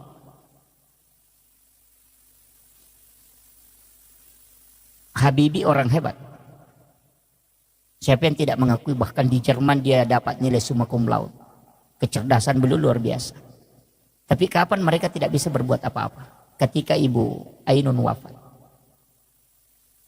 SBY sekarang kan masih hidup. Panglima TNI 2 kali jadi presiden. Tapi kapan dia tidak bisa mengambil kebijakan sempurna? Ketika Ibu Ani wafat. Itu pelajaran. Makanya sama dengan pondok pesantren. Kalau kiainya meninggal itu tidak jatuh. Tapi kalau ibunya meninggal pasti drop. Itu karena wanita itu doanya luar biasa. Cuma kadang wanita tidak tahu kalau dia punya senjata. Dia lupa pakai. Itu kadang-kadang senjatanya canggih tapi dia lupa. Makanya di situ. Makanya saya bilang wanita itu di sujud terakhir mestinya di situ dia berdoa. Makanya konsensus. Ini saya kasih tahu. Yang sudah berkeluarga yang belum ya mohon maaf. Kalau masih ada jomblo di sini ya mohon maaf. Tapi jangan terlalu lama jadi jomblo lah. Saya kasih tahu. Bahwa siapa yang paling tinggi kasih sayang dan cintanya kepada keluarganya pasti hidupnya berkah dan akan dibukakan pintu-pintu kemudahan. Pasti itu. Jadi itu aja. Makanya kalau kasih sayang ke istri itu pokok. Tapi ada yang saya kasih tahu, kalau terima gaji jangan sembunyikan uangnya. Kasih lihat dulu semua istri baru minta sebagian. Cuma ada istri juga tidak mau kasih lagi. itu yang bahaya itu. Iya. Saya kasih tahu, kalau mau berkah, saya ini wasiat guru kami, mursyid kami, termasuk pimpinan pondok kami Al-Mukarram Kiai Haji Fathudin Sukara, itu pernah beritahu.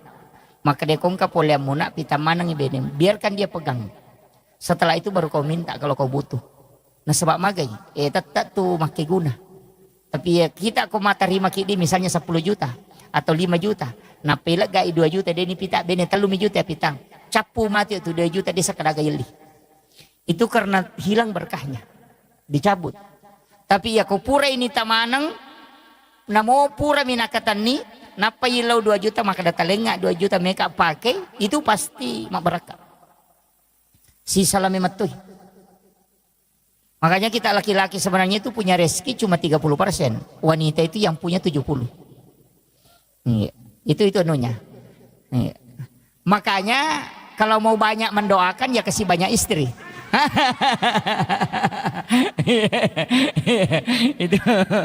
itu pasti ibu-ibu tidak sepakat itu.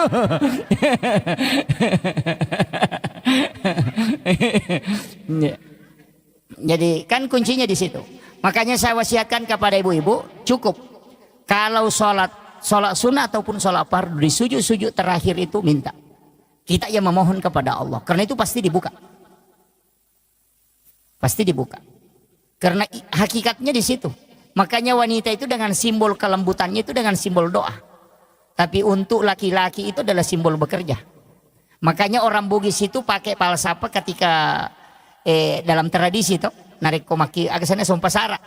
Kan di situ pita si bawa jarum. Itu kan simbol. Benang itu simbol wanita, jarum itu simbol laki-laki. Itu di sompasara itu. Jadi itu sebenarnya kuncinya. Nah, kemudian ini yang saya wasiatkan tadi tentang masalah doa. Makanya perempuan yang paling bagus, Pak. Rezeki laki-laki di situ tergantung. Itu kuncinya di situ. Tapi jangan coba-coba menyeleweng. Jangan coba-coba misalnya mengatakan melakukan perzinahan atau apa, jangan. Karena pasti jatuh. Pimpinan pondok pesantren saja yang di Jawa hafal Quran 30 juz. Hafal ribuan hadis dan sholat jamaah setiap waktu. Itu bisa jatuh sejatuh-jatuhnya ketika melakukan perzinahan dengan santrinya. Yang hafal Quran 30 juz saja tidak selamat, apalagi yang tidak hafal apa-apa. Itu jadi masalah. Begitu. Iya, yang hafal Quran saja bisa dihinakan seperti itu. Kurang apa dia? Karena dia sudah hafal Quran. Penghafal Quran itu kan dimuliakan dan dijaga malaikat. Tapi kapan dia bisa sehina seperti itu? Ketika dia melakukan itu. Makanya saya kasih tahu, harus berpikir. Itu kuncinya. Makanya keberkahan itu ada di wanita. Berkahan di situ. Makanya doakan. Jadi sampaikan kepada istri, makanya jangan sembarang memilih istri, Pak. Yang sering ngomel-ngomel itu harus ditatar dulu itu baru diperistri sebenarnya. Iya. Karena ada juga memang istri itu yang suka ngomel itu. Bikin sakit telinga. Tapi tidak ada jadi sini, tidak ada. Jauh-jauh di sana. Harus banyak bersabar. Sabar sebenarnya kan begini. Saya itu pakai istilah sederhana, Pak Bu. Kalau sabar itu kan kuncinya cuma satu. Kalau kau tidak bisa menyelesaikan, biarkan waktu yang selesaikan. Saya selalu begitu, prinsip begitu. Ya kau nggak masalah ya Allah, ya dia mulai selesaikan kita jabani waktu apa selesaikan. Berjalannya waktu itu selesai sendiri. Begitu. Makanya prinsip kita begitu. Makanya Allah itu kan sudah mengatur. Saya yang tentukan, kau tinggal menjalani. Nah tugas tadi manusia kan cuma 2, berusaha dan berdoa. Kesimpulan akhir jangan kau urus. Cuma mega tahu stres nasabak kesimpulan terakhir tuh limelo misalnya. Yang banyak ya mega tuh malasa, dia pernah balu nareke ngisarona, dia je salah-salangi. Kan begitu. Dia pernah nak balu nareke ngisarona. Nama kami pun Allah Ta'ala bekerja dan berdoa untuk hasilnya saya yang tentukan. Yupi di zaman na pun Allah Ta'ala ya, apa zaman mata di jama. Ini kan jadi masalah tuh. Ini manusia itu diminta berusaha dan berdoa. Itu tugasmu, tugas Allah menentukan. Nama kayak gak tahu ya rojolo sarona nareke. Makanya ada perusahaan itu kalau orang mau kerja langsung tanya gaji dia tidak terima. Ada itu beberapa perusahaan begitu. Sama dengan sekolah. Di pimpinan pondok saya dulu masih terapkan itu. Nangka guru mendaftar tak pernah kutanya yang kada sia gaji netek dia terima itu. Maka ada berusaha kok dulu baru berdoa. Aja tetap gaji makutana karena gaji itu kan kayak begitu. Hasil itu urusannya Allah. Kau itu berdoa dan berusaha. Itu aja kuncinya. Jadi dalam kehidupan ini supaya tidak susah, Pak, itu aja kuncinya. Man lam yaskur ala namai walam yasbir ala bala walam yarda ala qada'i. Maka kuncinya di situ.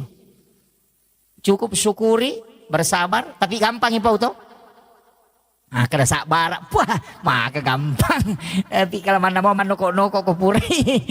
Memang sabar itu berat. Karena orang yang sabar itu ma Allah, bersama dengan Allah. Tapi begini, saya kalau kita ngaji tasawuf sedikit, saya tarik sedikit ke tasawuf. Dalam tasawuf itu sebenarnya tidak ada masalah. Jadi ada namanya zahirun kafi dan batinun kafi. Itu seperti telapak tangan. Kalau dia dilihat dari sini itu ada fungsinya. Kalau dia dari belakang juga berfungsi. Jadi semua kehidupan yang kita alami begitu Pak. Masalah itu sebenarnya bukan masalah. Cuma itu cara Allah memanggil kita. Itu aja prinsipnya. Jadi setengah natanya masalah tuh. Cara anak pun Allah Ta'ala muliki. Karena kong kata udah gak masalah. Anak kadang doanya itu tidak khusyuk. Iya. Padahal mikong kadi perikantong si di juta. Nato maliwasang. Milaw dongi. Beda Pak dongang. Ko dia nagaga di perikantong nato maliwasang. Coba. Pasti khusyuknya itu beda. Maka begitu. Iya, ya kung kadi perikanto na to milaw daw maka mudah-mudahan kasi kay dato lima ka nang kamo padiku. Ya ko de nagagadi dito nagataw ya wasisa na de capu sisa pasti ya Allah, wah apa pamataan lima na to. Itu kan begitu. Karena kehusuan itu kadang datang ketika masalah itu sudah full. Jadi sebenarnya itu fasilitas. Jadi fasilitas. Makanya saya mengatakan sering begini, kalau ada orang yang membuli, jangan marah, justru berterima kasih. Kenapa? Karena orang yang dibuli itu termasuk orang teraniaya. Dan salah satu orang yang doanya mustajabah, yang membuka 7 pintu langit adalah orang yang teraniaya. Jadi sebenarnya Allah itu mengirim tiket VIP supaya doa kita bisa mustajabah. Tapi kadang kita lari ke situ, itu si Anu kasih begini, itu bukan urusanmu itu. Itu begitu. Maka dia guru tak dena pahadere ipong Allah Ta'ala yero. Makaro alina matoroka ko supaya doamu bisa tembus. Itu kuncinya. Jadi sebenarnya orang yang teraniaya itu justru hadiah. Kan begitu. Karena nanti doanya bisa tembus ketika teraniaya. Sama dengan ulama yang dicaci maki. Termasuk Habib Umar kan ketika dia baca Fatihah itu banyak mencaci maki. Mereka itu tidak mau urus. Kenapa? Karena jalur itu derajatnya diangkat. Tidak beriman seorang itu kecuali Allah menguji. Tidak mungkin. Makanya kuncinya begitu Pak. Makanya disebut pelaut ulung itu Pak. Karena sudah lewati lautan lepas. Kalau hanya lewat di pinggir sungai bukan pelaut ulung itu. Pamem itu. Itu kan begitu. Iya. Orang yang dianggap hebat kan begitu. Yang sudah mengikuti terpaan besar. Iya kok komiri salo itu lilalu bukan pelaut itu. Begitu. Makanya kehidupan itu begitu Pak. Orang itu yang ketika dia sudah menghadapi berbagai macam ujian, itu justru doanya mudah tembus. Coba kurang apa Nabi? Malaikat Jibril yang mendampingi, dia punya mukjizat. Allah langsung membimbingnya. Tapi kenapa dia kena masalah? Karena dari masalah itu muncul doa yang mustajabah. Itu aja kuncinya. Nabi kan disayangi oleh Allah tuh. Masa dia masih dapat ujian? Dilempari batu. Kan di situ. Karena dari situ Nabi berdoa. Ketika dilempari batu dia berdoa. Ya Allah kalau dia tidak beriman nanti anak-anaknya. Kalau anak-anaknya tidak nanti anak cucunya. Berkat doanya Nabi. Sampai hari ini penduduk Taif itu 100% muslim. Kalau Mesir itu masih ada Kristen Kotkit itu sekitar 13%. Coba. Makanya kadang-kala doa mustajabah itu nanti ada masalah. Mas begitu. Ya. Makanya saya bilang tadi kalau kita mendapati masalah. Jangan tarik ke masalahnya. Anggap ini isyarat Allah berikan hadiah supaya doaku bisa tembus. Itu aja. Jadi makanya kalau ulama itu kalau dapat masalah dia mengatakan alhamdulillah. Ini isyarat. Itu aja. Tapi jarang orang bisa pakai. Jadi langsung dicaci maki. Iya je mah pakai kere. Langsung semua disalahkan. Padahal kuncinya. Jadi ulama tasawuf itu mengatakan begini. Siapa yang mengarahkan hatinya ke kamu untuk mencaci? Itu kan Allah juga yang mengatur toh. Padahal kau sudah baca doa terhindar tapi kenapa didatangkan? Itu caranya Allah. Jadi itu aja kuncinya Pak. Makanya menghadapi masalah itu jangan stres. Hidup itu begitu Pak. Makanya ulama itu selesai hidupnya di situ. Kalau kita pakai prinsip itu insya Allah. Jalan saja mengalir saja. Cuma memang kita perlu berdoa. Itu kuncinya. Jangan tidak berdoa. Karena berdoa itu bukan untuk kita saja. Ada orang itu kaya Pak, bukan karena doanya. Tapi doa orang tuanya dulu baru diijabah. Itu hadis Nabi. Makanya tak ada ya deh. Namun kisogi kan tuh 5 koaman. Jangan, tetap berdoa. Minta kekayaan kepada Allah. Nanti anak-anakmu yang dapat. Makanya kata ya tuh nak kasih tuh nak peturan ya tuh nama kundru. Tapi bersyukurlah Pak kalau miskin, karena Pak rajin sedekah kalau miskin, karena di situ sedekahnya besar nilainya. Saya kemarin cara makan itu orang kaya itu stres. Ada orang kaya itu stres Pak. Saya ceramah itu di Palembang, dia stres. Dia bilang, dia kasih tahu saya, wah ya betul itu Pak Ustaz. Berarti selama ini saya salah kaprah. Saya kasih tahu begini, orang miskin Allah itu melihat persen Pak, bukan melihat nilai. Makanya zakat itu tidak pernah berubah. Selalu 2,5. Orang yang punya uang 100 juta sama yang 1 miliar itu zakatnya sama-sama 2,5. Tidak dirubah itu. Tidak mengatakan yang punya 100 miliar zakatnya 3%. Yang 100 miliar, 1 miliar hanya 2,5. Enggak.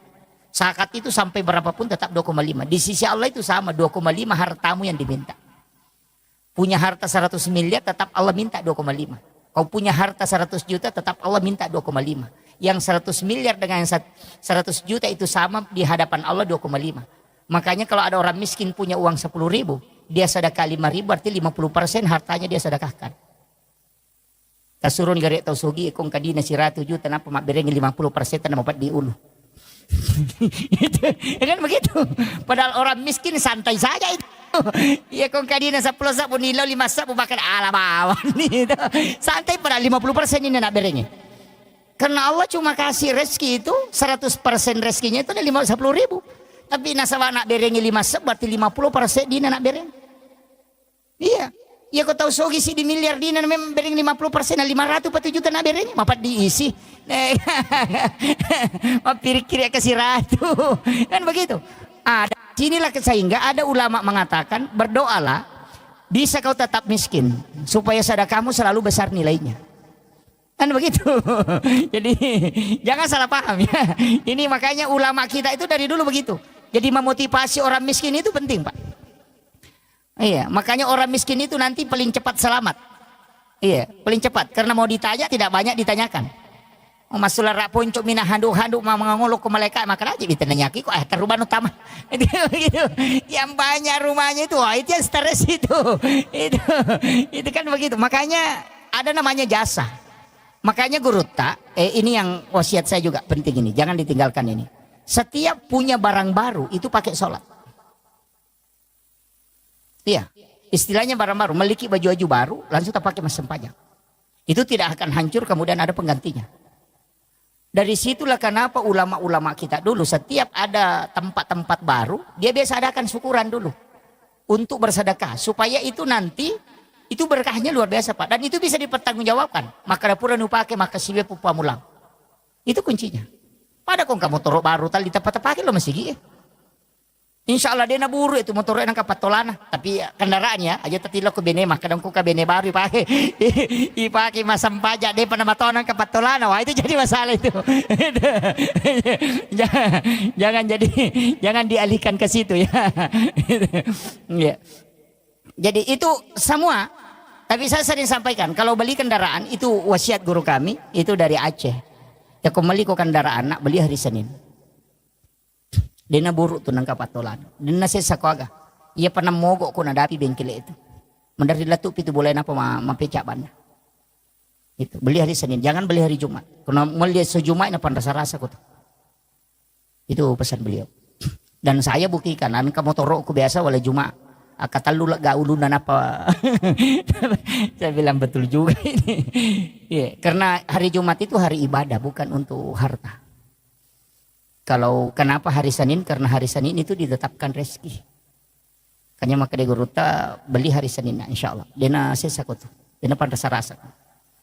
Ya. Kecuali kalau tidak sama kalau anak mau sekolah itu hari Selasa. Terdaftar esok Selasa kalau anaknya masih sekolah. Magai nasabah ilmu itu diciptakan di hari Selasa. Jadi itu dari situ hitung-hitungan ulama dulu. Sehingga dia pakai ilmu hikmah. Maka dia kong anak mau pas sekolah so Selasa mau daftar. Dia lari ke sekolah. Dan insya Allah berhasil itu. Jadi itu ada hari-hari tertentu memang itu.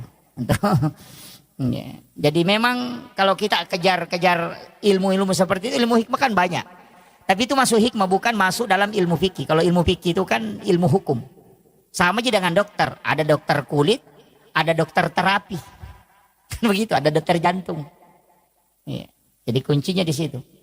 Tapi kembali lagi itu adalah mengikuti kaidahnya.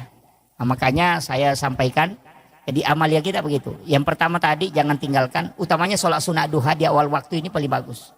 Yang kedua adalah sholat sunat witir, jangan tinggalkan itu. Kalau sholat sunat, kalau sholat fardu memang harus. Biarkan kita yang diatur oleh sholat. Aja ini dimatur isam pajangi.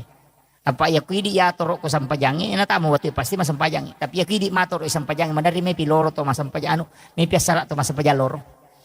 Lima kada matu, pinala to ngamatu itu. Itu, iya.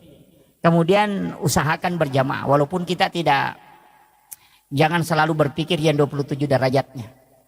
Karena tidak ada orang masuk surga itu karena pahala, tapi masuk surga itu karena rahmat Allah. Jadi jangan sholat berjamaah karena mengejar 27-nya, walaupun itu bisa jadi motivasi. Tapi jangan itu yang menjadi pokok. Jadi usahakan berjamaah itu untuk mengambil berkahnya. Iya. Sebab angkat itu barakah nama berjamaah. Berkahnya itu didoakan para malaikat. Iya. Cuma kalau saya selalu wasiatkan, satu surah jangan ditinggalkan, surah Alam Nasrah, Al-Insyirah. Ajak tasalayar. Saya di Kalimantan ini ada beberapa jamaah, di Jakarta juga ada beberapa, di Papua ada beberapa yang saya sering tanya itu orang-orang sukses yang anaknya sukses, bukan anaknya yang saya tanya. Itu saya lari ke orang tuanya atau istrinya. Biasa bertanya. Ada beberapa jamaah saya itu 80%, saya minta mengatakan 80% yang ada orang tua tidak sekolah.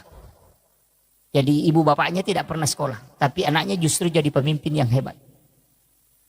Saya sering bertanya, dan 80% itu tidak lepas dari surah Al-Insyirah. Bahkan ada di Kalimantan sini dia sudah sampaikan, saya tidak tidur Pak Ustaz kalau tidak membaca 100 kali surah Alam Nasrah itu. Itu kuncinya. Makanya saya kasih tahu, kalau anaknya mau menjadi orang-orang yang hebat, ibu bapaknya jangan tinggalkan membaca. Kalau ibunya saja, ibunya saja. Kalau bapaknya tidak sempat, mesti ada salah satu dari orang tua kita yang baca itu. Jangan kurang 100 kali membaca surah Al-Insyirah, Alam Nasrah, insya Allah. Itu bisa dibagi aja itu.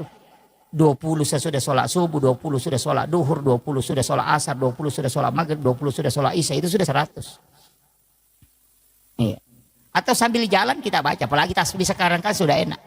Yang di tangan, yang ditindis-tindis itu. Baca Alam Nasrah itu, jangan kurang dari 100. Insya Allah anak-anak kita itu tidak akan ada yang susah. Makanya guru Profesor Dr. K. Haji Aliyafi itu almarhum di pengurus pusat DDI, itu wasiat beliau ketika ditanyakan apa amalan sehingga dia bisa seperti itu. Dia mengatakan surah Alam Nasrah, jangan tinggalkan itu. Kalau perlu diambil bacaan surah dalam sholat, ya kumasam peja sunaki ya ruta baca, bisa diulang-ulang sampai 7 kali. Nah, kecuali dari ngepat di RW itu beda. Kalau dada itu biasa sakit atau jantung kadang tidak stabil, kadang domba-domba itu surah Al-Kautsar. Itu untuk mengobati itu. Surah Al-Kautsar itu untuk menenangkan kalbu. Jadi kung kataw magampat taselang, madari pataselang, cede-cede tasela sih.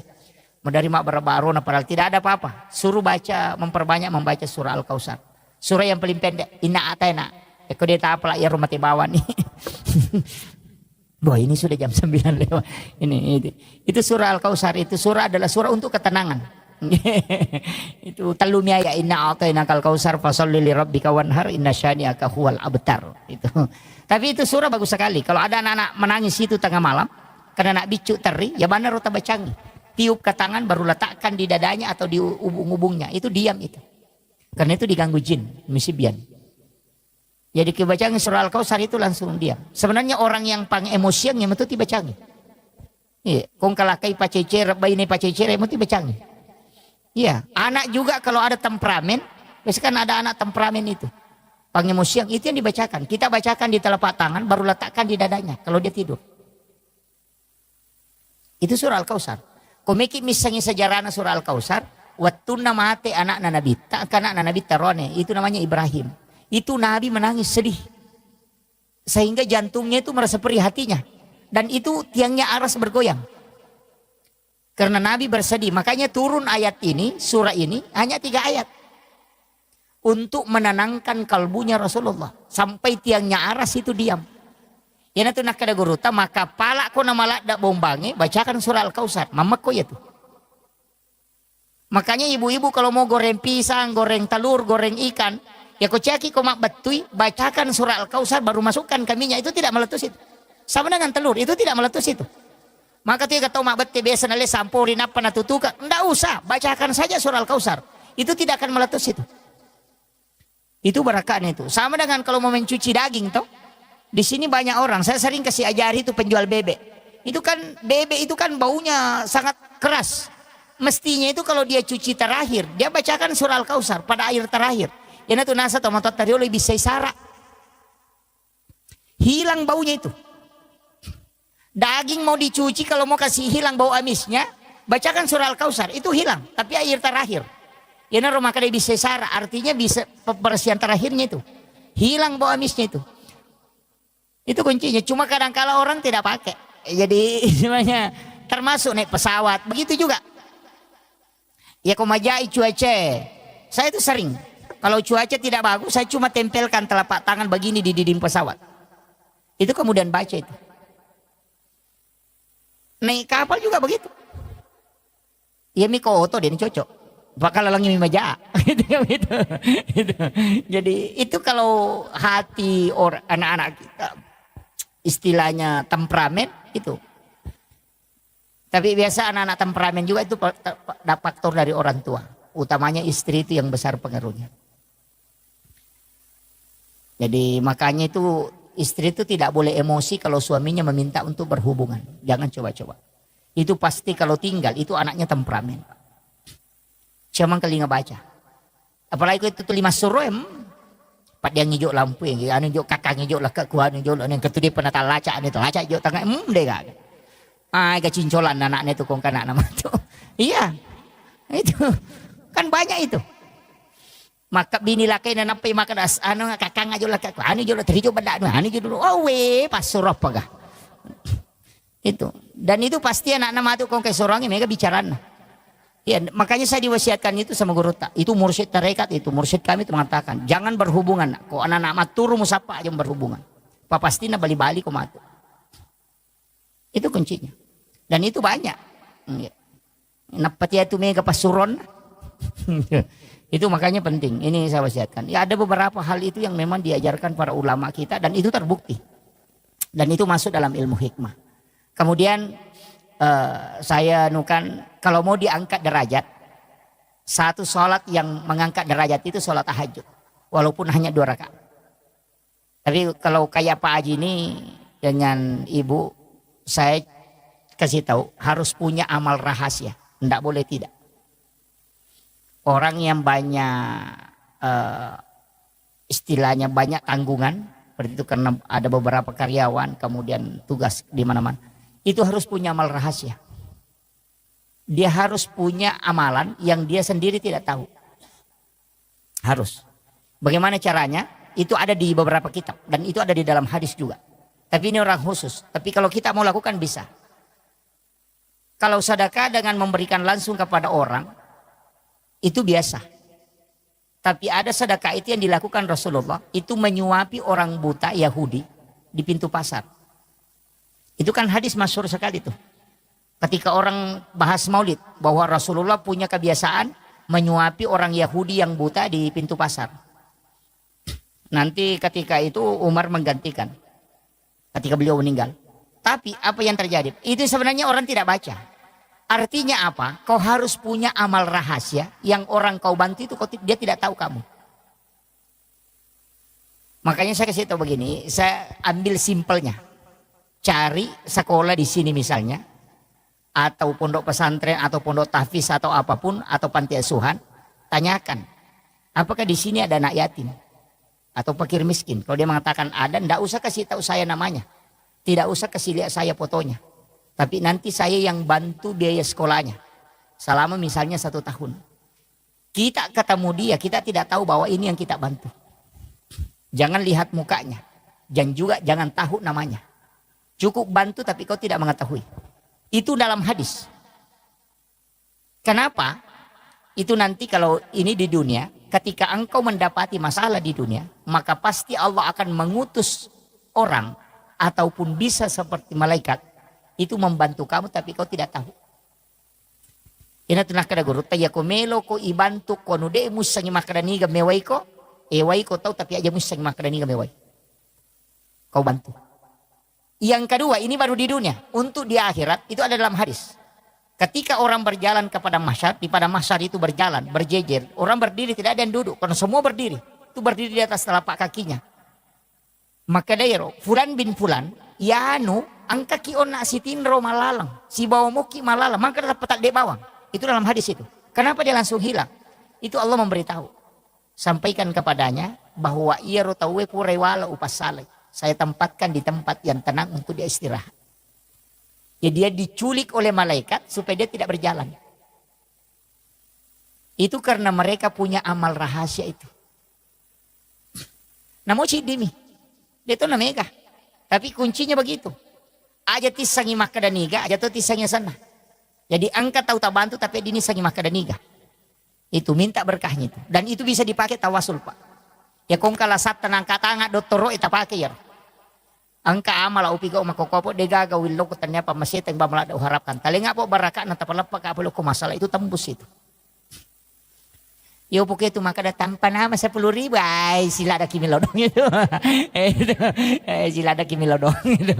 Tapi carilah amal yang memang khusus seperti itu. Amal rahasia namanya.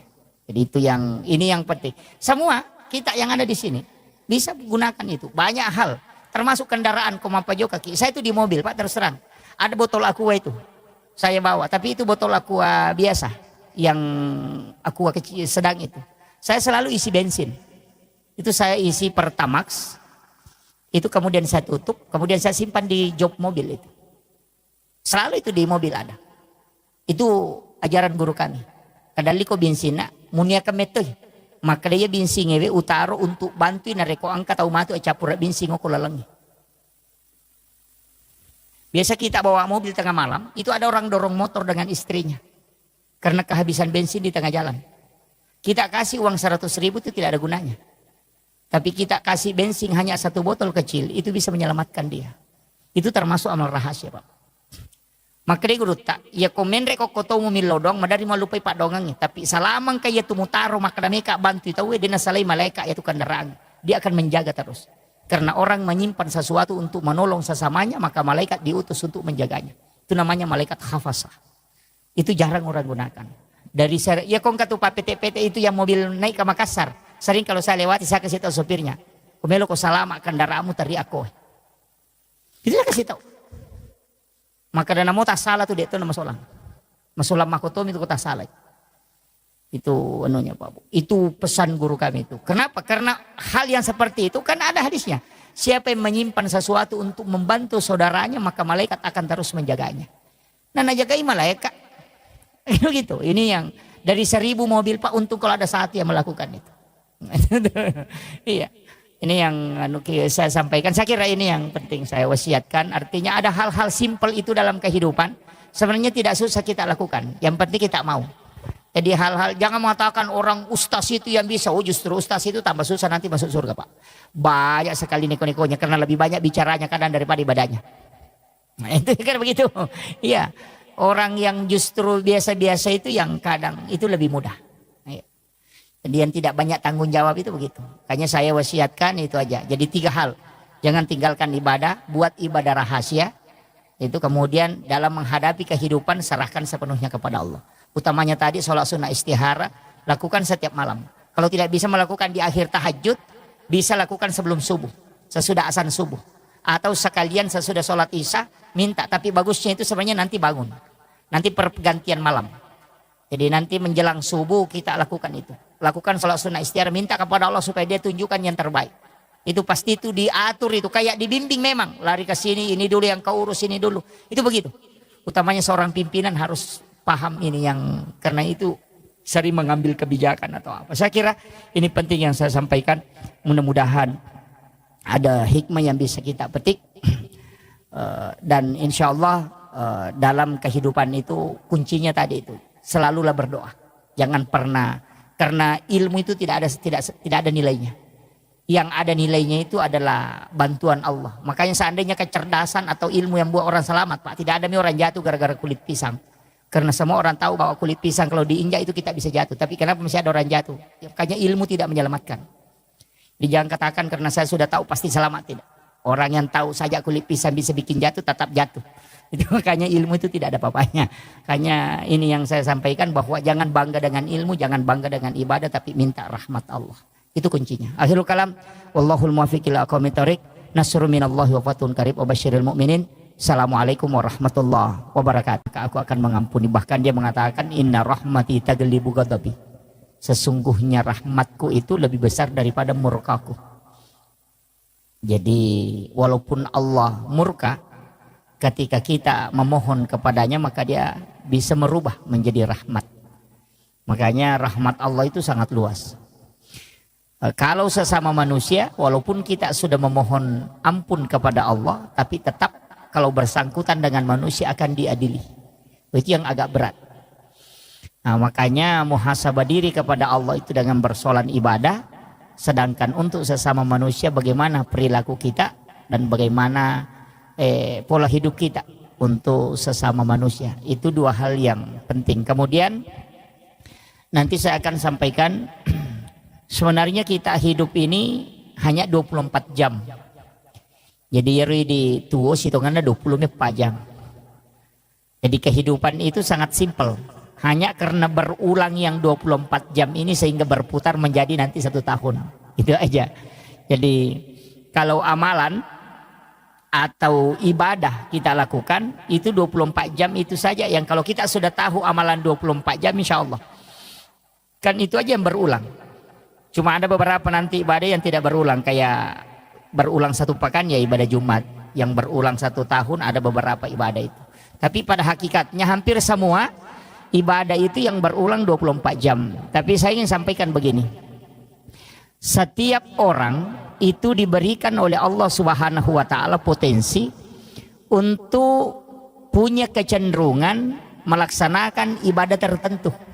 Misalnya, ada yang senang zikir tapi susah sedekah. Ada yang senang sholat sunat tapi susah puasa sunnah. Kalau disuruh puasa susah, tapi kalau sholat sunat dia paling mudah.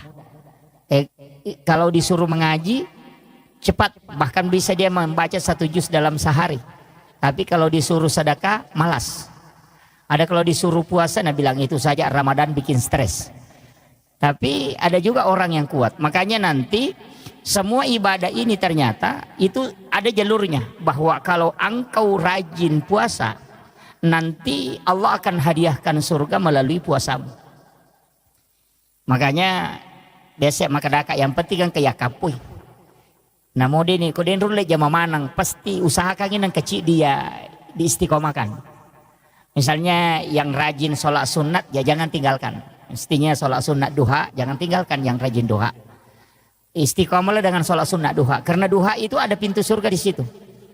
Di dalam hadis qudsi itu Allah menjanjikan siapa yang sholat 6 rakaat istiqomah di waktu pagi maka dia akan masuk ke dalam surgaku melalui babut duha. Itu. Tapi 6 rakaat. Kalau 2 tidak bisa. 4 juga tidak bisa. Kalau mau masuk melalui babut duha itu mesti 6 rakaat.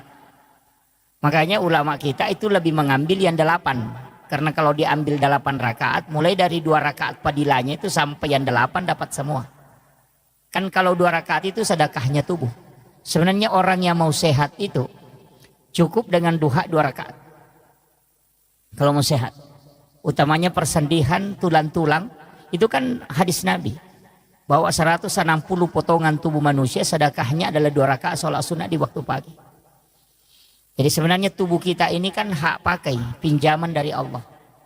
Itu bukan hak milik. Dari situlah sehingga tubuh ini tidak bisa dirubah. Hanya dilarang. Alis yang bengkok tidak boleh dikasih lurus. Kan begitu. Kalau tapi laki-laki tidak ada aja yang kasih lurus alis. Yang biasanya itu perempuan. Iya, itu karena hak pakai aja bukan hak milik. Itu dipinjamkan. Kalau Allah pinjamkan makanya jangan rubah. Sama dengan kendaraannya orang kalau kita pinjam ya jangan dirubah. Begitu. Makanya tubuh kita ini sebenarnya 160 potongan itu adalah milik Allah. Dia pinjamkan ke kita untuk dipakai. Dan itu sedekahnya kata Nabi adalah 2 rakaat sholat sunat duha. Jadi kalau kita mau berterima kasih kepada Allah dengan tubuh yang dia berikan kepada kita ini dipakai selama hidup, maka hendaknya kita melaksanakan sholat sunat duha 2 rakaat. Cuma sholat sunat duha itu diatur dalam hadis. Saya baca salah satu hadis dari Anas bin Malik, ini hadis marfu. Rasulullah SAW itu berwasiat, tapi ini agak berat, tidak semua orang bisa lakukan. Itu sholat sunat duha di awal waktu. Jadi kita sekarang sholat sunat duha itu tidak memilih waktu, biasa nanti jam 8 atau jam 9. Kalau ini tidak. Kerjakan sholat sunat duha di awal waktu. Misalnya waktu duha itu masuk jam 7. Maka langsung kerjakan waktu sholat duha 2 rakaat itu di waktu jam 7 itu. Jadi masam peja sunat ki duha 2 rakaat. Tapi bacaan surahnya itu rakaat pertama sesudah Fatihah kita baca ayat kursi itu 10 kali. Ini hadis marfu. Itu langsung disandarkan ke Nabi. Bukan sandaran ke sahabat, itu langsung sandarannya ke Nabi. Makanya ini hadis sahih. Jadi dikerjakan sholat sunnah duha di awal waktu 2 rakaat. Itu dengan rakaat pertama sesudah Fatihah kita baca ayat kursi 10 kali. Sedangkan rakaat kedua sesudah Fatihah membaca surah Al-Ikhlas 10 kali. Makadai na bitta nigi jama ya sampajang makoro di awal waktu na ayat kursi sibakulu Allahu na baca masing-masing 10 kali, maka ia tu tahu pasti na masaipo ng Allah Ta'ala. Itu kuncinya. Na iya ko ya masiki berarti ya komate ki itu asoy manasa salama. Dan itu Nabi sudah katakan, orang itu pasti masuk dalam rahmat Allah. Iya kawan niwi balinna tanya duha tapi witir. Karena orang yang berwitir itu pasti kekasih Allah. Ini satu-satunya sholat sunnah dari semua sholat sunnah Pak yang dijamin menjadi wali.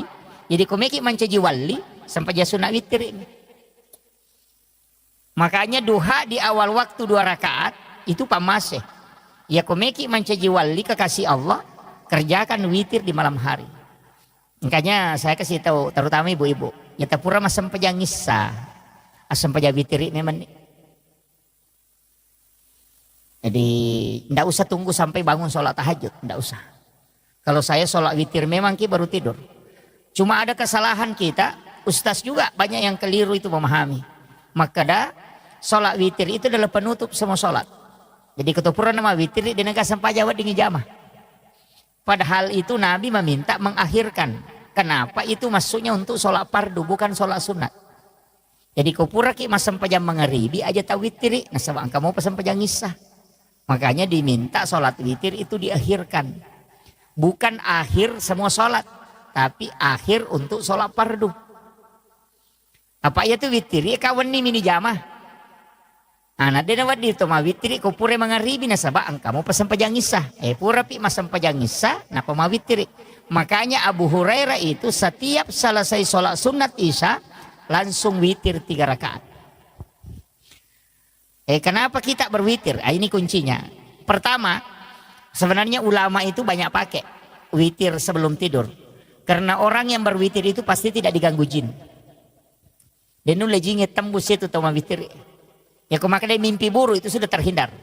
Kecuali tidur sesudah sholat subuh pasti masih bisa diganggu karena sudah sholat subuh. Jadi ya kau nggak tahu mawitiri na pematinro pasti dia nak tulu-tulu maja. Kalau ada mimpi itu pasti isyarat. Makanya ulama itu bisa tahu bahwa mimpinya ini ada pesan. Karena dia berwitir. Kalau orang tidak berwitir itu masih susah. Kita mendeteksi. Apakah ini isyarat atau ini gangguan. Kan begitu. Apa namui baca ayat kursi. Kalau kita tidak mendalami betul hakikat ayat kursi itu susah. Makanya banyak orang itu baca ayat kursi ketulu-tulu majamopi. Masih mimpi buruk padahal dia sudah baca ayat kursi. Bahkan biasa dia baca 3 kali masih diganggu. Bahkan arad dasamopa kan begitu. Padahal dia sudah baca ayat kursi. Maka di guru taya kayak kursi kui baca bawami. Apa namo dah koro maca to baca ayat kursi. Itu kan burung beo juga pintar. Assalamualaikum, assalamualaikum. Nah, itu kan begitu. Makanya itu jin tidak takut. Karena hakikatnya kan di situ. Jadi tidak sembarang. Tapi kalau diamalkan terus ayat kursi itu bisa jadi senjata. Iya. Makanya ada ulama mengajarkan itu baca ayat kursi itu. Allahu la ilaha illa huwal hayyul qayyum. Itu kan mim. Itu dalam ilmu hikmah. Nah, kita sembunyi di situ di dalamnya. Itu ada Allahu la ilaha illa huwal hayyul qayyum. Itu kan mim bundar. Kita masuk ke situ. Dengan mata batin kita masuk di situ. La ta'khuzuhu zinatu wala naum. Di situ lagi. Mimnya masuk lagi ke situ. Ya. Mega Toto biasa mali pakai kep bang makir. Iya betul. Nah pakai orang sembunyi itu juga biasa dipakai. Tapi saya tidak kasih terus. Hanya 2 yang saya ajarkan nanunya. Aja nanya Pak Guru Ngirolomondri itu baik itu. Itu dipakai orang itu. Sebenarnya ilmu itu kan dipakai para ulama dari dulu. Itu ketika dalam kondisi peperangan. Kumeloma musuh biasa pakai. Nah, itu dia pakai itu ilmu itu. Dan ilmu itu penting, Pak. Orang tua kita ya natunasa maka dia itu tahu salama maka licu buku tanah cilangi. Oh itu yang kalau istilahnya orang yang selamat itu yang sembunyi di tempat yang terbuka. Itu. Jadi kamu pola maka licu bude patung selamat. Tapi kalau sudah tidak dilihat di tempat yang terbuka berarti itu sudah sembunyi betul itu. Itu nak pakai maka ada kokola palangnya maka licu. Termasuk kalau ada barang kita tinggalkan itu kita pakai. Iya rokong ke misalnya kabolata kita mau pagar nama bela itu di tempat tidur saja kita baca itu dikasih masuk dilihat rumah itu kemudian dimasukkan di huruf mim itu yang dipakai. Jadi sama dengan misalnya kendaraan ditinggalkan dipakai aja itu. Kalau maka dawe malampila dia tustas ini apalah kalau tidak apalah ayat kursi jangan pakai ayat kursi pakai syahadat atau bismillah. Kalau yang paling simpel itu bismillah. Jadi kita pakai bismillah tapi itu satu napas. Dan kadang dipakai berobat. Saya sering sampaikan itu. Seperti kalau ada orang minta air untuk disembuhkan. Misalnya untuk diobati bukan disembuhkan ya. Untuk diobati. Biasa minta air supaya didoakan. Sebenarnya itu kuncinya itu basmalah. Baca basmalah 19 kali. Itu sesuai dengan jumlah hurufnya. Dan bismillahirrahmanirrahim itu hurufnya ada 19. Makanya baca basmalah 19 kali baru berdoa. Baru tiupkan ke air. Insya Allah itu mujarab. Jadi kalau ada anak sakit kepala, ada sakit perut, kita mau obati. Ambilkan air, baca basmalah 11 kali. Niatkan untuk obat. Baca sesuai jumlah hurufnya. Itu bagus itu Pak. Kalau untuk pengobatan. Itu kalau menggunakan air itu rata-rata ulama kita dulu biasa pakai begitu. Pakai basmalah tapi 19 kali dibaca. Bukan 1 kali. Itu dibaca sesuai dengan jumlah huruf. Jadi bismillahirrahmanirrahim. Bismillahirrahmanirrahim itu dibaca 19 kali. Ada beberapa itu dalam ilmu hikmah itu yang ulama biasa tidak mau buka. Karena termasuk dia katakan ilmu rahasia. Saya kemarin sempat ada yang telepon. Saya tidak tahu dari mana.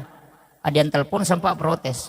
Ini huruf yang tidak ada di suratul Fatihah, mohon jangan dibuka seperti itu. Itu bahaya. Saya bilang tidak bahaya. Yang penting saya kasih pemahaman.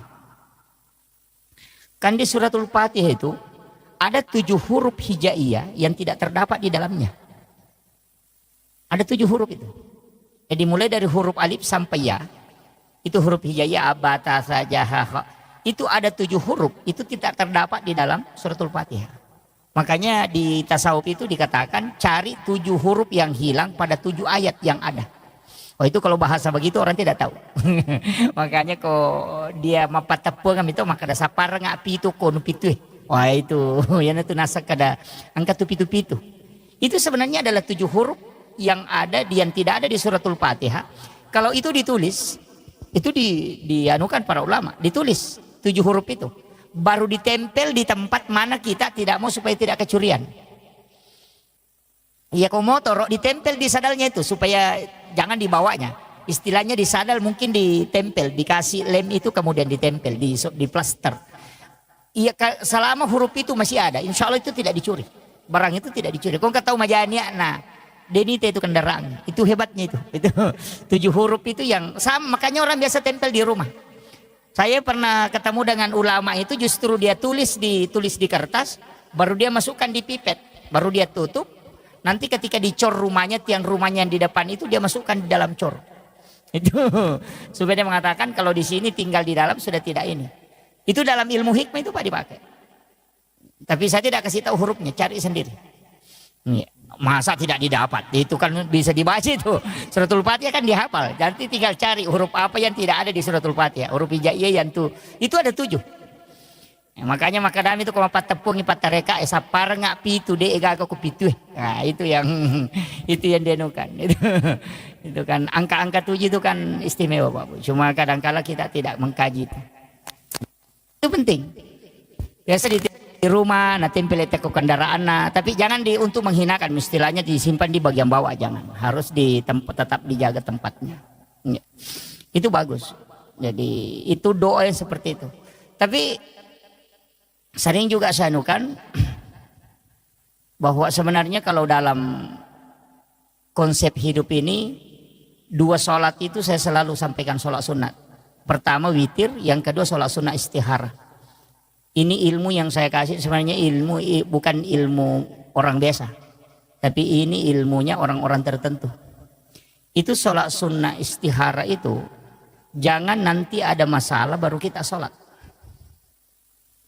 Kadangkala itu sholat sunnah istihara nanti kita lakukan ketika ada masalah. Padahal sebenarnya sholat sunnah istihara itu dikerjakan setiap malam.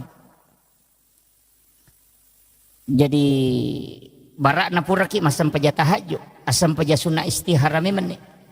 Jadi istihara kita itu hanya meminta kepada Allah supaya Dia yang mengatur dan menunjukkan apa yang akan kita lakukan besok. Iya na tunang ka istilah na pakai teman-teman dulu maka ada depi apa pakai doku. Itu na masuk. Karena pasti ada. Iya kode memang toga go ko tie muba aja terjamai karena tidak selesai itu. Pasti jadi masalah. Tapi begitu tadi harus sholat istihara setiap malam. Iya kui pakainya itu sampai sunnah istihara setiap malam muncul itu. Muncul itu. Jadi muncul sendiri itu maka dia jolo mujamah. Iya jolo. Biasa kalau ada informasi sampai kita tinggal anukan. Kalau dia tertutup maka dah tolak saja. Tidak usah dianukan dulu itu. Itu jalan itu. Dan itulah yang dipakai ulama. Makanya dia mengatakan ikuti fuad. Ikuti mata hati itu. Dan itu akan terbuka. Karena ia mega tahu. Ia mina sampai jasuna istihara kong kemasalahna. Sehingga kong masampajang masalahna mini ngerang. Dan di situ. Jadi tanyana po Allah Ta'ala ni ngara ko masampajay masalah na itu dia berpikir kada ko cara na mato na lapa pulok ko. Jadi dia sholat itu karena masalahnya. Itu jadi masalah. Makanya saya sampaikan sebelum kita mendapati masalah, semua yang akan kita jalani dalam sehari itu mestinya istiharakan memang. Artinya iya ko wani neka ko dito ko sampajay tahajud kan magampang sebelum sampajay subuh. Bisa itu. Biar masuk waktu subuh ya ko masampajay sunah subuh. Masa sunat subuh ki. Nah pakai masa sunat istihara. Minta kepada Allah supaya Dia yang pilihkan. Termasuk kita sebenarnya penceramah itu pakai. Kalau normalnya saya itu Pak, terus terang. Kalau normal itu biasa Maselang. Pernah saya ceramah duhur di Balikpapan. Sudah duhur saya ceramah di Balikpapan. Sudah isya saya ceramah di Palu. itu. Saya bilang itu bisa aja karena pesawat sore ada dari Balikpapan ke Makassar, tiba jam 4, pesawat Palu jam 4 itu tiba jam 5 di Palu sholat. Saya sholat maghrib, sholat isya di Palu. Saya bilang, tapi itu butuh istihara karena kayak kendaraan begitu kan kadang delay. Itu butuh istihara. Kalau tidak konek memang saya tidak bisa ambil. Tapi kalau koneksi itu saya ambil. Jadi istihara begitu fungsinya. Jadi pasti dipilihkan itu. Karena ada waktu itu nanti bingung nih, maka dah loko kajaga ya gajo ujamai. Tapi kalau kita istihara setiap malam, pasti Allah pilihkan. Dan itu akan beri isyarat-isyarat terus. Jadi itu penting. Cuma kalau amalia, ini yang sanukan. Kalau amalia, kalau kita selesai sholat fardu, itu dari Syekh Al-Maliki, kita meletakkan tangan kanan ini di perut sebelah kiri. Itu setiap selesai sholat fardu. Jadi tangan kanan ini diletakkan di perut sebelah kiri. Ibu jari ini agak didorong sedikit ke jantung. Jadi dipisah. Jadi 4 jari ini di perut. Kemudian ibu jari ini agak didorong sedikit ke jantung. Baru baca alam nasr 3 kali. Surah Al-Ikhlas 3 kali. Baru Rabbi syrah li sadri wa yassir li amri wahlul 'uqdatam min lisani yafqahu qawli Rabbi yassir wa la tu'assir. Itu ada tambahannya. Jadi Rabbi yassir wa la tu'assir. Dibaca 3 kali. Orang yang mengamalkan ini Bapak Ibu sekalian, ia kongka masalah noloi, orang yang akan selesaikan. Jadi tahu merusukan masalah. Itu kuncinya. Jadi ternyata denak kada ini sipan rasa-rasa ngurusin apa selesai? Tidak. Pasti ada orang yang menguruskan itu. Cuma kalau itu kuncinya, artinya ini amalan sederhana tapi itu manfaatnya luar biasa. Dan orang yang mengamalkan itu tidak ada anaknya menjadi fakir. Itu makanya saya wasiatkan itu setiap selesai sholat fardu.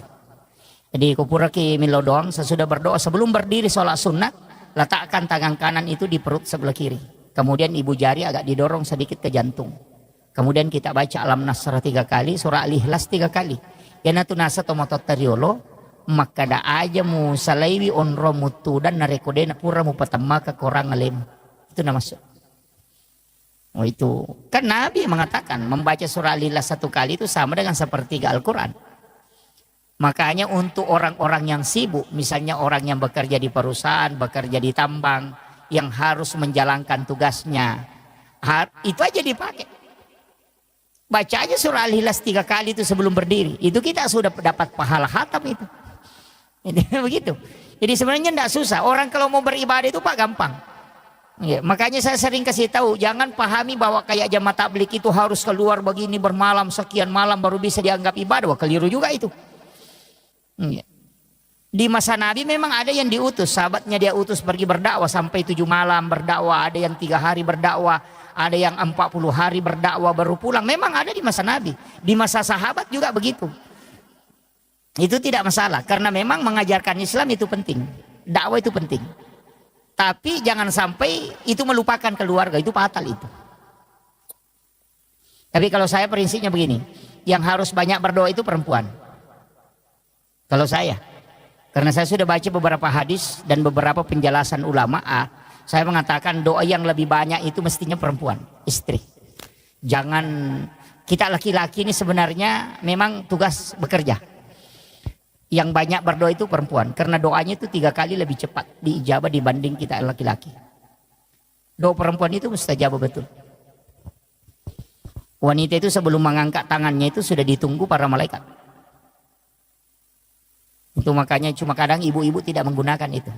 Sudah salam langsung di AHP, itu jadi masalah.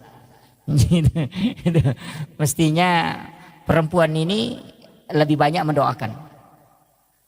Hampir semua Pak Bu, kita bisa melihat, saya sering ceramahkan itu, bahwa orang hebat itu bukan karena dia, tapi siapa yang ada di sisinya.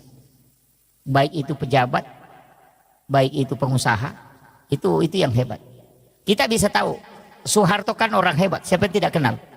Memimpin dengan tangan besinya 30 tahun lebih. Tapi kapan dia bisa jatuh? Itu ketika Ibu Tin wafat. Habibie orang hebat. Siapa yang tidak mengakui, bahkan di Jerman dia dapat nilai summa cum laude. Kecerdasan beliau luar biasa. Tapi kapan mereka tidak bisa berbuat apa-apa? Ketika Ibu Ainun wafat. SBY sekarang kan masih hidup. Panglima TNI 2 kali jadi presiden. Tapi kapan dia tidak bisa mengambil kebijakan sempurna? Ketika Ibu Ani wafat. Itu pelajaran. Makanya sama dengan pondok pesantren. Kalau kiainya meninggal itu tidak jatuh. Tapi kalau ibunya meninggal pasti drop. Itu karena wanita itu doanya luar biasa. Cuma kadang wanita tidak tahu kalau dia punya senjata. Dia lupa pakai. Itu kadang-kadang senjatanya canggih tapi dia lupa. Makanya di situ. Makanya saya bilang wanita itu di sujud terakhir mestinya di situ dia berdoa. Makanya konsensus, ini saya kasih tahu, yang sudah berkeluarga, yang belum ya mohon maaf. Kalau masih ada jomblo di sini ya mohon maaf. Tapi jangan terlalu lama jadi jomblo lah. Saya kasih tahu bahwa siapa yang paling tinggi kasih sayang dan cintanya kepada keluarganya pasti hidupnya berkah. dan akan dibukakan pintu-pintu kemudahan. Pasti itu. Jadi itu aja. Makanya kalau kasih sayang ke istri itu pokok. Tapi ada yang saya kasih tahu, kalau terima gaji jangan sembunyikan uangnya. Kasih lihat dulu semua istri baru minta sebagian. Cuma ada istri juga tidak mau kasih lagi. itu itu yang bahaya tuh. Iya. Saya kasih tahu kalau mau berkah, saya ini wasiat guru kami, mursyid kami, termasuk pimpinan pondok kami Al Mukarram Kiai Haji Fathudin Sukara itu pernah beritahu. Maka dia kongka polia munak pita manang ibenem, biarkan dia pegang. Setelah itu baru kau minta kalau kau butuh. Nah sebab magai, tetap tuh makai guna. Tapi ya kita kau mata terima kidi misalnya 10 juta atau 5 juta. Nah pelak gai 2 juta dia ni pita bene 3 juta pitang. Capu mati itu 2 juta dia sakadaga yeli. Itu karena hilang berkahnya. Dicabut. Tapi ya kau pura ini tamanang, namo pura minakatan ni, napa ilau 2 juta maka data lengak 2 juta mereka pakai, itu pasti mak berkah. Sisa lami matuh. Makanya kita laki-laki sebenarnya itu punya rezeki cuma 30%. Wanita itu yang punya 70%. Itu anunya. Makanya kalau mau banyak mendoakan ya kasih banyak istri.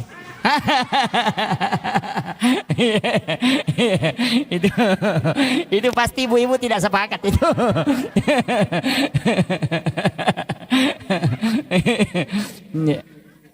Jadi kan kuncinya di situ. Makanya saya wasiatkan kepada ibu-ibu, cukup kalau sholat sunnah ataupun sholat fardu di sujud-sujud terakhir itu minta. Kita yang memohon kepada Allah, karena itu pasti dibuka. Pasti dibuka. Karena hakikatnya di situ. Makanya wanita itu dengan simbol kelembutannya itu dengan simbol doa. Tapi untuk laki-laki itu adalah simbol bekerja. Makanya orang Bugis itu pakai palsapa ketika dalam tradisi itu narik komaki agasana sompasara. Kan di situ pita si bawa jarum. Itu kan simbol. Benang itu simbol wanita, jarum itu simbol laki-laki. Jadi sompasara itu. Jadi itu sebenarnya kuncinya. Nah, kemudian ini yang saya wasiatkan tadi tentang masalah doa. Makanya perempuan yang paling bagus, Pak. Rezeki laki-laki di situ tergantung. Itu kuncinya di situ. Tapi jangan coba-coba menyeleweng. Jangan coba-coba misalnya mengatakan melakukan perzinahan atau apa, jangan. Karena pasti jatuh. Pimpinan pondok pesantren saja yang di Jawa hafal Quran 30 juz. Hafal ribuan hadis dan sholat jamaah setiap waktu. Itu bisa jatuh sejatuh-jatuhnya ketika melakukan perzinahan dengan santrinya. Yang hafal Quran 30 juz saja tidak selamat, apalagi yang tidak hafal apa-apa. Itu jadi masalah. Begitu. Iya. Yang hafal Quran saja bisa dihinakan seperti itu. Kurang apa dia? Karena dia sudah hafal Quran. Penghafal Quran itu kan dimuliakan dan dijaga malaikat. Tapi kapan dia bisa sehina seperti itu ketika dia melakukan itu? Makanya saya kasih tahu, harus berpikir. Itu kuncinya. Makanya keberkahan itu ada di wanita. Berkahan di situ. Makanya doakan. Jadi sampaikan kepada istri, makanya jangan sembarang memilih istri, Pak. Yang sering ngomel-ngomel itu harus ditatar dulu itu baru diperistri sebenarnya. Iya. Karena ada juga memang istri itu yang suka ngomel itu. Bikin sakit telinga. Tapi tidak ada jadi sini, tidak ada. Jauh-jauh di sana. Harus banyak bersabar. Sabar sebenarnya kan begini. Saya itu pakai istilah sederhana, Pak Bu. Kalau sabar itu kan kuncinya cuma satu. Kalau kau tidak bisa menyelesaikan, biarkan waktu yang selesaikan. Saya selalu begitu, prinsip begitu. Ya kau nggak masalah ya Allah, nah dia mulai selesaikan kita jabani waktu apa selesaikan. Berjalannya waktu itu selesai sendiri. Begitu. Makanya prinsip kita begitu. Makanya Allah itu kan sudah mengatur. Saya yang tentukan, kau tinggal menjalani. Nah tugas tadi manusia kan cuma dua, berusaha dan berdoa. Kesimpulan akhir jangan kau urus. Cuma mega tahu staresna sabak kesimpulan terakhir toli melo misalnya. Yang banyak yang mega tuh malasa, dia pernah balu nareke ngisarona, dia salah-salangi. Kan begitu. Dia pernah nak balu nareke ngisarona. Nama kami pun Allah Ta'ala bekerja dan berdoa untuk hasilnya saya yang tentukan. Yupi di zaman pun Allah Ta'ala ya, apa jam-jam mata ini jama. Ini kan jadi masalah tuh. Ini manusia itu diminta berusaha dan berdoa. Itu tugasmu, tugas Allah menentukan. Nama kayak gak tahu ya rojolo sarona nareke. Makanya ada perusahaan itu kalau orang mau kerja langsung tanya gaji dia tidak terima. Ada itu beberapa perusahaan begitu. Sama dengan sekolah. Di pimpinan pondok saya dulu masih terapkan itu. Enang ke guru mendaftar, tak pernah kutanan kada sia gaji netek, dia terima itu. Maka ada berusaha kok dulu, baru berdoa. Hanya tetap gaji makutana karena gaji itu kan kayak begitu. Hasil itu urusannya Allah. Kau itu berdoa dan berusaha. Itu aja kuncinya. Jadi dalam kehidupan ini supaya tidak susah, Pak, itu aja kuncinya. Man lam yaskur ala namai walam yasbir ala bala walam yarda ala qadai. Maka kuncinya di situ. Cukup syukuri, bersabar, tapi gampang ya Pak Uto. Nah, kada sabar, wah, maka gampang. Tapi kalau mana mau noko kupuri, memang sabar itu berat. Karena orang yang sabar itu ma Allah, bersama dengan Allah. Tapi begini, saya kalau kita ngaji tasawuf sedikit, saya tarik sedikit ke tasawuf. Dalam tasawuf itu sebenarnya tidak ada masalah. Jadi ada namanya zahirun kafi dan batinun kafi. Itu seperti telapak tangan. Kalau dia dari sini itu ada fungsinya. Kalau dia dari belakang juga berfungsi. Jadi semua kehidupan yang kita alami begitu, Pak. Masalah itu sebenarnya bukan masalah.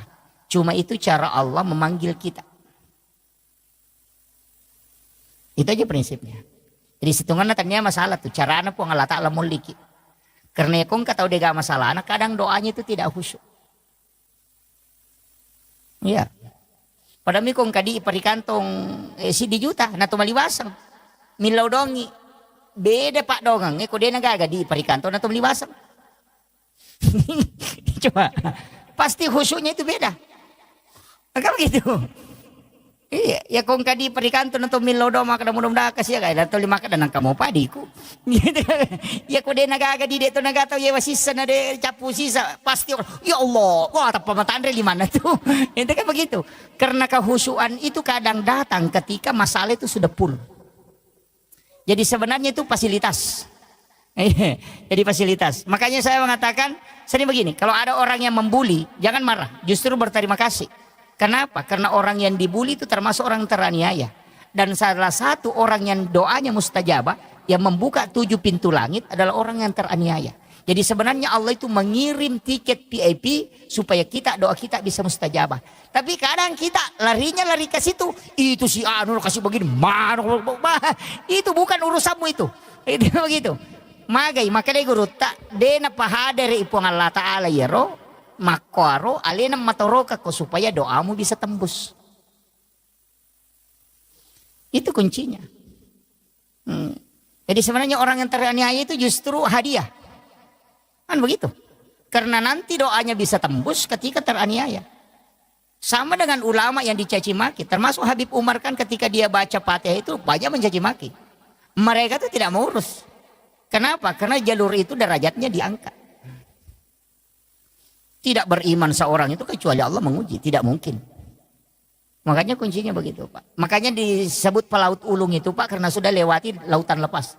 Kalau hanya lewat di pinggir sungai bukan pelaut ulung itu. Pamem itu.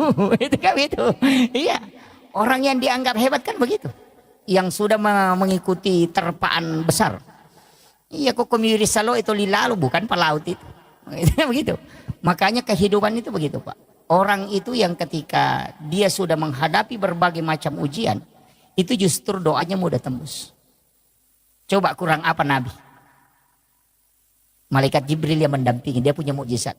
Allah langsung membimbingnya. Tapi kenapa dia kena masalah?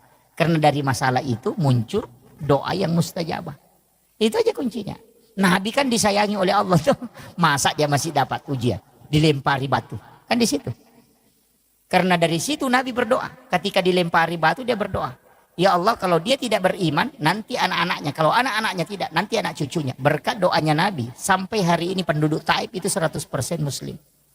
Kalau Mesir itu masih ada Kristen Kotkit itu sekitar 13%. Coba. Makanya kadang-kala doa mustajabah itu nanti ada masalah. Mas begitu. Ya. Makanya saya bilang tadi kalau kita mendapati masalah. Jangan tarik ke masalahnya. Anggap ini isyarat Allah berikan hadiah supaya doaku bisa tembus. Itu aja. Jadi makanya kalau ulama itu kalau dapat masalah dia mengatakan alhamdulillah. Ini isyarat. Itu aja. Tapi jarang orang bisa pakai. Jadi langsung dicaci maki. Iya je mah pakai kere. Langsung semua disalahkan. Padahal kan kuncinya. Jadi ulama tasawuf itu mengatakan begini. Siapa yang mengarahkan hatinya ke kamu untuk mencaci? Itu kan Allah juga yang mengatur toh. Padahal kau sudah baca doa terhindar, tapi kenapa didatangkan? Itu caranya Allah. Jadi itu aja kuncinya Pak. Makanya menghadapi masalah itu jangan stres. Hidup itu begitu Pak. Makanya ulama itu selesai hidupnya di situ. Kalau kita pakai prinsip itu insya Allah. Jalan saja, mengalir saja. Cuma memang kita perlu berdoa. Itu kuncinya. Jangan tidak berdoa. Karena berdoa itu bukan untuk kita saja. Ada orang itu kaya Pak. Bukan karena doanya. Tapi doa orang tuanya dulu baru diijabah. Itu hadis Nabi. Makanya tak ada ya deh. Namun kisogi kan. Itu 5 mana. Jangan. Tetap berdoa. Minta kekayaan kepada Allah. Nanti anak-anakmu yang dapat. Makanya kata-kata ya tuh nak kasih ya tuh nak peturan ya tuh nama kundru. Tapi bersyukurlah Pak kalau miskin. Karena Pak rajin sedekah kalau miskin. Karena di situ sedekahnya besar nilainya. Saya kemarin cara makan itu orang kaya itu stres. Ada orang kaya itu stres Pak. Saya ceramah itu di Palembang, dia stres. Dia bilang, dia kasih tahu saya, wah ya betul itu Pak Ustaz. Berarti selama ini saya salah kaprah. Saya kasih tahu begini. Orang miskin Allah itu melihat persen Pak, bukan melihat nilai. Makanya zakat itu tidak pernah berubah. Selalu 2,5. Orang yang punya uang 100 juta sama yang 1 miliar itu zakatnya sama-sama 2,5. Tidak dirubah itu. Tidak mengatakan yang punya 100 miliar zakatnya 3%. Yang 100 miliar, 1 miliar hanya 2,5. Enggak. Zakat itu sampai berapapun tetap 2,5. Di sisi Allah itu sama 2,5 hartamu yang diminta. Punya harta 100 miliar tetap Allah minta 2,5. Kau punya harta 100 juta tetap Allah minta 2,5. Yang 100 miliar dengan yang 100 juta itu sama di hadapan Allah 2,5. Makanya kalau ada orang miskin punya uang 10 ribu, dia sedekah 5 ribu, berarti 50% hartanya dia sedekahkan. Kasurun garek tau sugi kong kadina siratu juta napa mak bereng 50% tanah mapat di ulu. Itu kan begitu. Padahal orang miskin santai saja itu. Ya kong kadina 10 sabu nilo 5 sabu bahkan ala bawan itu. Santai pada 50% ini nak berengnya. Karena Allah cuma kasih rezeki itu 100% rezekinya itu ada 10 ribu. Tapi nasabah nak berengi 5 seb berarti 50% dina nak bereng. Iya. Ya kau tahu sogi si di miliar dina memang bereng 50% 500 atau juta nak bereng. Mapat diisi. Mapirik-kirik kasih ratu. Kan begitu. Ada sinilah sehingga ada ulama mengatakan berdoalah bisa kau tetap miskin supaya sedekahmu selalu besar nilainya. Kan begitu. Jadi jangan salah paham ya. Ini makanya ulama kita itu dari dulu begitu. Jadi memotivasi orang miskin itu penting Pak. Iya, makanya orang miskin itu nanti paling cepat selamat. Iya, paling cepat karena mau ditanya tidak banyak ditanyakan. Masulah rak poncok mina handuk-handuk mangolok ke malaikat makan aja ditanyaki kok ke rumah utama. Begitu. Yang banyak rumahnya itu, wah itu yang stres itu. Itu kan begitu. Makanya ada namanya jasa. Makanya guru tak, ini yang wasiat saya juga penting ini, jangan ditinggalkan ini. Setiap punya barang baru itu pakai sholat. Iya, istilahnya barang baru, memiliki baju-baju baru, langsung tak pakai masam pajak. Itu tidak akan hancur, kemudian ada penggantinya. Dari situlah kenapa ulama-ulama kita dulu setiap ada tempat-tempat baru, dia biasa adakan syukuran dulu untuk bersedekah supaya itu nanti itu berkahnya luar biasa Pak, dan itu bisa dipertanggungjawabkan. Maka dapur nu pakai maka siwe pupa mulang. Itu kuncinya. Pada kong kamu motor baru tali tepat pakai lo masih gih. Insya Allah dia naburu itu motornya nang kapatolana, tapi kendaraannya aja tetilo ke bene maka kadang ku ke bene baru ipakai ipakai masam pajak dia pernah matonan kapatolana, wah itu jadi masalah itu. jangan dialihkan ke situ ya. Ya. Jadi itu semua, tapi saya sering sampaikan kalau beli kendaraan itu wasiat guru kami itu dari Aceh. Ya kembali ke kendaraan nak beli hari Senin. Dia buruk tuh nang kapatolan. Dia nasi sakoaga. Ia pernah mogok ko nadapi bengkel itu. Mendari latup itu boleh napa mapecak banda. Itu beli hari Senin, jangan beli hari Jumat. Karena melihat sejumat napa rasa-rasa ko tuh. Itu pesan beliau. Dan saya buktikan an kamu torok ku biasa wala Jumat. Kata lu gak ulunan apa. Saya bilang betul juga ini. Ya, karena hari Jumat itu hari ibadah, bukan untuk harta. Kalau kenapa hari Senin? Karena hari Senin itu ditetapkan rezeki. Kanya maka de guru ta beli hari Senin insya Allah. Dena sesakotu. Dena pantas rasa. Ya. Kecuali kalau tidak sama kalau anak mau sekolah itu hari Selasa. Tadaptar esok Selasa kalau anaknya masih sekolah. Magai nasabah ilmu itu diciptakan di hari Selasa. Jadi itu dari situ hitung-hitungan ulama dulu. Sehingga dia pakai ilmu hikmah. Maka dia kong karena anak mau pas sekolah so Selasa mau daftar. Dia lari ke sekolah. Dan insya Allah berhasil itu. Jadi itu ada hari-hari tertentu memang itu. Jadi memang kalau kita kejar-kejar ilmu-ilmu seperti itu, ilmu hikmah kan banyak. Tapi itu masuk hikmah, bukan masuk dalam ilmu fikih. Kalau ilmu fikih itu kan ilmu hukum. Sama aja dengan dokter. Ada dokter kulit, ada dokter terapi. Begitu, ada dokter jantung. Ya. Jadi kuncinya di situ. Tapi kembali lagi, itu adalah mengikuti kaidahnya. Nah, makanya saya sampaikan, jadi amalia kita begitu. Yang pertama tadi, jangan tinggalkan. Utamanya sholat sunat duha di awal waktu ini paling bagus. Yang kedua adalah sholat sunat witir. Jangan tinggalkan itu. Kalau sholat sunat. Kalau sholat fardu memang harus. Biarkan kita yang diatur oleh sholat. Aja ini dimatur isam pajangi. Apa ya kui diatur ko sampajangi. Ina tamu waktu pasti masam pajangi. Tapi ya kui dimatur isam pajangi. Madari mepi loro to masam pajangi. Mepi asarat to masam pajangi loro.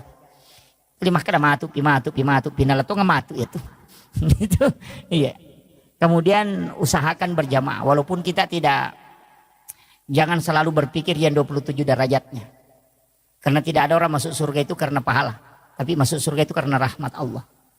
Jadi jangan sholat berjamaah karena mengejar 27-nya. Walaupun itu bisa jadi motivasi. Tapi jangan itu yang menjadi pokok. Jadi usahakan berjamaah itu untuk mengambil berkahnya. Iya. Sebab itu berkah nama berjamaah. Berkahnya itu didoakan para malaikat. Iya. Cuma kalau saya selalu wasiatkan. Satu surah jangan ditinggalkan. Surah Alam Nasrah. Al-Insyirah. Ajak tasalayar. Saya di Kalimantan ini ada beberapa jamaah, di Jakarta juga ada beberapa, di Papua ada beberapa yang saya sering tanya itu orang-orang sukses yang anaknya sukses, bukan anaknya yang saya tanya. Itu saya lari ke orang tuanya atau istrinya. Biasa bertanya. Ada beberapa jamaah saya itu 80%, saya minta mengatakan 80% yang ada orang tua tidak sekolah. Jadi ibu bapaknya tidak pernah sekolah, tapi anaknya justru jadi pemimpin yang hebat. Saya sering bertanya dan 80% itu tidak lepas dari surah Al-Insyirah. Bahkan ada di Kalimantan sini dia sudah sampaikan. Saya tidak tidur Pak Ustaz kalau tidak membaca 100 kali surah Alam Nasrah itu. Itu kuncinya. Makanya saya kasih tahu kalau anaknya mau menjadi orang-orang yang hebat, ibu bapaknya jangan tinggalkan membaca. Kalau ibunya saja, ibunya saja. Kalau bapaknya tidak sempat, mesti ada salah satu dari orang tua kita yang baca itu. Jangan kurang 100 kali membaca surah Al-Insyirah, Alam Nasrah, insya Allah. Itu bisa dibagi aja itu. 20 sudah sholat subuh, 20 sudah sholat duhur, 20 sudah sholat asar, 20 sudah sholat maghrib, 20 sudah sholat isya, itu sudah 100. Iya. Atau sambil jalan kita baca, apalagi tasbih sekarang kan sudah enak. Yang di tangan, yang ditindis-tindis itu. Baca Alam Nasrah itu, jangan kurang dari 100. Insya Allah anak-anak kita itu tidak akan ada yang susah. Makanya guru Profesor Dr. K. Haji Aliyafi itu almarhum di pengurus pusat DDI itu wasiat beliau ketika ditanyakan apa amalan sehingga dia bisa seperti itu. Dia mengatakan surah Alam Nasrah, jangan tinggalkan itu. Kalau perlu diambil bacaan surah dalam sholat. Ya kumasam sunaki ya ruta baca. Bisa diulang-ulang sampai 7 kali. Kecuali dari Ngapat di RW itu beda. Kalau dada itu biasa sakit atau jantung kadang tidak stabil, kadang domba-domba itu surah Al-Kautsar. Itu untuk mengobati itu. Surah Al-Kautsar itu untuk menenangkan kalbu. Jadi kung kataw magampat taselang, madari pataselang, cede-cede tasela sih.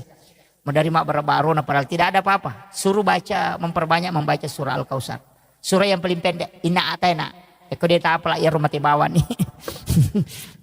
Wah ini sudah jam 9 lewat. Itu surah Al-Kautsar itu surah adalah surah untuk ketenangan. Itu talumia ya inna a'tainakal kautsar fasholli li rabbika wanhar inna syani'aka huwal abtar. Itu. Tapi itu surah bagus sekali. Kalau ada anak-anak menangis itu tengah malam karena nak bicu teri, ya benar rota bacangi. Tiup ke tangan baru letakkan di dadanya atau di ubung-ubungnya. Itu diam itu. Karena itu diganggu jin, misibian. Jadi kebacangi surah Al-Kautsar itu langsung diam. Sebenarnya orang yang pang emosian yang itu dibacangi.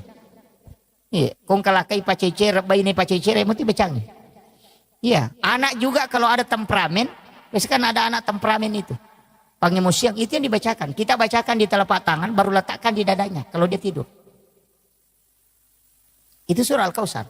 Komiki misalnya sejarahnya surah Al-Kautsar, wattuna mate anak Nabi, tak anak Nabi Tarone, itu namanya Ibrahim. Itu Nabi menangis sedih. Sehingga jantungnya itu merasa perih hatinya.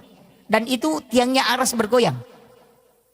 Karena Nabi bersedih. Makanya turun ayat ini, surah ini hanya 3 ayat.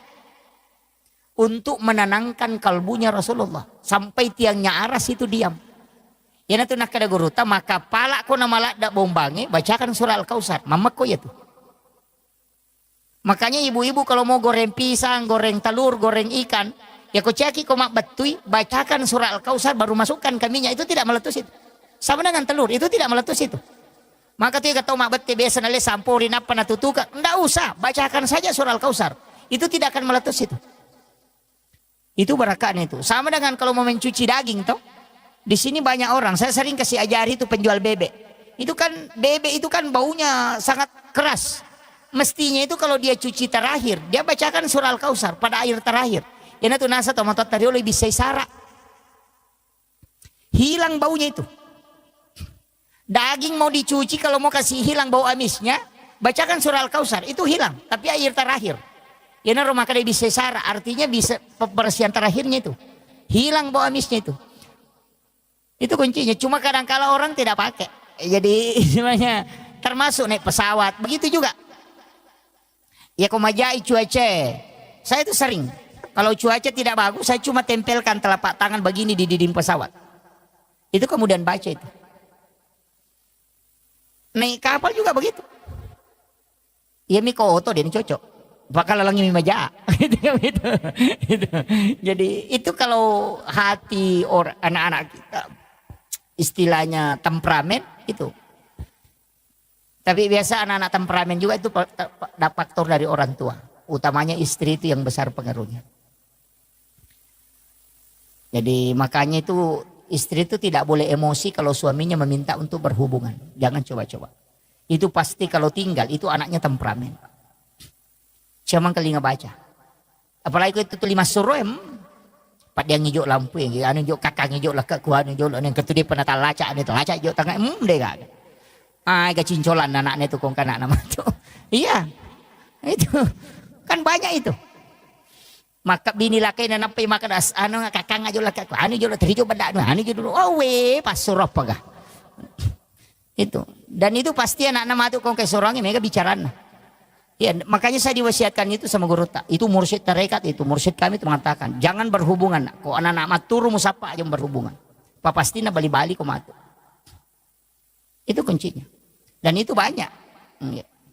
Napati itu mega pasuron. Itu makanya penting. Ini saya wasiatkan. Ya ada beberapa hal itu yang memang diajarkan para ulama kita dan itu terbukti.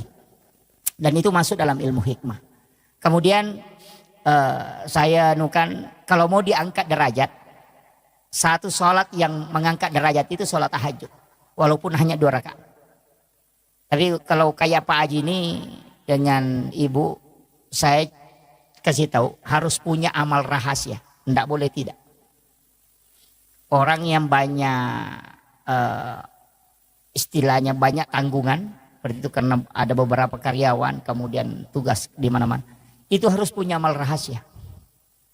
Dia harus punya amalan yang dia sendiri tidak tahu. Harus. Bagaimana caranya? Itu ada di beberapa kitab. Dan itu ada di dalam hadis juga. Tapi ini orang khusus. Tapi kalau kita mau lakukan bisa. Kalau sedekah dengan memberikan langsung kepada orang. Itu biasa. Tapi ada sedekah itu yang dilakukan Rasulullah. Itu menyuapi orang buta Yahudi di pintu pasar. Itu kan hadis masyhur sekali tuh. Ketika orang bahas maulid, bahwa Rasulullah punya kebiasaan menyuapi orang Yahudi yang buta di pintu pasar. Nanti ketika itu Umar menggantikan, ketika beliau meninggal. Tapi apa yang terjadi? Itu sebenarnya orang tidak baca. Artinya apa? Kau harus punya amal rahasia yang orang kau bantu itu dia tidak tahu kamu. Makanya saya kasih tahu begini, saya ambil simpelnya. Cari sekolah di sini misalnya, atau pondok pesantren, atau pondok tahfiz, atau apapun, atau panti asuhan, tanyakan, apakah di sini ada anak yatim atau fakir miskin? Kalau dia mengatakan ada, tidak usah kasih tahu saya namanya, tidak usah kasih lihat saya fotonya, tapi nanti saya yang bantu biaya sekolahnya selama misalnya 1 tahun. Kita ketemu dia, kita tidak tahu bahwa ini yang kita bantu. Jangan lihat mukanya, dan juga jangan tahu namanya. Cukup bantu tapi kau tidak mengetahui. Itu dalam hadis. Kenapa? Itu nanti kalau ini di dunia, ketika engkau mendapati masalah di dunia, maka pasti Allah akan mengutus orang ataupun bisa seperti malaikat itu membantu kamu tapi kau tidak tahu. Ina tunah kada guru tayako melo ko ibantu ko nude musangi makadani ga mewai ko ewai ko tahu tapi aja musangi makadani ga mewai. Kau bantu. Yang kedua, ini baru di dunia. Untuk di akhirat, itu ada dalam hadis. Ketika orang berjalan kepada mahsyar, di pada mahsyar itu berjalan, berjejer. Orang berdiri, tidak ada yang duduk. Karena semua berdiri. Itu berdiri di atas telapak kakinya. Maka dairo, Fulan bin Fulan, yanu, angka kiona sitinro malalang. Si bawa muki malalang, maka dapat petak de bawang. Itu dalam hadis itu. Kenapa dia langsung hilang? Itu Allah memberitahu. Sampaikan kepadanya, bahwa ia rotawe purewala upas saleh. Saya tempatkan di tempat yang tenang untuk dia istirahat. Ya dia diculik oleh malaikat supaya dia tidak berjalan. Itu karena mereka punya amal rahasia itu. Namun dimi. Dia itu namanya. Tapi kuncinya begitu. Aja tisangi makadaniga, aja tuh tisangi sana. Jadi angkat tahu tak bantu tapi ini sangi makadaniga. Itu minta berkahnya itu. Dan itu bisa dipakai tawasul Pak. Ya kong kala sat tenang katanga doktoro ita pakai ya. Angka amala upiga umakokopo degaga willo ko tanya pa maseteng ba malada uharapkan. Talinga po baraka na tapalapak ka po masalah itu tembus itu. Yo po itu maka datang panama 10.000 ay sila ada kimilodong itu. Sila ada kimilodong itu. Tapi carilah amal yang memang khusus seperti itu. Amal rahasia namanya. Jadi itu yang ini yang penting. Semua kita yang ada di sini bisa gunakan itu. Banyak hal termasuk kendaraan komampajo kaki. Saya itu di mobil Pak terus terang. Ada botol aqua itu saya bawa, tapi itu botol aqua biasa yang aqua kecil sedang itu. Saya selalu isi bensin. Itu saya isi Pertamax. Itu kemudian saya tutup, kemudian saya simpan di jok mobil itu. Selalu itu di mobil ada. Itu ajaran guru kami. Kadali ko bensina munia kametoy. Maka dia bensin ngewe utaro untuk bantu nareko angka tau matu capura bensin ko lalangi. Biasa kita bawa mobil tengah malam, itu ada orang dorong motor dengan istrinya. Karena kehabisan bensin di tengah jalan. Kita kasih uang 100.000 itu tidak ada gunanya. Tapi kita kasih bensin hanya 1 botol kecil, itu bisa menyelamatkan dia. Itu termasuk amal rahasia Pak. Maka dia guru tak, ya komen reko kotomu milodong, madari malupai Pak dongangnya. Tapi salamang kaya tumutaro, maka mereka bantu, tahu dia nasalai malaikat yaitu kendaraan. Dia akan menjaga terus. Karena orang menyimpan sesuatu untuk menolong sesamanya, maka malaikat diutus untuk menjaganya. Itu namanya malaikat hafasah. Itu jarang orang gunakan. Dari ya kong katu Pak PT-PT itu yang mobil naik ke Makassar. Sering kalau saya lewati saya kasih tahu sopirnya. Kumelo ko salama kendaraanmu tadi aku. Itu saya kasih tahu. Maka dana mo tak salah tuh dia itu nama solang. Masulam makotom itu kota salah. Itu anunya Pak Bu. Itu pesan guru kami itu. Kenapa? Karena hal yang seperti itu kan ada hadisnya. Siapa yang menyimpan sesuatu untuk membantu saudaranya maka malaikat akan terus menjaganya. Nah najagai malaikat. Gitu. Ini yang dari 1.000 mobil Pak untuk kalau ada saat yang melakukan itu. Iya. Ini yang saya sampaikan. Saya kira ini yang penting saya wasiatkan. Artinya ada hal-hal simpel itu dalam kehidupan. Sebenarnya tidak susah kita lakukan. Yang penting kita mau. Jadi hal-hal jangan mengatakan orang ustaz itu yang bisa. Oh justru ustaz itu tambah susah nanti masuk surga Pak. Banyak sekali neko-nekonya karena lebih banyak bicaranya kadang daripada ibadahnya. Nah itu kan begitu. Iya. Orang yang justru biasa-biasa itu yang kadang itu lebih mudah. Jadi yang tidak banyak tanggung jawab itu begitu. Makanya saya wasiatkan itu aja. Jadi 3 hal. Jangan tinggalkan ibadah, buat ibadah rahasia. Itu kemudian dalam menghadapi kehidupan serahkan sepenuhnya kepada Allah. Utamanya tadi sholat sunnah istihara, lakukan setiap malam. Kalau tidak bisa melakukan di akhir tahajud, bisa lakukan sebelum subuh, sesudah azan subuh. Atau sekalian sesudah sholat isya, minta. Tapi bagusnya itu sebenarnya nanti bangun. Nanti pergantian malam. Jadi nanti menjelang subuh kita lakukan itu. Lakukan sholat sunnah istihara, minta kepada Allah supaya dia tunjukkan yang terbaik. Itu pasti itu diatur itu. Kayak dibimbing memang. Lari ke sini, ini dulu yang kau urus, ini dulu. Itu begitu. Utamanya seorang pimpinan harus paham ini yang karena itu sering mengambil kebijakan atau apa. Saya kira ini penting yang saya sampaikan. Mudah-mudahan ada hikmah yang bisa kita petik. Dan insya Allah dalam kehidupan itu kuncinya tadi itu. Selalulah berdoa. Jangan pernah, karena ilmu itu tidak ada nilainya. Yang ada nilainya itu adalah bantuan Allah. Makanya seandainya kecerdasan atau ilmu yang buat orang selamat, Pak, tidak ada orang jatuh gara-gara kulit pisang. Karena semua orang tahu bahwa kulit pisang kalau diinjak itu kita bisa jatuh. Tapi kenapa masih ada orang jatuh? Ya, makanya ilmu tidak menyelamatkan. Jadi jangan katakan karena saya sudah tahu pasti selamat, tidak. Orang yang tahu saja kulit pisang bisa bikin jatuh, tetap jatuh. Itu makanya ilmu itu tidak ada apa-apanya. Makanya ini yang saya sampaikan bahwa jangan bangga dengan ilmu, jangan bangga dengan ibadah, tapi minta rahmat Allah. Itu kuncinya. Akhirul kalam, wallahul muwaffiq ila aqwamit thoriq. Nasrun minallahi wa fathun qarib wa basyiril mu'minin. Assalamualaikum warahmatullahi wabarakatuh. Aku akan mengampuni. Bahkan dia mengatakan inna rahmati taglibu ghadabi. Sesungguhnya rahmatku itu lebih besar daripada murkaku. Jadi walaupun Allah murka, ketika kita memohon kepadanya maka dia bisa merubah menjadi rahmat. Makanya rahmat Allah itu sangat luas. Kalau sesama manusia, walaupun kita sudah memohon ampun kepada Allah, tapi tetap kalau bersangkutan dengan manusia akan diadili. Itu yang agak berat. Nah, makanya muhasabah diri kepada Allah itu dengan bersolat ibadah. Sedangkan untuk sesama manusia bagaimana perilaku kita dan bagaimana pola hidup kita untuk sesama manusia. Itu 2 hal yang penting. Kemudian nanti saya akan sampaikan sebenarnya kita hidup ini hanya 24 jam. Jadi di tuo hitungannya 24 jam. Jadi kehidupan itu sangat simpel. Hanya karena berulang yang 24 jam ini sehingga berputar menjadi nanti 1 tahun. Itu aja. Jadi kalau amalan atau ibadah kita lakukan itu 24 jam itu saja. Yang kalau kita sudah tahu amalan 24 jam insya Allah. Kan itu aja yang berulang. Cuma ada beberapa nanti ibadah yang tidak berulang. Kayak berulang 1 pekan ya ibadah Jumat. Yang berulang 1 tahun ada beberapa ibadah itu. Tapi pada hakikatnya hampir semua ibadah itu yang berulang 24 jam. Tapi saya ingin sampaikan begini. Setiap orang itu diberikan oleh Allah Subhanahu wa taala potensi untuk punya kecenderungan melaksanakan ibadah tertentu.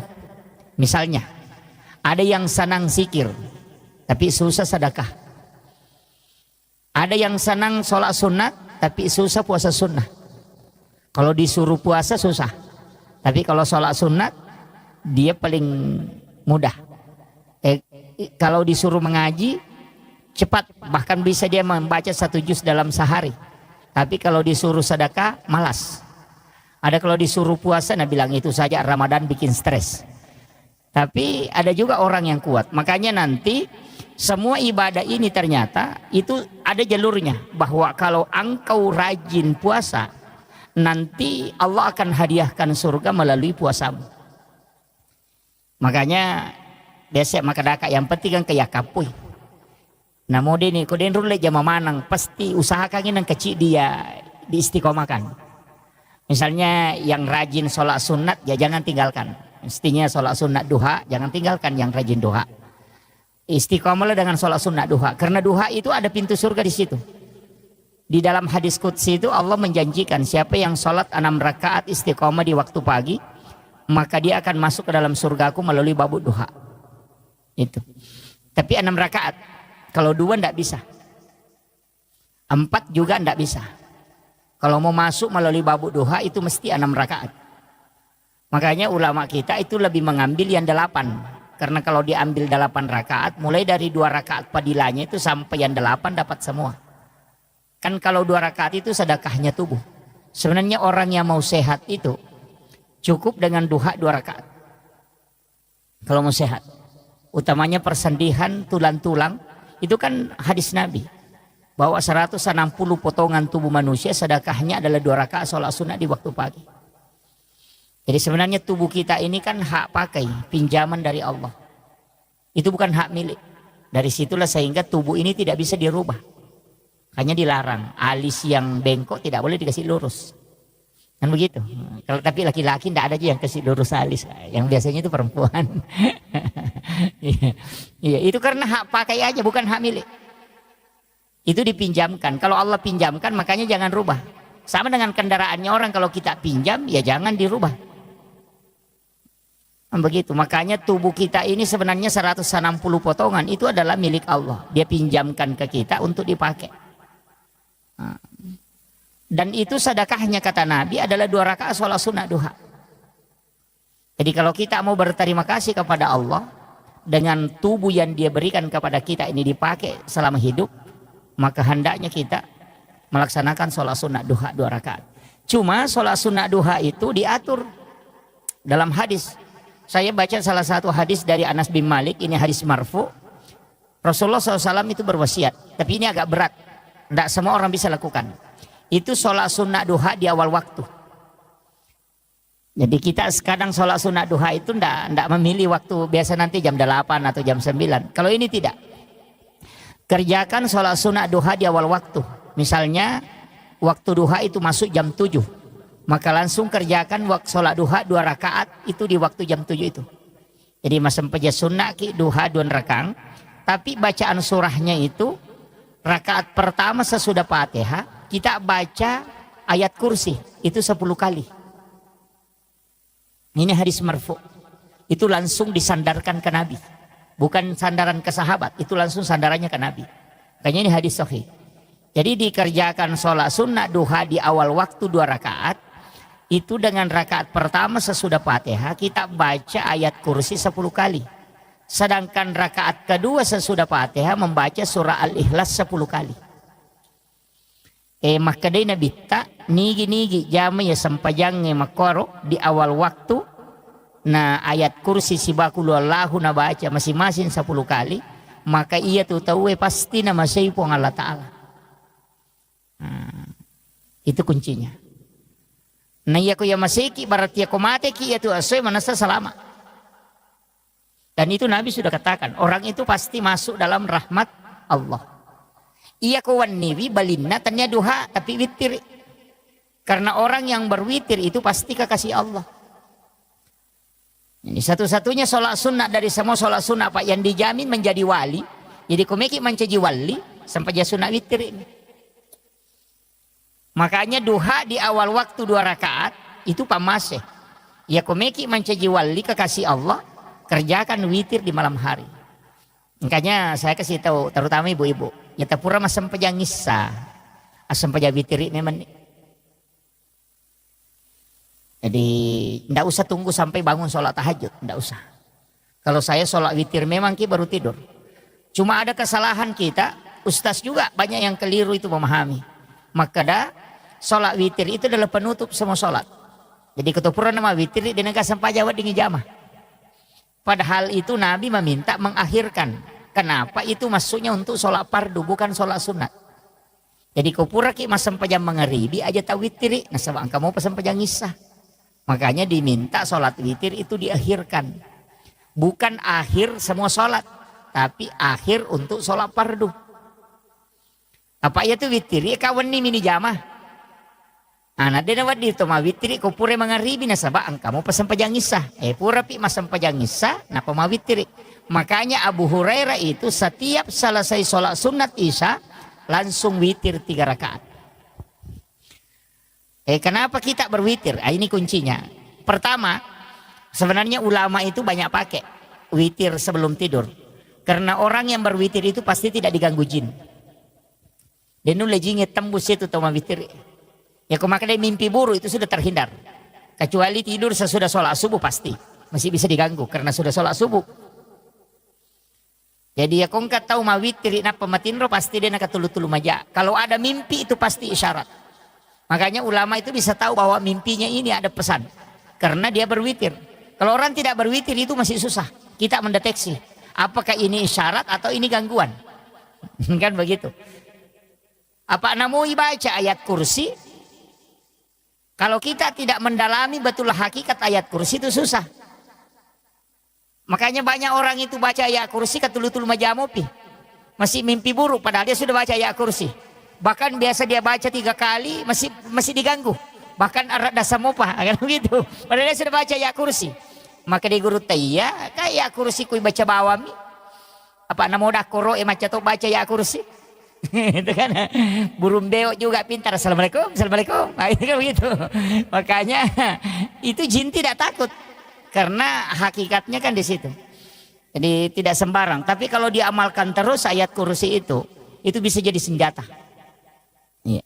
Makanya ada ulama mengajarkan itu baca ayat kursi itu. Allahu la ilaha illa huwal hayyul qayyum. Itu kan mim. Itu dalam ilmu hikmah. Nah, kita sembunyi di situ di dalamnya.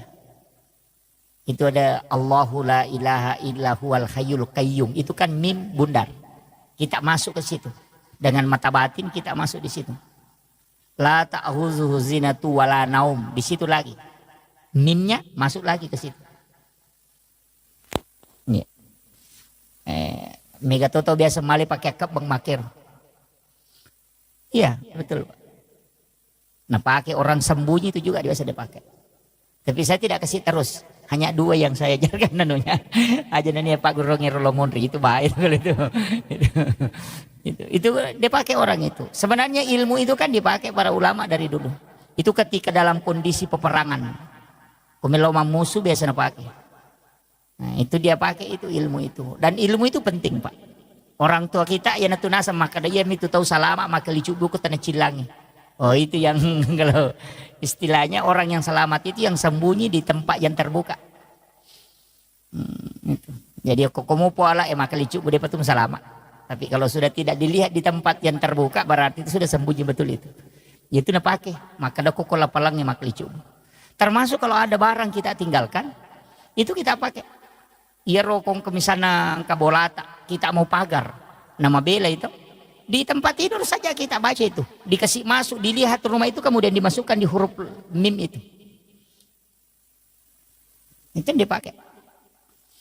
Jadi sama dengan misalnya kendaraan ditinggalkan. Dipakai aja itu. Kalau maka dawe malampila dia tustas. Dia ini apalah. Kalau tidak apal ayat kursi. Jangan pakai ayat kursi. Pakai syahadat. Atau bismillah. Kalau yang paling simpel itu bismillah. Jadi kita pakai bismillah tapi itu 1 napas. Dan kadang dipakai berobat. Saya sering sampaikan itu. Seperti kalau ada orang minta air untuk disembuhkan. Misalnya untuk diobati bukan disembuhkan ya. Untuk diobati. Biasa minta air supaya didoakan. Sebenarnya itu kuncinya itu basmalah. Baca basmalah 19 kali. Itu sesuai dengan jumlah hurufnya. Dan bismillahirrahmanirrahim itu hurufnya ada 19. Makanya baca basmalah 19 kali baru berdoa. Baru tiupkan ke air. Insya Allah itu mujarab. Jadi kalau ada anak sakit kepala, ada sakit perut, kita mau obati. Ambilkan air, baca basmalah 11 kali. Niatkan untuk obat. Baca sesuai jumlah hurufnya. Itu bagus itu, Pak. Kalau untuk pengobatan. Itu kalau menggunakan air itu. Rata-rata ulama kita dulu biasa pakai begitu. Pakai basmalah, tapi 19 kali dibaca, bukan 1 kali. Itu dibaca sesuai dengan jumlah huruf. Jadi bismillahirrahmanirrahim, bismillahirrahmanirrahim itu dibaca 19 kali. Ada beberapa itu dalam ilmu hikmah itu yang ulama biasa tidak membuka. Karena termasuk dia katakan ilmu rahasia. Saya kemarin sempat ada yang telepon, saya tidak tahu dari mana. Ada yang telepon sempat protes. Ini huruf yang tidak ada di suratul Fatihah, mohon jangan dibuka seperti itu. Itu bahaya. Saya bilang tidak bahaya. Yang penting saya kasih pemahaman. Kan di suratul Fatihah itu ada 7 huruf hijaiyah yang tidak terdapat di dalamnya. Ada 7 huruf itu. Jadi mulai dari huruf alif sampai ya. Itu huruf hijaiyah abata saja. Itu ada 7 huruf, itu tidak terdapat di dalam suratul Fatihah. Makanya di tasawuf itu dikatakan cari 7 huruf yang hilang pada 7 ayat yang ada. Oh itu kalau bahasa begitu orang tidak tahu. Makanya kok dia mapat tepung itu maka ada sapar ngak pitu kono pitu. Wah itu yang itu nasak kada angka tu pitu. Itu sebenarnya adalah 7 huruf yang ada yang tidak ada di suratul Fatihah. Kalau itu ditulis, itu dianukan para ulama, ditulis 7 huruf itu. Baru ditempel di tempat mana kita tidak mau supaya tidak kecurian. Iya kau mau taruh ditempel di sadalnya itu supaya jangan dibawanya. Istilahnya di sadal mungkin ditempel, dikasih lem itu kemudian ditempel di plaster. Iya selama huruf itu masih ada, insya Allah itu tidak dicuri. Barang itu tidak dicuri. Kau nggak tahu majanya, nah denite itu kendaraan, itu hebatnya itu. Itu 7 huruf itu yang sama, makanya orang biasa tempel di rumah.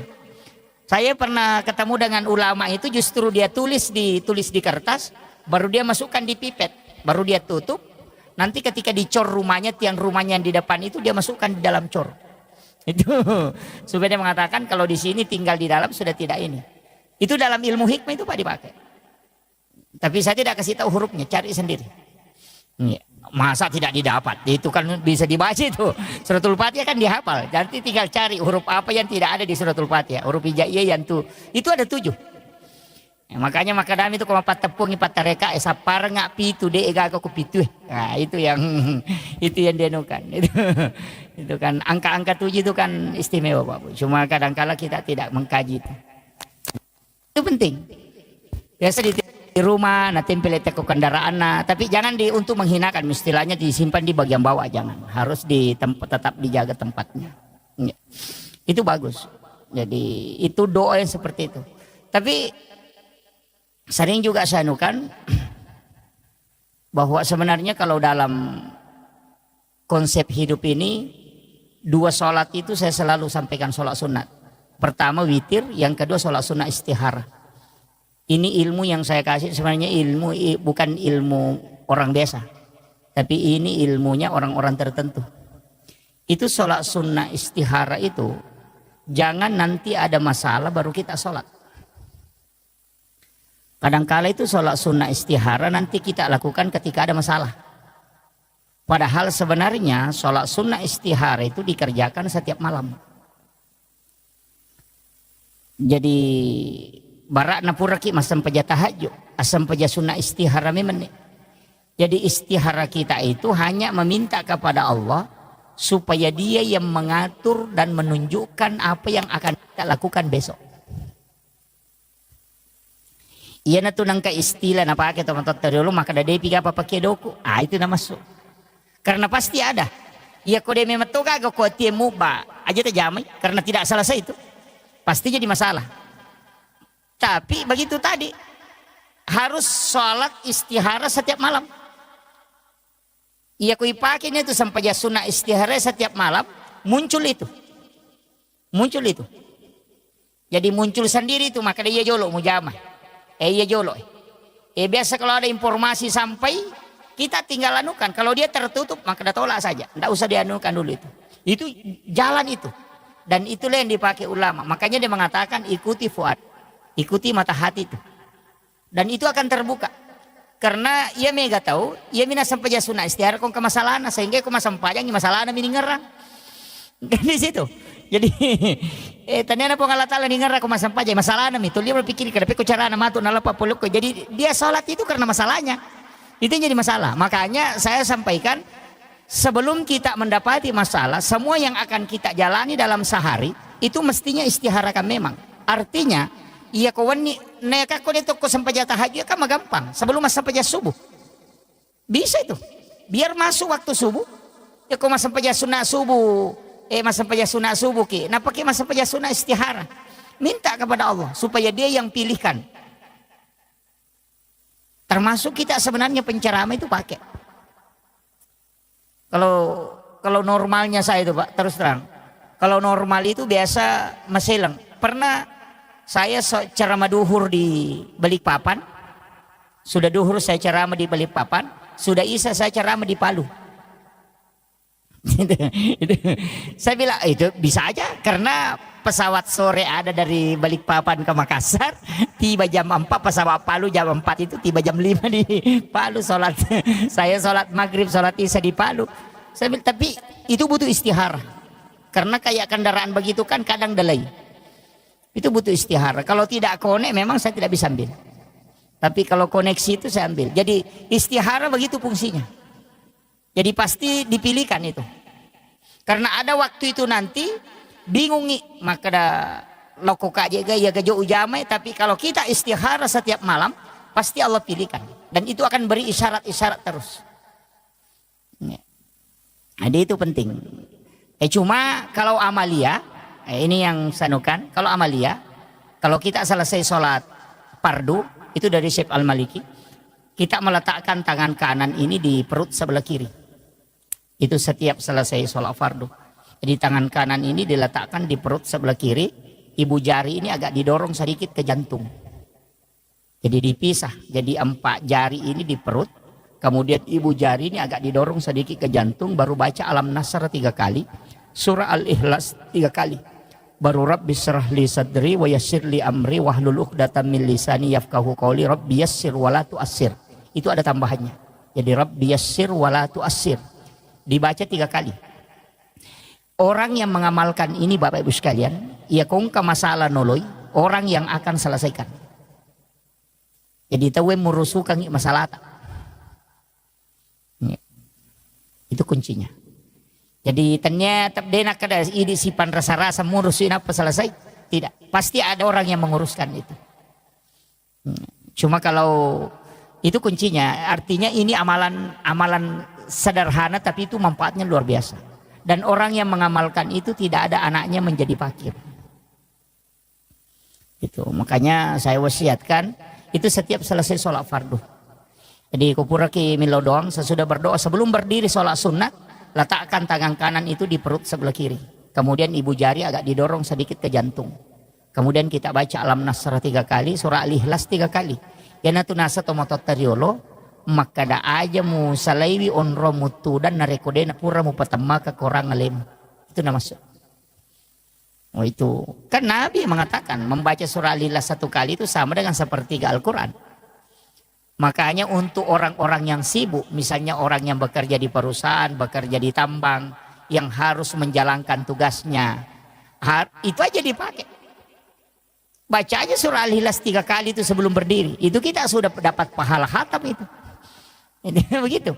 Jadi sebenarnya tidak susah. Orang kalau mau beribadah itu Pak gampang. Ya, makanya saya sering kasih tahu, jangan pahami bahwa kayak jamaah tabligh itu harus keluar begini bermalam sekian malam baru bisa dianggap ibadah. Wah, keliru juga itu. Ya.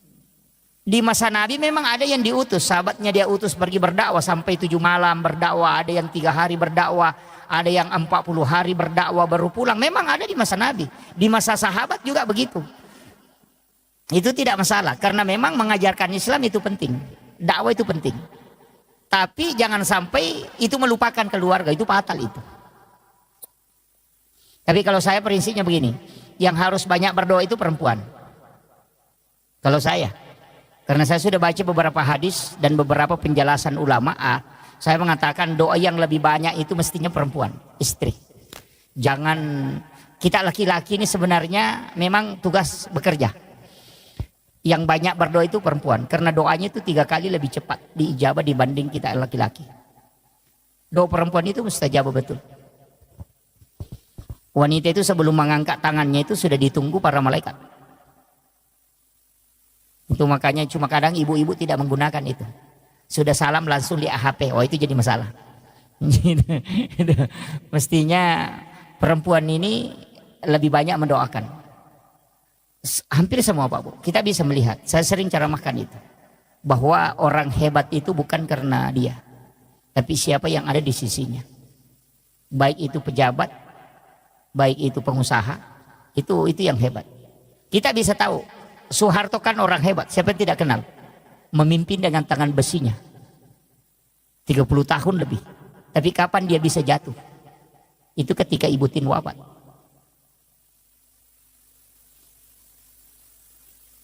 Habibie orang hebat. Siapa yang tidak mengakui, bahkan di Jerman dia dapat nilai summa cum laude. Kecerdasan beliau luar biasa. Tapi kapan mereka tidak bisa berbuat apa-apa? Ketika Ibu Ainun wafat. SBY sekarang kan masih hidup. Panglima TNI 2 kali jadi presiden. Tapi kapan dia tidak bisa mengambil kebijakan sempurna? Ketika Ibu Ani wafat. Itu pelajaran. Makanya sama dengan pondok pesantren. Kalau kiainya meninggal itu tidak jatuh. Tapi kalau ibunya meninggal pasti drop. Itu karena wanita itu doanya luar biasa. Cuma kadang wanita tidak tahu kalau dia punya senjata. Dia lupa pakai. Itu kadang-kadang senjatanya canggih tapi dia lupa. Makanya di situ. Makanya saya bilang wanita itu di sujud terakhir mestinya di situ dia berdoa. Makanya konsensus. Ini saya kasih tahu. Yang sudah berkeluarga, yang belum ya mohon maaf. Kalau masih ada jomblo di sini ya mohon maaf. Tapi jangan terlalu lama jadi jomblo lah. Saya kasih tahu bahwa siapa yang paling tinggi kasih sayang dan cintanya kepada keluarganya pasti hidupnya berkah dan akan dibukakan pintu-pintu kemudahan. Pasti itu. Jadi itu aja. Makanya kalau kasih sayang ke istri itu pokok. Tapi ada yang saya kasih tahu, kalau terima gaji jangan sembunyikan uangnya. Kasih lihat dulu semua istri baru minta sebagian. Cuma ada istri juga tidak mau kasih lagi. itu yang bahaya itu. Iya. Saya kasih tahu, kalau mau berkah, saya ini wasiat guru kami, mursyid kami, termasuk pimpinan pondok kami Al-Mukarram Kiai Haji Fathuddin Sukara itu pernah beritahu. Maka dia kongka polya muna pita manang ibenim, biarkan dia pegang. Setelah itu baru kau minta kalau kau butuh. Nah sebab magai, tetap tuh makai guna. Tapi ya kita kau terima kini misalnya 10 juta atau 5 juta. Nah pelak gai 2 juta, dia ni pita bene 3 juta pitang. Capu mati itu 2 juta dia sekadar gayli. Itu karena hilang berkahnya. Dicabut. Tapi ya kau pura ini tamanang, namo pura minakatan ni, napa ilau 2 juta maka data lengak 2 juta mereka pakai, itu pasti mak berkah. Sisa lame matuh. Makanya kita laki-laki sebenarnya itu punya rezeki cuma 30%. Wanita itu yang punya 70%. Iya. Itu anunya. Iya. Makanya kalau mau banyak mendoakan ya kasih banyak istri.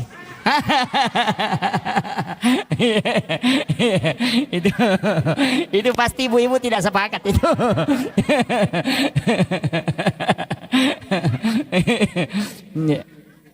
Jadi kan kuncinya di situ.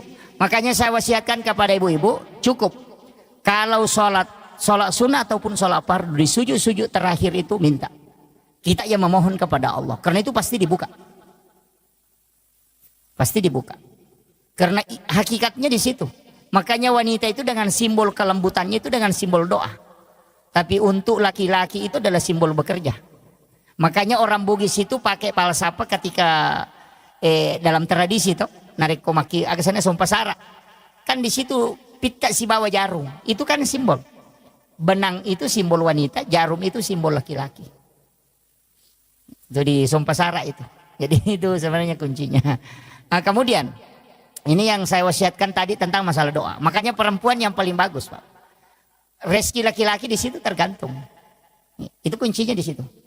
Tapi jangan coba-coba menyeleweng. Jangan coba-coba misalnya mengatakan melakukan perzinahan atau apa, jangan. Karena pasti jatuh. Pimpinan pondok pesantren saja yang di Jawa hafal Quran 30 juz. Hafal ribuan hadis dan sholat jamaah setiap waktu. Itu bisa jatuh sejatuh-jatuhnya ketika melakukan perzinahan dengan santrinya. Yang hafal Quran 30 juz saja tidak selamat, apalagi yang tidak hafal apa-apa. Itu jadi masalah. Begitu. Iya. Yang hafal Quran saja bisa dihinakan seperti itu. Kurang apa dia? Karena dia sudah hafal Quran. Penghafal Quran itu kan dimuliakan dan dijaga malaikat. Tapi kapan dia bisa sehina seperti itu ketika dia melakukan itu? Makanya saya kasih tahu, harus berpikir. Itu kuncinya. Makanya keberkahan itu ada di wanita. Berkahan di situ. Makanya doakan. Jadi sampaikan kepada istri, makanya jangan sembarang memilih istri, Pak. Yang sering ngomel-ngomel itu harus ditatar dulu itu baru diperistri sebenarnya. Iya. Karena ada juga memang istri itu yang suka ngomel itu. Bikin sakit telinga. Tapi tidak ada di sini, tidak ada. Jauh-jauh di sana. Harus banyak bersabar. Sabar sebenarnya kan begini. Saya itu pakai istilah sederhana Pak Bu. Kalau sabar itu kan kuncinya cuma satu. Kalau kau tidak bisa menyelesaikan, biarkan waktu yang selesaikan. Saya selalu begitu, prinsip begitu. Ya kau nggak masalah ya Allah, nah dia mulai selesaikan. Kita jabani waktu apa selesaikan. Berjalannya waktu itu selesai sendiri. Begitu. Makanya prinsip kita begitu. Makanya Allah itu kan sudah mengatur. Saya yang tentukan, kau tinggal menjalani. Nah tugas tadi manusia kan cuma dua, berusaha dan berdoa. Kesimpulan akhir jangan kau urus. Cuma mega tahu stres nasabak kesimpulan terakhir toli melo misalnya.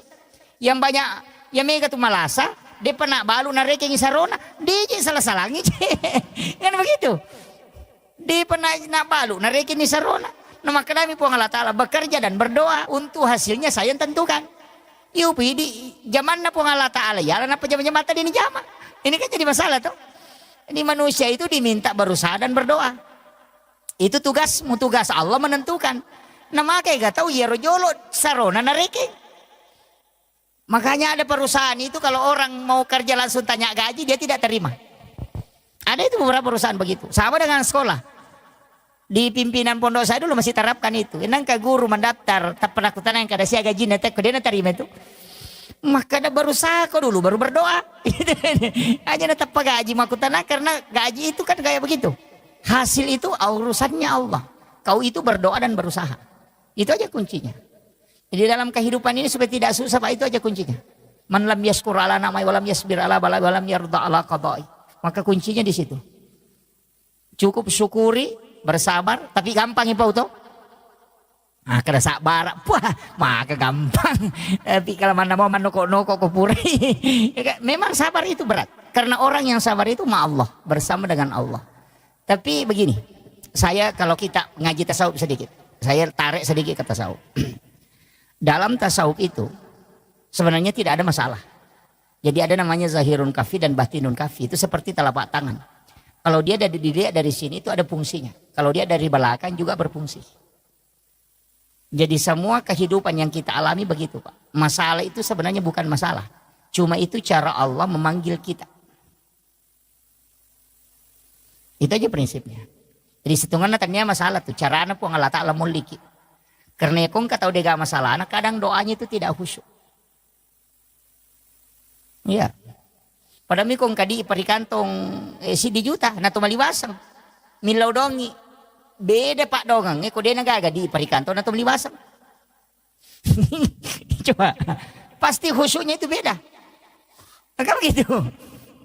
Iya, ya kong kadi perikanto na to milodo maka mudah kasi ya kaya to lima kada nang kamo padiku. Gitu. Ya ko de nagaga di deto nagataw ya wasisa na de capu sisa pasti ya Allah, wah tapa pamataan re lima na to. Itu kan begitu. Karena kehusuan itu kadang datang ketika masalah itu sudah full. Jadi sebenarnya itu fasilitas. Jadi fasilitas. Makanya saya mengatakan sering begini, kalau ada orang yang membuli, jangan marah, justru berterima kasih. Kenapa? Karena orang yang dibuli itu termasuk orang teraniaya. Dan salah satu orang yang doanya mustajabah, yang membuka 7 pintu langit adalah orang yang teraniaya. Jadi sebenarnya Allah itu mengirim tiket VIP supaya doa kita bisa mustajabah. Tapi kadang kita lari ke situ, itu si Anu kasih begini, itu bukan urusanmu itu. Itu begitu. Maka dia guru tak dena pahadere ipong Allah Ta'ala ya roh. Makaro alena matoroka ko supaya doamu bisa tembus. Itu kuncinya. Jadi sebenarnya orang yang teraniaya itu justru hadiah. Kan begitu. Karena nanti doanya bisa tembus ketika teraniaya. Sama dengan ulama yang dicaci maki. Termasuk Habib Umar kan ketika dia baca Fatihah itu banyak mencaci maki. Mereka itu tidak mau urus. Kenapa? Karena jalur itu derajatnya diangkat. Tidak beriman seorang itu kecuali Allah menguji. Tidak mungkin. Makanya kuncinya begitu Pak. Makanya disebut pelaut ulung itu Pak. Karena sudah lewati lautan lepas. Kalau hanya lewat di pinggir sungai bukan pelaut ulung itu. Pamem itu. Itu kan itu. Iya. Orang yang dianggap hebat kan begitu. Yang sudah mengikuti terpaan besar. Iya kok komiri salo itu lilalu bukan pelaut itu. Itu begitu. Makanya kehidupan itu begitu Pak. Orang itu yang ketika dia sudah menghadapi berbagai macam ujian, itu justru doanya mudah tembus.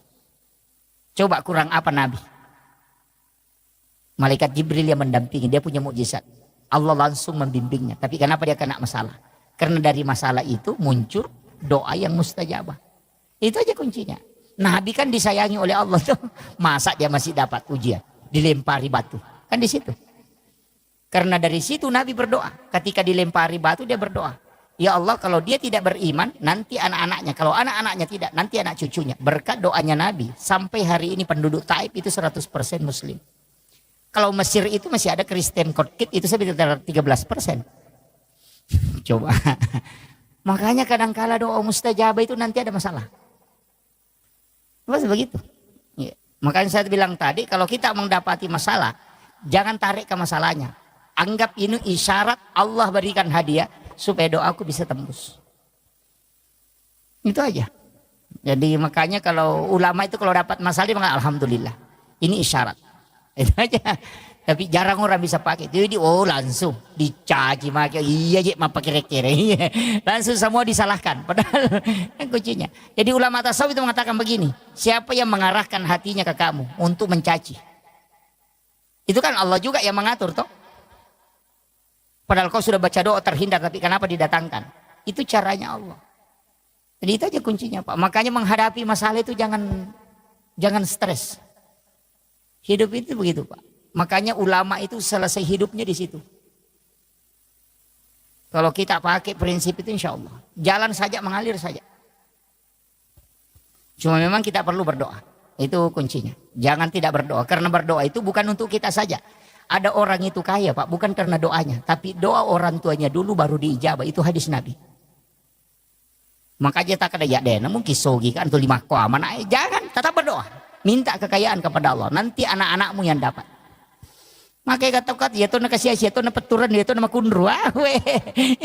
Tapi bersyukurlah Pak kalau miskin. Karena Pak rajin sedekah kalau miskin. Karena di situ sedekahnya besar nilainya. Saya kemarin cara makan itu orang kaya itu stres. Ada orang kaya itu stres Pak. Saya cara itu di Palembang, dia stres. Dia bilang, dia kasih tahu saya, wah ya betul itu Pak Ustaz. Berarti selama ini saya salah kaprah. Saya kasih tahu begini, orang miskin Allah itu melihat persen Pak, bukan melihat nilai. Makanya zakat itu tidak pernah berubah. Selalu 2,5. Orang yang punya uang 100 juta sama yang 1 miliar itu zakatnya sama-sama 2,5. Tidak dirubah itu. Tidak mengatakan yang punya 100 miliar zakatnya 3%. Yang 100 miliar, 1 miliar hanya 2,5. Enggak. Zakat itu sampai berapapun tetap 2,5. Di sisi Allah itu sama 2,5 hartamu yang diminta. Punya harta 100 miliar tetap Allah minta 2,5. Kau punya harta 100 juta tetap Allah minta 2,5. Yang 100 miliar dengan yang 100 juta itu sama di hadapan Allah 2,5. Makanya kalau ada orang miskin punya uang 10 ribu. Dia sedekah 5 ribu berarti 50% hartanya dia sedekahkan. Kasurun garek tau sogi kong kadina siratu juta napa mak berengi 50% tanah mapat di ulu. Kan begitu. Padahal orang miskin santai saja itu. Ya kong kadina 10 sabu nilau 5 sabu bahkan alabawan itu. Santai pada 50% ini nak berengi. Karena Allah cuma kasih rezeki itu 100% rezekinya itu ada 10 ribu. Tapi nasabah nak berengi 5 seb berarti 50% dina nak bereng. Iya. Ya kau tahu sogi si di miliar dina memang bereng 50% 500 patu juta nak bereng. Mapat diisi. Mapirik-kirik kasih ratu. Kan begitu. Ada sinilah sehingga ada ulama mengatakan berdoalah bisa kau tetap miskin supaya sedekahmu selalu besar nilainya. Kan begitu. Jadi jangan salah paham ya. Ini makanya ulama kita itu dari dulu begitu. Jadi memotivasi orang miskin itu penting Pak. Iya, makanya orang miskin itu nanti paling cepat selamat. Iya, paling cepat karena mau ditanya tidak banyak ditanyakan. Oh masulah rak poncok mina handuk-handuk mau mengolok ke malaikat maka aja ditanyaki kok rumah utama. Gitu. Yang banyak rumahnya itu, wah itu yang stres itu. Itu kan begitu. Makanya ada namanya jasa. Makanya guru tak, ini yang wasiat saya juga penting ini, jangan ditinggalkan ini. Setiap punya barang baru itu pakai sholat. Iya, istilahnya barang baru, memiliki baju-baju baru, langsung tak pakai mas sempajang. Itu tidak akan hancur, kemudian ada penggantinya. Dari situlah kenapa ulama-ulama kita dulu setiap ada tempat-tempat baru, dia biasa adakan syukuran dulu untuk bersedekah, supaya itu nanti Itu berkahnya luar biasa Pak. Dan itu bisa dipertanggungjawabkan. Maka dapura nu pakai maka siwe pupa mulang. Itu kuncinya. Pada kong kamu motor baru tali tempat pakai lo masih gini. Insya Allah dia naburu itu motor enak kapat tolana. Tapi kendaraannya aja tetilo ke bene mah kadang ku ke bene baru pakai. Ipakai masam pajak dia pada matonan kapat tolana. Wah itu jadi masalah itu. jangan dialihkan ke situ ya. Ya. Jadi itu semua. Tapi saya sering sampaikan kalau beli kendaraan itu wasiat guru kami itu dari Aceh. Ya kembali ke kendaraan nak beli hari Senin. Dena buruk tu nang kapatolan. Dena sesa ko aga. Ia pernah mogok ko nadapi bengkel itu. Mendari latup itu boleh apa mapecak banda. Itu beli hari Senin, jangan beli hari Jumat. Karena melihat sejumat na rasa-rasa ko. Itu pesan beliau. Dan saya buktikan an ka motor ko biasa wala Jumat. Kata lu gak ulunan apa. Saya bilang betul juga ini. Yeah, karena hari Jumat itu hari ibadah bukan untuk harta. Kalau kenapa hari Senin? Karena hari Senin itu ditetapkan rezeki. Kanya maka dia guruta beli hari Senin insya Allah. Dena sesakut. Dena pantas rasa. Kecuali kalau tidak sama kalau anak mau sekolah itu hari Selasa. Terdaftar esok Selasa kalau anaknya masih sekolah.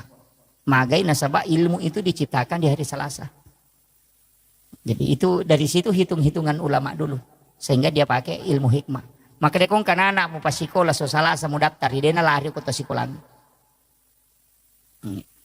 Dan insya Allah berhasil itu. Jadi itu ada hari-hari tertentu memang itu.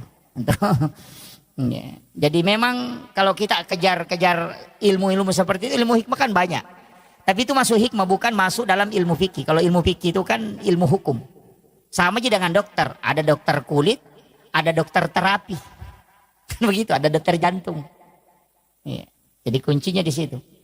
Tapi kembali lagi itu adalah mengikuti kaidahnya. Nah, makanya saya sampaikan. Jadi amalia kita begitu. Yang pertama tadi jangan tinggalkan. Utamanya sholat sunat duha di awal waktu ini paling bagus. Yang kedua adalah sholat sunat witir. Jangan tinggalkan itu. Kalau sholat sunat. Kalau sholat fardu memang harus. Biarkan kita yang diatur oleh sholat. Aja ini dimatur isam pajangi. Apa ya kui diatur ko sampajangi. Ina tamu waktu pasti masam pajangi. Tapi ya kui di matur isam pajangi. Mandari may piloro to masam pajangi. May piasara to masam pajangi loro. Lima kada matu, pinalato nga matu itu. Itu. Iya. Kemudian usahakan berjamaah. Walaupun kita jangan selalu berpikir yang 27 derajatnya. Karena tidak ada orang masuk surga itu karena pahala. Tapi masuk surga itu karena rahmat Allah. Jadi jangan sholat berjamaah karena mengejar 27-nya. Walaupun itu bisa jadi motivasi. Tapi jangan itu yang menjadi pokok. Jadi usahakan berjamaah itu untuk mengambil berkahnya. Iya. Sebab itu barakah nama berjamaah. Berkahnya itu didoakan para malaikat. Iya. Cuma kalau saya selalu wasiatkan satu surah jangan ditinggalkan, surah Alam Nasrah, Al-Insyirah. Ajak tasalayar. Saya di Kalimantan ini ada beberapa jamaah, di Jakarta juga ada beberapa, di Papua ada beberapa yang saya sering tanya itu orang-orang sukses yang anaknya sukses, bukan anaknya yang saya tanya. Itu saya lari ke orang tuanya atau istrinya. Biasa bertanya. Ada beberapa jamaah saya itu 80%, saya minta mengatakan 80% yang ada orang tua tidak sekolah. Jadi ibu bapaknya tidak pernah sekolah, tapi anaknya justru jadi pemimpin yang hebat. Saya sering bertanya dan 80% itu tidak lepas dari surah Al-Insyirah. Bahkan ada di Kalimantan sini dia sudah sampaikan, saya tidak tidur Pak Ustaz kalau tidak membaca 100 kali surah Alam Nasrah itu. Itu kuncinya. Makanya saya kasih tahu kalau anaknya mau menjadi orang-orang yang hebat, ibu bapaknya jangan tinggalkan membaca. Kalau ibunya saja. Kalau bapaknya tidak sempat, mesti ada salah satu dari orang tua kita yang baca itu. Jangan kurang 100 kali membaca surah Al-Insyirah, Alam Nasrah, insya Allah. Itu bisa dibagi aja itu. 20 sudah sholat subuh, 20 sudah sholat duhur, 20 sudah sholat asar, 20 sudah sholat maghrib, 20 sudah sholat isya, itu sudah 100. Iya. Atau sambil jalan kita baca, apalagi tasbih sekarang kan sudah enak. Yang di tangan yang ditindis-tindis itu. Baca Alam Nasrah itu jangan kurang dari 100. Insya Allah anak-anak kita itu tidak akan ada yang susah. Makanya guru Profesor Dr. K. Haji Aliyafi itu almarhum di pengurus pusat DDI itu wasiat beliau ketika ditanyakan apa amalan sehingga dia bisa seperti itu. Dia hanya mengatakan surah Alam Nasrah. Jangan tinggalkan itu. Kalau perlu diambil bacaan surah dalam sholat. Ya kuma sampai sunaki ya ruta baca. Bisa diulang-ulang sampai 7 kali. Kecuali dari ngepat di RW itu beda. Kalau dada itu biasa sakit atau jantung kadang tidak stabil, kadang domba-domba itu surah Al-Kautsar. Itu untuk mengobati itu. Surah Al-Kautsar itu untuk menenangkan kalbu. Jadi kung kataw magampat taselang, madari pataselang, cede-cede tasela sih. Madari mak barabaro na padahal tidak ada apa-apa. Suruh baca, memperbanyak membaca surah Al-Kautsar. Surah yang paling pendek, ina atena. Eko dia tak apalah ya rumah tibawan nih. Wah ini sudah jam 9 lewat. Itu surah Al-Kautsar, itu surah adalah surah untuk ketenangan. Itu talumia ya inna a'tainaka al-kautsar fasholli li rabbika wanhar inna syani'aka huwal abtar. Itu. Tapi itu surah bagus sekali. Kalau ada anak-anak menangis itu tengah malam karena nak bicu teri, ya benar rota bacangi. Tiup ke tangan baru letakkan di dadanya atau di ubung-ubungnya. Itu diam itu. Karena itu diganggu jin, misibian. Jadi kebacangi surah Al-Kautsar itu langsung diam. Sebenarnya orang yang pang emosian yang itu tibacangi. Iya, kong kalakai pacecer, bayi pacecer yang itu tibacangi. Iya, anak juga kalau ada temperamen, biasanya kan ada anak temperamen itu. Pang emosian itu yang dibacakan. Kita bacakan di telapak tangan baru letakkan di dadanya kalau dia tidur. Itu surah Al-Kautsar. Komeki misalnya sejarahnya surah Al-Kautsar, wattuna mate anak Nabi, tak anak Nabi tarone, itu namanya Ibrahim. Itu Nabi menangis sedih. Sehingga jantungnya itu merasa perih hatinya. Dan itu tiangnya aras bergoyang. Karena Nabi bersedih. Makanya turun ayat ini, surah ini hanya 3 ayat. Untuk menenangkan kalbunya Rasulullah. Sampai tiangnya aras itu diam. Ya nanti nak kada guruta maka pala ko na malak dak bombange bacakan surah Al-Kautsar. Mamak ko ya tuh. Makanya ibu-ibu kalau mau goreng pisang, goreng telur, goreng ikan, ya kau ceki kau mak betui, bacakan surah Al-Kautsar baru masukkan ke minyak, itu tidak meletus itu. Sama dengan telur, itu tidak meletus itu. Maka tuh kata mak beti biasa nale sampurin apa natutuka, enggak usah, bacakan saja surah Al-Kautsar. Itu tidak akan meletus itu. Itu berakaan itu. Sama dengan kalau mau mencuci daging toh. Di sini banyak orang, saya sering kasih ajari itu penjual bebek.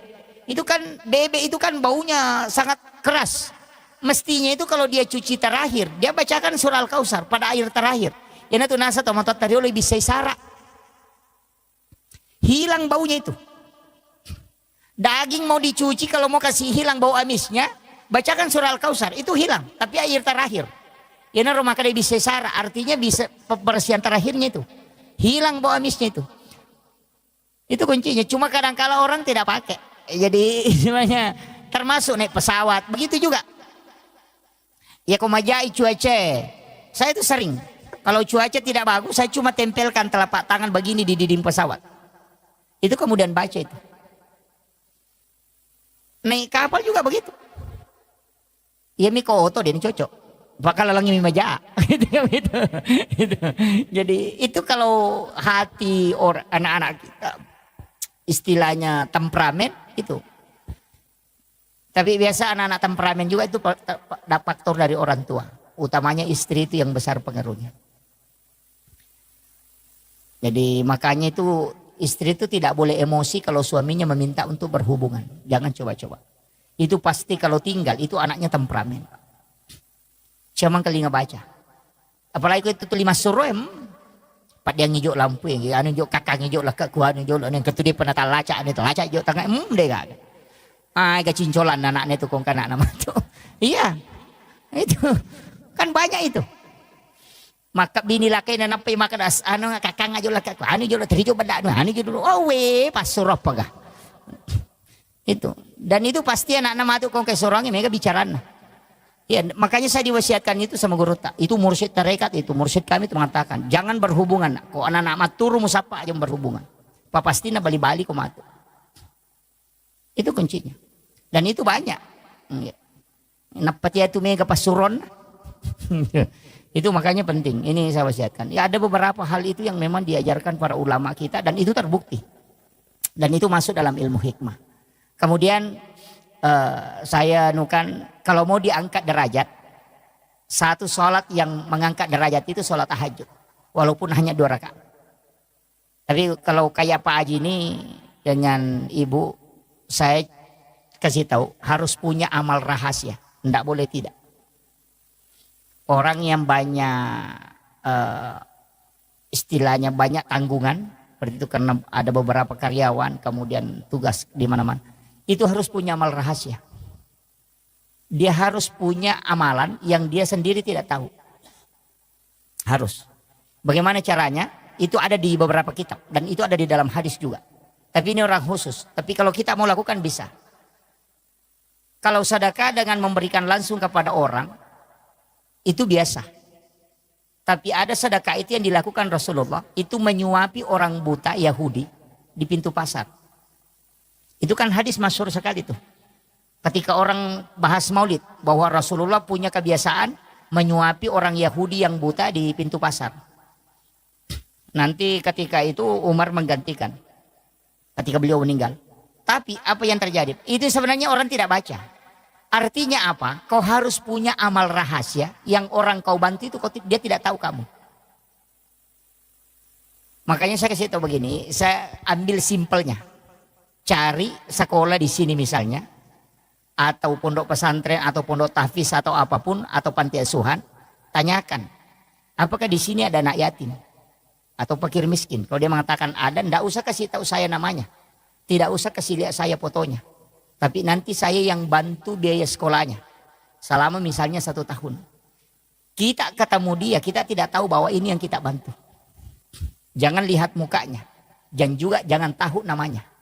Cukup bantu tapi kau tidak mengetahui. Itu dalam hadis. Kenapa? Itu nanti kalau ini di dunia, ketika engkau mendapati masalah di dunia, maka pasti Allah akan mengutus orang ataupun bisa seperti malaikat itu membantu kamu tapi kau tidak tahu. Ina tunah kada guru tayako melo ko ibantu ko nude musangi makadaniga mewai ko tahu tapi aja musangi makadaniga mewai. Kau bantu. Yang kedua, ini baru di dunia. Untuk di akhirat itu ada dalam hadis. Ketika orang berjalan kepada mahsyar, di pada mahsyar itu berjalan, berjejer. Orang berdiri, tidak ada yang duduk. Karena semua berdiri. Itu berdiri di atas telapak kakinya. Maka dairo, Fulan bin Fulan, ya anu, angka kiona sitinro malalang. Si bawa muki malalang, maka dapat petak di bawang. Itu dalam hadis itu. Kenapa dia langsung hilang? Itu Allah memberitahu. Sampaikan kepadanya bahwa ia rotawe purewala upas saleh. Saya tempatkan di tempat yang tenang untuk dia istirahat. Ya dia diculik oleh malaikat supaya dia tidak berjalan. Itu karena mereka punya amal rahasia itu. Namun dimi. Dia itu namanya. Tapi kuncinya begitu. Aja tisangi makadaniga, aja tuh tisangnya sana. Jadi angkat tahu tak bantu tapi dini sangi makadaniga. Itu minta berkahnya itu. Dan itu bisa dipakai tawasul Pak. Ya kung kalasat tanang katanga doktoro ita pakai ya. Angka amala upiga umakokopo dega gawin lo kutanya pamasita yang bamalada uharapkan. Talinga po baraka na tapalapa ka apolo ko masalah itu tembus itu. Yo po itu maka datang panama 10.000 ay sila ada kimilodong itu. Sila ada kimilodong itu. Tapi carilah amal yang memang khusus seperti itu. Amal rahasia namanya. Jadi itu yang ini yang penting. Semua kita yang ada di sini bisa gunakan itu. Banyak hal. Termasuk kendaraan komapajo kaki. Saya itu di mobil Pak terus terang. Ada botol aqua itu. Saya bawa. Tapi itu botol aqua biasa. Yang aqua kecil sedang itu. Saya selalu isi bensin. Itu saya isi Pertamax. Itu kemudian saya tutup. Kemudian saya simpan di jok mobil itu. Selalu itu di mobil ada. Itu ajaran guru kami. Kadali ko bensina. Munia kemetoy. Maka dia binsing ewe utaro untuk bantu na reko angka tau matu capur binsing ko lalangi. Biasa kita bawa mobil tengah malam, itu ada orang dorong motor dengan istrinya. Karena kehabisan bensin di tengah jalan. Kita kasih uang 100.000 itu tidak ada gunanya. Tapi kita kasih bensin hanya 1 botol kecil, itu bisa menyelamatkan dia. Itu termasuk amal rahasia Pak. Maka dia guru tak, ya komen reko koto mo milodong, madari malupai Pak dongangnya. Tapi salamang kaya tumutaro, maka mereka bantu itu, dia nasalay malaika, yaitu kendaraan. Dia akan menjaga terus. Karena orang menyimpan sesuatu untuk menolong sesamanya, maka malaikat diutus untuk menjaganya. Itu namanya malaikat hafasah. Itu jarang orang gunakan. Dari ya kong katu Pak PT-PT itu yang mobil naik ke Makassar. Sering kalau saya lewati, saya kasih tahu sopirnya. Kumelo ko salama kendaraanmu tari ako. Itu saya kasih tahu. Maka dana mau tak salah tuh dia itu nama solang. Masulam Makotom itu kota Saleh. Itu anunya Pak Bu. Itu pesan guru kami itu. Kenapa? Karena hal yang seperti itu kan ada hadisnya. Siapa yang menyimpan sesuatu untuk membantu saudaranya, maka malaikat akan terus menjaganya. Nah, najagai malaikat. Gitu. Ini yang dari 1000 mobil Pak, untuk kalau ada satu yang melakukan itu. Iya. Ini yang saya sampaikan. Saya kira ini yang penting saya wasiatkan. Artinya ada hal-hal simpel itu dalam kehidupan. Sebenarnya tidak susah kita lakukan. Yang penting kita mau. Jadi hal-hal, jangan mengatakan orang ustaz itu yang bisa. Oh justru ustaz itu tambah susah nanti masuk surga Pak. Banyak sekali neko-nekonya karena lebih banyak bicaranya kadang daripada ibadahnya. Nah itu kan begitu. Iya. Orang yang justru biasa-biasa itu yang kadang itu lebih mudah. Jadi yang tidak banyak tanggung jawab itu begitu. Makanya saya wasiatkan itu aja. Jadi 3 hal. Jangan tinggalkan ibadah, buat ibadah rahasia. Itu kemudian dalam menghadapi kehidupan serahkan sepenuhnya kepada Allah. Utamanya tadi sholat sunnah istihara, lakukan setiap malam. Kalau tidak bisa melakukan di akhir tahajud, bisa lakukan sebelum subuh, sesudah azan subuh. Atau sekalian sesudah sholat isya, minta. Tapi bagusnya itu sebenarnya nanti bangun. Nanti pergantian malam. Jadi nanti menjelang subuh kita lakukan itu. Lakukan sholat sunnah istihara, minta kepada Allah supaya dia tunjukkan yang terbaik. Itu pasti itu diatur itu, kayak dibimbing memang. Lari ke sini, ini dulu yang kau urus, ini dulu. Itu begitu. Utamanya seorang pimpinan harus paham ini yang, karena itu sering mengambil kebijakan atau apa. Saya kira ini penting yang saya sampaikan. Mudah-mudahan ada hikmah yang bisa kita petik. Dan insya Allah dalam kehidupan itu kuncinya tadi itu. Selalulah berdoa. Jangan pernah, karena ilmu itu tidak ada nilainya. Yang ada nilainya itu adalah bantuan Allah. Makanya seandainya kecerdasan atau ilmu yang buat orang selamat Pak, tidak ada orang jatuh gara-gara kulit pisang. Karena semua orang tahu bahwa kulit pisang kalau diinjak itu kita bisa jatuh. Tapi kenapa masih ada orang jatuh? Makanya ilmu tidak menyelamatkan. Jadi jangan katakan karena saya sudah tahu pasti selamat, tidak. Orang yang tahu saja kulit pisang bisa bikin jatuh, tetap jatuh. Itu makanya ilmu itu tidak ada apa-apanya. Makanya ini yang saya sampaikan, bahwa jangan bangga dengan ilmu, jangan bangga dengan ibadah, tapi minta rahmat Allah. Itu kuncinya. Akhirul kalam, wallahul muwaffiq ila aqwamit thoriq. Nasrun minallahi wa fathun qarib wa basyiril mu'minin. Assalamualaikum warahmatullahi wabarakatuh. Aku akan mengampuni. Bahkan dia mengatakan inna rahmati taglibu ghadabi. Sesungguhnya rahmatku itu lebih besar daripada murkaku. Jadi walaupun Allah murka, ketika kita memohon kepadanya maka dia bisa merubah menjadi rahmat. Makanya rahmat Allah itu sangat luas. Kalau sesama manusia, walaupun kita sudah memohon ampun kepada Allah, tapi tetap kalau bersangkutan dengan manusia akan diadili. Itu yang agak berat. Nah, makanya muhasabah diri kepada Allah itu dengan bersolat ibadah. Sedangkan untuk sesama manusia bagaimana perilaku kita dan bagaimana pola hidup kita untuk sesama manusia. Itu 2 hal yang penting. Kemudian nanti saya akan sampaikan.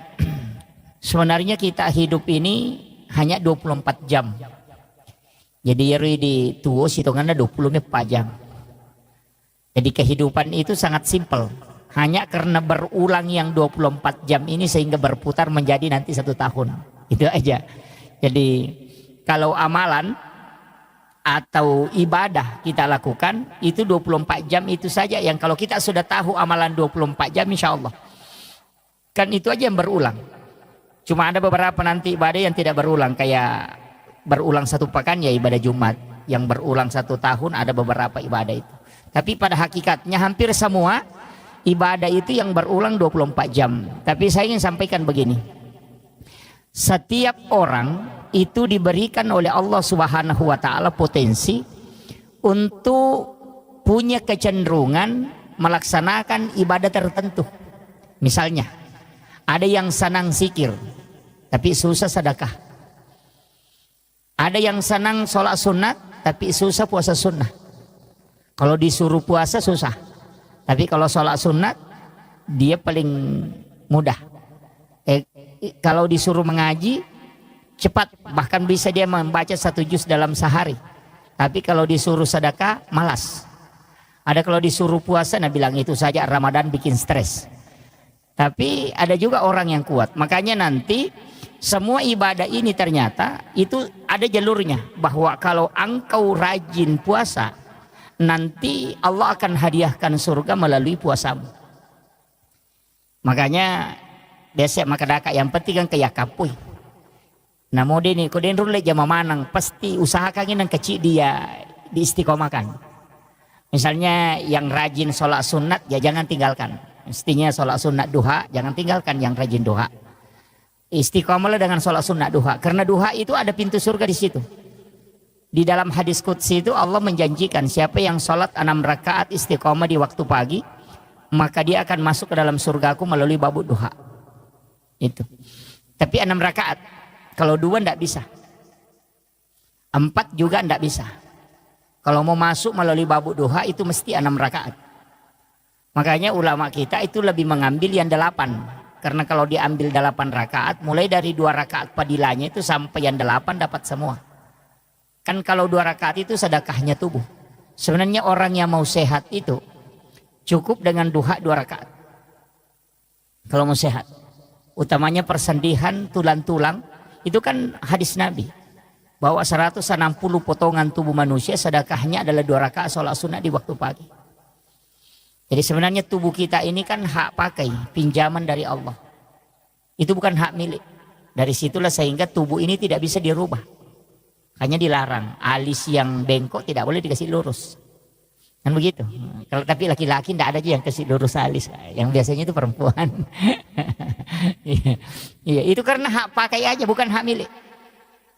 Itu dipinjamkan. Kalau Allah pinjamkan makanya jangan rubah. Sama dengan kendaraannya orang kalau kita pinjam ya jangan dirubah. Begitu. Makanya tubuh kita ini sebenarnya 160 potongan itu adalah milik Allah. Dia pinjamkan ke kita untuk dipakai. Dan itu sedekahnya kata Nabi adalah 2 rakaat sholat sunat duha. Jadi kalau kita mau berterima kasih kepada Allah dengan tubuh yang dia berikan kepada kita ini dipakai selama hidup, maka hendaknya kita melaksanakan sholat sunat duha 2 rakaat. Cuma sholat sunat duha itu diatur dalam hadis. Saya baca salah satu hadis dari Anas bin Malik, ini hadis marfu. Rasulullah SAW itu berwasiat, tapi ini agak berat. Tidak semua orang bisa lakukan. Itu sholat sunat duha di awal waktu. Jadi kita sekarang sholat sunat duha itu tidak memilih waktu biasa nanti jam 8 atau jam 9. Kalau ini tidak. Kerjakan sholat sunat duha di awal waktu. Misalnya waktu duha itu masuk jam 7. Maka langsung kerjakan waktu sholat duha 2 rakaat itu di waktu jam 7 itu. Jadi masam peja sunat ki duha 2 rakaat. Tapi bacaan surahnya itu rakaat pertama sesudah Fatihah kita baca ayat kursi itu 10 kali. Ini hadis marfu. Itu langsung disandarkan ke Nabi. Bukan sandaran ke sahabat, itu langsung sandarannya ke Nabi. Makanya ini hadis sahih. Jadi dikerjakan sholat sunnah duha di awal waktu 2 rakaat. Itu dengan rakaat pertama sesudah Fatihah kita baca ayat kursi 10 kali. Sedangkan rakaat kedua sesudah Fatihah membaca surah Al-Ikhlas 10 kali. Makadai Nabi tak nigi jama ya sampajangnya makoro di awal waktu. Nah ayat kursi sibakulu Allahu na baca masing-masing 10 kali. Maka ia tuh tahu pasti nama saipong Allah Ta'ala. Itu kuncinya. Nah iya ko ya masiki berarti ya ko mate ki ya tuh asoy manasa salama. Dan itu Nabi sudah katakan orang itu pasti masuk dalam rahmat Allah. Iya ko waniwi balinna tanya duha tapi witir. Karena orang yang berwitir itu pasti kekasih Allah. Ini satu-satunya sholat sunnah dari semua sholat sunnah Pak yang dijamin menjadi wali. Jadi komeki menjadi wali sampai dia sunnah witir ini. Makanya duha di awal waktu 2 rakaat itu pamaseh. Ya komeki menjadi wali kekasih Allah kerjakan witir di malam hari. Makanya saya kasih tahu terutama ibu-ibu. Ya tapura masam pejang ngissa. Asam pejang witir memang. Jadi tidak usah tunggu sampai bangun sholat tahajud, tidak usah. Kalau saya sholat witir memang ki baru tidur. Cuma ada kesalahan kita, ustaz juga banyak yang keliru itu memahami. Maka dah sholat witir itu adalah penutup semua sholat. Jadi ketupuran nama witir di negara sampai Jawa di jamah. Padahal itu Nabi meminta mengakhirkan. Kenapa itu masuknya untuk sholat fardu bukan sholat sunat. Jadi kau pura ki masam pajang mangaribi aja tak witiri. Nah sabang kamu pasam pajang isah. Makanya diminta sholat witir itu diakhirkan. Bukan akhir semua sholat. Tapi akhir untuk sholat fardu.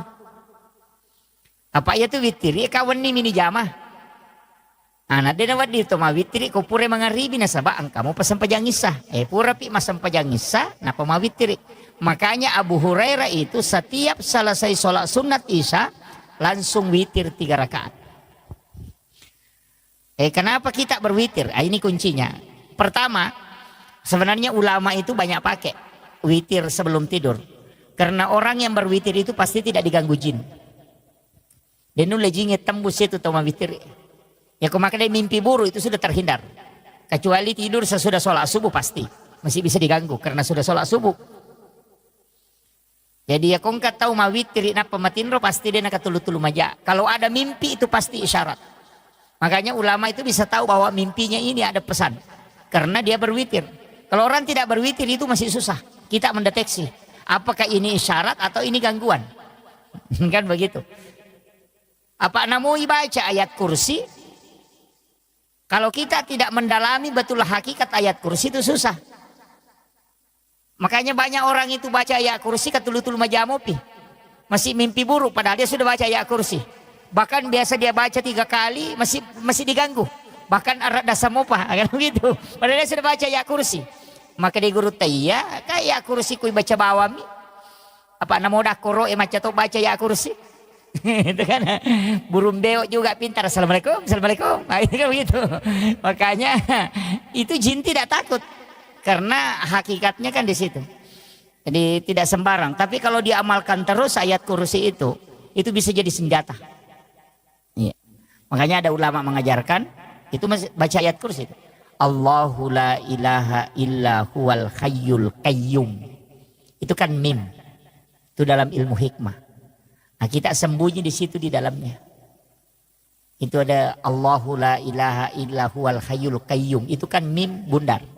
Kita masuk ke situ. Dengan mata batin kita masuk di situ. La ta'khuzuhu zinatu wala naum. Di situ lagi. Mimnya masuk lagi ke situ. Ya. Mega Toto biasa mali pakai kep bang makir. Iya, betul. Nah, pakai orang sembunyi itu juga biasa dipakai. Tapi saya tidak kasih terus. Hanya 2 yang saya ajarkan nanunya. Aja nanya Pak Guru Ngirolo Mondri itu baik kalau itu. Itu dia pakai orang itu. Sebenarnya ilmu itu kan dipakai para ulama dari dulu. Itu ketika dalam kondisi peperangan. Kumeloma musuh biasa pakai. Nah, itu dia pakai itu ilmu itu. Dan ilmu itu penting, Pak. Orang tua kita ya natunasa maka dia itu tahu salama maka licu buku tanah cilangi. Oh itu yang kalau istilahnya orang yang selamat itu yang sembunyi di tempat yang terbuka. Itu. Jadi kamu pola maka licu bude patung selamat. Tapi kalau sudah tidak dilihat di tempat yang terbuka berarti itu sudah sembunyi betul itu. Itu nak pakai maka ada kokola palangnya maka licu. Termasuk kalau ada barang kita tinggalkan itu kita pakai.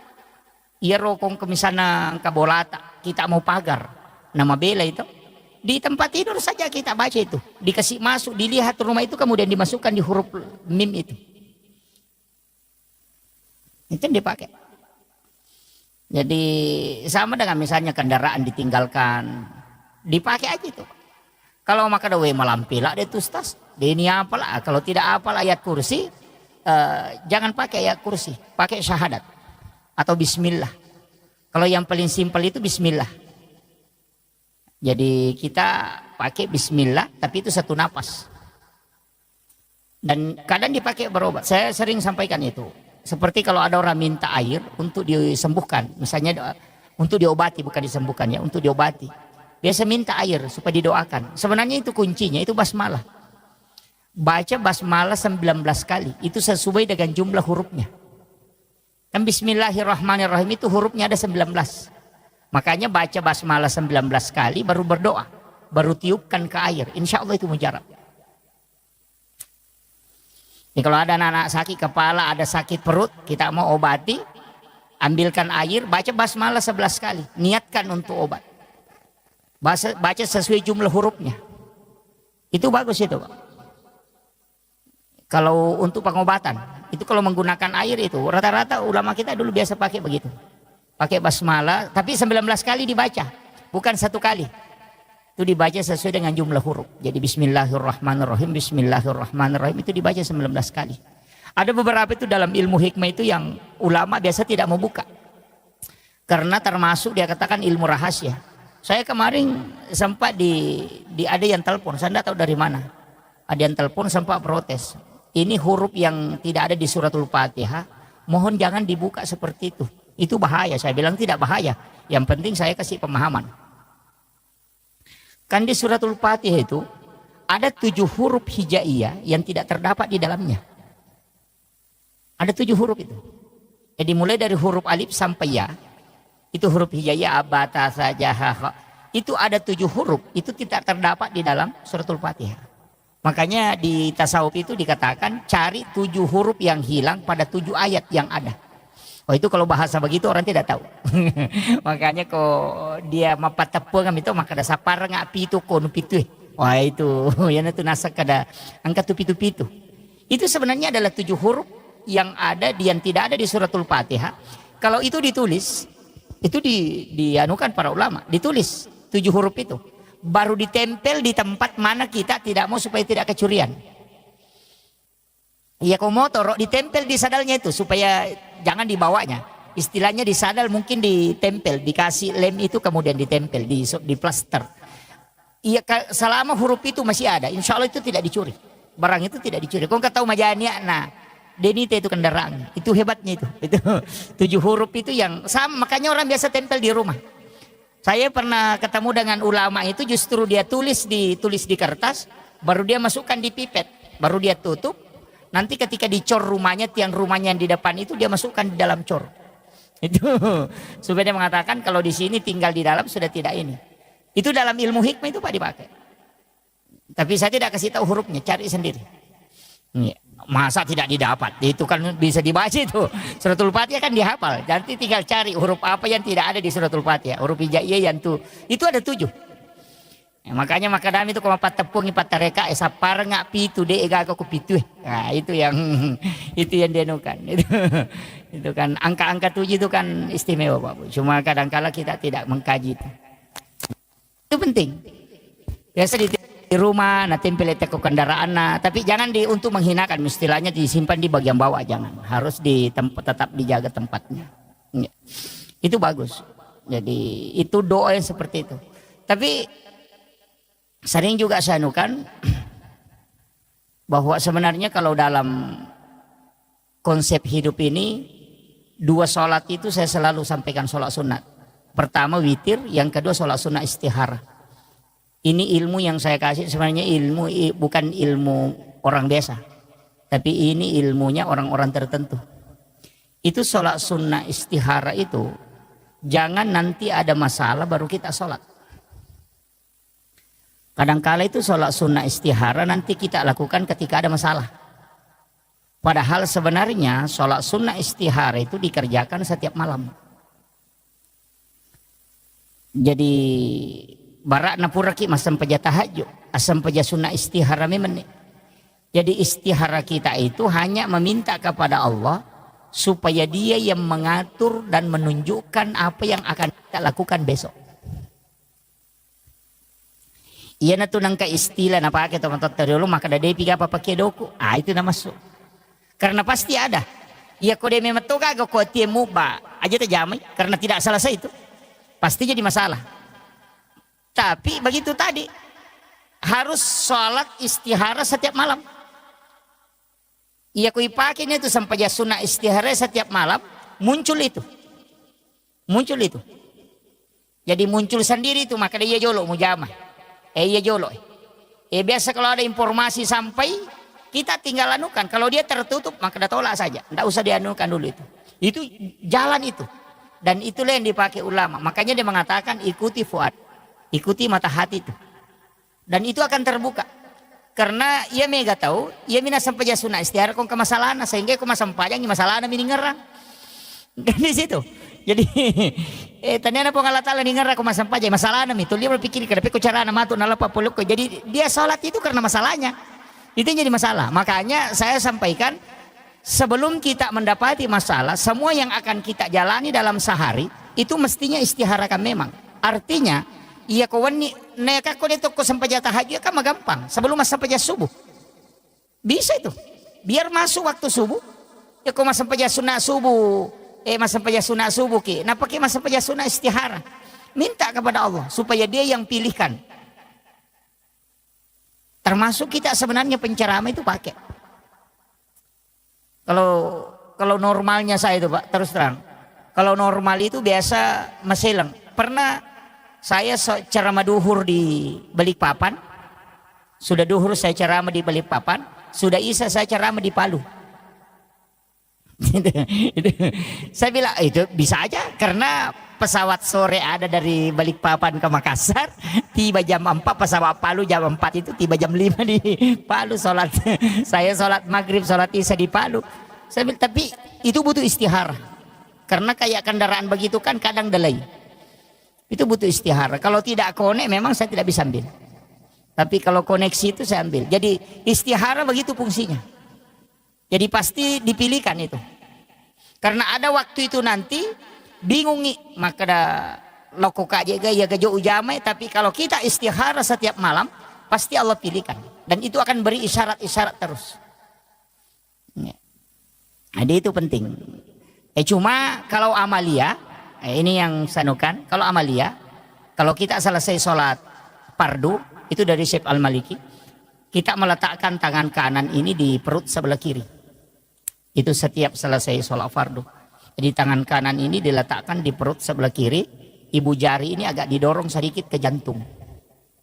Jadi dipisah, jadi 4 jari ini di perut, kemudian ibu jari ini agak didorong sedikit ke jantung, baru baca Alam Nasr 3 kali, surah Al-Ikhlas 3 kali. Baru Rabbi syrah li sadri wa yassir li amri wahlul 'uqdatam min lisani yafqahu qawli Rabbi yassir wa la tu'assir. Itu ada tambahannya. Jadi Rabbi yassir wa la tu'assir. Dibaca 3 kali. Orang yang mengamalkan ini Bapak Ibu sekalian, ia kongka masalah noloi, orang yang akan selesaikan. Jadi tahu murusukan masalah. Itu kuncinya. Jadi ternyata denak kada ini sipan rasa-rasa ngurusin apa selesai. Tidak, pasti ada orang yang menguruskan itu. Cuma kalau itu kuncinya, artinya ini amalan sederhana tapi itu manfaatnya luar biasa. Dan orang yang mengamalkan itu tidak ada anaknya menjadi fakir. Itu makanya saya wasiatkan itu setiap selesai sholat fardu. Jadi kupura ki milo doang sesudah berdoa sebelum berdiri sholat sunat, letakkan tangan kanan itu di perut sebelah kiri. Kemudian ibu jari agak didorong sedikit ke jantung. Kemudian kita baca Alam Nasr 3 kali, surah Al-Ikhlas 3 kali. Yana tu nasa tomatot teriolo, maka da aja mu salaiwi onro mutu dan narekode na pura mu patama ke korang alem. Itu nama masuk. Oh itu kan Nabi mengatakan membaca surah Al-Ikhlas 1 kali itu sama dengan sepertiga Al-Quran. Makanya untuk orang-orang yang sibuk, misalnya orang yang bekerja di perusahaan, bekerja di tambang, yang harus menjalankan tugasnya, itu aja dipakai. Baca aja surah Al-Ikhlas 3 kali itu sebelum berdiri. Itu kita sudah dapat pahala khatam itu. Begitu. Jadi sebenarnya tidak susah. Orang kalau mau beribadah itu Pak gampang. Ya, makanya saya sering kasih tahu, jangan pahami bahwa kayak jamaah tabligh itu harus keluar begini bermalam sekian malam baru bisa dianggap ibadah. Wah, keliru juga itu. Di masa Nabi memang ada yang diutus, sahabatnya dia utus pergi berdakwah sampai 7 malam berdakwah, ada yang 3 hari berdakwah, ada yang 40 hari berdakwah baru pulang. Memang ada di masa Nabi, di masa sahabat juga begitu. Itu tidak masalah karena memang mengajarkan Islam itu penting, dakwah itu penting. Tapi jangan sampai itu melupakan keluarga, itu fatal itu. Tapi kalau saya prinsipnya begini, yang harus banyak berdoa itu perempuan. Kalau saya, karena saya sudah baca beberapa hadis dan beberapa penjelasan ulama, saya mengatakan doa yang lebih banyak itu mestinya perempuan, istri. Jangan, kita laki-laki ini sebenarnya memang tugas bekerja. Yang banyak berdoa itu perempuan, karena doanya itu 3 kali lebih cepat diijabah dibanding kita laki-laki. Doa perempuan itu mustajab betul. Wanita itu sebelum mengangkat tangannya itu sudah ditunggu para malaikat. Itu makanya cuma kadang ibu-ibu tidak menggunakan itu. Sudah salam langsung di AHP. Oh itu jadi masalah. Gitu. Mestinya perempuan ini lebih banyak mendoakan. Hampir semua Pak Bu, kita bisa melihat. Saya sering ceramahkan itu. Bahwa orang hebat itu bukan karena dia. Tapi siapa yang ada di sisinya. Baik itu pejabat, baik itu pengusaha, itu yang hebat. Kita bisa tahu, Soeharto kan orang hebat, siapa yang tidak kenal? Memimpin dengan tangan besinya. 30 tahun lebih. Tapi kapan dia bisa jatuh? Itu ketika Ibu Tin wafat.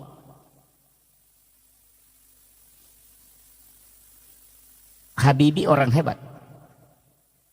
Siapa yang tidak mengakui, bahkan di Jerman dia dapat nilai summa cum laude. Kecerdasan beliau luar biasa. Tapi kapan mereka tidak bisa berbuat apa-apa? Ketika Ibu Ainun wafat.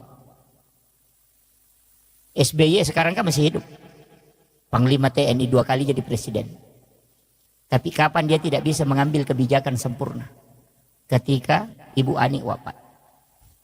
Itu pelajaran. Makanya sama dengan pondok pesantren. Kalau kiainya meninggal itu tidak jatuh. Tapi kalau ibunya meninggal pasti drop. Itu karena wanita itu doanya luar biasa. Cuma kadang wanita tidak tahu kalau dia punya senjata. Dia lupa pakai. Itu kadang-kadang senjatanya canggih tapi dia lupa. Makanya di situ. Makanya saya bilang wanita itu di sujud terakhir mestinya di situ dia berdoa. Makanya konsensus. Ini saya kasih tahu. Yang sudah berkeluarga, yang belum ya mohon maaf. Kalau masih ada jomblo di sini ya mohon maaf. Tapi jangan terlalu lama jadi jomblo lah. Saya kasih tahu bahwa siapa yang paling tinggi kasih sayang dan cintanya kepada keluarganya pasti hidupnya berkah dan akan dibukakan pintu-pintu kemudahan. Pasti itu. Jadi itu aja. Makanya kalau kasih sayang ke istri itu pokok. Tapi ada yang saya kasih tahu, kalau terima gaji jangan sembunyikan uangnya. Kasih lihat dulu semua istri baru minta sebagian. Cuma ada istri juga tidak mau kasih lagi.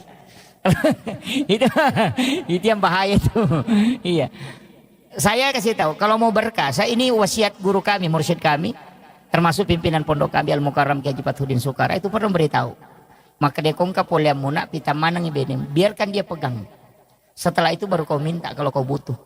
Nah sebab magai, tetap tuh makai guna.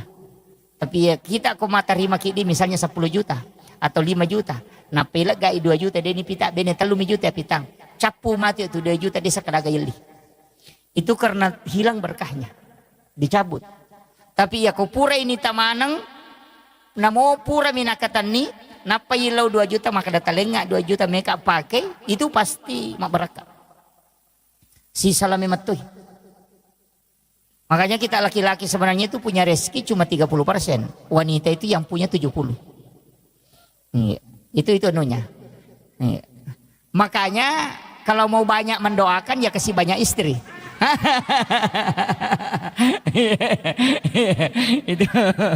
itu pasti ibu-ibu tidak sepakat itu.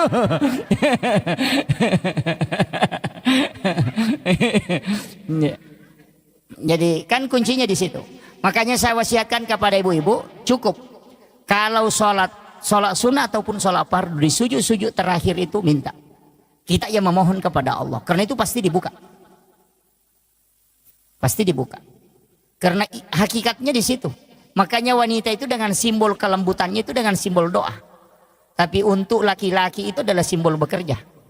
Makanya orang Bugis itu pakai palsapa ketika dalam tradisi itu narik komaki agasana sompasara. Kan di situ pita si bawa jarum. Itu kan simbol. Benang itu simbol wanita, jarum itu simbol laki-laki. Itu di sompasara itu. Jadi itu sebenarnya kuncinya. Nah, kemudian ini yang saya wasiatkan tadi tentang masalah doa. Makanya perempuan yang paling bagus, Pak. Rezeki laki-laki di situ tergantung. Itu kuncinya di situ. Tapi jangan coba-coba menyeleweng. Jangan coba-coba misalnya mengatakan melakukan perzinahan atau apa, jangan. Karena pasti jatuh. Pimpinan pondok pesantren saja yang di Jawa hafal Quran 30 juz. Hafal ribuan hadis dan sholat jamaah setiap waktu. Itu bisa jatuh sejatuh-jatuhnya ketika melakukan perzinahan dengan santrinya. Yang hafal Quran 30 juz saja tidak selamat, apalagi yang tidak hafal apa-apa. itu jadi masalah. Begitu. Iya, yang hafal Quran saja bisa dihinakan seperti itu. Kurang apa dia? Karena dia sudah hafal Quran. Penghafal Quran itu kan dimuliakan dan dijaga malaikat. Tapi kapan dia bisa sehina seperti itu? Ketika dia melakukan itu. Makanya saya kasih tahu, harus berpikir. Itu kuncinya. Makanya keberkahan itu ada di wanita. Berkahan di situ. Makanya doakan. Jadi sampaikan kepada istri, makanya jangan sembarang memilih istri, Pak. Yang sering ngomel-ngomel itu harus ditatar dulu, itu baru diperistri sebenarnya. Iya. Karena ada juga memang istri itu yang suka ngomel itu. Bikin sakit telinga. Tapi tidak ada jadi sini, tidak ada. Jauh-jauh di sana. Harus banyak bersabar. Sabar sebenarnya kan begini. Saya itu pakai istilah sederhana, Pak Bu. Kalau sabar itu kan kuncinya cuma satu. Kalau kau tidak bisa menyelesaikan, biarkan waktu yang selesaikan. Saya selalu begitu, prinsip begitu. Ya kau ke masalah ya Allah, ya dia mulai selesaikan kita jabani waktu apa selesaikan. Berjalannya waktu itu selesai sendiri. Begitu. Makanya prinsip kita begitu. Makanya Allah itu kan sudah mengatur. Saya yang tentukan, kau tinggal menjalani. Nah tugas tadi manusia kan cuma dua, berusaha dan berdoa. Kesimpulan akhir jangan kau urus. Cuma mega tahu stres nasabak kesimpulan terakhir tuh lima misalnya. Yang banyak ya mega tuh malasa, dia pernah balu nareke sarona, dia salah langit. Kan begitu. Dia pernah nak balu nareke sarona. Nama kami pun Allah Ta'ala bekerja dan berdoa untuk hasilnya saya yang tentukan. Yupi di zaman na pun Allah Ta'ala ya apa zaman mata di jama. Ini kan jadi masalah tuh. Ini manusia itu diminta berusaha dan berdoa. Itu tugasmu, tugas Allah menentukan. Nah makanya gak tahu ya rojolo sarona nareke. Makanya ada perusahaan itu kalau orang mau kerja langsung tanya gaji dia tidak terima. Ada itu beberapa perusahaan begitu. Sama dengan sekolah. Di pimpinan pondok saya dulu masih terapkan itu. Nangka guru mendaftar tak pernah kutanya yang kada sia gaji netek dia terima itu. Maka ada berusaha kok dulu baru berdoa. Aja tetap gaji makutana karena gaji itu kan kayak begitu. Hasil itu urusannya Allah. Kau itu berdoa dan berusaha. Itu aja kuncinya. Jadi dalam kehidupan ini supaya tidak susah, Pak, itu aja kuncinya. Man lam yaskur ala namai walam yasbir ala bala walam yarda ala qada'i. Maka kuncinya di situ. Cukup syukuri, bersabar, tapi gampang ya Pak Uto. Nah, kada sabar, wah, maka gampang. Tapi kalau mana mau noko kupuri. Memang sabar itu berat. Karena orang yang sabar itu ma Allah, bersama dengan Allah. Tapi begini, saya kalau kita ngaji tasawuf sedikit, saya tarik sedikit ke tasawuf. Dalam tasawuf itu sebenarnya tidak ada masalah. Jadi ada hirun kafi dan batin tangan. Kalau dia dari sini itu ada fungsinya. Kalau dia dari belakang juga berfungsi. Jadi semua kehidupan yang kita alami begitu, Pak. Masalah itu sebenarnya bukan masalah. Cuma itu cara Allah memanggil kita. Itu aja prinsipnya. Jadi setengahnya tanya masalah tuh. Cara anak pun Allah Ta'ala muliki. Karena kong kata udah gak masalah, anak kadang doanya itu tidak khusyuk. Iya. Pada mi kong kadi parikantong si di juta na tumaliwasang. Milaw dongi. Beda Pak dongang. Kung dia nagaga di parikantong na tumaliwasang. Coba. Pasti khusyuknya itu beda. Enggak begitu. Iya, ya kung kadi perikanto na to milodo maka mudah kasi ya kaya to lima ka nang kamo padiku. Ya ko de nagaga di dito nagataw ya wasisa na de capu sisa pasti ya Allah, wah tapa matandre lima na to. Itu kan begitu. Karena kehusuan itu kadang datang ketika masalah itu sudah full. Jadi sebenarnya itu fasilitas. Jadi fasilitas. Makanya saya mengatakan sering begini, kalau ada orang yang membuli, jangan marah, justru berterima kasih. Kenapa? Karena orang yang dibuli itu termasuk orang teraniaya. Dan salah satu orang yang doanya mustajabah, yang membuka 7 pintu langit adalah orang yang teraniaya. Jadi sebenarnya Allah itu mengirim tiket VIP supaya doa kita bisa mustajabah. Tapi kadang kita lari ke situ, itu si Anu kasih begini, itu bukan urusanmu itu. Itu begitu. Maka dia guru tak dena pahadere ipong Allah Ta'ala ya roh. Makaro alena matoroka ko supaya doamu bisa tembus. Itu kuncinya. Jadi sebenarnya orang yang teraniaya justru hadiah. Begitu. Karena nanti doa bisa tembus ketika teraniaya.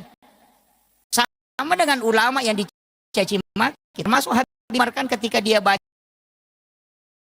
Fatihah itu banyak mencaci. Mereka itu tidak mau urus. Kenapa? Karena jalur itu derajatnya diangkat. Tidak berkecuali Allah menguji, tidak mungkin. Makanya kuncinya begitu. Makanya disebut pelaut ulung itu Pak, karena sudah lewati lautan lepas. Kiri sungai bukan pelaut ulung itu. Pamem itu, itu kan. Orang yang dianggap hebat kan begitu. Yang sudah mengikuti terpaan besar. Lalu bukan laut itu. Begitu. Makanya kehidupan itu begitu. Orang itu yang ketika dia sudah menghadapi berbagai macam ujian, itu justru doanya mudah tembus. Coba kurang apa Nabi? Malaikat Jibril yang mendampingi, dia punya mukjizat. Allah langsung membimbingnya. Tapi kenapa dia kena masalah? Karena dari masalah itu doa yang mustajabah. Itu kuncinya. Nabi kan disayangi oleh Allah.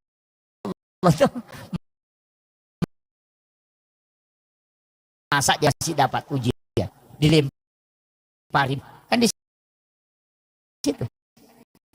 Karena itu doa, ketika dilempari berdoa, ya Allah kalau dia tidak beriman, nanti anaknya tidak, nanti anak cucunya. Berkat doa hari ini penduduk Taif itu 100% Muslim.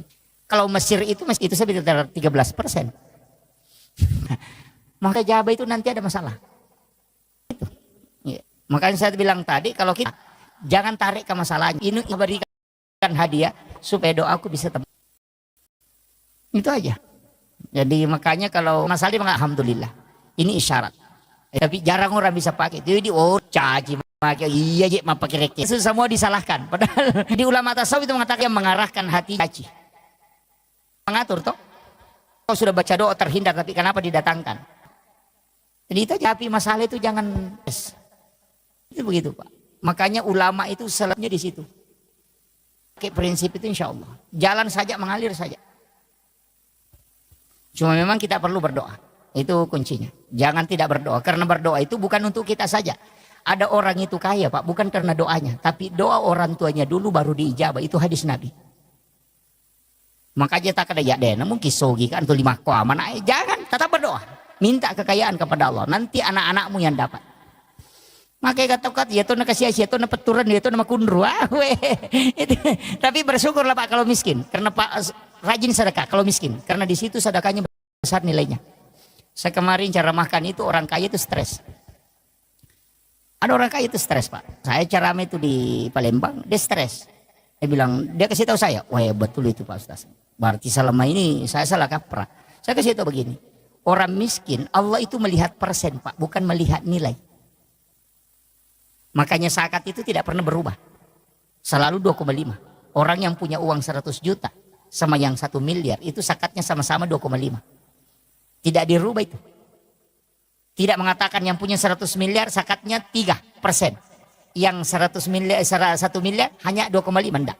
Zakat itu sampai berapapun tetap 2,5. Di sisi Allah itu sama 2,5 hartamu yang diminta. Punya harta 100 miliar tetap Allah minta 2,5. Kau punya harta 100 juta tetap Allah minta 2,5.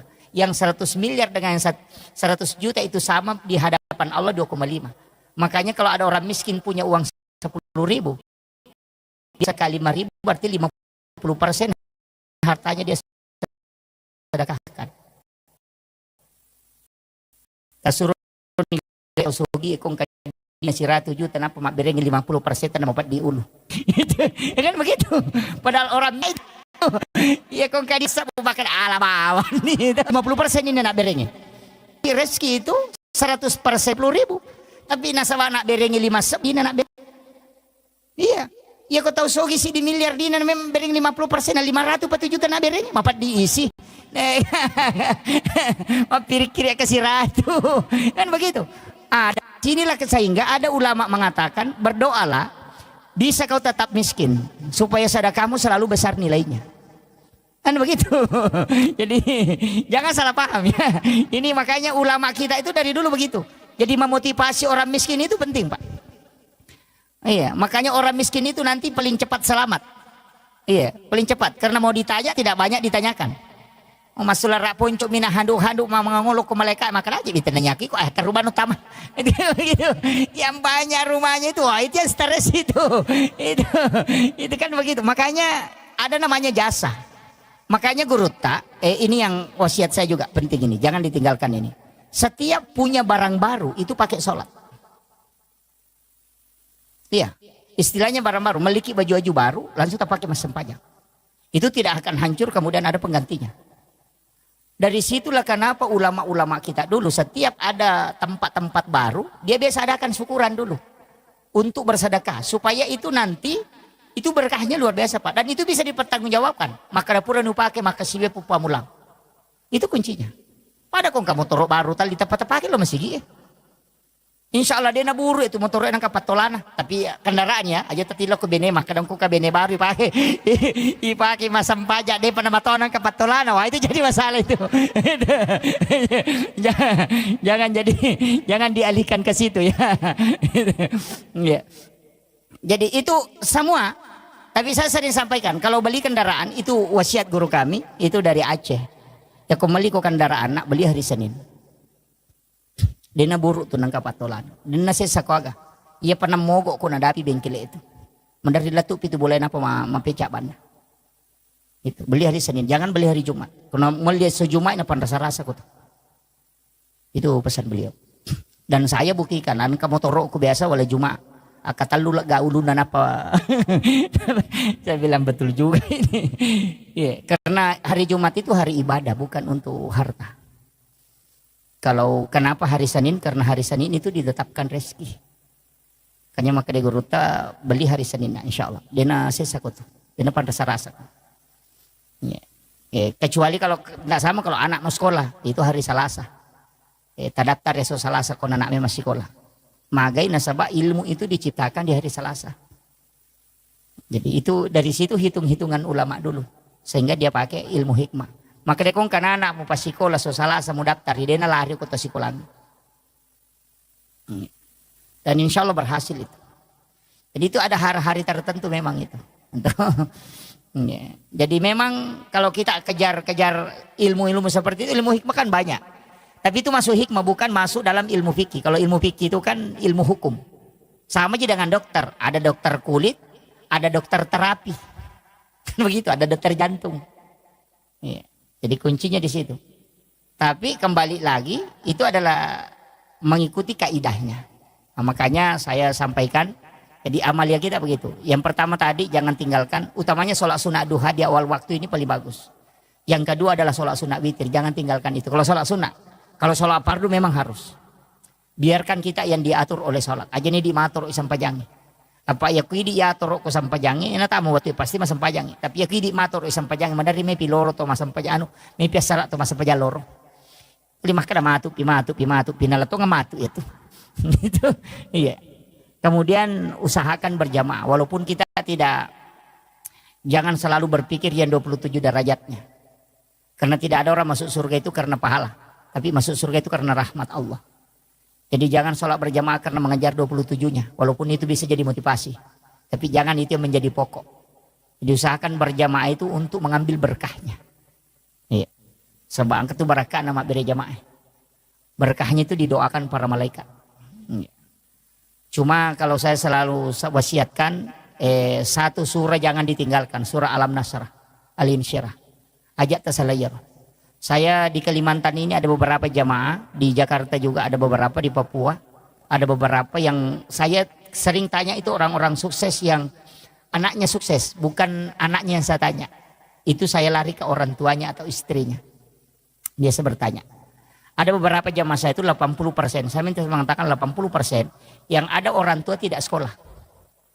Jadi ibu bapaknya tidak pernah sekolah, tapi anaknya justru jadi pemimpin yang hebat. Saya sering bertanya dan 80% itu tidak lepas dari surah Al-Insyirah. Bahkan ada di Kalimantan sini dia sudah sampaikan. Saya tidak tidur Pak Ustaz kalau tidak membaca 100 kali surah Alam Nasrah itu. Itu kuncinya. Makanya saya kasih tahu kalau anaknya mau menjadi orang-orang yang hebat, ibu bapaknya, jangan tinggalkan membaca. Kalau ibunya saja, ibunya saja. Kalau bapaknya tidak sempat, mesti ada salah satu dari orang tua kita yang baca itu. Jangan kurang 100 kali membaca surah Al-Insyirah, Alam Nasrah, insya Allah. Itu bisa dibagi aja itu. 20 sudah sholat subuh, 20 sudah sholat duhur, 20 sudah sholat asar, 20 sudah sholat maghrib, 20 sudah sholat isya, itu sudah 100. Iya. Atau sambil jalan kita baca, apalagi tasbih sekarang kan sudah enak. Yang di tangan, yang ditindis-tindis itu. Baca Al-Quran dari 100. Insya Allah anak-anak kita itu tidak akan ada yang susah. Makanya guru Profesor Dr. K. Haji Aliyafi itu almarhum di pengurus pusat DDI, itu wasiat beliau ketika ditanyakan apa amalan sehingga dia bisa seperti itu. Dia mengatakan surah Alam Nasrah, jangan tinggalkan itu. Kalau perlu diambil bacaan surah dalam sholat. Ya kuma sampai sunaki ya ruta baca. Bisa diulang-ulang sampai 7 kali. Nah, kecuali dari ngepat di RW itu beda. Kalau dada itu biasa sakit atau jantung kadang tidak stabil, kadang domba-domba itu surah Al-Kautsar. Itu untuk mengobati itu. Surah Al-Kautsar itu untuk menenangkan kalbu. Jadi kung kataw magampat taselang, madari pataselang, cede-cede tasela sih. Madari mak barbarona padahal tidak ada apa-apa. Suruh baca, memperbanyak membaca surah Al-Kautsar. Surah yang paling pendek, inna atayna. Eko dia tak apalah ya rumah tibawan nih. Wah ini sudah jam 9 lewat. Ini itu surah Al-Kautsar, itu surah adalah surah untuk ketenangan. Itu talumia ya inna atayna kal-kautsar fasholli li rabbika wanhar inna syani'aka huwal abtar. Itu. Tapi itu surah bagus sekali. Kalau ada anak-anak menangis itu tengah malam karena nak bicu teri, ya benar rota bacangi. Tiup ke tangan baru letakkan di dadanya atau di ubung-ubungnya. Itu diam itu. Karena itu diganggu jin, misibian. Jadi kebacangi surah Al-Kautsar itu langsung diam. Sebenarnya orang yang pang emosian yang itu dibacangi.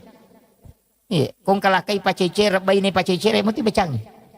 Iya, anak juga kalau ada temperamen, biasanya kan ada anak temperamen itu.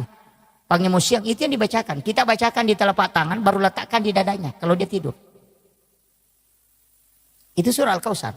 Komeki misalnya sejarahnya surah Al-Kautsar, waktu namate anak Nabi, tak anak Nabi Tarone, itu namanya Ibrahim. Itu Nabi menangis sedih. Sehingga jantungnya itu merasa perih hatinya. Dan itu tiangnya aras bergoyang. Karena Nabi bersedih, makanya turun ayat ini, surah ini hanya 3 ayat. Untuk menenangkan kalbunya Rasulullah. Sampai tiangnya aras itu diam. Ya nanti nak kada guruta maka pala ko na malak dak bombange bacakan surah Al-Kautsar mamak ko ya tuh.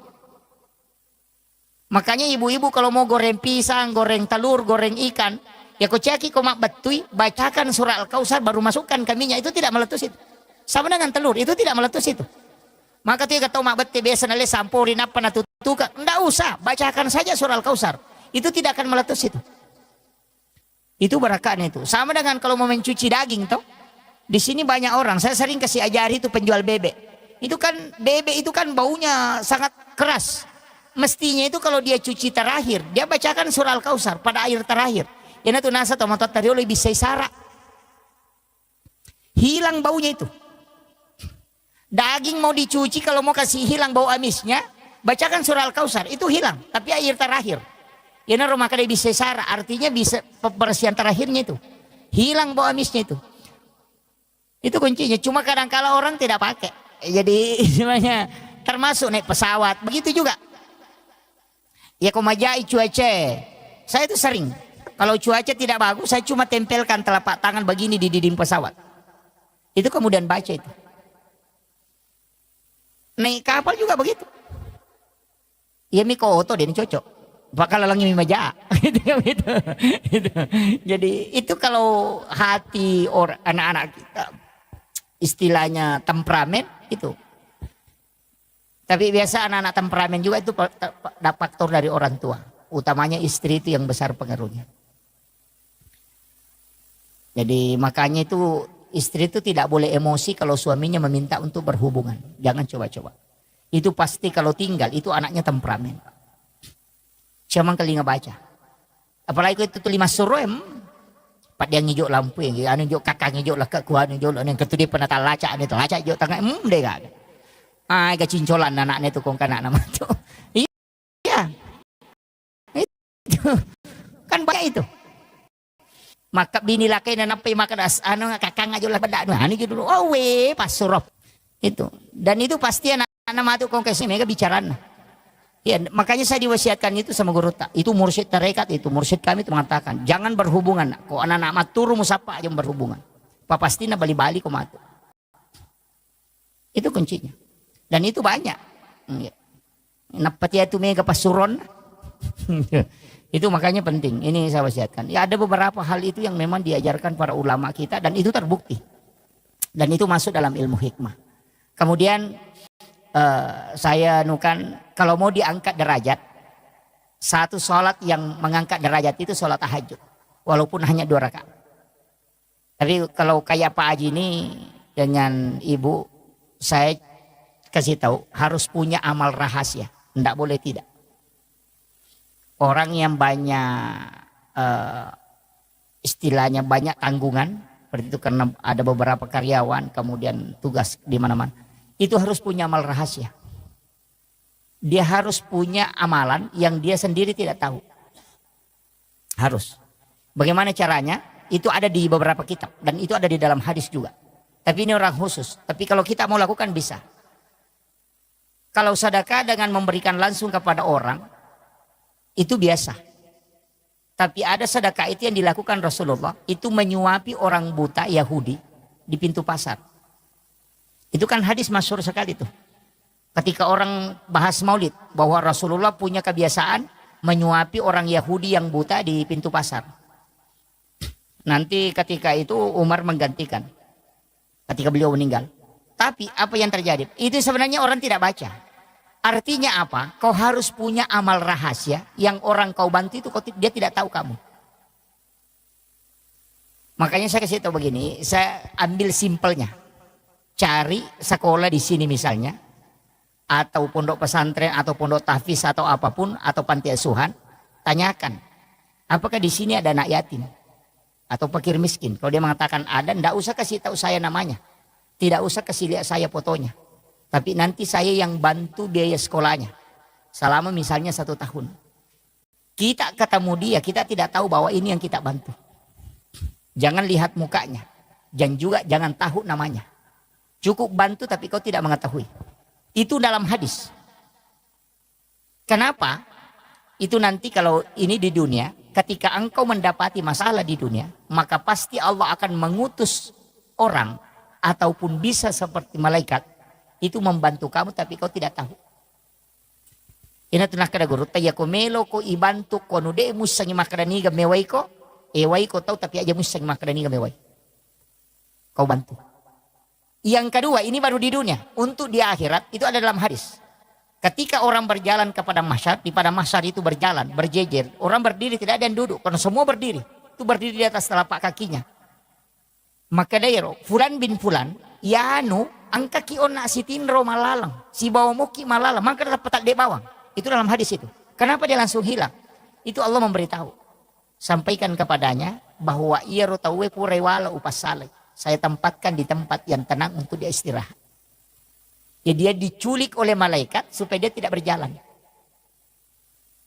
Itu karena mereka punya amal rahasia itu. Namun si dimi. Dia itu namanya. Tapi kuncinya begitu. Aja tisangi makadaniga, aja tuh tisangi sana. Jadi akan bantu tapi ini sangi makadaniga. Itu minta berkahnya. Dan bisa dipakai tawasul. Ya kung kalah sat tenang katangan ro ita angka amala upi ko makokopo de gagawin lo kutanya pa masih teng bamala harapkan talinga po barakan palapak ka ko masalah itu tembus itu. Yo puke itu maka data 10.000 ay sila ada kimi lodong itu. Sila ada kimi lodong itu. Tapi carilah amal yang khusus seperti itu. Al rahasia namanya. Jadi itu ini yang penting. Semua kita yang ada di sini bisa gunakan itu. Termasuk kendaraan komampajo kaki. Saya terang. Ada tol aqua itu. Saya bawa. Tapi itu botol aqua biasa. Yang aqua kecil sedang itu. Saya selalu isi bensin. Itu saya isi Pertamax. Saya tutup. Kemudian simpan di jok mobil itu. Di mobil ada. Itu ajaran guru. Kadali ko bensin na. Munia ka metoy. Maka dia bensin ngewe utaro untuk bantu nareko ang kata umat itu capur binsing aku lalangi. Biasa kita bawa mobil tengah malam, itu ada orang dorong motor dengan istrinya. Karena kehabisan bensin di tengah jalan. Kita kasih uang 100.000 itu tidak ada gunanya. Tapi kita kasih bensin hanya 1 botol kecil, itu bisa menyelamatkan dia. Itu termasuk amal rahasia, Pak. Maka dia guru tak, ya komen rek kok tau milodong, madari malupai pak dongangnya. Tapi salamang kaya tumutaro, maka mereka bantu tahu dia nasalai malaikat itu kendaraan. Dia akan menjaga terus. Karena orang menyimpan sesuatu untuk menolong sesamanya, maka malaikat diutus untuk menjaganya. Itu namanya malaikat hafasah. Itu jarang orang gunakan. Dari ya kong katu pak PT-PT itu yang mobil naik ke Makassar. Sering kalau saya lewati saya kasih tahu sopirnya. Komelo ko salama kendaraanmu tadi aku. Itu saya kasih tahu. Maka dana mau tak salah tuh dia itu nama solang. Masolang makotomi itu kota salah. Itu anunya Pak Bu. Itu pesan guru kami itu. Kenapa? Karena hal yang seperti itu kan ada hadisnya. Siapa yang menyimpan sesuatu untuk membantu saudaranya maka malaikat akan terus menjaganya. Nah najagai malaikat.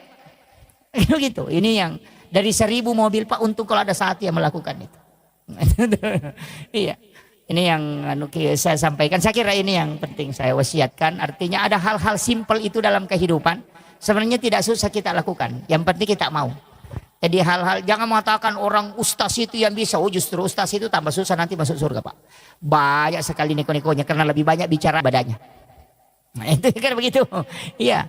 Orang yang justru biasa itu yang kadang itu lebih mudah. Jadi yang tidak banyak tanggung jawab itu begitu. Makanya saya wasiatkan itu aja. Jadi 3 hal. Jangan tinggalkan ibadah, buat ibadah rahasia. Itu kemudian dalam menghadapi kehidupan serahkan sepenuhnya kepada Allah. Utamanya tadi sholat sunnah istihara, lakukan setiap malam. Kalau tidak bisa melakukan di akhir tahajud, bisa lakukan sebelum subuh, sesudah azan subuh. Atau sekalian sesudah sholat isya, minta. Tapi bagusnya itu sebenarnya nanti bangun. Nanti pergantian malam. Jadi nanti menjelang subuh kita lakukan itu. Lakukan sholat sunnah istihara, minta kepada Allah supaya dia tunjukkan yang terbaik. Itu pasti itu diatur itu, kayak dibimbing memang. Lari ke sini, ini dulu yang kau urus, ini dulu. Itu begitu. Utamanya seorang pimpinan harus paham ini yang karena itu sering mengambil kebijakan atau apa. Saya kira ini penting yang saya sampaikan. Mudah-mudahan ada hikmah yang bisa kita petik dan insya Allah dalam kehidupan itu kuncinya tadi itu selalulah berdoa. Jangan pernah, karena ilmu itu tidak ada nilainya. Yang ada nilainya itu adalah bantuan Allah. Makanya seandainya kecerdasan atau ilmu yang buat orang selamat Pak, tidak ada orang jatuh gara-gara kulit pisang. Karena semua orang tahu bahwa kulit pisang kalau diinjak itu kita bisa jatuh. Tapi kenapa masih ada orang jatuh? Ya, makanya ilmu tidak menyelamatkan. Jadi jangan katakan karena saya sudah tahu pasti selamat, tidak. Orang yang tahu saja kulit pisang bisa bikin jatuh tetap jatuh. Itu makanya ilmu itu tidak ada apa-apanya. Makanya ini yang saya sampaikan bahwa jangan bangga dengan ilmu, jangan bangga dengan ibadah, tapi minta rahmat Allah. Itu kuncinya. Akhirul kalam, wallahul muwaffiq ila aqwamit thoriq. Nasrun minallahi wa fathun qarib wa basyiril mu'minin. Assalamualaikum warahmatullahi wabarakatuh. Aku akan mengampuni. Bahkan dia mengatakan inna rahmati taglibu ghadabi. Sesungguhnya rahmatku itu lebih besar daripada murkaku. Jadi walaupun Allah murka, ketika kita memohon kepadanya maka dia bisa merubah menjadi rahmat. Makanya rahmat Allah itu sangat luas. Kalau sesama manusia walaupun kita sudah memohon ampun kepada Allah, tapi tetap kalau bersangkutan dengan manusia akan diadili. Itu yang agak berat. Nah, makanya muhasabah diri kepada Allah itu dengan bersolat ibadah. Sedangkan untuk sesama manusia bagaimana perilaku kita dan bagaimana pola hidup kita untuk sesama manusia. Itu 2 hal yang penting. Kemudian nanti saya akan sampaikan sebenarnya kita hidup ini hanya 24 jam. Jadi di tuos hitungannya 24 jam. Jadi kehidupan itu sangat simpel. Hanya karena berulang yang 24 jam ini sehingga berputar menjadi nanti 1 tahun. Itu aja. Jadi kalau amalan atau ibadah kita lakukan itu 24 jam itu saja. Yang kalau kita sudah tahu amalan 24 jam insya Allah. Kan itu aja yang berulang. Cuma ada beberapa nanti ibadah yang tidak berulang. Kayak berulang 1 pekan ya ibadah Jumat. Yang berulang 1 tahun ada beberapa ibadah itu. Tapi pada hakikatnya hampir semua ibadah itu yang berulang 24 jam. Tapi saya ingin sampaikan begini.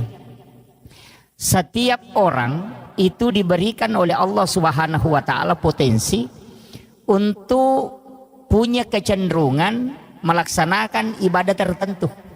Misalnya, ada yang senang zikir tapi susah sedekah. Ada yang senang sholat sunat tapi susah puasa sunnah.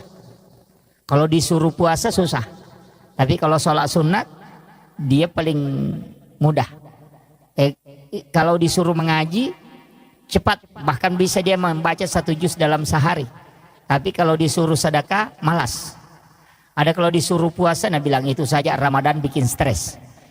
Tapi ada juga orang yang kuat. Makanya nanti semua ibadah ini ternyata itu ada jalurnya, bahwa kalau engkau rajin puasa, nanti Allah akan hadiahkan surga melalui puasamu. Makanya biasa makadaka yang penting kan kayak kapui.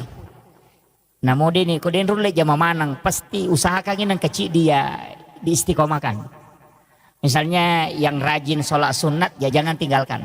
Mestinya sholat sunat duha jangan tinggalkan yang rajin duha. Istiqomahlah dengan sholat sunat duha, karena duha itu ada pintu surga di situ. Di dalam hadis qudsi itu Allah menjanjikan siapa yang sholat 6 rakaat istiqomah di waktu pagi, maka dia akan masuk ke dalam surgaku melalui babuk duha. Itu. Tapi 6 rakaat. Kalau 2 enggak bisa. 4 juga enggak bisa. Kalau mau masuk melalui babuk duha itu mesti 6 rakaat. Makanya ulama kita itu lebih mengambil yang 8. Karena kalau diambil 8 rakaat, mulai dari 2 rakaat padilanya itu sampai yang 8 dapat semua. Kan kalau 2 rakaat itu sedekahnya tubuh. Sebenarnya orang yang mau sehat itu cukup dengan duha 2 rakaat. Kalau mau sehat. Utamanya persendihan tulang-tulang, itu kan hadis Nabi. Bahwa 160 potongan tubuh manusia sedekahnya adalah 2 rakaat sholat sunat di waktu pagi. Jadi sebenarnya tubuh kita ini kan hak pakai, pinjaman dari Allah. Itu bukan hak milik. Dari situlah sehingga tubuh ini tidak bisa dirubah.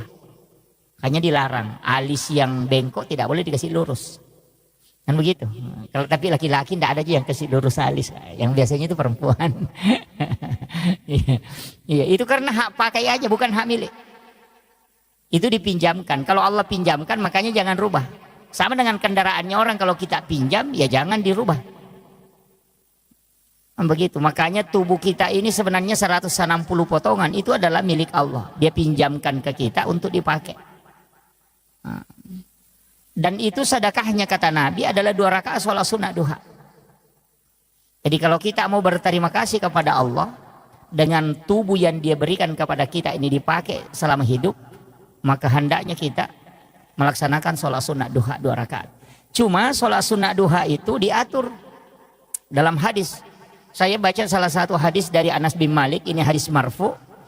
Rasulullah SAW itu berwasiat, tapi ini agak berat. Tidak semua orang bisa lakukan. Itu sholat sunat duha di awal waktu. Jadi kita sekarang sholat sunat duha itu tidak memilih waktu biasa nanti jam 8 atau jam 9. Kalau ini tidak. Kerjakan sholat sunat duha di awal waktu. Misalnya waktu duha itu masuk jam 7. Maka langsung kerjakan waktu sholat duha 2 rakaat itu di waktu jam 7 itu. Jadi masam peja sunnah ki duha 2 rakaat. Tapi bacaan surahnya itu rakaat pertama sesudah Fatihah kita baca ayat kursi itu 10 kali. Ini hadis marfu. Itu langsung disandarkan ke Nabi. Bukan sandaran ke sahabat, itu langsung sandarannya ke Nabi. Kayaknya ini hadis sahih. Jadi dikerjakan sholat sunnah duha di awal waktu 2 rakaat. Itu dengan rakaat pertama sesudah Fatihah kita baca ayat kursi 10 kali. Sedangkan rakaat kedua sesudah Fatihah membaca surah Al-Ikhlas 10 kali. Makadai Nabi tak nigi jama ya sampajang makoro di awal waktu. Nah ayat kursi sibakulullahu na baca masing-masing 10 kali. Maka ia tuh tahu pasti nama saipong Allah Ta'ala. Itu kuncinya. Nah iya ko ya masiki berarti aku mati ki itu asoy manasa selama. Dan itu Nabi sudah katakan orang itu pasti masuk dalam rahmat Allah. Iya ko waniwi balinna tanya duha tapi witir. Karena orang yang berwitir itu pasti kekasih Allah. Ini satu-satunya sholat sunnah dari semua sholat sunnah Pak yang dijamin menjadi wali Jadi komeki mencaji wali sampai dia sunat witir ini. Makanya duha di awal waktu 2 rakaat itu pamaseh. Ya komeki mencaji wali kekasih Allah, kerjakan witir di malam hari. Makanya saya kasih tahu terutama ibu-ibu, ya tapura masam pejang ngissa, asam pejang witir memang. Jadi tidak usah tunggu sampai bangun sholat tahajud, tidak usah. Kalau saya sholat witir memang ki baru tidur. Cuma ada kesalahan kita, ustaz juga banyak yang keliru itu memahami. Maka dah sholat witir itu adalah penutup semua sholat. Jadi ketupuran nama witir di negara sampai jawab dengan jamah. Padahal itu Nabi meminta mengakhirkan. Kenapa? Itu maksudnya untuk sholat fardu bukan sholat sunat. Jadi kau pura ki masam pajam mengeribi aja tak witir. Nah sebab kamu pasang pajang ngisah. Makanya diminta sholat witir itu diakhirkan. Bukan akhir semua sholat. Tapi akhir untuk sholat fardu. Apa itu witir? Ya kawan ni mini jamah. Anak dia nawat di itu mah witir. Kau pura mengeribi nah sebab kamu pasang pajang ngisah. Pura pi masam pajang ngisah. Napa mah witir? Makanya Abu Hurairah itu setiap selesai sholat sunat isya langsung witir 3 rakaat. Kenapa kita berwitir? Ini kuncinya. Pertama, sebenarnya ulama itu banyak pakai witir sebelum tidur. Karena orang yang berwitir itu pasti tidak diganggu jin. Dan nu lejingnya tembus itu toma witir. Ya kemakai mimpi buruk itu sudah terhindar. Kecuali tidur sesudah sholat subuh pasti masih bisa diganggu karena sudah sholat subuh. Jadi ya kau nggak tahu mau witir napa matinro pasti dia nak tulu-tulu maja. Kalau ada mimpi itu pasti isyarat. Makanya ulama itu bisa tahu bahwa mimpinya ini ada pesan karena dia berwitir. Kalau orang tidak berwitir itu masih susah kita mendeteksi apakah ini isyarat atau ini gangguan. Kan begitu. Apa namui baca ayat kursi? Kalau kita tidak mendalami betul hakikat ayat kursi itu susah. Makanya banyak orang itu baca ayat kursi ketulu-tulu majamopi. Masih mimpi buruk padahal dia sudah baca ayat kursi. Bahkan biasa dia baca 3 kali masih diganggu.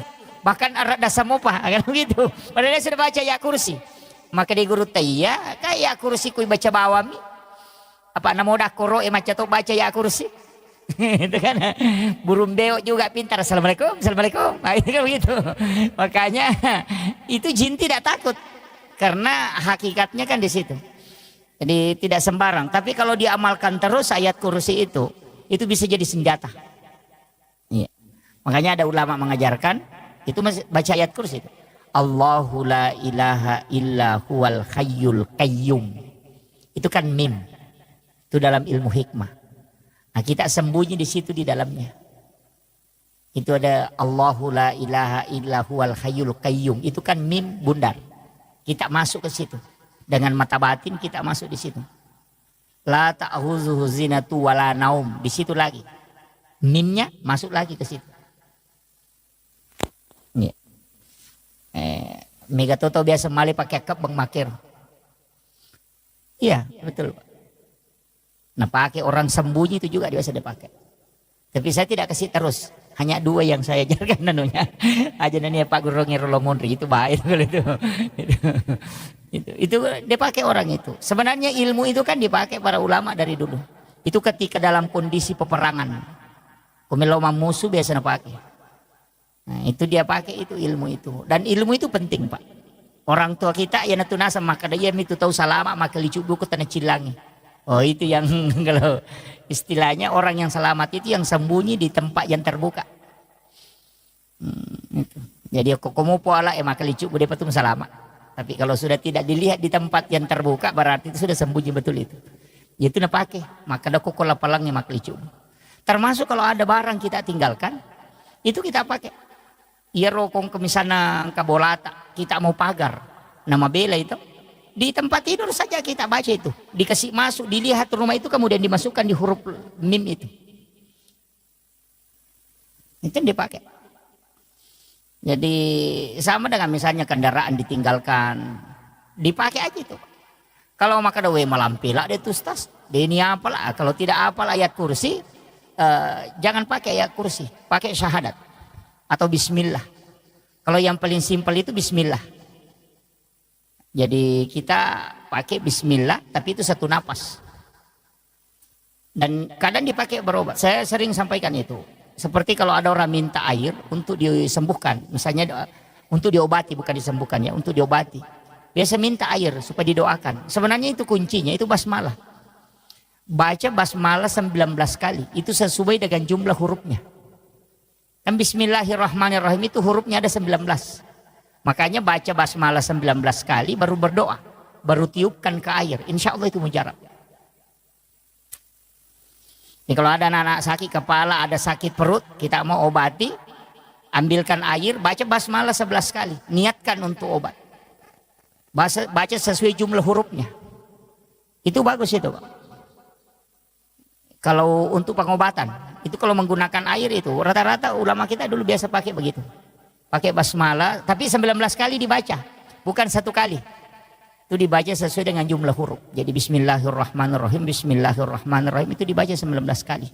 Ada beberapa itu dalam ilmu hikmah itu yang ulama biasa tidak membuka. Karena termasuk dia katakan ilmu rahasia. Saya kemarin sempat ada yang telepon, saya tidak tahu dari mana. Ada yang telepon sempat protes. Ini huruf yang tidak ada di suratul Fatihah, mohon jangan dibuka seperti itu. Itu bahaya. Saya bilang tidak bahaya. Yang penting saya kasih pemahaman. Kan di suratul Fatihah itu ada 7 huruf hijaiyah yang tidak terdapat di dalamnya. Ada 7 huruf itu. Jadi mulai dari huruf alif sampai ya, itu huruf hijaiyah abata saja. Itu ada 7 huruf, itu tidak terdapat di dalam suratul Fatihah. Makanya di tasawuf itu dikatakan cari 7 huruf yang hilang pada 7 ayat yang ada. Oh itu kalau bahasa begitu orang tidak tahu. Makanya kok dia mapat tepung itu maka ada sapar ngak pitu kono pitu. Wah itu yang itu nasak kada angka tu pitu. Itu sebenarnya adalah 7 huruf yang ada yang tidak ada di suratul Fatihah. Kalau itu ditulis, itu dianukan para ulama, ditulis 7 huruf itu. Baru ditempel di tempat mana kita tidak mau supaya tidak kecurian. Iya kau motor ditempel di sadalnya itu supaya jangan dibawanya. Istilahnya di sadal mungkin ditempel, dikasih lem itu kemudian ditempel di plaster. Iya selama huruf itu masih ada, insya Allah itu tidak dicuri. Barang itu tidak dicuri. Kau nggak tahu majanya, nah denite itu kendaraan, itu hebatnya itu 7 huruf itu yang sama. Makanya orang biasa tempel di rumah. Saya pernah ketemu dengan ulama itu justru dia tulis di kertas, baru dia masukkan di pipet, baru dia tutup. Nanti ketika dicor rumahnya, tiang rumahnya yang di depan itu dia masukkan di dalam cor. Itu supaya dia mengatakan kalau di sini tinggal di dalam sudah tidak ini. Itu dalam ilmu hikmah itu Pak dipakai. Tapi saya tidak kasih tahu hurufnya, cari sendiri. Masa tidak didapat? Itu kan bisa dibaca itu. Suratul Fatihah kan dihafal. Nanti tinggal cari huruf apa yang tidak ada di suratul Fatihah. Huruf hijaiyah yang itu ada 7. Makanya makadami itu kalau pat tepung pat tareka sapar ngak pitu de ega aku pitu. Nah, itu yang dianukan. Itu kan angka-angka 7 itu kan istimewa Pak. Cuma kadang-kala kita tidak mengkaji itu. Itu penting. Biasa di rumah, nah tempel ke kendaraan, nah, tapi jangan untuk menghinakan, istilahnya disimpan di bagian bawah, jangan. Harus tetap dijaga tempatnya. Ya. Itu bagus. Jadi itu doa yang seperti itu. Tapi sering juga saya anukan bahwa sebenarnya kalau dalam konsep hidup ini 2 sholat itu saya selalu sampaikan sholat sunat. Pertama witir, yang kedua sholat sunat istihara. Ini ilmu yang saya kasih sebenarnya ilmu bukan ilmu orang biasa, tapi ini ilmunya orang-orang tertentu. Itu sholat sunnah istihara itu jangan nanti ada masalah baru kita sholat. Kadangkala itu sholat sunnah istihara nanti kita lakukan ketika ada masalah. Padahal sebenarnya sholat sunnah istihara itu dikerjakan setiap malam. Jadi barak napuraki masam peja tahajud, asam peja sunnah istihara memang. Jadi istihara kita itu hanya meminta kepada Allah supaya Dia yang mengatur dan menunjukkan apa yang akan kita lakukan besok. Iya na tu nangka istilah na pakai teman-teman dulu maka ada piga apa pakai doku. Itu na masuk. Karena pasti ada. Iya kode memang tu kagak kau tiemu ba aja terjamai karena tidak selesai itu. Pasti jadi masalah. Tapi begitu tadi harus sholat istihara setiap malam. Iya kui pakainya itu sampai sunnah istihara setiap malam muncul itu. Muncul itu. Jadi muncul sendiri itu maka dia jolo mujamah. Iya jolo. Biasa kalau ada informasi sampai kita tinggal anukan. Kalau dia tertutup maka dah tolak saja. Tidak usah dianukan dulu itu. Itu jalan itu. Dan itulah yang dipakai ulama. Makanya dia mengatakan ikuti fuad. Ikuti mata hati itu. Dan itu akan terbuka. Karena ia mega tahu, ia mina sampai sunnah istihara kong kemasalahan sehingga kong masampajang masalah mini ngerang. Dan di situ. Jadi tanyana po Allah Ta'ala ni ngerang kong masampajang masalah itu dia berpikir kenapa ko cara nama tu nalapa peluk. Jadi dia sholat itu karena masalahnya. Itu yang jadi masalah. Makanya saya sampaikan sebelum kita mendapati masalah, semua yang akan kita jalani dalam sehari itu mestinya istiharakan memang. Artinya iya kawan ni neka ko nito ko sampai tahajud kan gampang sebelum sampai subuh. Bisa itu. Biar masuk waktu subuh. Ya ko sampai sunnah subuh. Sampai sunnah subuh ki. Napa ki sampai sunnah istihara. Minta kepada Allah supaya dia yang pilihkan. Termasuk kita sebenarnya penceramah itu pakai. Kalau normalnya saya itu Pak terus terang. Kalau normal itu biasa meselang. Pernah saya ceramah duhur di Balikpapan. Sudah duhur saya ceramah di Balikpapan. Sudah isya saya ceramah di Palu. Saya bilang itu bisa aja karena pesawat sore ada dari Balikpapan ke Makassar. Tiba jam 4 pesawat Palu jam 4 itu tiba jam 5 di Palu sholat. Saya sholat maghrib sholat isya di Palu. Saya bilang tapi itu butuh istihara. Karena kayak kendaraan begitu kan kadang delay. Itu butuh istihara. Kalau tidak konek memang saya tidak bisa ambil. Tapi kalau koneksi itu saya ambil. Jadi istihara begitu fungsinya. Jadi pasti dipilihkan itu.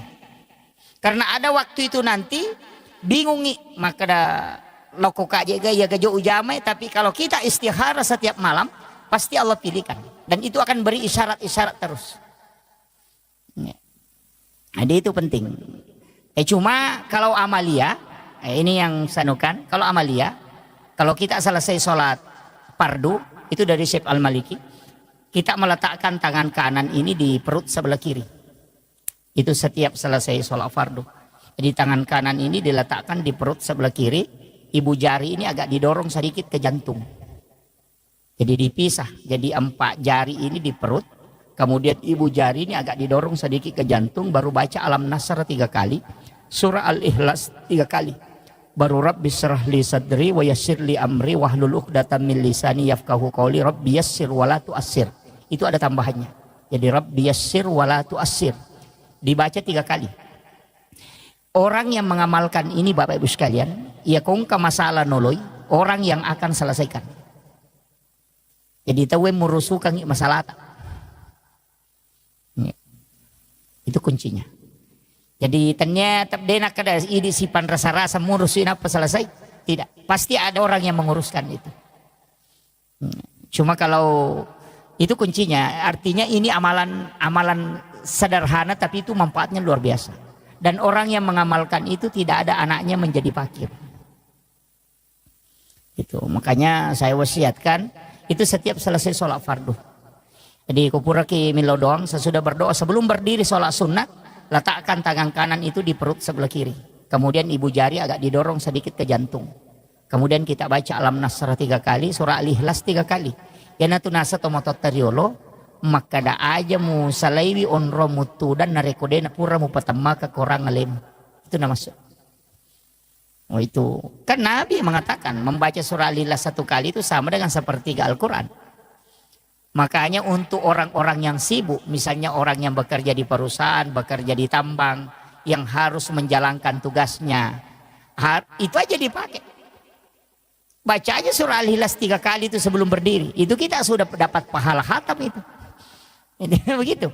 Jadi sebenarnya tidak susah. Orang kalau mau beribadah itu Pak gampang.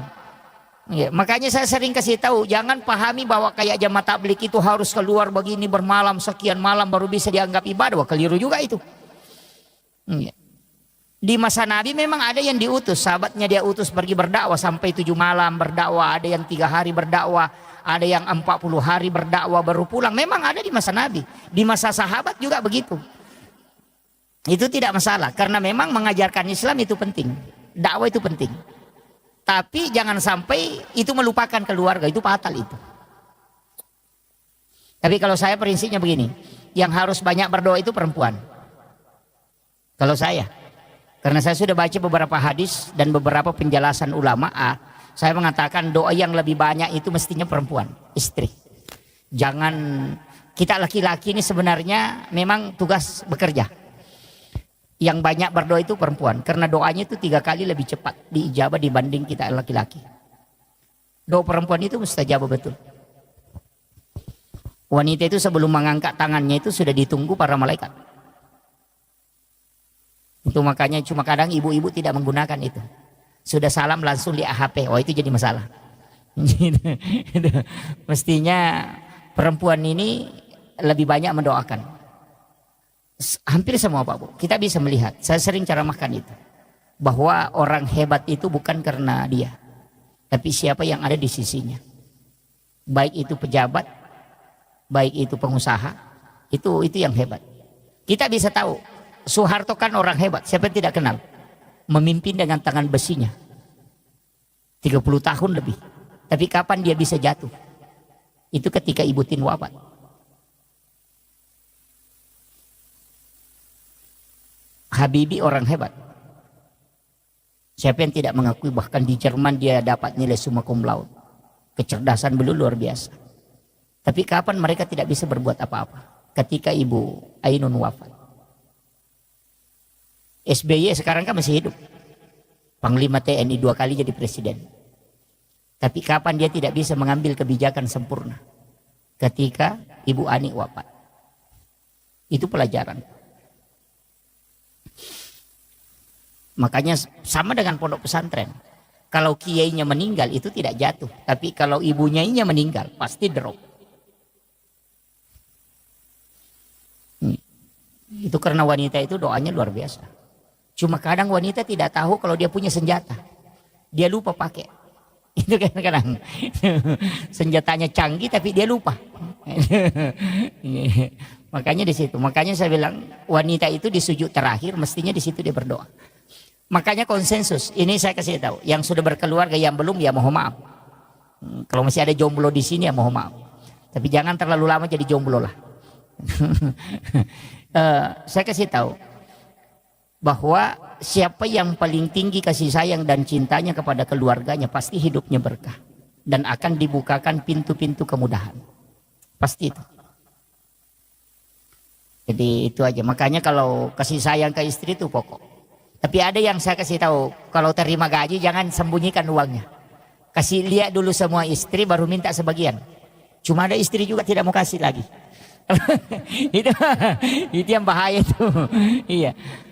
Saya kasih tahu, kalau mau berkah, saya ini wasiat guru kami, mursyid kami, termasuk pimpinan pondok kami Al-Mukarram Kiai Haji Fathudin Sukara itu pernah beritahu. Maka dia kongka polia muna pita manang ibenim, biarkan dia pegang. Setelah itu baru kau minta kalau kau butuh. Nah sebab magai, tetap tuh makai guna. Tapi ya kita kau mata terima kidi misalnya 10 juta atau 5 juta. Nah pelak gai 2 juta dia ni pita, dia ni 3 juta pitang. Capu mati itu 2 juta dia sekadar gayeli. Itu karena hilang berkahnya. Dicabut. Tapi ya kau pura ini tamanang, namo pura minakatan ni, napa ilau 2 juta maka data lengak 2 juta mereka pakai, itu pasti mak berkah. Sisa lami matuh. Makanya kita laki-laki sebenarnya itu punya rezeki cuma 30%. Wanita itu yang punya 70%. Itu anunya. Makanya kalau mau banyak mendoakan ya kasih banyak istri.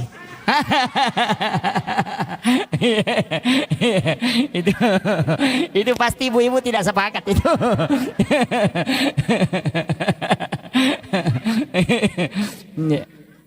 Jadi kan kuncinya di situ. Makanya saya wasiatkan kepada ibu-ibu, cukup kalau sholat sunnah ataupun sholat fardu di sujud-sujud terakhir itu minta. Kita yang memohon kepada Allah, karena itu pasti dibuka. Pasti dibuka. Karena hakikatnya di situ. Makanya wanita itu dengan simbol kelembutannya itu dengan simbol doa. Tapi untuk laki-laki itu adalah simbol bekerja. Makanya orang Bugis itu pakai palsapa ketika dalam tradisi itu narik komaki agasana sompasara. Kan di situ pita si bawa jarum. Itu kan simbol. Benang itu simbol wanita, jarum itu simbol laki-laki. Itu di Sumpah Sara itu. Jadi itu sebenarnya kuncinya. Nah, kemudian ini yang saya wasiatkan tadi tentang masalah doa. Makanya perempuan yang paling bagus, Pak. Rezeki laki-laki di situ tergantung. Itu kuncinya di situ. Tapi jangan coba-coba menyeleweng. Jangan coba-coba misalnya mengatakan melakukan perzinahan atau apa, jangan. Karena pasti jatuh. Pimpinan pondok pesantren saja yang di Jawa hafal Quran 30 juz, hafal ribuan hadis dan sholat jamaah setiap waktu, itu bisa jatuh sejatuh-jatuhnya ketika melakukan perzinahan dengan santrinya. Yang hafal Quran 30 juz saja tidak selamat, apalagi yang tidak hafal apa-apa. Itu jadi masalah. Begitu. Iya, yang hafal Quran saja bisa dihinakan seperti itu. Kurang apa dia? Karena dia sudah hafal Quran. Penghafal Quran itu kan dimuliakan dan dijaga malaikat. Tapi kapan dia bisa sehina seperti itu? Ketika dia melakukan itu. Makanya saya kasih tahu, harus berpikir. Itu kuncinya. Makanya keberkahan itu ada di wanita. Berkahan di situ. Makanya doakan. Jadi sampaikan kepada istri, makanya jangan sembarang memilih istri, Pak. Yang sering ngomel-ngomel itu harus ditatar dulu, itu baru diperistri sebenarnya. Iya. Karena ada juga memang istri itu yang suka ngomel itu. Bikin sakit telinga. Tapi tidak ada jadi sini, tidak ada. Jauh-jauh di sana. Harus banyak bersabar. Sabar sebenarnya kan begini. Saya itu pakai istilah sederhana, Pak Bu. Kalau sabar itu kan kuncinya cuma satu. Kalau kau tidak bisa menyelesaikan, biarkan waktu yang selesaikan. Saya selalu begitu, prinsip begitu. Ya kau nggak masalah ya Allah, ya dia mulai selesaikan. Kita jabani waktu apa selesaikan. Berjalannya waktu itu selesai sendiri. Begitu, makanya prinsip kita begitu. Makanya Allah itu kan sudah mengatur. Saya yang tentukan, kau tinggal menjalani. Nah tugas tadi manusia kan cuma dua, berusaha dan berdoa. Kesimpulan akhir jangan kau urus. Cuma mega tahu stres nasabak kesimpulan terakhir toli melo misalnya. Yang banyak, ya mega tuh malasa, dia pernah balu nareking isarona, dia salah-salahnya. Kan begitu. Dia pernah nak balu nareking isarona. Nah maka kami pun Allah Ta'ala bekerja dan berdoa untuk hasilnya saya yang tentukan. Yupi di zaman na pun Allah Ta'ala ya, apa zaman-zaman tadi ini zaman. Ini kan jadi masalah tuh. Ini manusia itu diminta berusaha dan berdoa. Itu tugas Allah menentukan. Nah makanya gak tahu ya rojolo sarona nareking. Makanya ada perusahaan itu kalau orang mau kerja langsung tanya gaji dia tidak terima. Ada itu beberapa perusahaan begitu. Sama dengan sekolah. Di pimpinan pondok saya dulu masih terapkan itu. Enang ke guru mendaftar, tak pernah kutanan kada sia gaji nanti dia terima itu. Maka ada berusaha kau dulu baru berdoa. Hanya tetap gaji makutana karena gaji itu kan kayak begitu. Hasil itu urusannya Allah. Kau itu berdoa dan berusaha. Itu aja kuncinya. Jadi dalam kehidupan ini supaya tidak susah, Pak, itu aja kuncinya. Man lam yaskur ala namai walam yasbir ala bala walam yarda ala qada'i. Maka kuncinya di situ. Cukup syukuri, bersabar, tapi gampang ya Pak Uto. Nah, kada sabar, wah, maka gampang. Tapi kalau mana mau manoko-noko kupuri. Memang sabar itu berat. Karena orang yang sabar itu ma Allah, bersama dengan Allah. Tapi begini, saya kalau kita ngaji tasawuf sedikit, saya tarik sedikit ke tasawuf. Dalam tasawuf itu sebenarnya tidak ada masalah. Jadi ada namanya zahirun kafi dan batinun kafi. Itu seperti telapak tangan. Kalau dia dari sini itu ada fungsinya. Kalau dia dari belakang juga berfungsi. Jadi semua kehidupan yang kita alami begitu Pak. Masalah itu sebenarnya bukan masalah. Cuma itu cara Allah memanggil kita. Itu aja prinsipnya. Jadi setungan tanya masalah tuh. Cara anak pun Allah Ta'ala muliki. Karena kau nggak tahu dia gak masalah. Anak kadang doanya itu tidak khusyuk. Iya. Padahal mikong kadi parikantong si di juta. Nato maliwasang. Milaw dongi. Beda Pak dongang. Kau dia nagaga di parikantong nato maliwasang. Coba. Pasti khusyuknya itu beda. Maka begitu. Iya, ya kung kadi perikanto na to milaw daw maka mudah kasi ya kaya to lima ka nang kamo padiku. Ya ko de nagagadi de to nagataw ya wasisa na de capu sisa pasti ya Allah, wah pamataan re lima na to.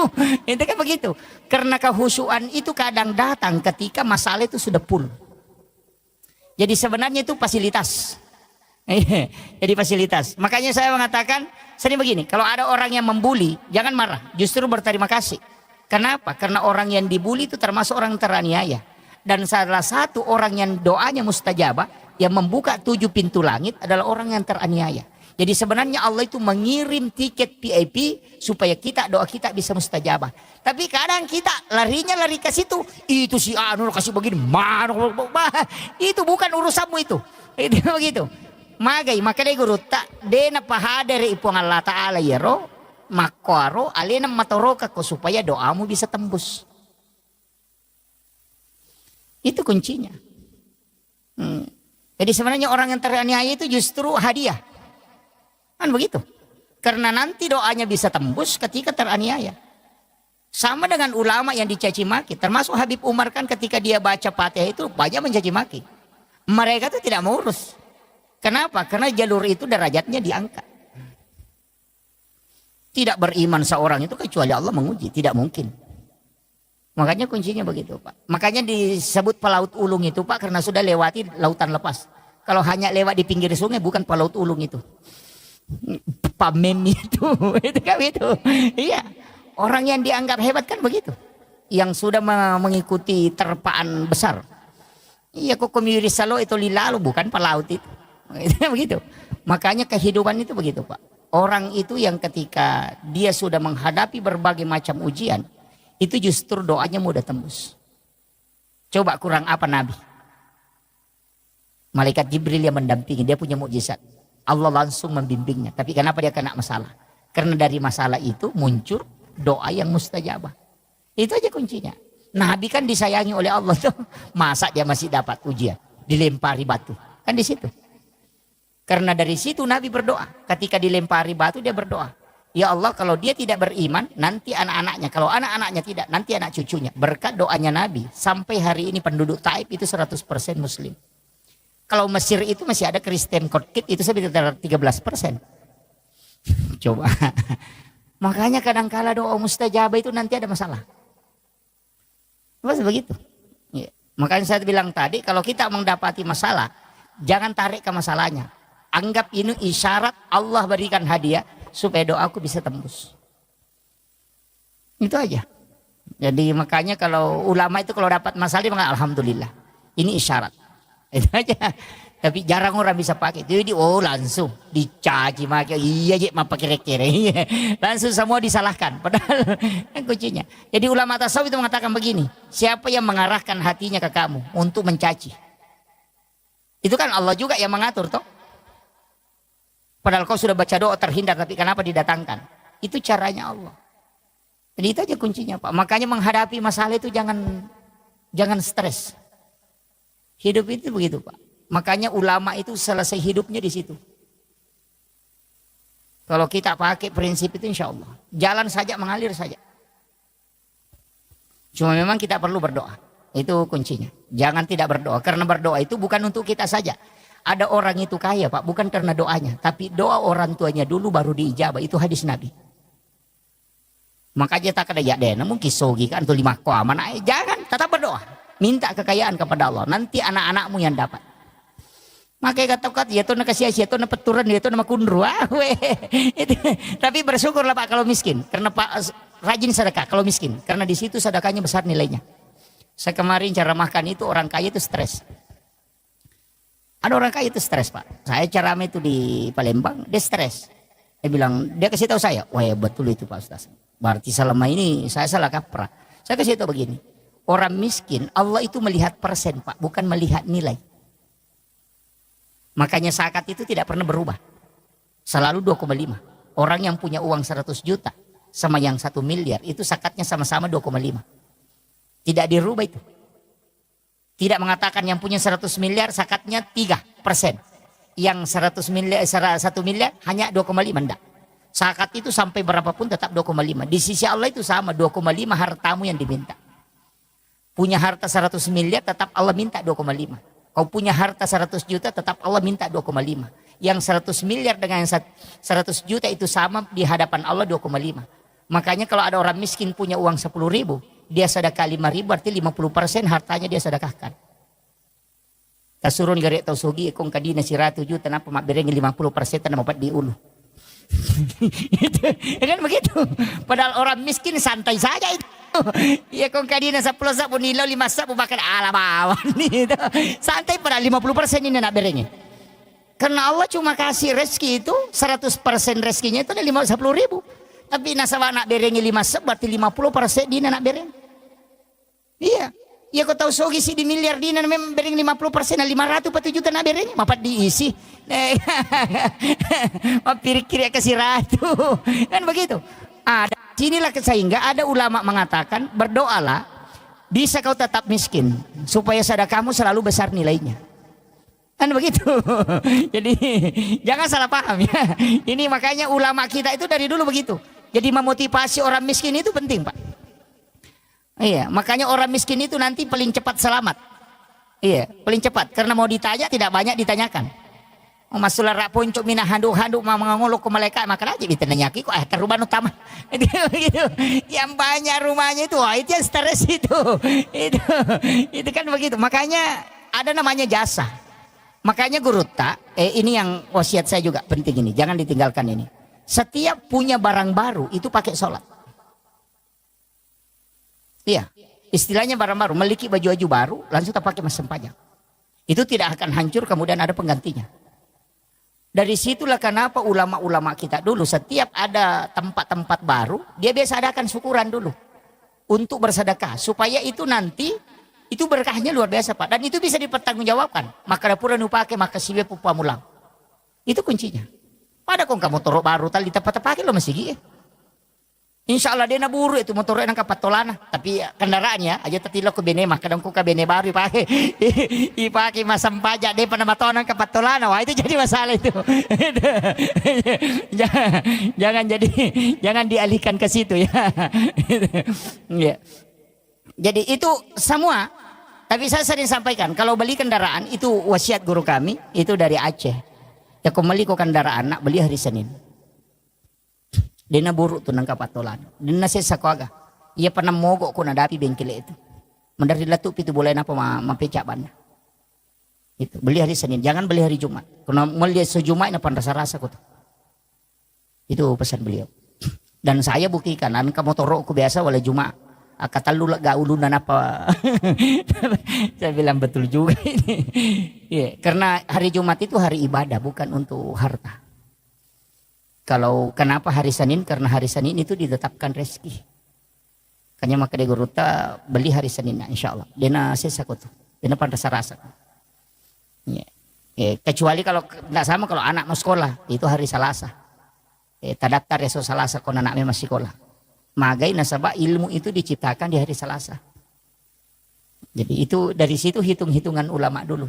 Sehingga dia pakai ilmu hikmah. Maka dia kong anak mau pas sekolah so salah mau daftar dia lari kota sekolah. Dan insya Allah berhasil itu. Jadi itu ada hari-hari tertentu memang itu. Jadi memang kalau kita kejar ilmu-ilmu seperti itu, ilmu hikmah kan banyak. Tapi itu masuk hikmah bukan masuk dalam ilmu fikih. Kalau ilmu fikih itu kan ilmu hukum. Sama aja dengan dokter. Ada dokter kulit, ada dokter terapi. Begitu, ada dokter jantung. Ya. Jadi kuncinya di situ. Tapi kembali lagi itu adalah mengikuti kaidahnya. Nah, makanya saya sampaikan jadi amalia kita begitu. Yang pertama tadi jangan tinggalkan, utamanya sholat sunat duha di awal waktu ini paling bagus. Yang kedua adalah sholat sunat witir, jangan tinggalkan itu. Kalau sholat sunat, kalau sholat fardu memang harus. Biarkan kita yang diatur oleh sholat. Aja nih dimatur isam pajangi. Apa ya kui di atur ko sampajangi ina tamu waktu pasti masam pajangi. Tapi ya kui di matur isam pajangi mandari me piloro to masam pajano, me piasara to masam pajaloro. Lima kada matu pinala to ngamatu itu. Gitu. Iya. Kemudian usahakan berjamaah walaupun kita tidak, jangan selalu berpikir yang 27 derajatnya.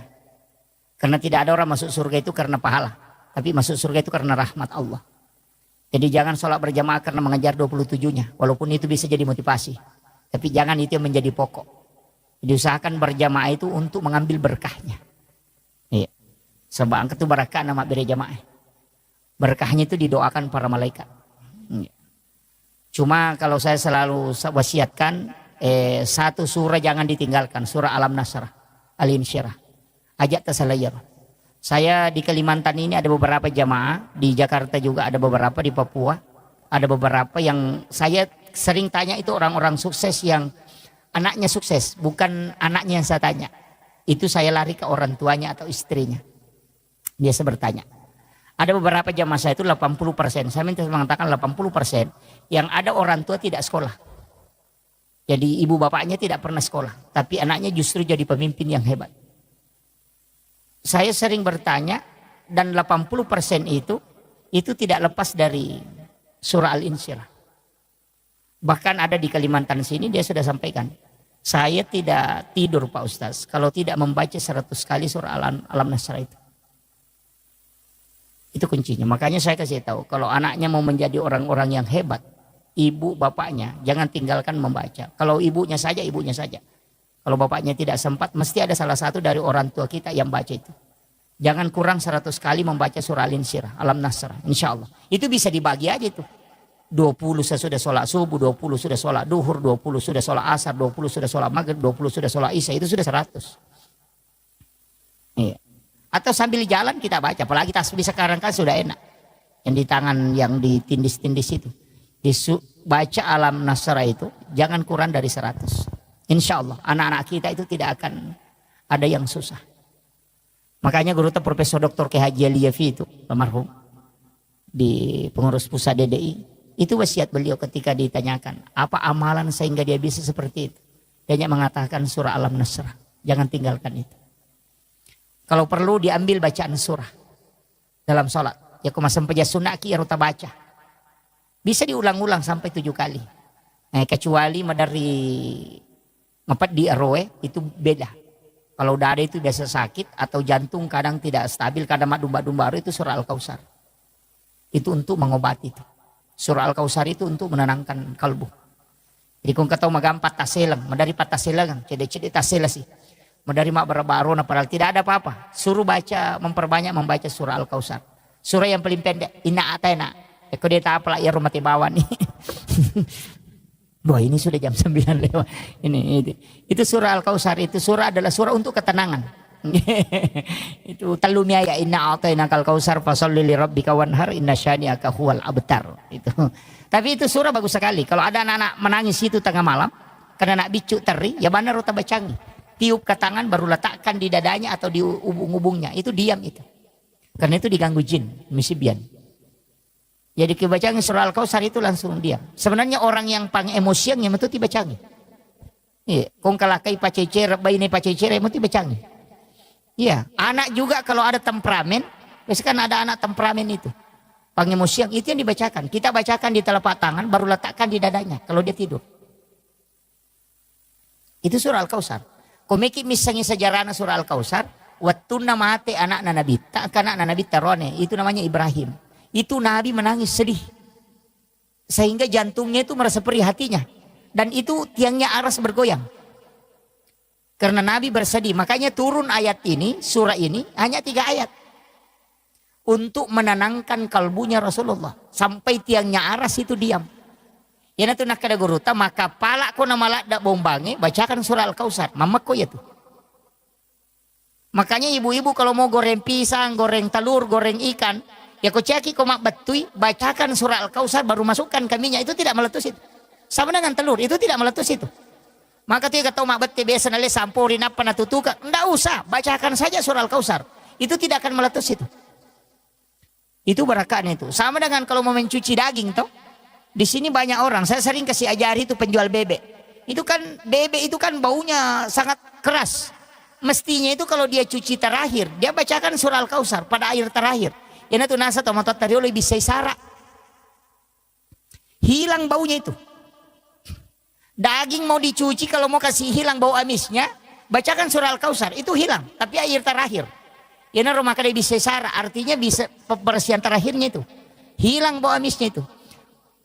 Itu kuncinya. Cuma kadang-kala orang tidak pakai. Jadi semuanya termasuk naik pesawat, begitu juga. Ya komajai cuaca. Saya itu sering. Kalau cuaca tidak bagus, saya cuma tempelkan telapak tangan begini di dinding pesawat. Itu kemudian baca itu. Naik kapal juga begitu. Ya miko oto dia cocok. Bakal langi mimaja. Gitu. Jadi itu kalau hati orang anak-anak kita istilahnya temperamen itu. Tapi biasa anak-anak temperamen juga itu faktor dari orang tua. Utamanya istri itu yang besar pengaruhnya. Jadi makanya itu istri itu tidak boleh emosi kalau suaminya meminta untuk berhubungan. Jangan coba-coba. Itu pasti kalau tinggal itu anaknya temperamen. Siapa kali ngebaca. Apalagi itu 5 suruh Pak dia ngijuk lampu yang anu ngijuk kakak ngijuk lah kuan ngijuk yang ketu dia pernah laca itu laca ngijuk tengah deh gak. Kecincolan anaknya itu kong kanak nama itu. Iya. Itu kan banyak itu. Maka bini laki dan apa makan anu kakak ngajul laki anu jul terijo benda anu jul pas surah pagah. Itu. Dan itu pasti anak nama itu kong ke sorangnya mereka bicaraan. Ya, makanya saya diwasiatkan itu sama guru tak. Itu mursyid tarekat itu mursyid kami itu mengatakan jangan berhubungan. Kok anak-anak maturu musapa aja berhubungan. Pasti na bali-bali kok matu. Itu kuncinya. Dan itu banyak. Napati itu mega pasuron. Itu makanya penting. Ini saya wasiatkan. Ya ada beberapa hal itu yang memang diajarkan para ulama kita dan itu terbukti. Dan itu masuk dalam ilmu hikmah. Kemudian saya nukan kalau mau diangkat derajat, satu sholat yang mengangkat derajat itu sholat tahajud. Walaupun hanya 2 rakaat. Tapi kalau kayak Pak Haji ini dengan ibu, saya kasih tahu harus punya amal rahasia. Tidak boleh tidak. Orang yang banyak istilahnya banyak tanggungan, seperti itu karena ada beberapa karyawan, kemudian tugas di mana-mana. Itu harus punya amal rahasia. Dia harus punya amalan yang dia sendiri tidak tahu. Harus. Bagaimana caranya? Itu ada di beberapa kitab dan itu ada di dalam hadis juga. Tapi ini orang khusus. Tapi kalau kita mau lakukan bisa. Kalau sedekah dengan memberikan langsung kepada orang, itu biasa. Tapi ada sedekah itu yang dilakukan Rasulullah, itu menyuapi orang buta Yahudi di pintu pasar. Itu kan hadis masyhur sekali tuh. Ketika orang bahas maulid, bahwa Rasulullah punya kebiasaan menyuapi orang Yahudi yang buta di pintu pasar. Nanti ketika itu Umar menggantikan. Ketika beliau meninggal. Tapi apa yang terjadi? Itu sebenarnya orang tidak baca. Artinya apa? Kau harus punya amal rahasia yang orang kau bantu itu dia tidak tahu kamu. Makanya saya kasih tahu begini, saya ambil simpelnya. Cari sekolah di sini misalnya, atau pondok pesantren, atau pondok tahfiz, atau apapun, atau panti asuhan, tanyakan, apakah di sini ada anak yatim atau fakir miskin? Kalau dia mengatakan ada, tidak usah kasih tahu saya namanya, tidak usah kasih lihat saya fotonya, tapi nanti saya yang bantu biaya sekolahnya, selama misalnya 1 tahun. Kita ketemu dia, kita tidak tahu bahwa ini yang kita bantu. Jangan lihat mukanya, dan juga jangan tahu namanya. Cukup bantu tapi kau tidak mengetahui. Itu dalam hadis. Kenapa? Itu nanti kalau ini di dunia, ketika engkau mendapati masalah di dunia, maka pasti Allah akan mengutus orang ataupun bisa seperti malaikat itu membantu kamu tapi kau tidak tahu. Ina tunah kada guru taya ko melo ko ibantu ko nude musangi makadani ga mewai ko tahu tapi aja musangi makadani ga mewai. Kau bantu. Yang kedua, ini baru di dunia. Untuk di akhirat, itu ada dalam hadis. Ketika orang berjalan kepada mahsyar, di pada mahsyar itu berjalan, berjejer. Orang berdiri, tidak ada yang duduk. Karena semua berdiri. Itu berdiri di atas telapak kakinya. Maka dairo, Fulan bin Fulan, yanu, angka kiona sitinro malalang. Si bawa muki malalang. Maka dapat tak bawang. Itu dalam hadis itu. Kenapa dia langsung hilang? Itu Allah memberitahu. Sampaikan kepadanya, bahwa ia rotawe purewala upas saleh. Saya tempatkan di tempat yang tenang untuk dia istirahat.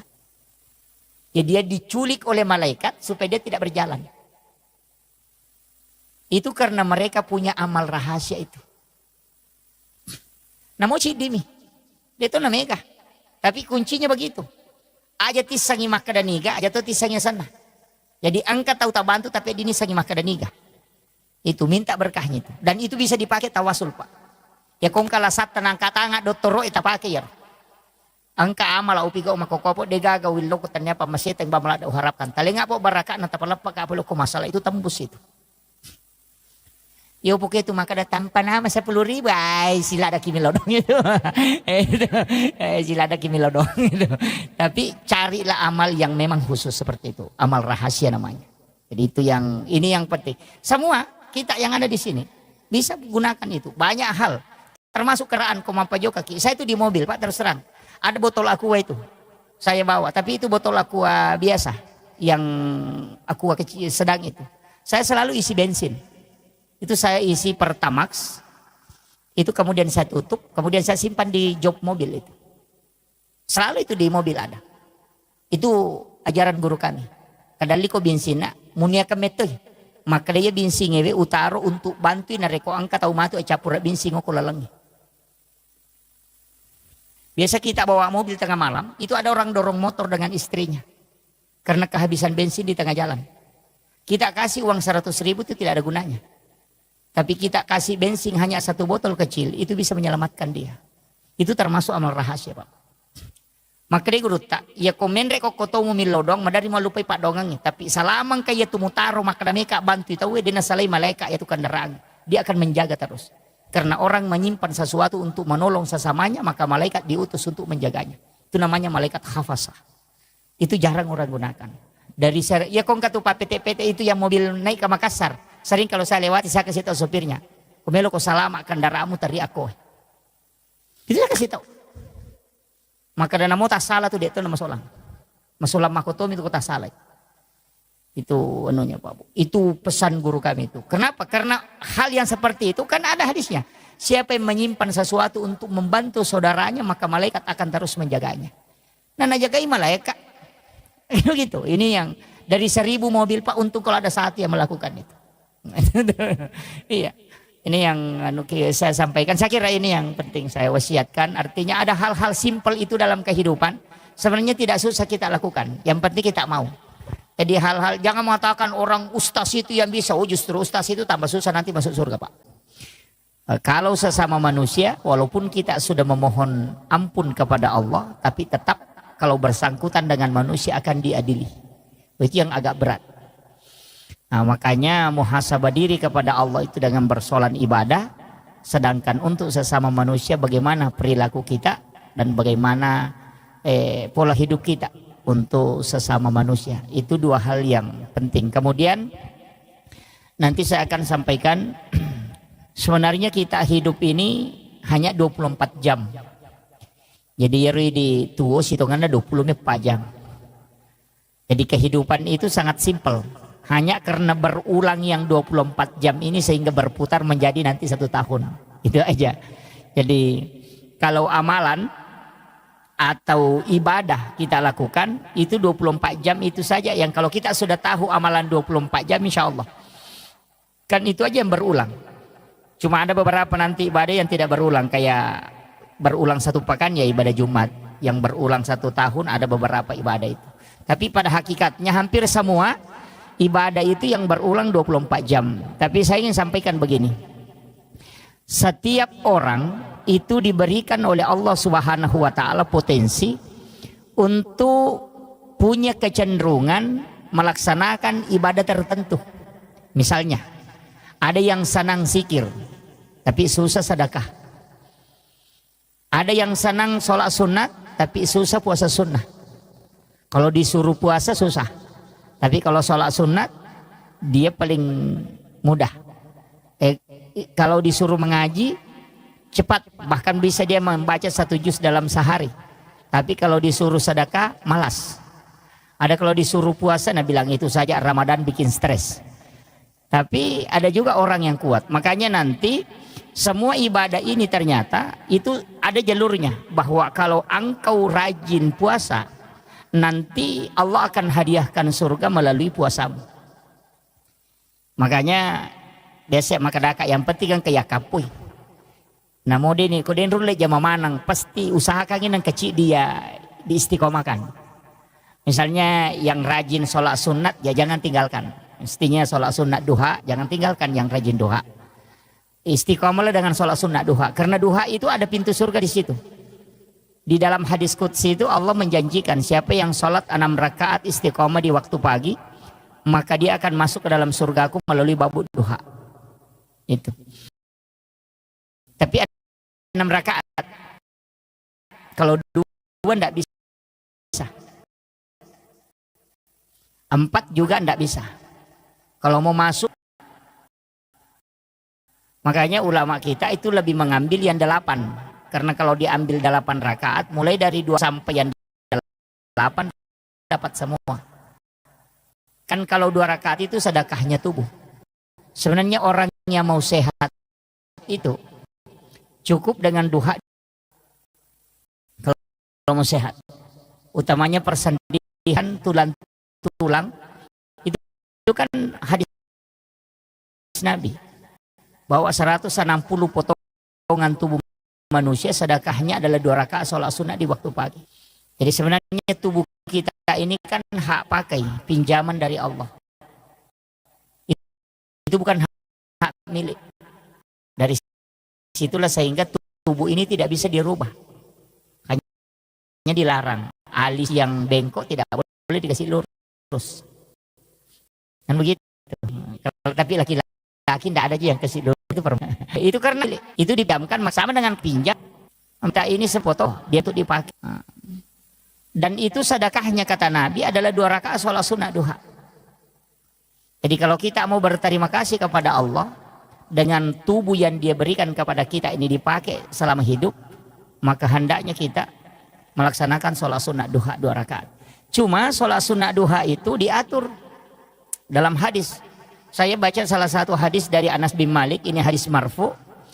Rasulullah SAW itu berwasiat, tapi ini agak berat, tidak semua orang bisa lakukan. Itu sholat sunnah duha di awal waktu. Jadi kita sekarang sholat sunnah duha itu tidak memilih waktu, biasa nanti jam 8 atau jam 9. Kalau ini tidak. Kerjakan sholat sunnah duha di awal waktu. Misalnya waktu duha itu masuk jam 7. Maka langsung kerjakan waktu sholat duha 2 rakaat itu di waktu jam 7 itu. Jadi masam peja sunnah ki duha 2 rakaat. Tapi bacaan surahnya itu rakaat pertama sesudah Fatihah kita baca ayat kursi itu 10 kali. Ini hadis marfu. Itu langsung disandarkan ke Nabi. Bukan sandaran ke sahabat, itu langsung sandarannya ke Nabi. Makanya ini hadis sahih. Jadi dikerjakan sholat sunnah duha di awal waktu 2 rakaat. Itu dengan rakaat pertama sesudah Fatihah kita baca ayat kursi 10 kali. Sedangkan rakaat kedua sesudah Fatihah membaca surah Al-Ikhlas 10 kali. Makadai Nabi tak nigi jamnya sampajangnya makoro di awal waktu. Nah ayat kursi sibakulu Allahu na baca masing-masing 10 kali. Maka ia tuh tahu pasti nama saipong Allah Ta'ala. Itu kuncinya. Nah iya ko ya masiki berarti aku mati ki itu asoy manasa selama. Dan itu Nabi sudah katakan orang itu pasti masuk dalam rahmat Allah. Iya ko waniwi balinna tanya duha tapi witir. Karena orang yang berwitir itu pasti kekasih Allah. Ini satu-satunya sholat sunnah dari semua sholat sunnah Pak yang dijamin menjadi wali. Jadi komeki menjadi wali sampai dia sunnah witir ini. Makanya duha di awal waktu 2 rakaat itu pamase. Ya komeki menjadi wali kekasih Allah, kerjakan witir di malam hari. Makanya saya kasih tahu terutama ibu-ibu, nyata pura masam pejang ngissa, asam pejang witir memang. Jadi tidak usah tunggu sampai bangun sholat tahajud, tidak usah.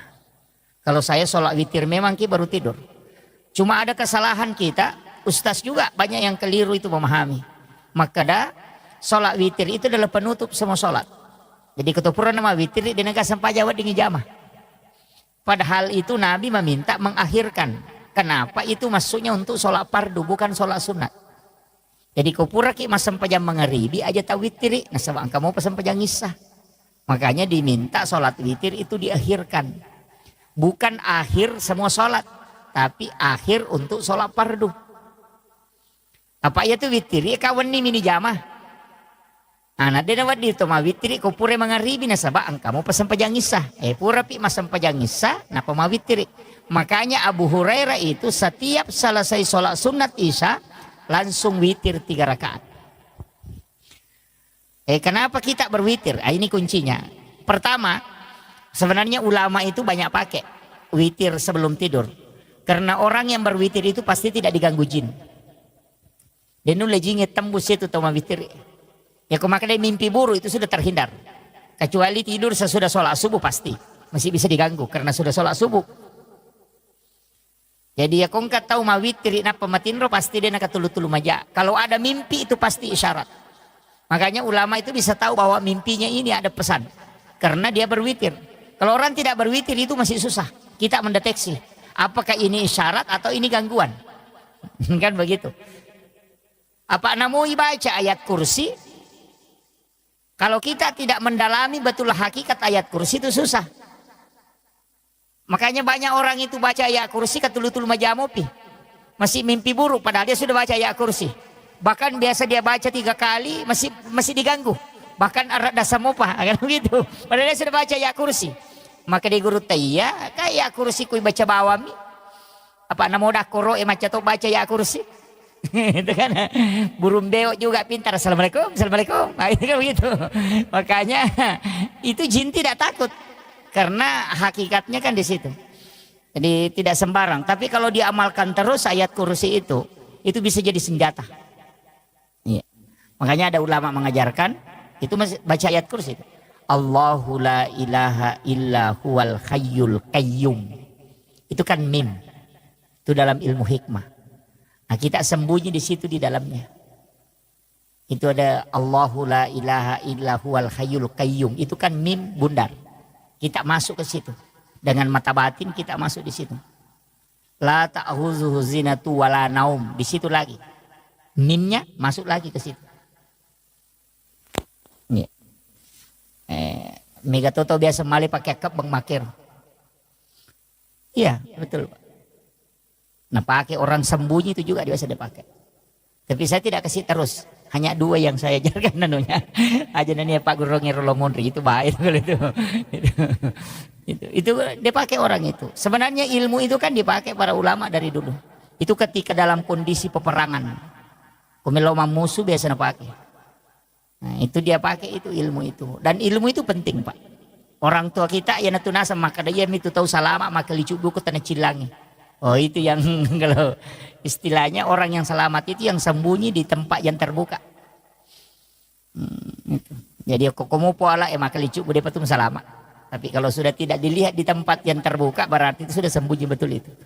Itu nak pakai maka ada kokola palangnya maka licu. Termasuk kalau ada barang kita tinggalkan itu kita pakai. Iya rokong ke misalnya kabolata kita mau pagar nama bela itu di tempat tidur saja kita baca itu dikasih masuk dilihat rumah itu kemudian dimasukkan di huruf mim itu dipakai. Jadi sama dengan misalnya kendaraan ditinggalkan dipakai aja itu. Kalau maka dawe malampila dia tustas ini apalah kalau tidak apal ayat kursi jangan pakai ayat kursi pakai syahadat atau bismillah. Kalau yang paling simpel itu bismillah. Jadi kita pakai bismillah tapi itu 1 napas. Dan kadang dipakai berobat. Saya sering sampaikan itu. Seperti kalau ada orang minta air untuk disembuhkan. Misalnya untuk diobati bukan disembuhkan ya. Untuk diobati. Biasa minta air supaya didoakan. Sebenarnya itu kuncinya itu basmalah. Baca basmalah 19 kali. Itu sesuai dengan jumlah hurufnya. Kan bismillahirrahmanirrahim itu hurufnya ada 19. Makanya baca basmalah 19 kali baru berdoa. Baru tiupkan ke air. Insya Allah itu mujarab. Jadi kalau ada anak sakit kepala, ada sakit perut, kita mau obati.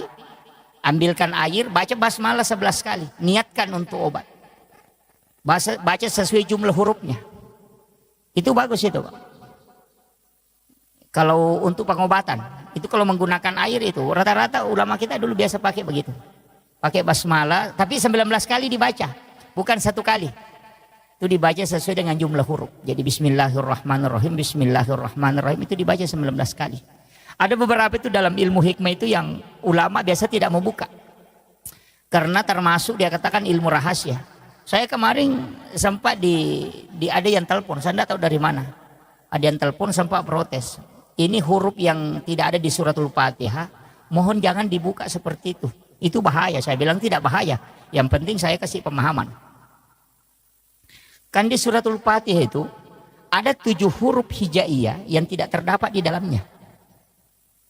Ada 7 huruf itu. Jadi mulai dari huruf alif sampai ya, itu huruf hijaiyah abata saja. Itu ada 7 huruf, itu tidak terdapat di dalam suratul Fatihah. Makanya di tasawuf itu dikatakan cari 7 huruf yang hilang pada 7 ayat yang ada. Oh itu kalau bahasa begitu orang tidak tahu. Makanya kok dia mapat tepung itu maka ada sapar ngak pitu kono pitu.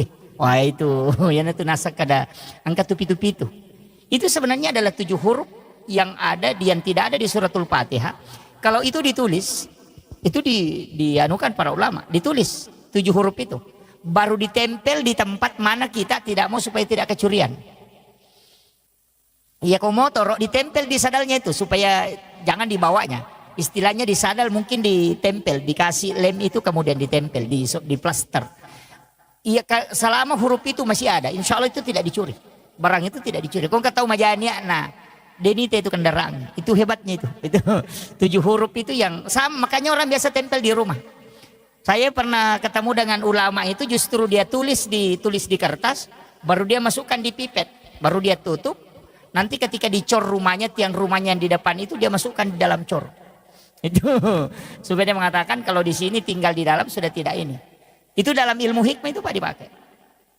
Tapi saya tidak kasih tahu hurufnya, cari sendiri. Masa tidak didapat? Itu kan bisa dibaca itu. Suratul Fatihah kan dihafal. Nanti tinggal cari huruf apa yang tidak ada di suratul Fatihah. Huruf hijaiyah yang itu ada 7. Makanya makadami itu kalau 4 tepung 4 tareka sapar ngak pitu de ega aku pitu. Nah itu yang dianukan. Itu kan angka-angka 7 itu kan istimewa Pak Bu. Cuma kadang-kala kita tidak mengkaji itu. Itu penting. Biasa di rumah nah tempel ke kendaraan tapi jangan untuk menghinakan, istilahnya disimpan di bagian bawah, jangan. Harus di tempat tetap dijaga tempatnya. Ya. Itu bagus. Jadi itu doa yang seperti itu. Tapi sering juga saya anukan bahwa sebenarnya kalau dalam konsep hidup ini 2 sholat itu saya selalu sampaikan sholat sunat. Pertama witir, yang kedua sholat sunat istihara. Ini ilmu yang saya kasih sebenarnya ilmu bukan ilmu orang biasa, tapi ini ilmunya orang-orang tertentu. Itu sholat sunnah istihara itu jangan nanti ada masalah baru kita sholat. Kadangkala itu sholat sunnah istihara nanti kita lakukan ketika ada masalah. Padahal sebenarnya sholat sunnah istihara itu dikerjakan setiap malam. Jadi barak napuraki masam paja tahajud, asam paja sunnah istihara memang.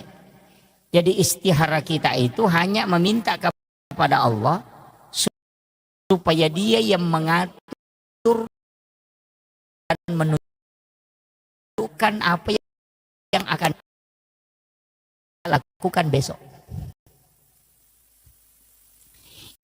Iya na tunang ka istilah na pakai teman-teman dulu maka ada depi apa pakai doku. Itu nama. Karena pasti ada.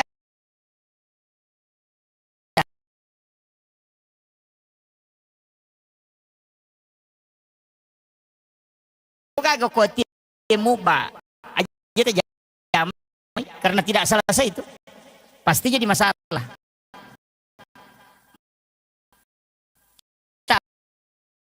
Tapi begitu tadi harus sholat istihara setiap malam. Iya kui pakai itu sampai sunnah istihara setiap malam muncul itu.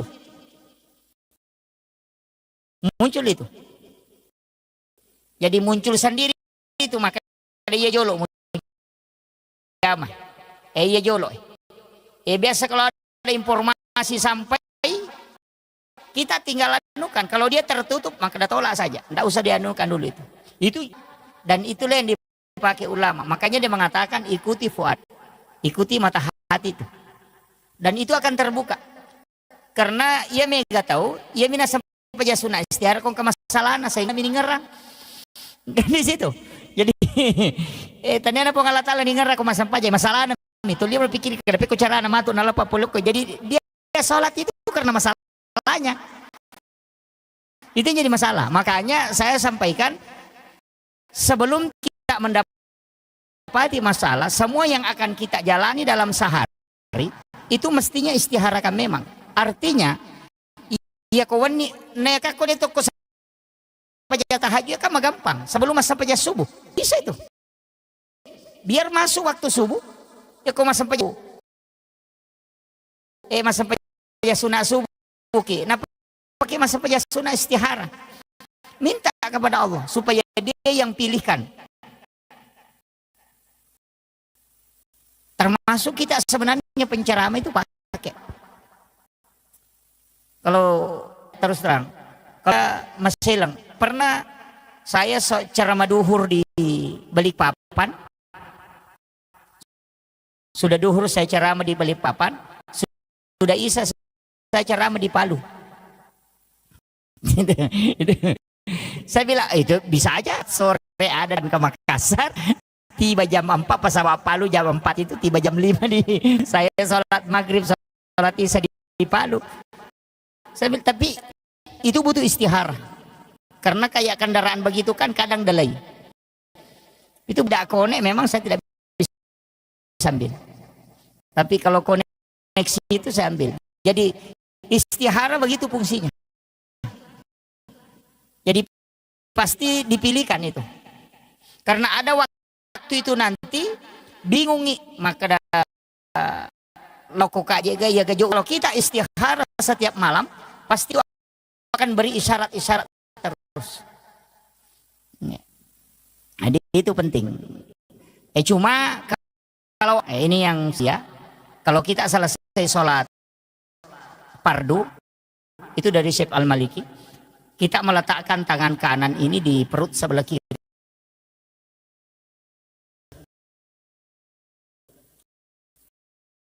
Itu setiap selesai sholat fardu. Jadi di tangan kanan ini diletakkan di perut sebelah kiri. Ibu jari ini agak didorong sedikit ke jantung. Jadi dipisah. Jadi 4 jari ini di perut. Kemudian ibu jari ini agak didorong sedikit ke jantung. Baru baca Alam Nasr 3 kali. Surah Al-Ikhlas 3 kali. Bisadri wa yasli amri wahlul uqdatam min lisani yafqahu qawli rabbi yassir wa la tu'assir. Itu ada tambahannya. Jadi rabbi yassir wa la tu'assir. Dibaca 3 kali.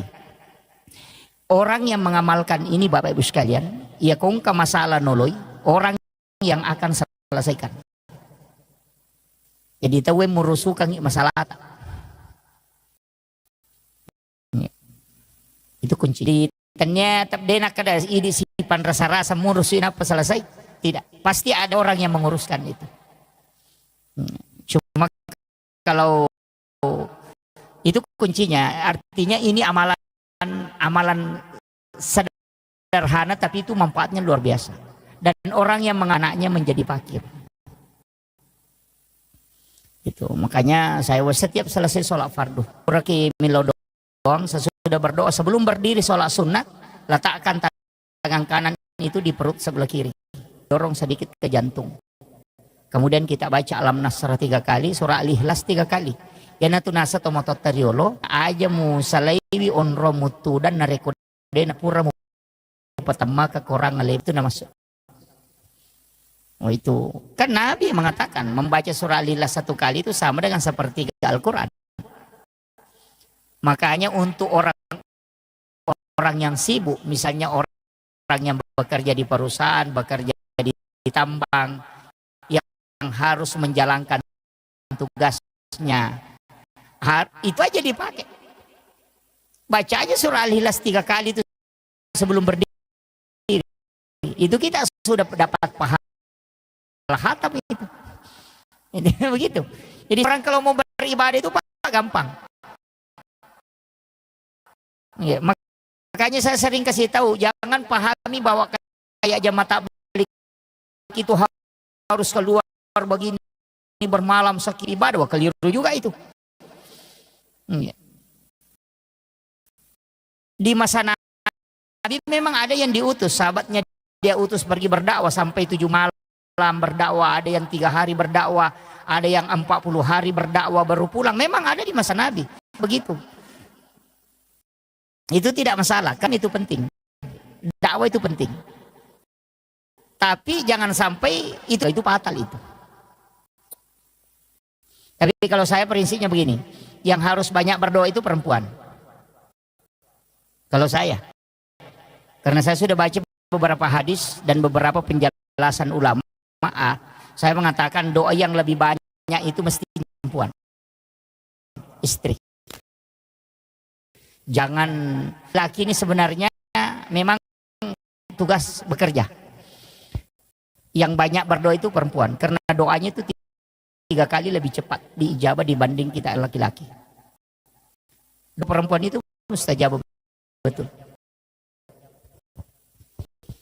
Wanita itu sebelum mengangkat tangannya itu sudah ditunggu para malaikat. Makanya cuma kadang ibu-ibu tidak menggunakan itu, langsung di AHP. Oh itu jadi masalah. Mestinya perempuan ini lebih banyak mendoa. Hampir semua Pak Bu. Saya sering ceramahkan itu. Bahwa orang hebat itu bukan karena dia, siapa yang ada di sisinya. Baik itu pejabat, baik itu pengusaha, itu yang hebat. Kita bisa tahu, Soeharto kan orang hebat, siapa yang tidak kenal? Memimpin dengan tangan besinya 30 tahun lebih. Tapi kapan dia bisa jadi? Itu ketika Ibu Tin wafat.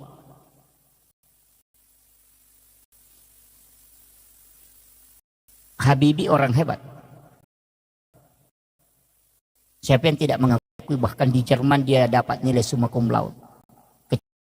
Kecerdasan beliau luar biasa. Tapi kapan mereka tidak bisa berbuat apa-apa? Ketika Ibu Ainun wafat. Masih hidup.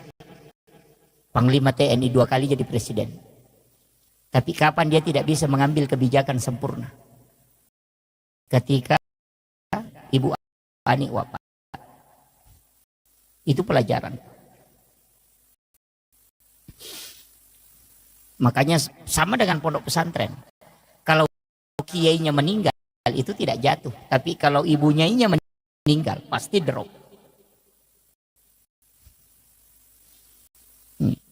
Itu karena wanita itu doanya luar biasa. Cuma kadang wanita tidak tahu kalau dia punya senjata. Dia lupa pakai. Itu kadang-kadang. Senjata lupa. Makanya di situ. Makanya saya bilang wanita itu di sujud terakhir mestinya di situ dia berdoa. Makanya konsensus. Ini saya kasih tahu. Yang sudah berkeluarga, yang belum ya mohon maaf.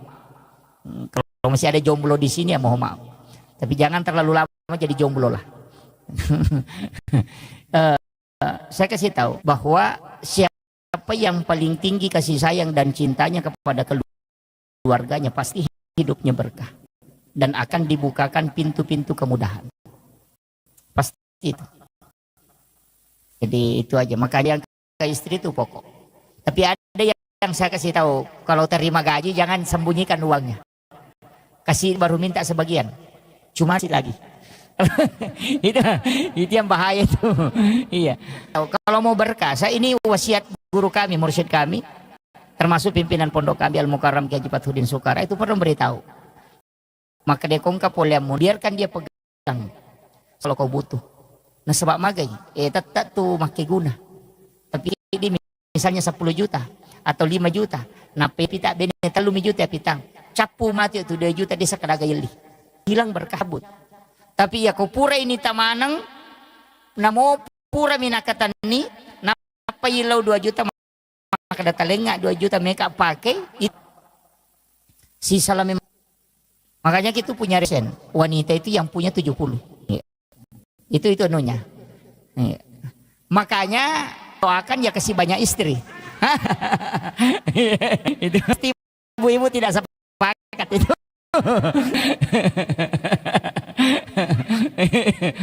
Jadi kan kuncinya di situ. Pada ibu-ibu cukup kalau sholat sunat sujud terakhir itu minta. Kita yang memohon kepada Allah. Karena itu pasti dibuka. Karena hakikatnya di situ itu dengan simbol kelembutannya itu dengan simbol. Tapi untuk laki-laki itu adalah simbol bekerja. Orang Bugis itu pakai falsafah ketika dalam tradisi itu narik komaki agasana sompasara itu pita si bawa jarum itu kan simbol. Jarum itu simbol laki-laki. Jadi sompasara itu kuncinya. Nah, kemudian ini yang tentang masalah doa paling bagus. Rezeki laki-laki di situ tergantung. Itu kuncinya di situ. Coba menyeleweng. Jangan coba-coba misalnya bukan persinan atau apa, jangan. Itu jatuh. Pimpinan pondok pesantren saja yang di Jawa hafal Quran 30 juz, hafal ribuan hadis dan sholat jamaah setiap waktu, itu bisa jatuh sejatuh-jatuhnya ketika melakukan persinahan dengan santrinya. Yang hafal Quran 30 juz saja tidak selamat, apalagi yang tidak hafal apa-apa. Begitu. Yang hafal Quran saja bisa dihinakan seperti itu. Kurang apa dia? Karena dia sudah hafal Quran. Penghafal Quran itu kan dimuliakan dan dijaga malaikat. Tapi kapan dia bisa sehina seperti itu ketika dia melakukan itu? Saya tahu, harus berpikir. Makanya keberkahan itu ada di wanita.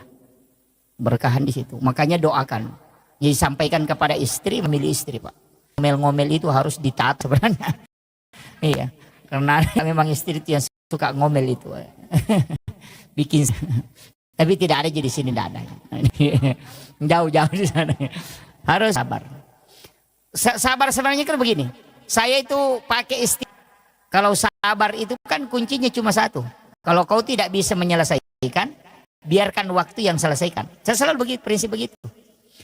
Kung ka masalah yoloy, na dia mulai selesaikan kita jabani waktu berjalannya waktu itu selesai sendiri.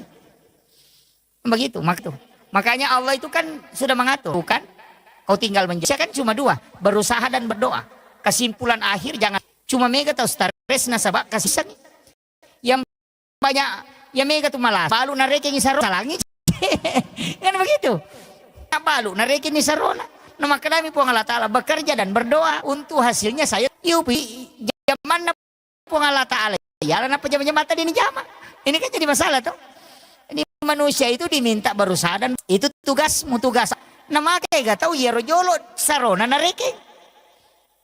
Makanya ada perusahaan itu kalau orang mau kerja langsung tanya gaji dia tidak terima.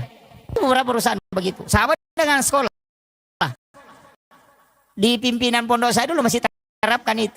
Nang ka guru mendaftar tak pernah kutanya yang kada siya gaji nanti dia terima itu kada berusaha kok dulu baru berdoa aja tetap gaji makutana karena gaji hasil itu urusannya Allah. Kau itu berdoa dan berusaha itu aja. Jadi dalam kehidupan ini supaya tidak susah Pak, itu aja kuncinya. Falana malam yarda ala qadai, maka cukup syukuri, bersabar, tapi gampang kada sabar tapi kalau mana mau noko memang sabar itu bersabar itu ma Allah, bersama dengan Allah. Tapi begini, saya tarik sedikit ke tasawuf. Dalam tasawuf itu sebenarnya tidak, jadi ada namanya zahirun kafi dan batinun kafi. Itu seperti telapak tangan. Kalau dia dari sini itu ada fungsinya. Kalau dia dari belakang juga berfungsi. Jadi semua kehidupan yang kita alami begitu Pak. Masalah itu sebenarnya bukan masalah, cuma manggil kita. Itu aja prinsipnya. Jadi setengah natanya masalah tuh cara anak pun Allah Ta'ala muliki. Karena kong kata udah gak masalah anak kadang doa. Iya. Pada mikong kadi parikantong asam. Milau dongi. Beda Pak dongang. Kok dia nagari basam. Coba. Pasah. Agak begitu. Iya, ya kung kau doa maka mudah-mudahan kasih ya kayak atau lima kada nak. Ya kau dia nagaga di itu naga tapusi pasti ya Allah, wah apa matandre di mana tuh? Itu kan begitu. Karena kehusuan itu kadang datang ketika masalah itu sudah full. Jadi sebenarnya itu fasilitas. Jadi fasilitas. Makanya segini, kalau ada orang yang membuli, jangan marah. Kenapa? Karena orang yang teraniaya dan salah satunya mustajabah yang membuka adalah orang yang teraniaya. Jadi sebenarnya Allah itu mengirim tiket VIP supaya kita doa kita bisa. Sekarang kita lari ke situ. Begini itu begitu. Magai maka dia guru tak de Allah Ta'ala yero makaro ale supaya doamu bisa tembus. Itu kuncinya. Jadi sebenarnya orang yang teraniaya itu justru hadiah. Kan begitu. Karena nanti ketika teraniaya. Sama dengan ulama yang dicaci maki. Termasuk dia baca Fatihah itu banyak mencaci maki. Mereka itu kenapa? Karena dia diangkat. Orang itu kecuali Allah menguji. Tidak mungkin. Kuncinya begitu Pak. Makanya disebut pelaut ulung itu Pak. Karena sudah lewatin. Kalau hanya lewat di pinggir sungai. Pamem itu. Itu kan itu. Iya. Orang yang diangkat. Yang sudah mengikuti paan besar. Iya kok komunis pelaut itu. Begitu. Kan itu begitu Pak. Orang itu yang ketika dia sudah menghadapi berbagai macam ujian. Itu justru doanya mudah tembus. Coba. Malaikat Jibril yang mendampingi, dia punya mukjizat. Allah tapi kenapa dia kena masih masalah itu muncul doa yang mustajabah. Itu aja kuncinya. Yang oleh Allah tuh masa dia masih dapat ujian, dilempari batu. Kan karena dari situ Nabi berdoa tuh dia berdoa, ya Allah kalau dia tidak beriman nanti anak-anaknya, kalau anak-anaknya tidak nanti anak cucunya. Sampai hari ini penduduk Taif itu 100. Kalau Mesir itu masih ada Kristen Kotkit itu sekitar 13%. Makanya kadang-kala doa mustajab itu. Ya. Makanya saya bilang tadi kalau kita mendapatkan tarik ke masalahnya. Anggap ini isyarat Allah berikan hadiah supaya doaku bisa tembus. Itu aja. Ulama itu kalau dapat masalah dia mengatakan alhamdulillah. Ini isyarat. Itu aja. Tapi jarang orang bisa pakai. Dicaci maki. Iya aja mau pakai kere. Langsung semua disalahkan. Padahal kuncinya. Jadi ulama tasawuf itu mengatakan begini, siapa yang mengarahkan hatinya ke kamu untuk mencaci? Juga yang mengatur toh. Padahal kau sudah baca doa terhindar tapi kenapa didatangkan? Itu cara. Jadi itu aja kuncinya Pak. Makanya jangan stres. Hidup itu begitu Pak. Makanya hidupnya di situ. Kalau kita pakai prinsip itu insya Allah jalan saja mengalir saja. Memang kita perlu berdoa. Itu kuncinya. Jangan tidak berdoa. Karena berdoa itu bukan untuk kita saja. Ada orang itu kaya Pak. Bukan karena doanya. Tapi doa orang tuanya dulu baru diijabah. Itu hadis Nabi. Makanya tak ada ya deh. Namun kisogi kan. Itu 5 koaman. Minta kekayaan kepada Allah. Nanti anak-anakmu yang dapat. Makanya katakan peturan dia itu nama kundru. Tapi bersyukurlah Pak kalau miskin. Karena Pak rajin. Karena di situ sedekahnya nilainya. Saya kemarin cara makan itu orang kaya itu stres. Kaya itu stres Pak. Saya di Palembang dia stres. Saya, wah ya betul itu Pak Ustaz. Berarti selama ini saya kasih tahu begini. Orang persen Pak bukan melihat nilai. Makanya zakat itu tidak pernah berubah.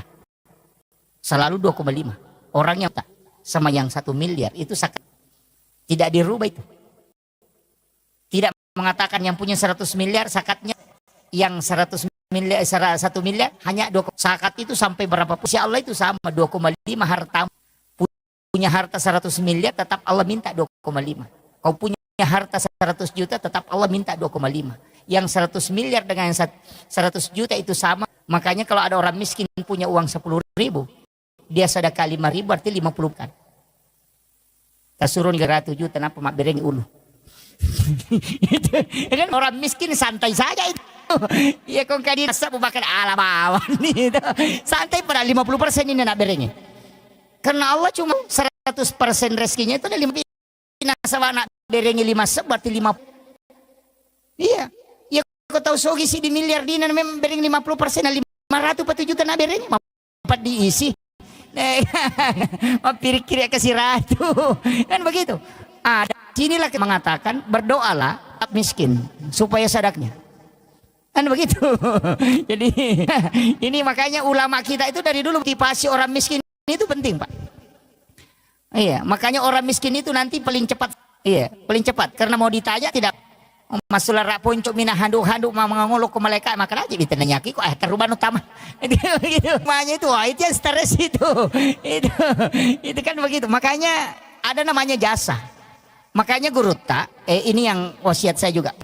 Setiap punya barang baru itu pakai sholat.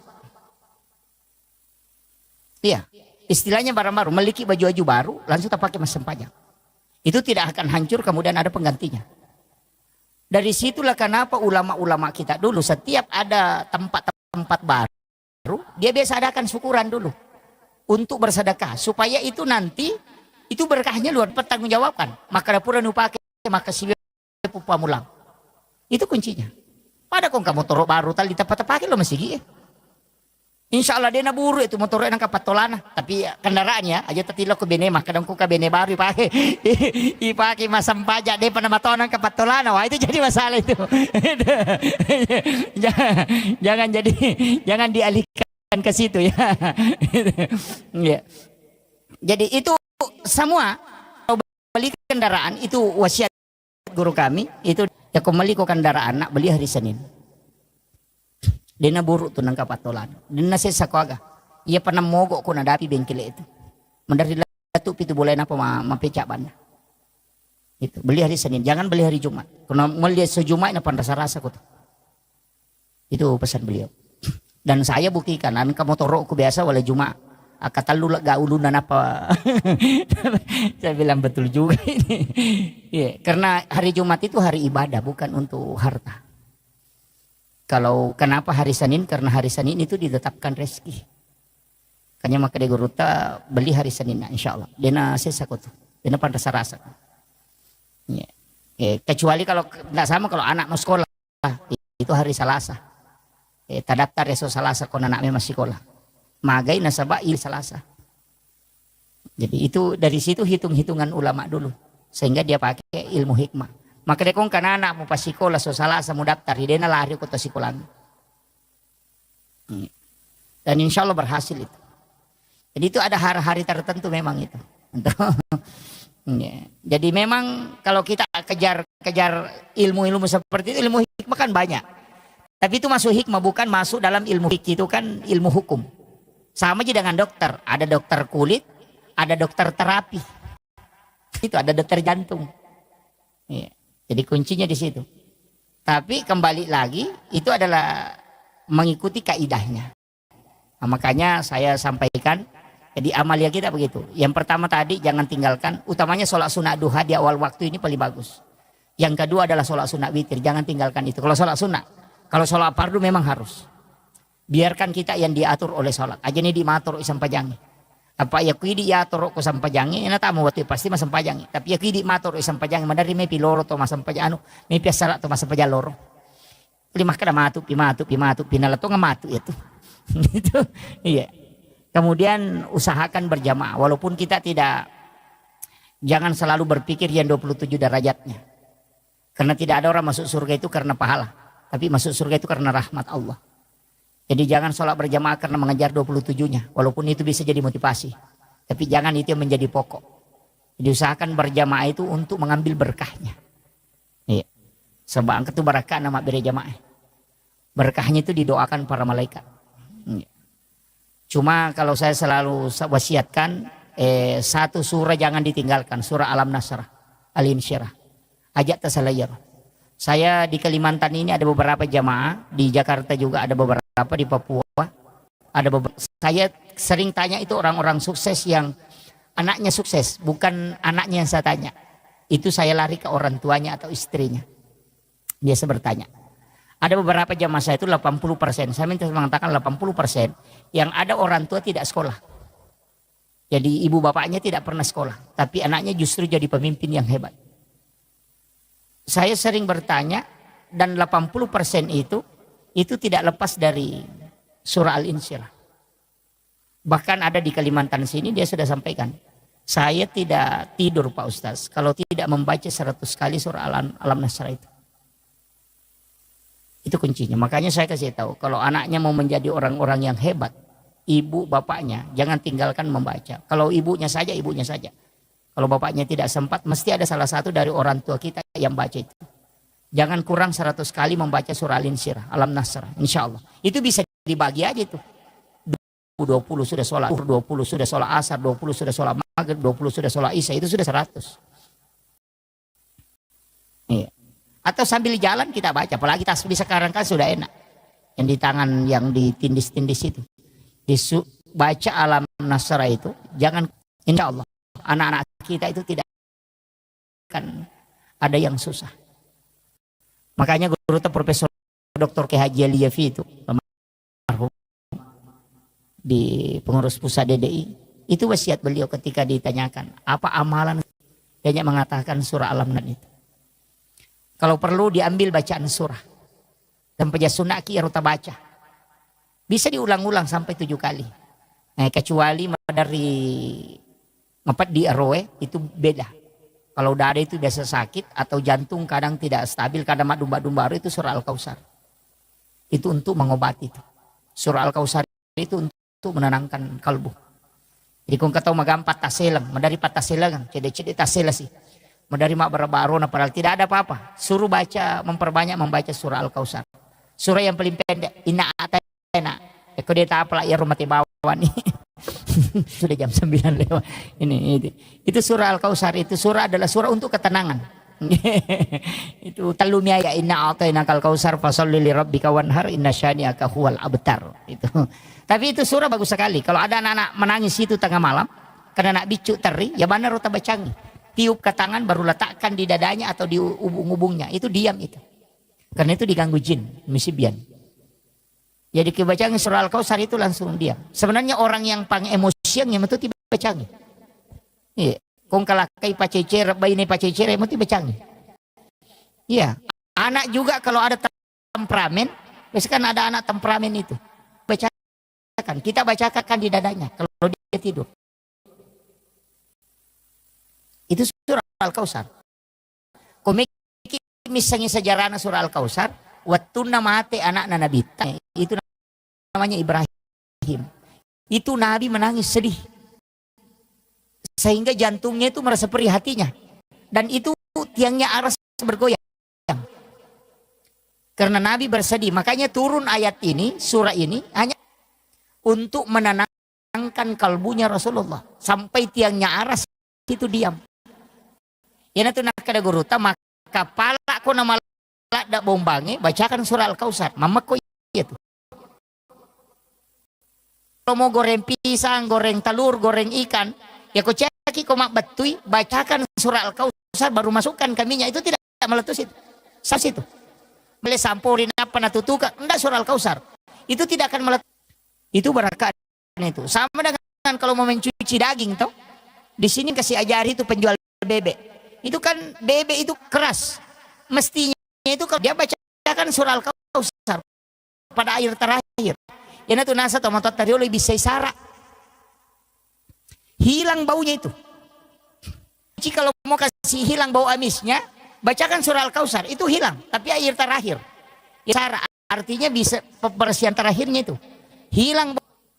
Itu kuncinya. Cuma kadang-kala orang tidak pakai. Semuanya termasuk naik pesawat. Begitu juga. Ya komajai cuaca. Saya itu sering. Kalau cuaca tidak bagus, saya cuma tempelkan telapak tangan begini di dinding pesawat. Itu kemudian baca itu. Naik kapal juga begitu. Ya miko oto dia cocok. Bakal lalangi mimaja. Gitu. Jadi itu kalau hati orang anak-anak kita istilahnya temperamen itu. Tapi biasa anak-anak temperamen juga itu faktor dari orang tua. Utamanya istri itu yang besar pengaruhnya. Jadi makanya itu istri itu tidak boleh emosi kalau suaminya meminta untuk berhubungan. Jangan coba-coba. Itu pasti kalau tinggal itu anaknya temperamen. Siapa kali ngebaca. Apalagi itu pak dia ngijok lah ke kuah ngijok yang ketu dia pernah laca itu laca hijau tengah deh gak ada. Kecincolan anaknya itu kong kanak nama itu. Iya. Itu kan banyak itu.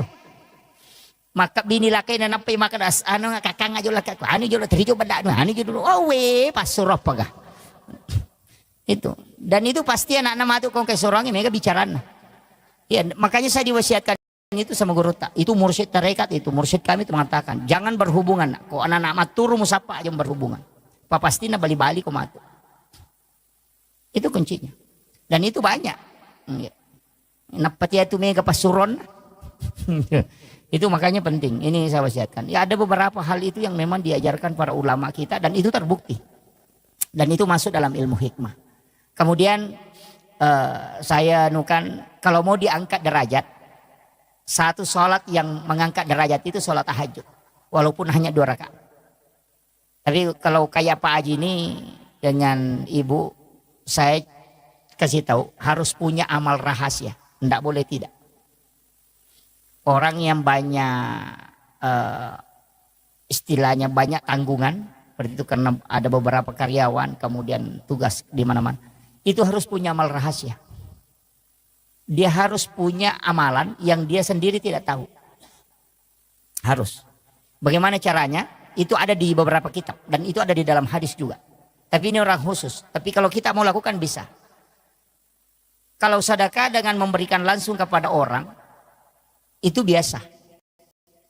Tapi ada sedekah itu yang dilakukan Rasulullah, itu menyuapi orang buta Yahudi di pintu pasar. Suruh sekali itu.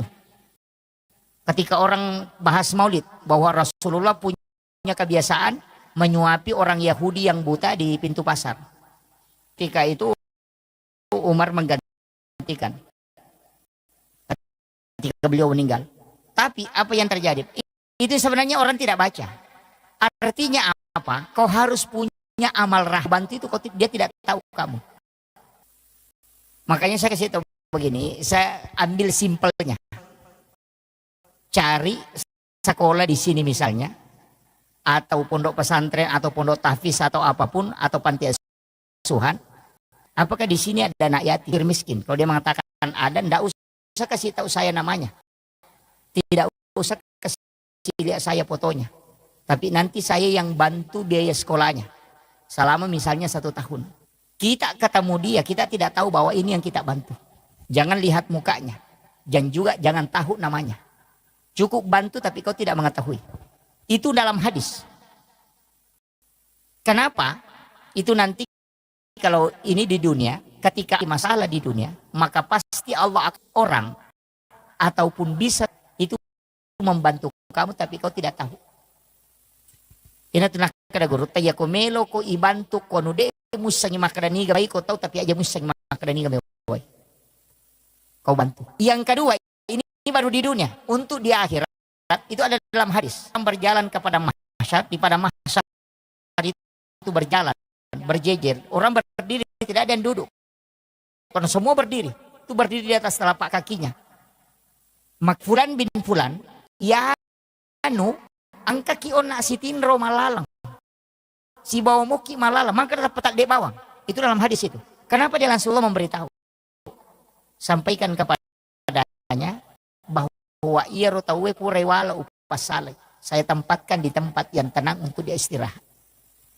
Ya, dia diculik oleh malaikat supaya dia tidak berjalan. Itu karena mereka punya amal rahasia itu.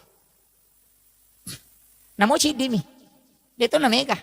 Tapi kuncinya begitu. Aja tisanya sana. Jadi angkat tahu tak bantu tapi ini sangi maka daniga. Itu minta berkahnya itu. Dan lupa. Ya kung kala sat tenang katanga doktoro ita pakai ya. Angka amala upi ko makokopo de gagawin lo ko tanya pa masit teng bamalada harapkan. Tali nga po baraka na tapalapak kapulo ko masalah itu tembus itu.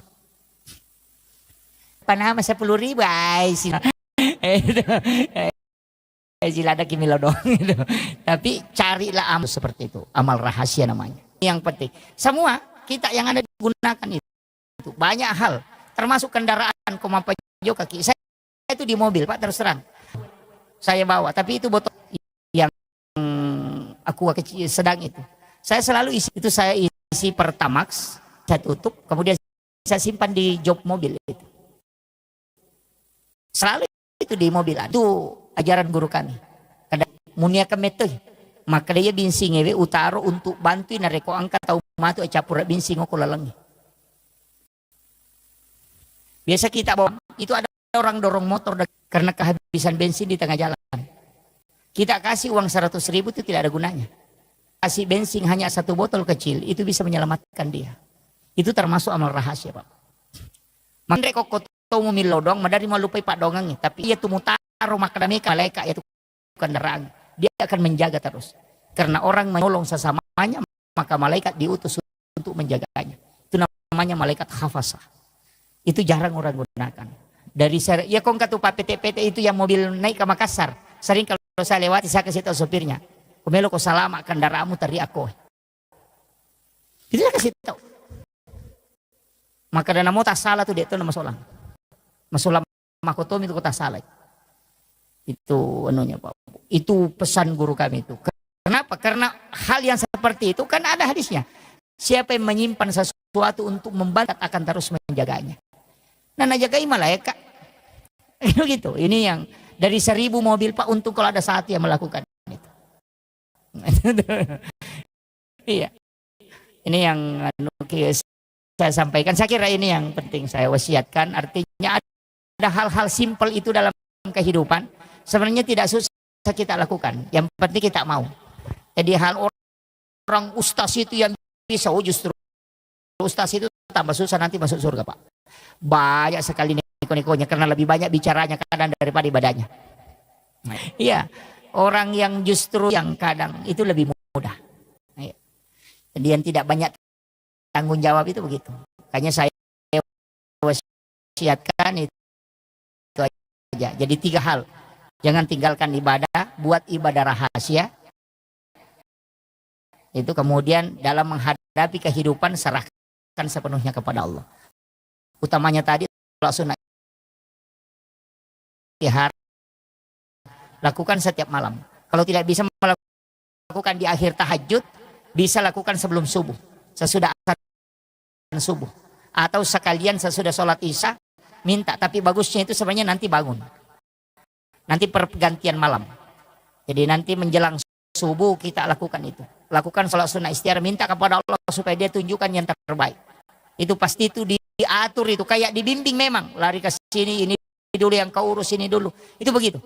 Utamanya seorang pimpinan harus paham ini, yang karena itu sering mengambil kebijakan atau apa. Saya kira ini penting yang saya sampaikan. Mudah-mudahan ada hikmah yang bisa dan insya Allah dalam kehidupan itu kuncinya tadi selalu berdoa. Jangan pernah, karena ilmu itu tidak ada nilainya. Yang ada nilainya itu adalah bantuan Allah. Makanya seandainya kecerdasan atau ilmu yang buat orang selamat, tidak ada orang jatuh gara-gara kulit pisang. Karena semua orang tahu bahwa kulit bisa jatuh. Kenapa masih ada orang jatuh? Makanya ilmu tidak menyelamatkan. Jadi jangan katakan karena saya sudah tahu pasti selamat, tidak. Orang yang tahu saja kulit pisang bisa bikin jatuh, tetap jatuh. Itu makanya ilmu itu tidak ada apa-apanya. Makanya ini yang saya sampaikan, bahwa jangan bangga dengan ilmu, jangan bangga dengan ibadah, tapi itu kuncinya. Akhirul kalam, wallahul muwaffiq ila aqwamit thoriq, nasrun minallahi wa fathun qarib wa basyiril mu'minin. Assalamualaikum warahmatullahi wabarakatuh. Aku akan mengampuni. Bahkan dia mengatakan inna rahmati taglibu ghadabi. Sesungguhnya rahmatku itu lebih besar daripada murkaku. Jadi walaupun Allah murka, ketika kita memohon kepadanya maka dia menjadi rahmat. Makanya rahmat Allah itu sangat luas. Kalau sesama manusia, walaupun kita sudah memohon ampun kepada Allah, kalau bersangkutan manusia akan diadili. Itu yang agak berat. Makanya muhasabah diri kepada Allah itu dengan bersolat ibadah. Sedangkan untuk sesama manusia bagaimana perilaku kita dan bagaimana pola hidup kita untuk sesama manusia. Itu 2 hal yang penting. Kemudian nanti saya akan sampaikan sebenarnya kita hidup ini hanya 24 jam. Jadi yari di tuwo hitungannya 24 jam. Jadi kehidupan itu sangat simpel. Hanya karena berulang yang 24 jam ini sehingga berputar menjadi nanti 1 tahun. Itu aja. Jadi kalau amalan atau ibadah kita lakukan itu 24 jam, itu tahu amalan 24 jam insya Allah. Cuma ada beberapa nanti ibadah yang tidak berulang, kayak ibadah Jumat yang berulang 1 tahun, ada beberapa ibadah itu. Tapi pada hakikatnya hampir semua ibadah itu yang berulang 24 jam. Tapi saya ingin sampaikan begini. Setiap orang itu diberikan oleh Allah Subhanahu wa taala potensi untuk punya kecenderungan melaksanakan ibadah tertentu. Misalnya ada yang senang zikir tapi susah sedekah. Ada yang senang sholat sunnah tapi susah puasa sunnah. Kalau disuruh puasa susah, tapi kalau sholat sunat dia paling mudah. Kalau disuruh mengaji cepat, bahkan bisa dia membaca 1 juz dalam sehari. Tapi kalau disuruh sedekah malas. Ada kalau itu saja Ramadan bikin stres. Tapi ada juga orang yang kuat. Makanya nanti semua ibadah ini ternyata itu ada jalurnya, bahwa kalau engkau rajin puasa nanti Allah akan hadiah kesamu. Makanya biasa maka daka yang penting kan kayak kapui. Nah mau dini kuden rule jama manang pasti dia diistiqomahkan. Yang rajin sholat sunat ya jangan tinggalkan. Mestinya sholat sunat duha. Istiqomah duha, karena duha itu ada pintu surga di situ. Dalam hadis qudsi itu Allah menjanjikan siapa yang sholat 6 rakaat istiqomah di waktu pagi dan masuk ke dalam surgaku melalui itu. Tapi 6 rakaat. Kalau 2 enggak bisa. Juga enggak bisa. Kalau mau masuk melalui babuk duha itu mesti 6 rakaat. Kita itu lebih mengambil yang 8. Karena kalau diambil dari 2 rakaat padilanya itu sampai, kan kalau 2 rakaat itu sedekahnya tubuh. Sebenarnya orang yang mau sehat itu cukup dengan duha. Kalau mau sehat, utama tulang itu kan hadis Nabi bahwa 160 potongan tubuh manusia sedekahnya adalah 2 rakaat sholat sunat di waktu pagi. Jadi sebenarnya tubuh kita ini kan hak pakai, pinjaman dari Allah. Itu bukan hak milik. Dari situlah sehingga tubuh ini tidak bisa dirubah. Hanya dilarang. Alis yang bengkok kan begitu. Kalau tapi lurus alis, yang biasanya itu perempuan. Iya, itu karena hak pakai aja, bukan hak milik. Itu dipinjamkan. Kalau Allah pinjamkan, makanya jangan rubah. Sama dengan kendaraannya orang, ya jangan dirubah. Makanya tubuh kita ini sebenarnya 160 potongan itu adalah minkan ke kita untuk dipakai. Dan itu sedekahnya kata Nabi adalah 2 rakaat sholat sunat duha. Kamu berterima kasih kepada Allah dengan tubuh yang dia beri pakai selama hidup, maka hendaknya kita melaksanakan sholat sunat duha 2 rakaat. Itu diatur. Saya baca salah satu hadis dari Anas bin Malik, ini hadis marfu. Rasulullah SAW itu berwasiat, tapi ini agak berat. Tidak semua orang bisa lakukan. Itu sholat sunat duha di awal waktu. Jadi kita kadang sholat sunat duha itu tidak memilih waktu biar jam 9. Kalau ini tidak. Sholat sunat duha di awal waktu. Misalnya waktu duha itu masuk jam 7. Maka langsung kerjakan waktu sholat duha 2 rakaat itu. Jadi masa peja sunnah ki duha 2 rakaat, surahnya itu rakaat pertama sesudah Fatihah kita baca kursi itu 10 kali.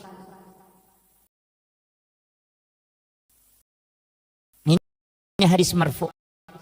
Itu langsung disandarkan ke Nabi. Bukan itu langsung sandarannya ke Nabi. Jadi dikerjakan sholat sunnah duha di awal waktu 2 rakaat, itu dengan rakaat pertama sesudah Fatihah kita baca ayat kursi 10 kali. Sedangkan rakaat kedua sesudah Fatihah membaca surah Ali. Kita ni pajangnya makorok tu na ayat kursi sibakullahu na baca masing-masing 10 kali, maka ia tu tahu pasti nama Allah Ta'ala. Itu kuncinya. Nah ya ya masiki berarti ya mati lama.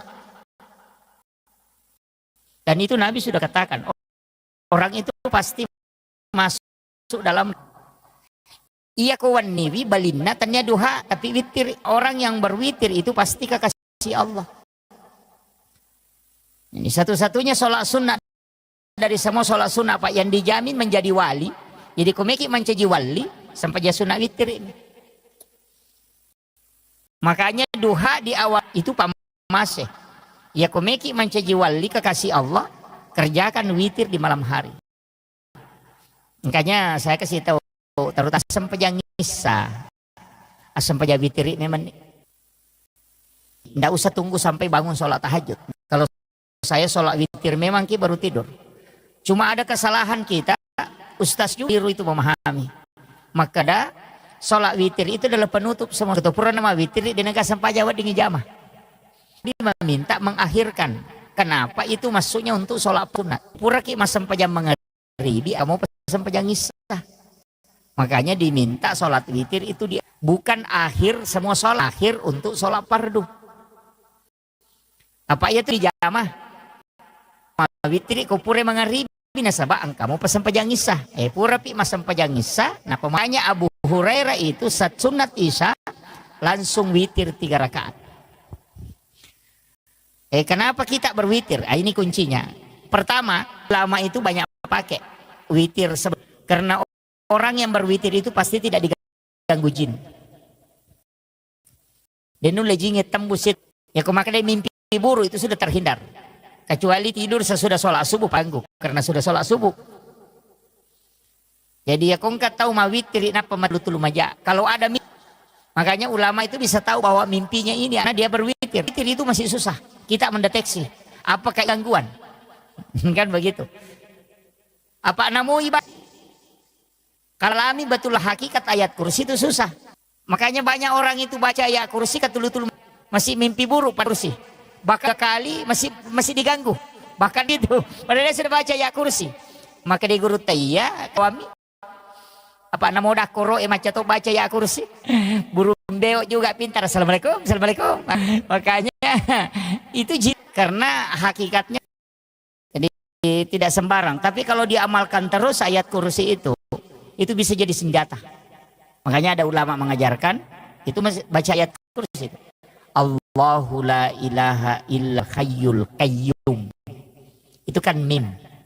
Itu dalam kita sembunyi di la ilaha illahu itu kan mim bundar. Kita masuk ke situ dengan mata batin la ta'khuzuhu zinatu lagi. Mimnya masuk lagi ke situ. Pakai kebang makir. Iya, betul. Orang sembunyi itu juga biasa dipakai. Tapi saya tidak kasih yang saya ajarkan nanunya. Aja nanya Pak Guru Ngirolo Mondri itu baik kalau itu. Itu. Sebenarnya ilmu itu kan itu ketika dalam kondisi peperangan sama musuh biasanya pakai. Nah, itu dia pakai itu ilmu itu. Dan ilmu itu orang tua kita yang tunasa maka dia itu tahu selamat maka licuk buku tanah cilangi. Oh, istilahnya orang yang selamat itu yang terbuka. Maka licuk bude patung selamat. Tapi kalau sudah tidak dilihat di tempat yang sembunyi betul itu nak pakai. Maka ada kokola palangnya maka licuk. Termasuk kalau ada barang kita tinggalkan, itu kita pakai. Ke misalnya kita mau pagar, nama bela itu di tempat itu dikasih masuk, dilihat rumah itu kemudian dimasukkan di huruf mim itu. Itu sama dengan misalnya kendaraan ditinggalkan, dipakai aja kalau maka dawe malampila dia tustas. Ini ayat kursi, jangan pakai ayat kursi, pakai syahadat atau bismillah. Kalau yang paling simpel itu bismillah. Jadi kita pakai bismillah, tapi itu satu nafas. Dan kadang sampaikan itu, seperti kalau ada orang minta air untuk disembuhkan, misalnya untuk diobati, bukan disembuhkan ya, untuk diobati. Biasa minta. Sebenarnya itu kuncinya, itu basmalah. Baca basmalah 19 kali. Itu sesuai dengan bismillahirrahmanirrahim ada 19. Makanya baca basmalah doa, baru tiupkan ke air. Jadi kalau ada anak sakit kepala, ada sakit perut, kita mau obati, baca basmalah 11 kali. Niatkan, baca sesuai jumlah hurufnya. Itu bagus itu, Pak. Kalau untuk pengobatan, itu rata-rata ulama kita dulu biasa pakai begitu. Basmalah, tapi 19 kali dibaca. Itu dibaca Bismillahirrahmanirrahim, Bismillahirrahmanirrahim sekali. Ada beberapa itu dalam ilmu hikmah itu yang ulama karena termasuk dia katakan ilmu kemarin sempat ada yang telepon sempat huruf yang tidak ada di suratul Fatihah dibuka seperti itu. Itu ya, yang penting saya kasih pemahaman. Kan di suratul Fatihah itu hijaiyah yang tidak terdapat di dalamnya. Ada 7 huruf itu. Jadi mulai dari huruf alif sampai ya, itu huruf hijaiyah abata saja itu huruf itu tidak terdapat di dalam suratul Fatihah. Maka itu dikatakan cari 7 huruf yang hilang pada 7 ayat yang ada. Oh, itu kalau bahasa begitu orang tidak tahu. Makanya kok dia mapatapung itu maka dasar parang api itu kono pitu. Wah itu ya itu nasakan ada angka tupi-tupi itu. Itu sebenarnya yang ada yang tidak ada di suratul Fatihah tulis.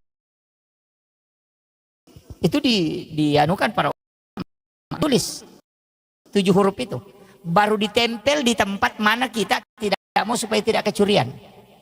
Ya komotor ditempel di sadalnya itu supaya jangan istilahnya di sadal mungkin ditempel dikasih lem itu kemudian ditempel di.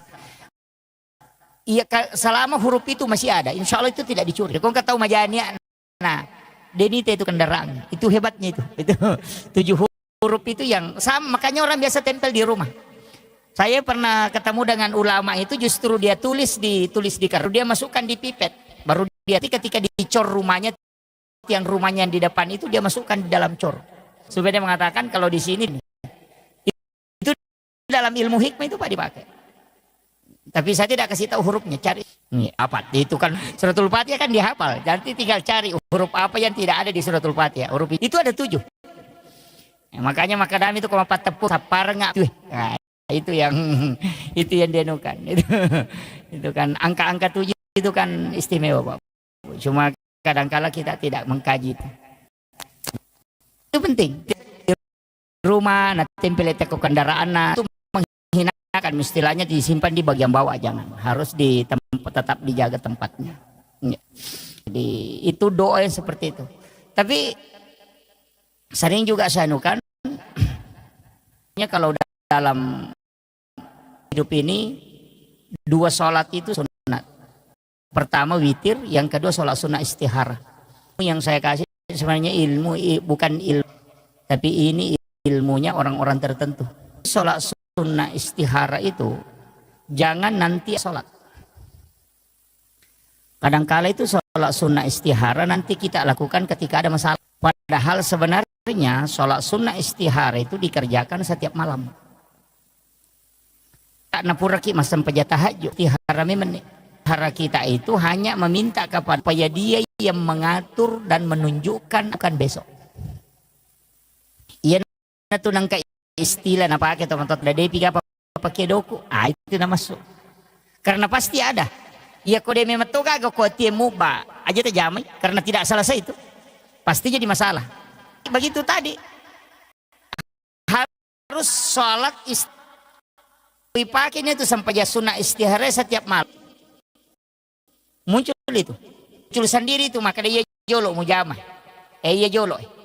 Biasa kalau ada info kita tinggal maka dah tolak saja. Tidak usah dianukan dulu itu. Dan itulah yang dipakai ulama. Makanya dia mengatakan ikuti mata hati itu. Dan itu akan terbuka. Karena ia mega tahu, ia mina sampai sunnah. Isko masam pajang masalah na miningerang. Tanya apa Allah Ta'ala dengar aku masam paja masalah itu dia berpikir dia sholat itu karena masalahnya. Makanya saya sampaikan dapati masalah semua yang akan kita jari harakan memang artinya neka ko nito ko sampai tahajud kan gampang sebelum sampai subuh bisa itu biar masuk waktu subuh ya kok sampai sunat subuh sampai sunat subuh ki nah pakai sampai sunat istihara minta kepada Allah supaya dia yang pilihkan. Termasuk kita sebenarnya penceramah itu pakai. Kalau normalnya saya itu Pak, terus terang. Kalau normal itu biasa meselang. Pernah saya ceramah duhur di Balikpapan. Sudah duhur saya ceramah di Balikpapan. Sudah isya saya ceramah di Palu. Saya bilang itu bisa aja karena pesawat sore ada dari Balikpapan ke Makassar tiba jam 4 pesawat Palu jam 4 itu tiba jam 5 di Palu sholat saya sholat maghrib sholat isya di Palu saya bilang, tapi itu butuh istihara karena kayak kendaraan begitu kan kadang delay itu butuh istihara kalau tidak konek memang saya tidak bisa ambil tapi kalau koneksi itu saya ambil jadi istihara begitu fungsinya jadi pasti dipilihkan itu karena ada waktu itu nanti maku kajaga ya gajo ujamai tapi kalau kita istihara setiap malam dan itu akan beri isyarat-isyarat terus. Jadi itu penting. Cuma kalau amal yang sanukan, kalau amalia saya sholat fardu itu dari Syekh Alman kita meletakkan tangan kanan ini di perut sebelah kiri.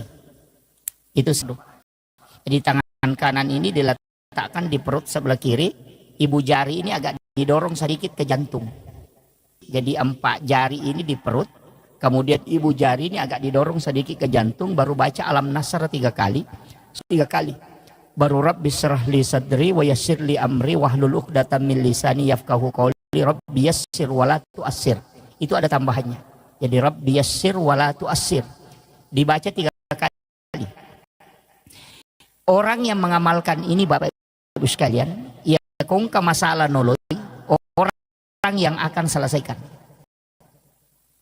Jadi tahu murus tukang masalah.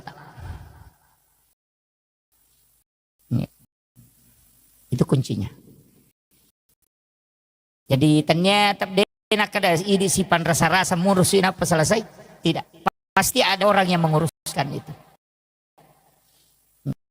Cuma kalau itu kuncinya, artinya ini amalan sederhana tapi itu manfaatnya luar biasa. Dan orang yang mengamalkan itu tidak ada anaknya yang menjadi fakir. Itu makanya saya wasiatkan itu setiap selesai sholat fardu. Jadi kupurang sesudah berdoa sebelum berdiri sholat sunat letakkan tangan kanan itu di perut sebelah kiri. Kemudian ibu jari agak didorong sedikit ke jantung. Kemudian kita baca alam nasr 3 kali, surah al-ikhlas 3 kali. Teriolo maka da aja mu saltu dan narekodena pura mu pertama ke korang alim. Nabi mengatakan membaca surah al-ikhlas 1 kali itu sama dengan seperti. Makanya untuk orang-orang yang sibuk, misalnya orang yang bekerja di perut tambang dan tugasnya, itu aja dipakai. Surah al-ikhlas 3 kali itu sebelum berdiri, itu kita sudah dapat pahala. Begitu. Orang kalau mau beribadah itu Pak gampang. Mending kasih tahu, jangan pahami bahwa harus keluar begini bermalam sekian menganggap ibadah, wah keliru juga itu. Di masa itu sahabatnya sampai 7 malam berdakwah, ada yang 40 hari berdakwah baru pulang. Memang ada di masa Nabi. Itu tidak masalah karena memang mengajarkan Islam itu penting. Dakwah itu penting. Tapi jangan sampai itu melupakan keluarga, itu fatal itu. Tapi kalau saya prinsipnya begini, yang harus banyak berdoa itu perempuan. Kalau saya, karena saya sudah baca beberapa hadis dan beberapa penjelasan ulama, saya mengatakan doa yang lebih banyak itu mestinya perempuan, istri. Jangan, kita laki-laki ini sebenarnya memang tugas bekerja. Yang banyak berdoa itu perempuan, karena doanya itu 3 kali lebih cepat diijabah dibanding kita laki-laki. Doa perempuan itu mustajab betul. Wanita itu sebelum mengangkat tangannya itu sudah ditunggu para malaikat. Itu makanya cuma kadang ibu-ibu tidak menggunakan itu. Sudah salam langsung di AHP. Oh, itu jadi masalah. Mestinya perempuan ini lebih banyak mendoakan. Hampir semua Pak Bu, kita bicara makan itu. Bahwa orang hebat itu bukan karena, tapi siapa yang ada di sisinya. Baik itu pejabat, baik itu pengusaha, itu yang hebat. Kita bisa tahu, Soeharto kan orang hebat, siapa yang tidak kenal? Memimpin dengan tangan besinya, 30 tahun lebih. Tapi kapan dia bisa jatuh? Itu ketika Ibu Tin wafat. Habibie orang hebat. Siapa yang tidak mengakui, bahkan di Jerman dia dapat nilai summa cum laude. Kecerdasan beliau luar biasa. Tapi kapan mereka tidak bisa berbuat apa-apa? Ketika Ibu Ainun wafat. SBY sekarang kan masih hidup. Panglima TNI 2 kali jadi presiden. Tapi kapan dia tidak bisa mengambil kebijakan sempurna? Ketika Ibu Ani wafat. Itu pelajaran. Makanya sama dengan pondok pesantren. Kalau kiainya meninggal itu tidak jatuh. Tapi kalau ibunya meninggal pasti drop. Itu karena wanita itu doanya luar biasa. Cuma kadang wanita tidak tahu kalau dia punya senjata. Dia lupa pakai. Itu kadang-kadang senjatanya canggih tapi dia lupa. Makanya di situ. Makanya saya bilang wanita itu di sujud terakhir mestinya di situ dia berdoa. Makanya konsensus. Ini saya kasih tahu. Yang sudah berkeluarga, yang belum ya mohon maaf. Kalau masih ada jomblo di sini ya mohon maaf. Tapi jangan terlalu lama jadi jomblo lah. Saya kasih tahu bahwa siapa yang paling tinggi kasih sayang dan cintanya kepada keluarganya pasti hidupnya berkah dan akan dibukakan pintu-pintu kemudahan. Pasti itu. Jadi itu aja. Makanya kalau kasih sayang ke istri itu pokok. Tapi ada yang saya kasih tahu, kalau terima gaji jangan sembunyikan uangnya. Kasih lihat dulu semua istri baru minta sebagian. Cuma ada istri juga tidak mau kasih lagi. itu yang bahaya itu. Iya. Saya kasih tahu kalau mau berkah, saya ini wasiat guru kami, mursyid kami, termasuk pimpinan pondok kami Al Mukarram Kiai Haji Fathudin Sukara itu pernah beritahu. Maka dia kongkap oleh muna pita manang ibenim, biarkan dia pegang. Setelah itu baru kau minta kalau kau butuh. Nah sebab magai, tetap tuh makai guna. Tapi ya kita kau mata terima kidi misalnya 10 juta atau 5 juta. Nah pelak gai 2 juta dia ni pita bene 3 juta pitang. Capu mati itu 2 juta dia sakadaga yeli. Itu karena hilang berkahnya. Dicabut. Tapi ya kau pura ini tamanang namo pura minakatan ni napa ilau 2 juta maka data lengak 2 juta mereka pakai itu pasti mak berkah. Sisa lami matuh. Makanya kita laki-laki sebenarnya itu punya rezeki cuma 30%. Wanita itu yang punya 70%. Iya. Itu anunya. Iya. Makanya kalau mau banyak mendoakan ya kasih banyak istri.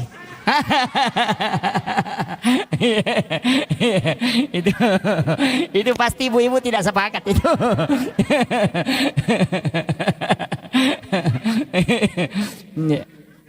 Jadi kan kuncinya di situ. Makanya saya wasiatkan kepada ibu-ibu cukup kalau sholat sunnah ataupun sholat fardu di sujud terakhir itu minta. Kita yang memohon kepada Allah. Karena itu pasti dibuka. Pasti dibuka. Karena hakikatnya di situ. Makanya wanita itu dengan simbol kelembutannya itu dengan simbol doa. Tapi untuk laki-laki itu adalah simbol bekerja. Makanya orang Bugis itu pakai palsapa ketika dalam tradisi itu narik komaki agasana sompasara. Kan di situ pita si bawa jarum. Itu kan simbol. Benang itu simbol wanita, jarum itu simbol laki-laki. Itu di sompasara itu. Jadi itu sebenarnya kuncinya. Nah, kemudian ini yang saya wasiatkan tadi tentang masalah doa. Makanya perempuan yang paling bagus, Pak. Rezeki laki-laki di situ tergantung. Itu kuncinya di situ. Tapi jangan coba-coba menyeleweng. Jangan coba-coba misalnya mengatakan melakukan perzinahan atau apa, jangan. Karena pasti jatuh. Pimpinan pondok pesantren saja yang di Jawa hafal Quran 30 juz. Hafal ribuan hadis dan sholat jamaah setiap waktu itu sejatuh-jatuhnya ketika melakukan perzinahan dengan santrinya. Yang hafal Quran 30 juz saja tidak selamat, apalagi yang tidak hafal apa-apa. Itu jadi masalah. Begitu. Iya, yang hafal Quran saja bisa dihinakan seperti itu. Kurang apa dia? Karena dia sudah hafal Quran. Penghafal Quran itu kan dimuliakan dan dijaga malaikat. Tapi kapan dia bisa sehina seperti itu? Ketika dia melakukan itu. Makanya saya kasih tahu, harus berpikir. Itu kuncinya. Makanya keberkahan itu ada di wanita. Berkahan di situ. Makanya doakan. Jadi sampaikan kepada istri, makanya jangan sembarang memilih istri, Pak. Yang sering ngomel-ngomel itu harus ditatar dulu, itu baru diperistri sebenarnya. Iya. Karena ada juga memang istri itu yang suka ngomel itu. Bikin sakit telinga. Tapi tidak ada jadi sini, tidak ada. Jauh-jauh di sana. Harus banyak bersabar. Sabar sebenarnya kan begini. Saya itu pakai istilah sederhana, Pak Bu. Kalau sabar itu kan kuncinya cuma satu. Kalau kau tidak bisa menyelesaikan, biarkan waktu yang selesaikan. Saya selalu begitu, prinsip begitu. Ya kau nggak masalah ya Allah, nah dia mulai selesaikan. Kita jabani waktu apa selesaikan. Berjalannya waktu itu selesai sendiri. Begitu. Makanya prinsip kita begitu. Makanya Allah itu kan sudah mengatur. Saya yang tentukan, kau tinggal menjalani. Nah tugas tadi manusia kan cuma dua, berusaha dan berdoa. Kesimpulan akhir jangan kau urus. Cuma mega tahu stres nasabak kesimpulan terakhir toli melo misalnya. Yang banyak yang mega tuh malasa, dia pernah balu nareking isarona, dia salah-salangi begitu. Dia pernah nak balu nareking isarona. Nama kami pun Allah Ta'ala bekerja dan berdoa untuk hasilnya saya yang tentukan. Yupi di zaman na pun Allah Ta'ala ya, apa jam-jam mata di ini jama. Ini kan jadi masalah tuh. Ini manusia itu diminta berusaha dan berdoa. Itu tugasmu, tugas Allah menentukan. Nama kayak gak tahu ya rojolo sarona nareking. Makanya ada perusahaan itu kalau orang mau kerja langsung tanya gaji dia tidak terima. Ada itu beberapa perusahaan begitu. Sama dengan sekolah. Di pimpinan pondok itu, enang ke guru mendaftar, tak pernah kutanya yang kada siya gaji netek, dia terima itu. Maka ada berusaha kau dulu baru berdoa. Aja netap gaji makutana karena gaji itu kan kayak begitu.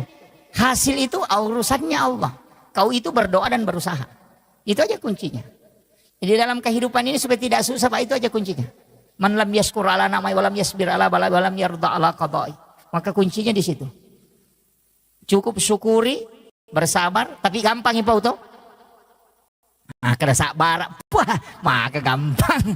Tapi kalau mana mau noko kupuri. Memang sabar itu berat. Karena orang yang sabar itu ma Allah, bersama dengan Allah. Tapi begini, saya kalau kita ngaji tasawuf sedikit, saya tarik sedikit ke tasawuf. Dalam tasawuf itu sebenarnya tidak ada masalah. Jadi ada namanya zahirun kafi dan batinun kafi. Itu seperti telapak tangan. Kalau dia dari sini itu ada fungsinya. Kalau dia dari belakang juga berfungsi. Jadi semua kehidupan yang kita alami begitu, Pak. Masalah itu sebenarnya bukan masalah.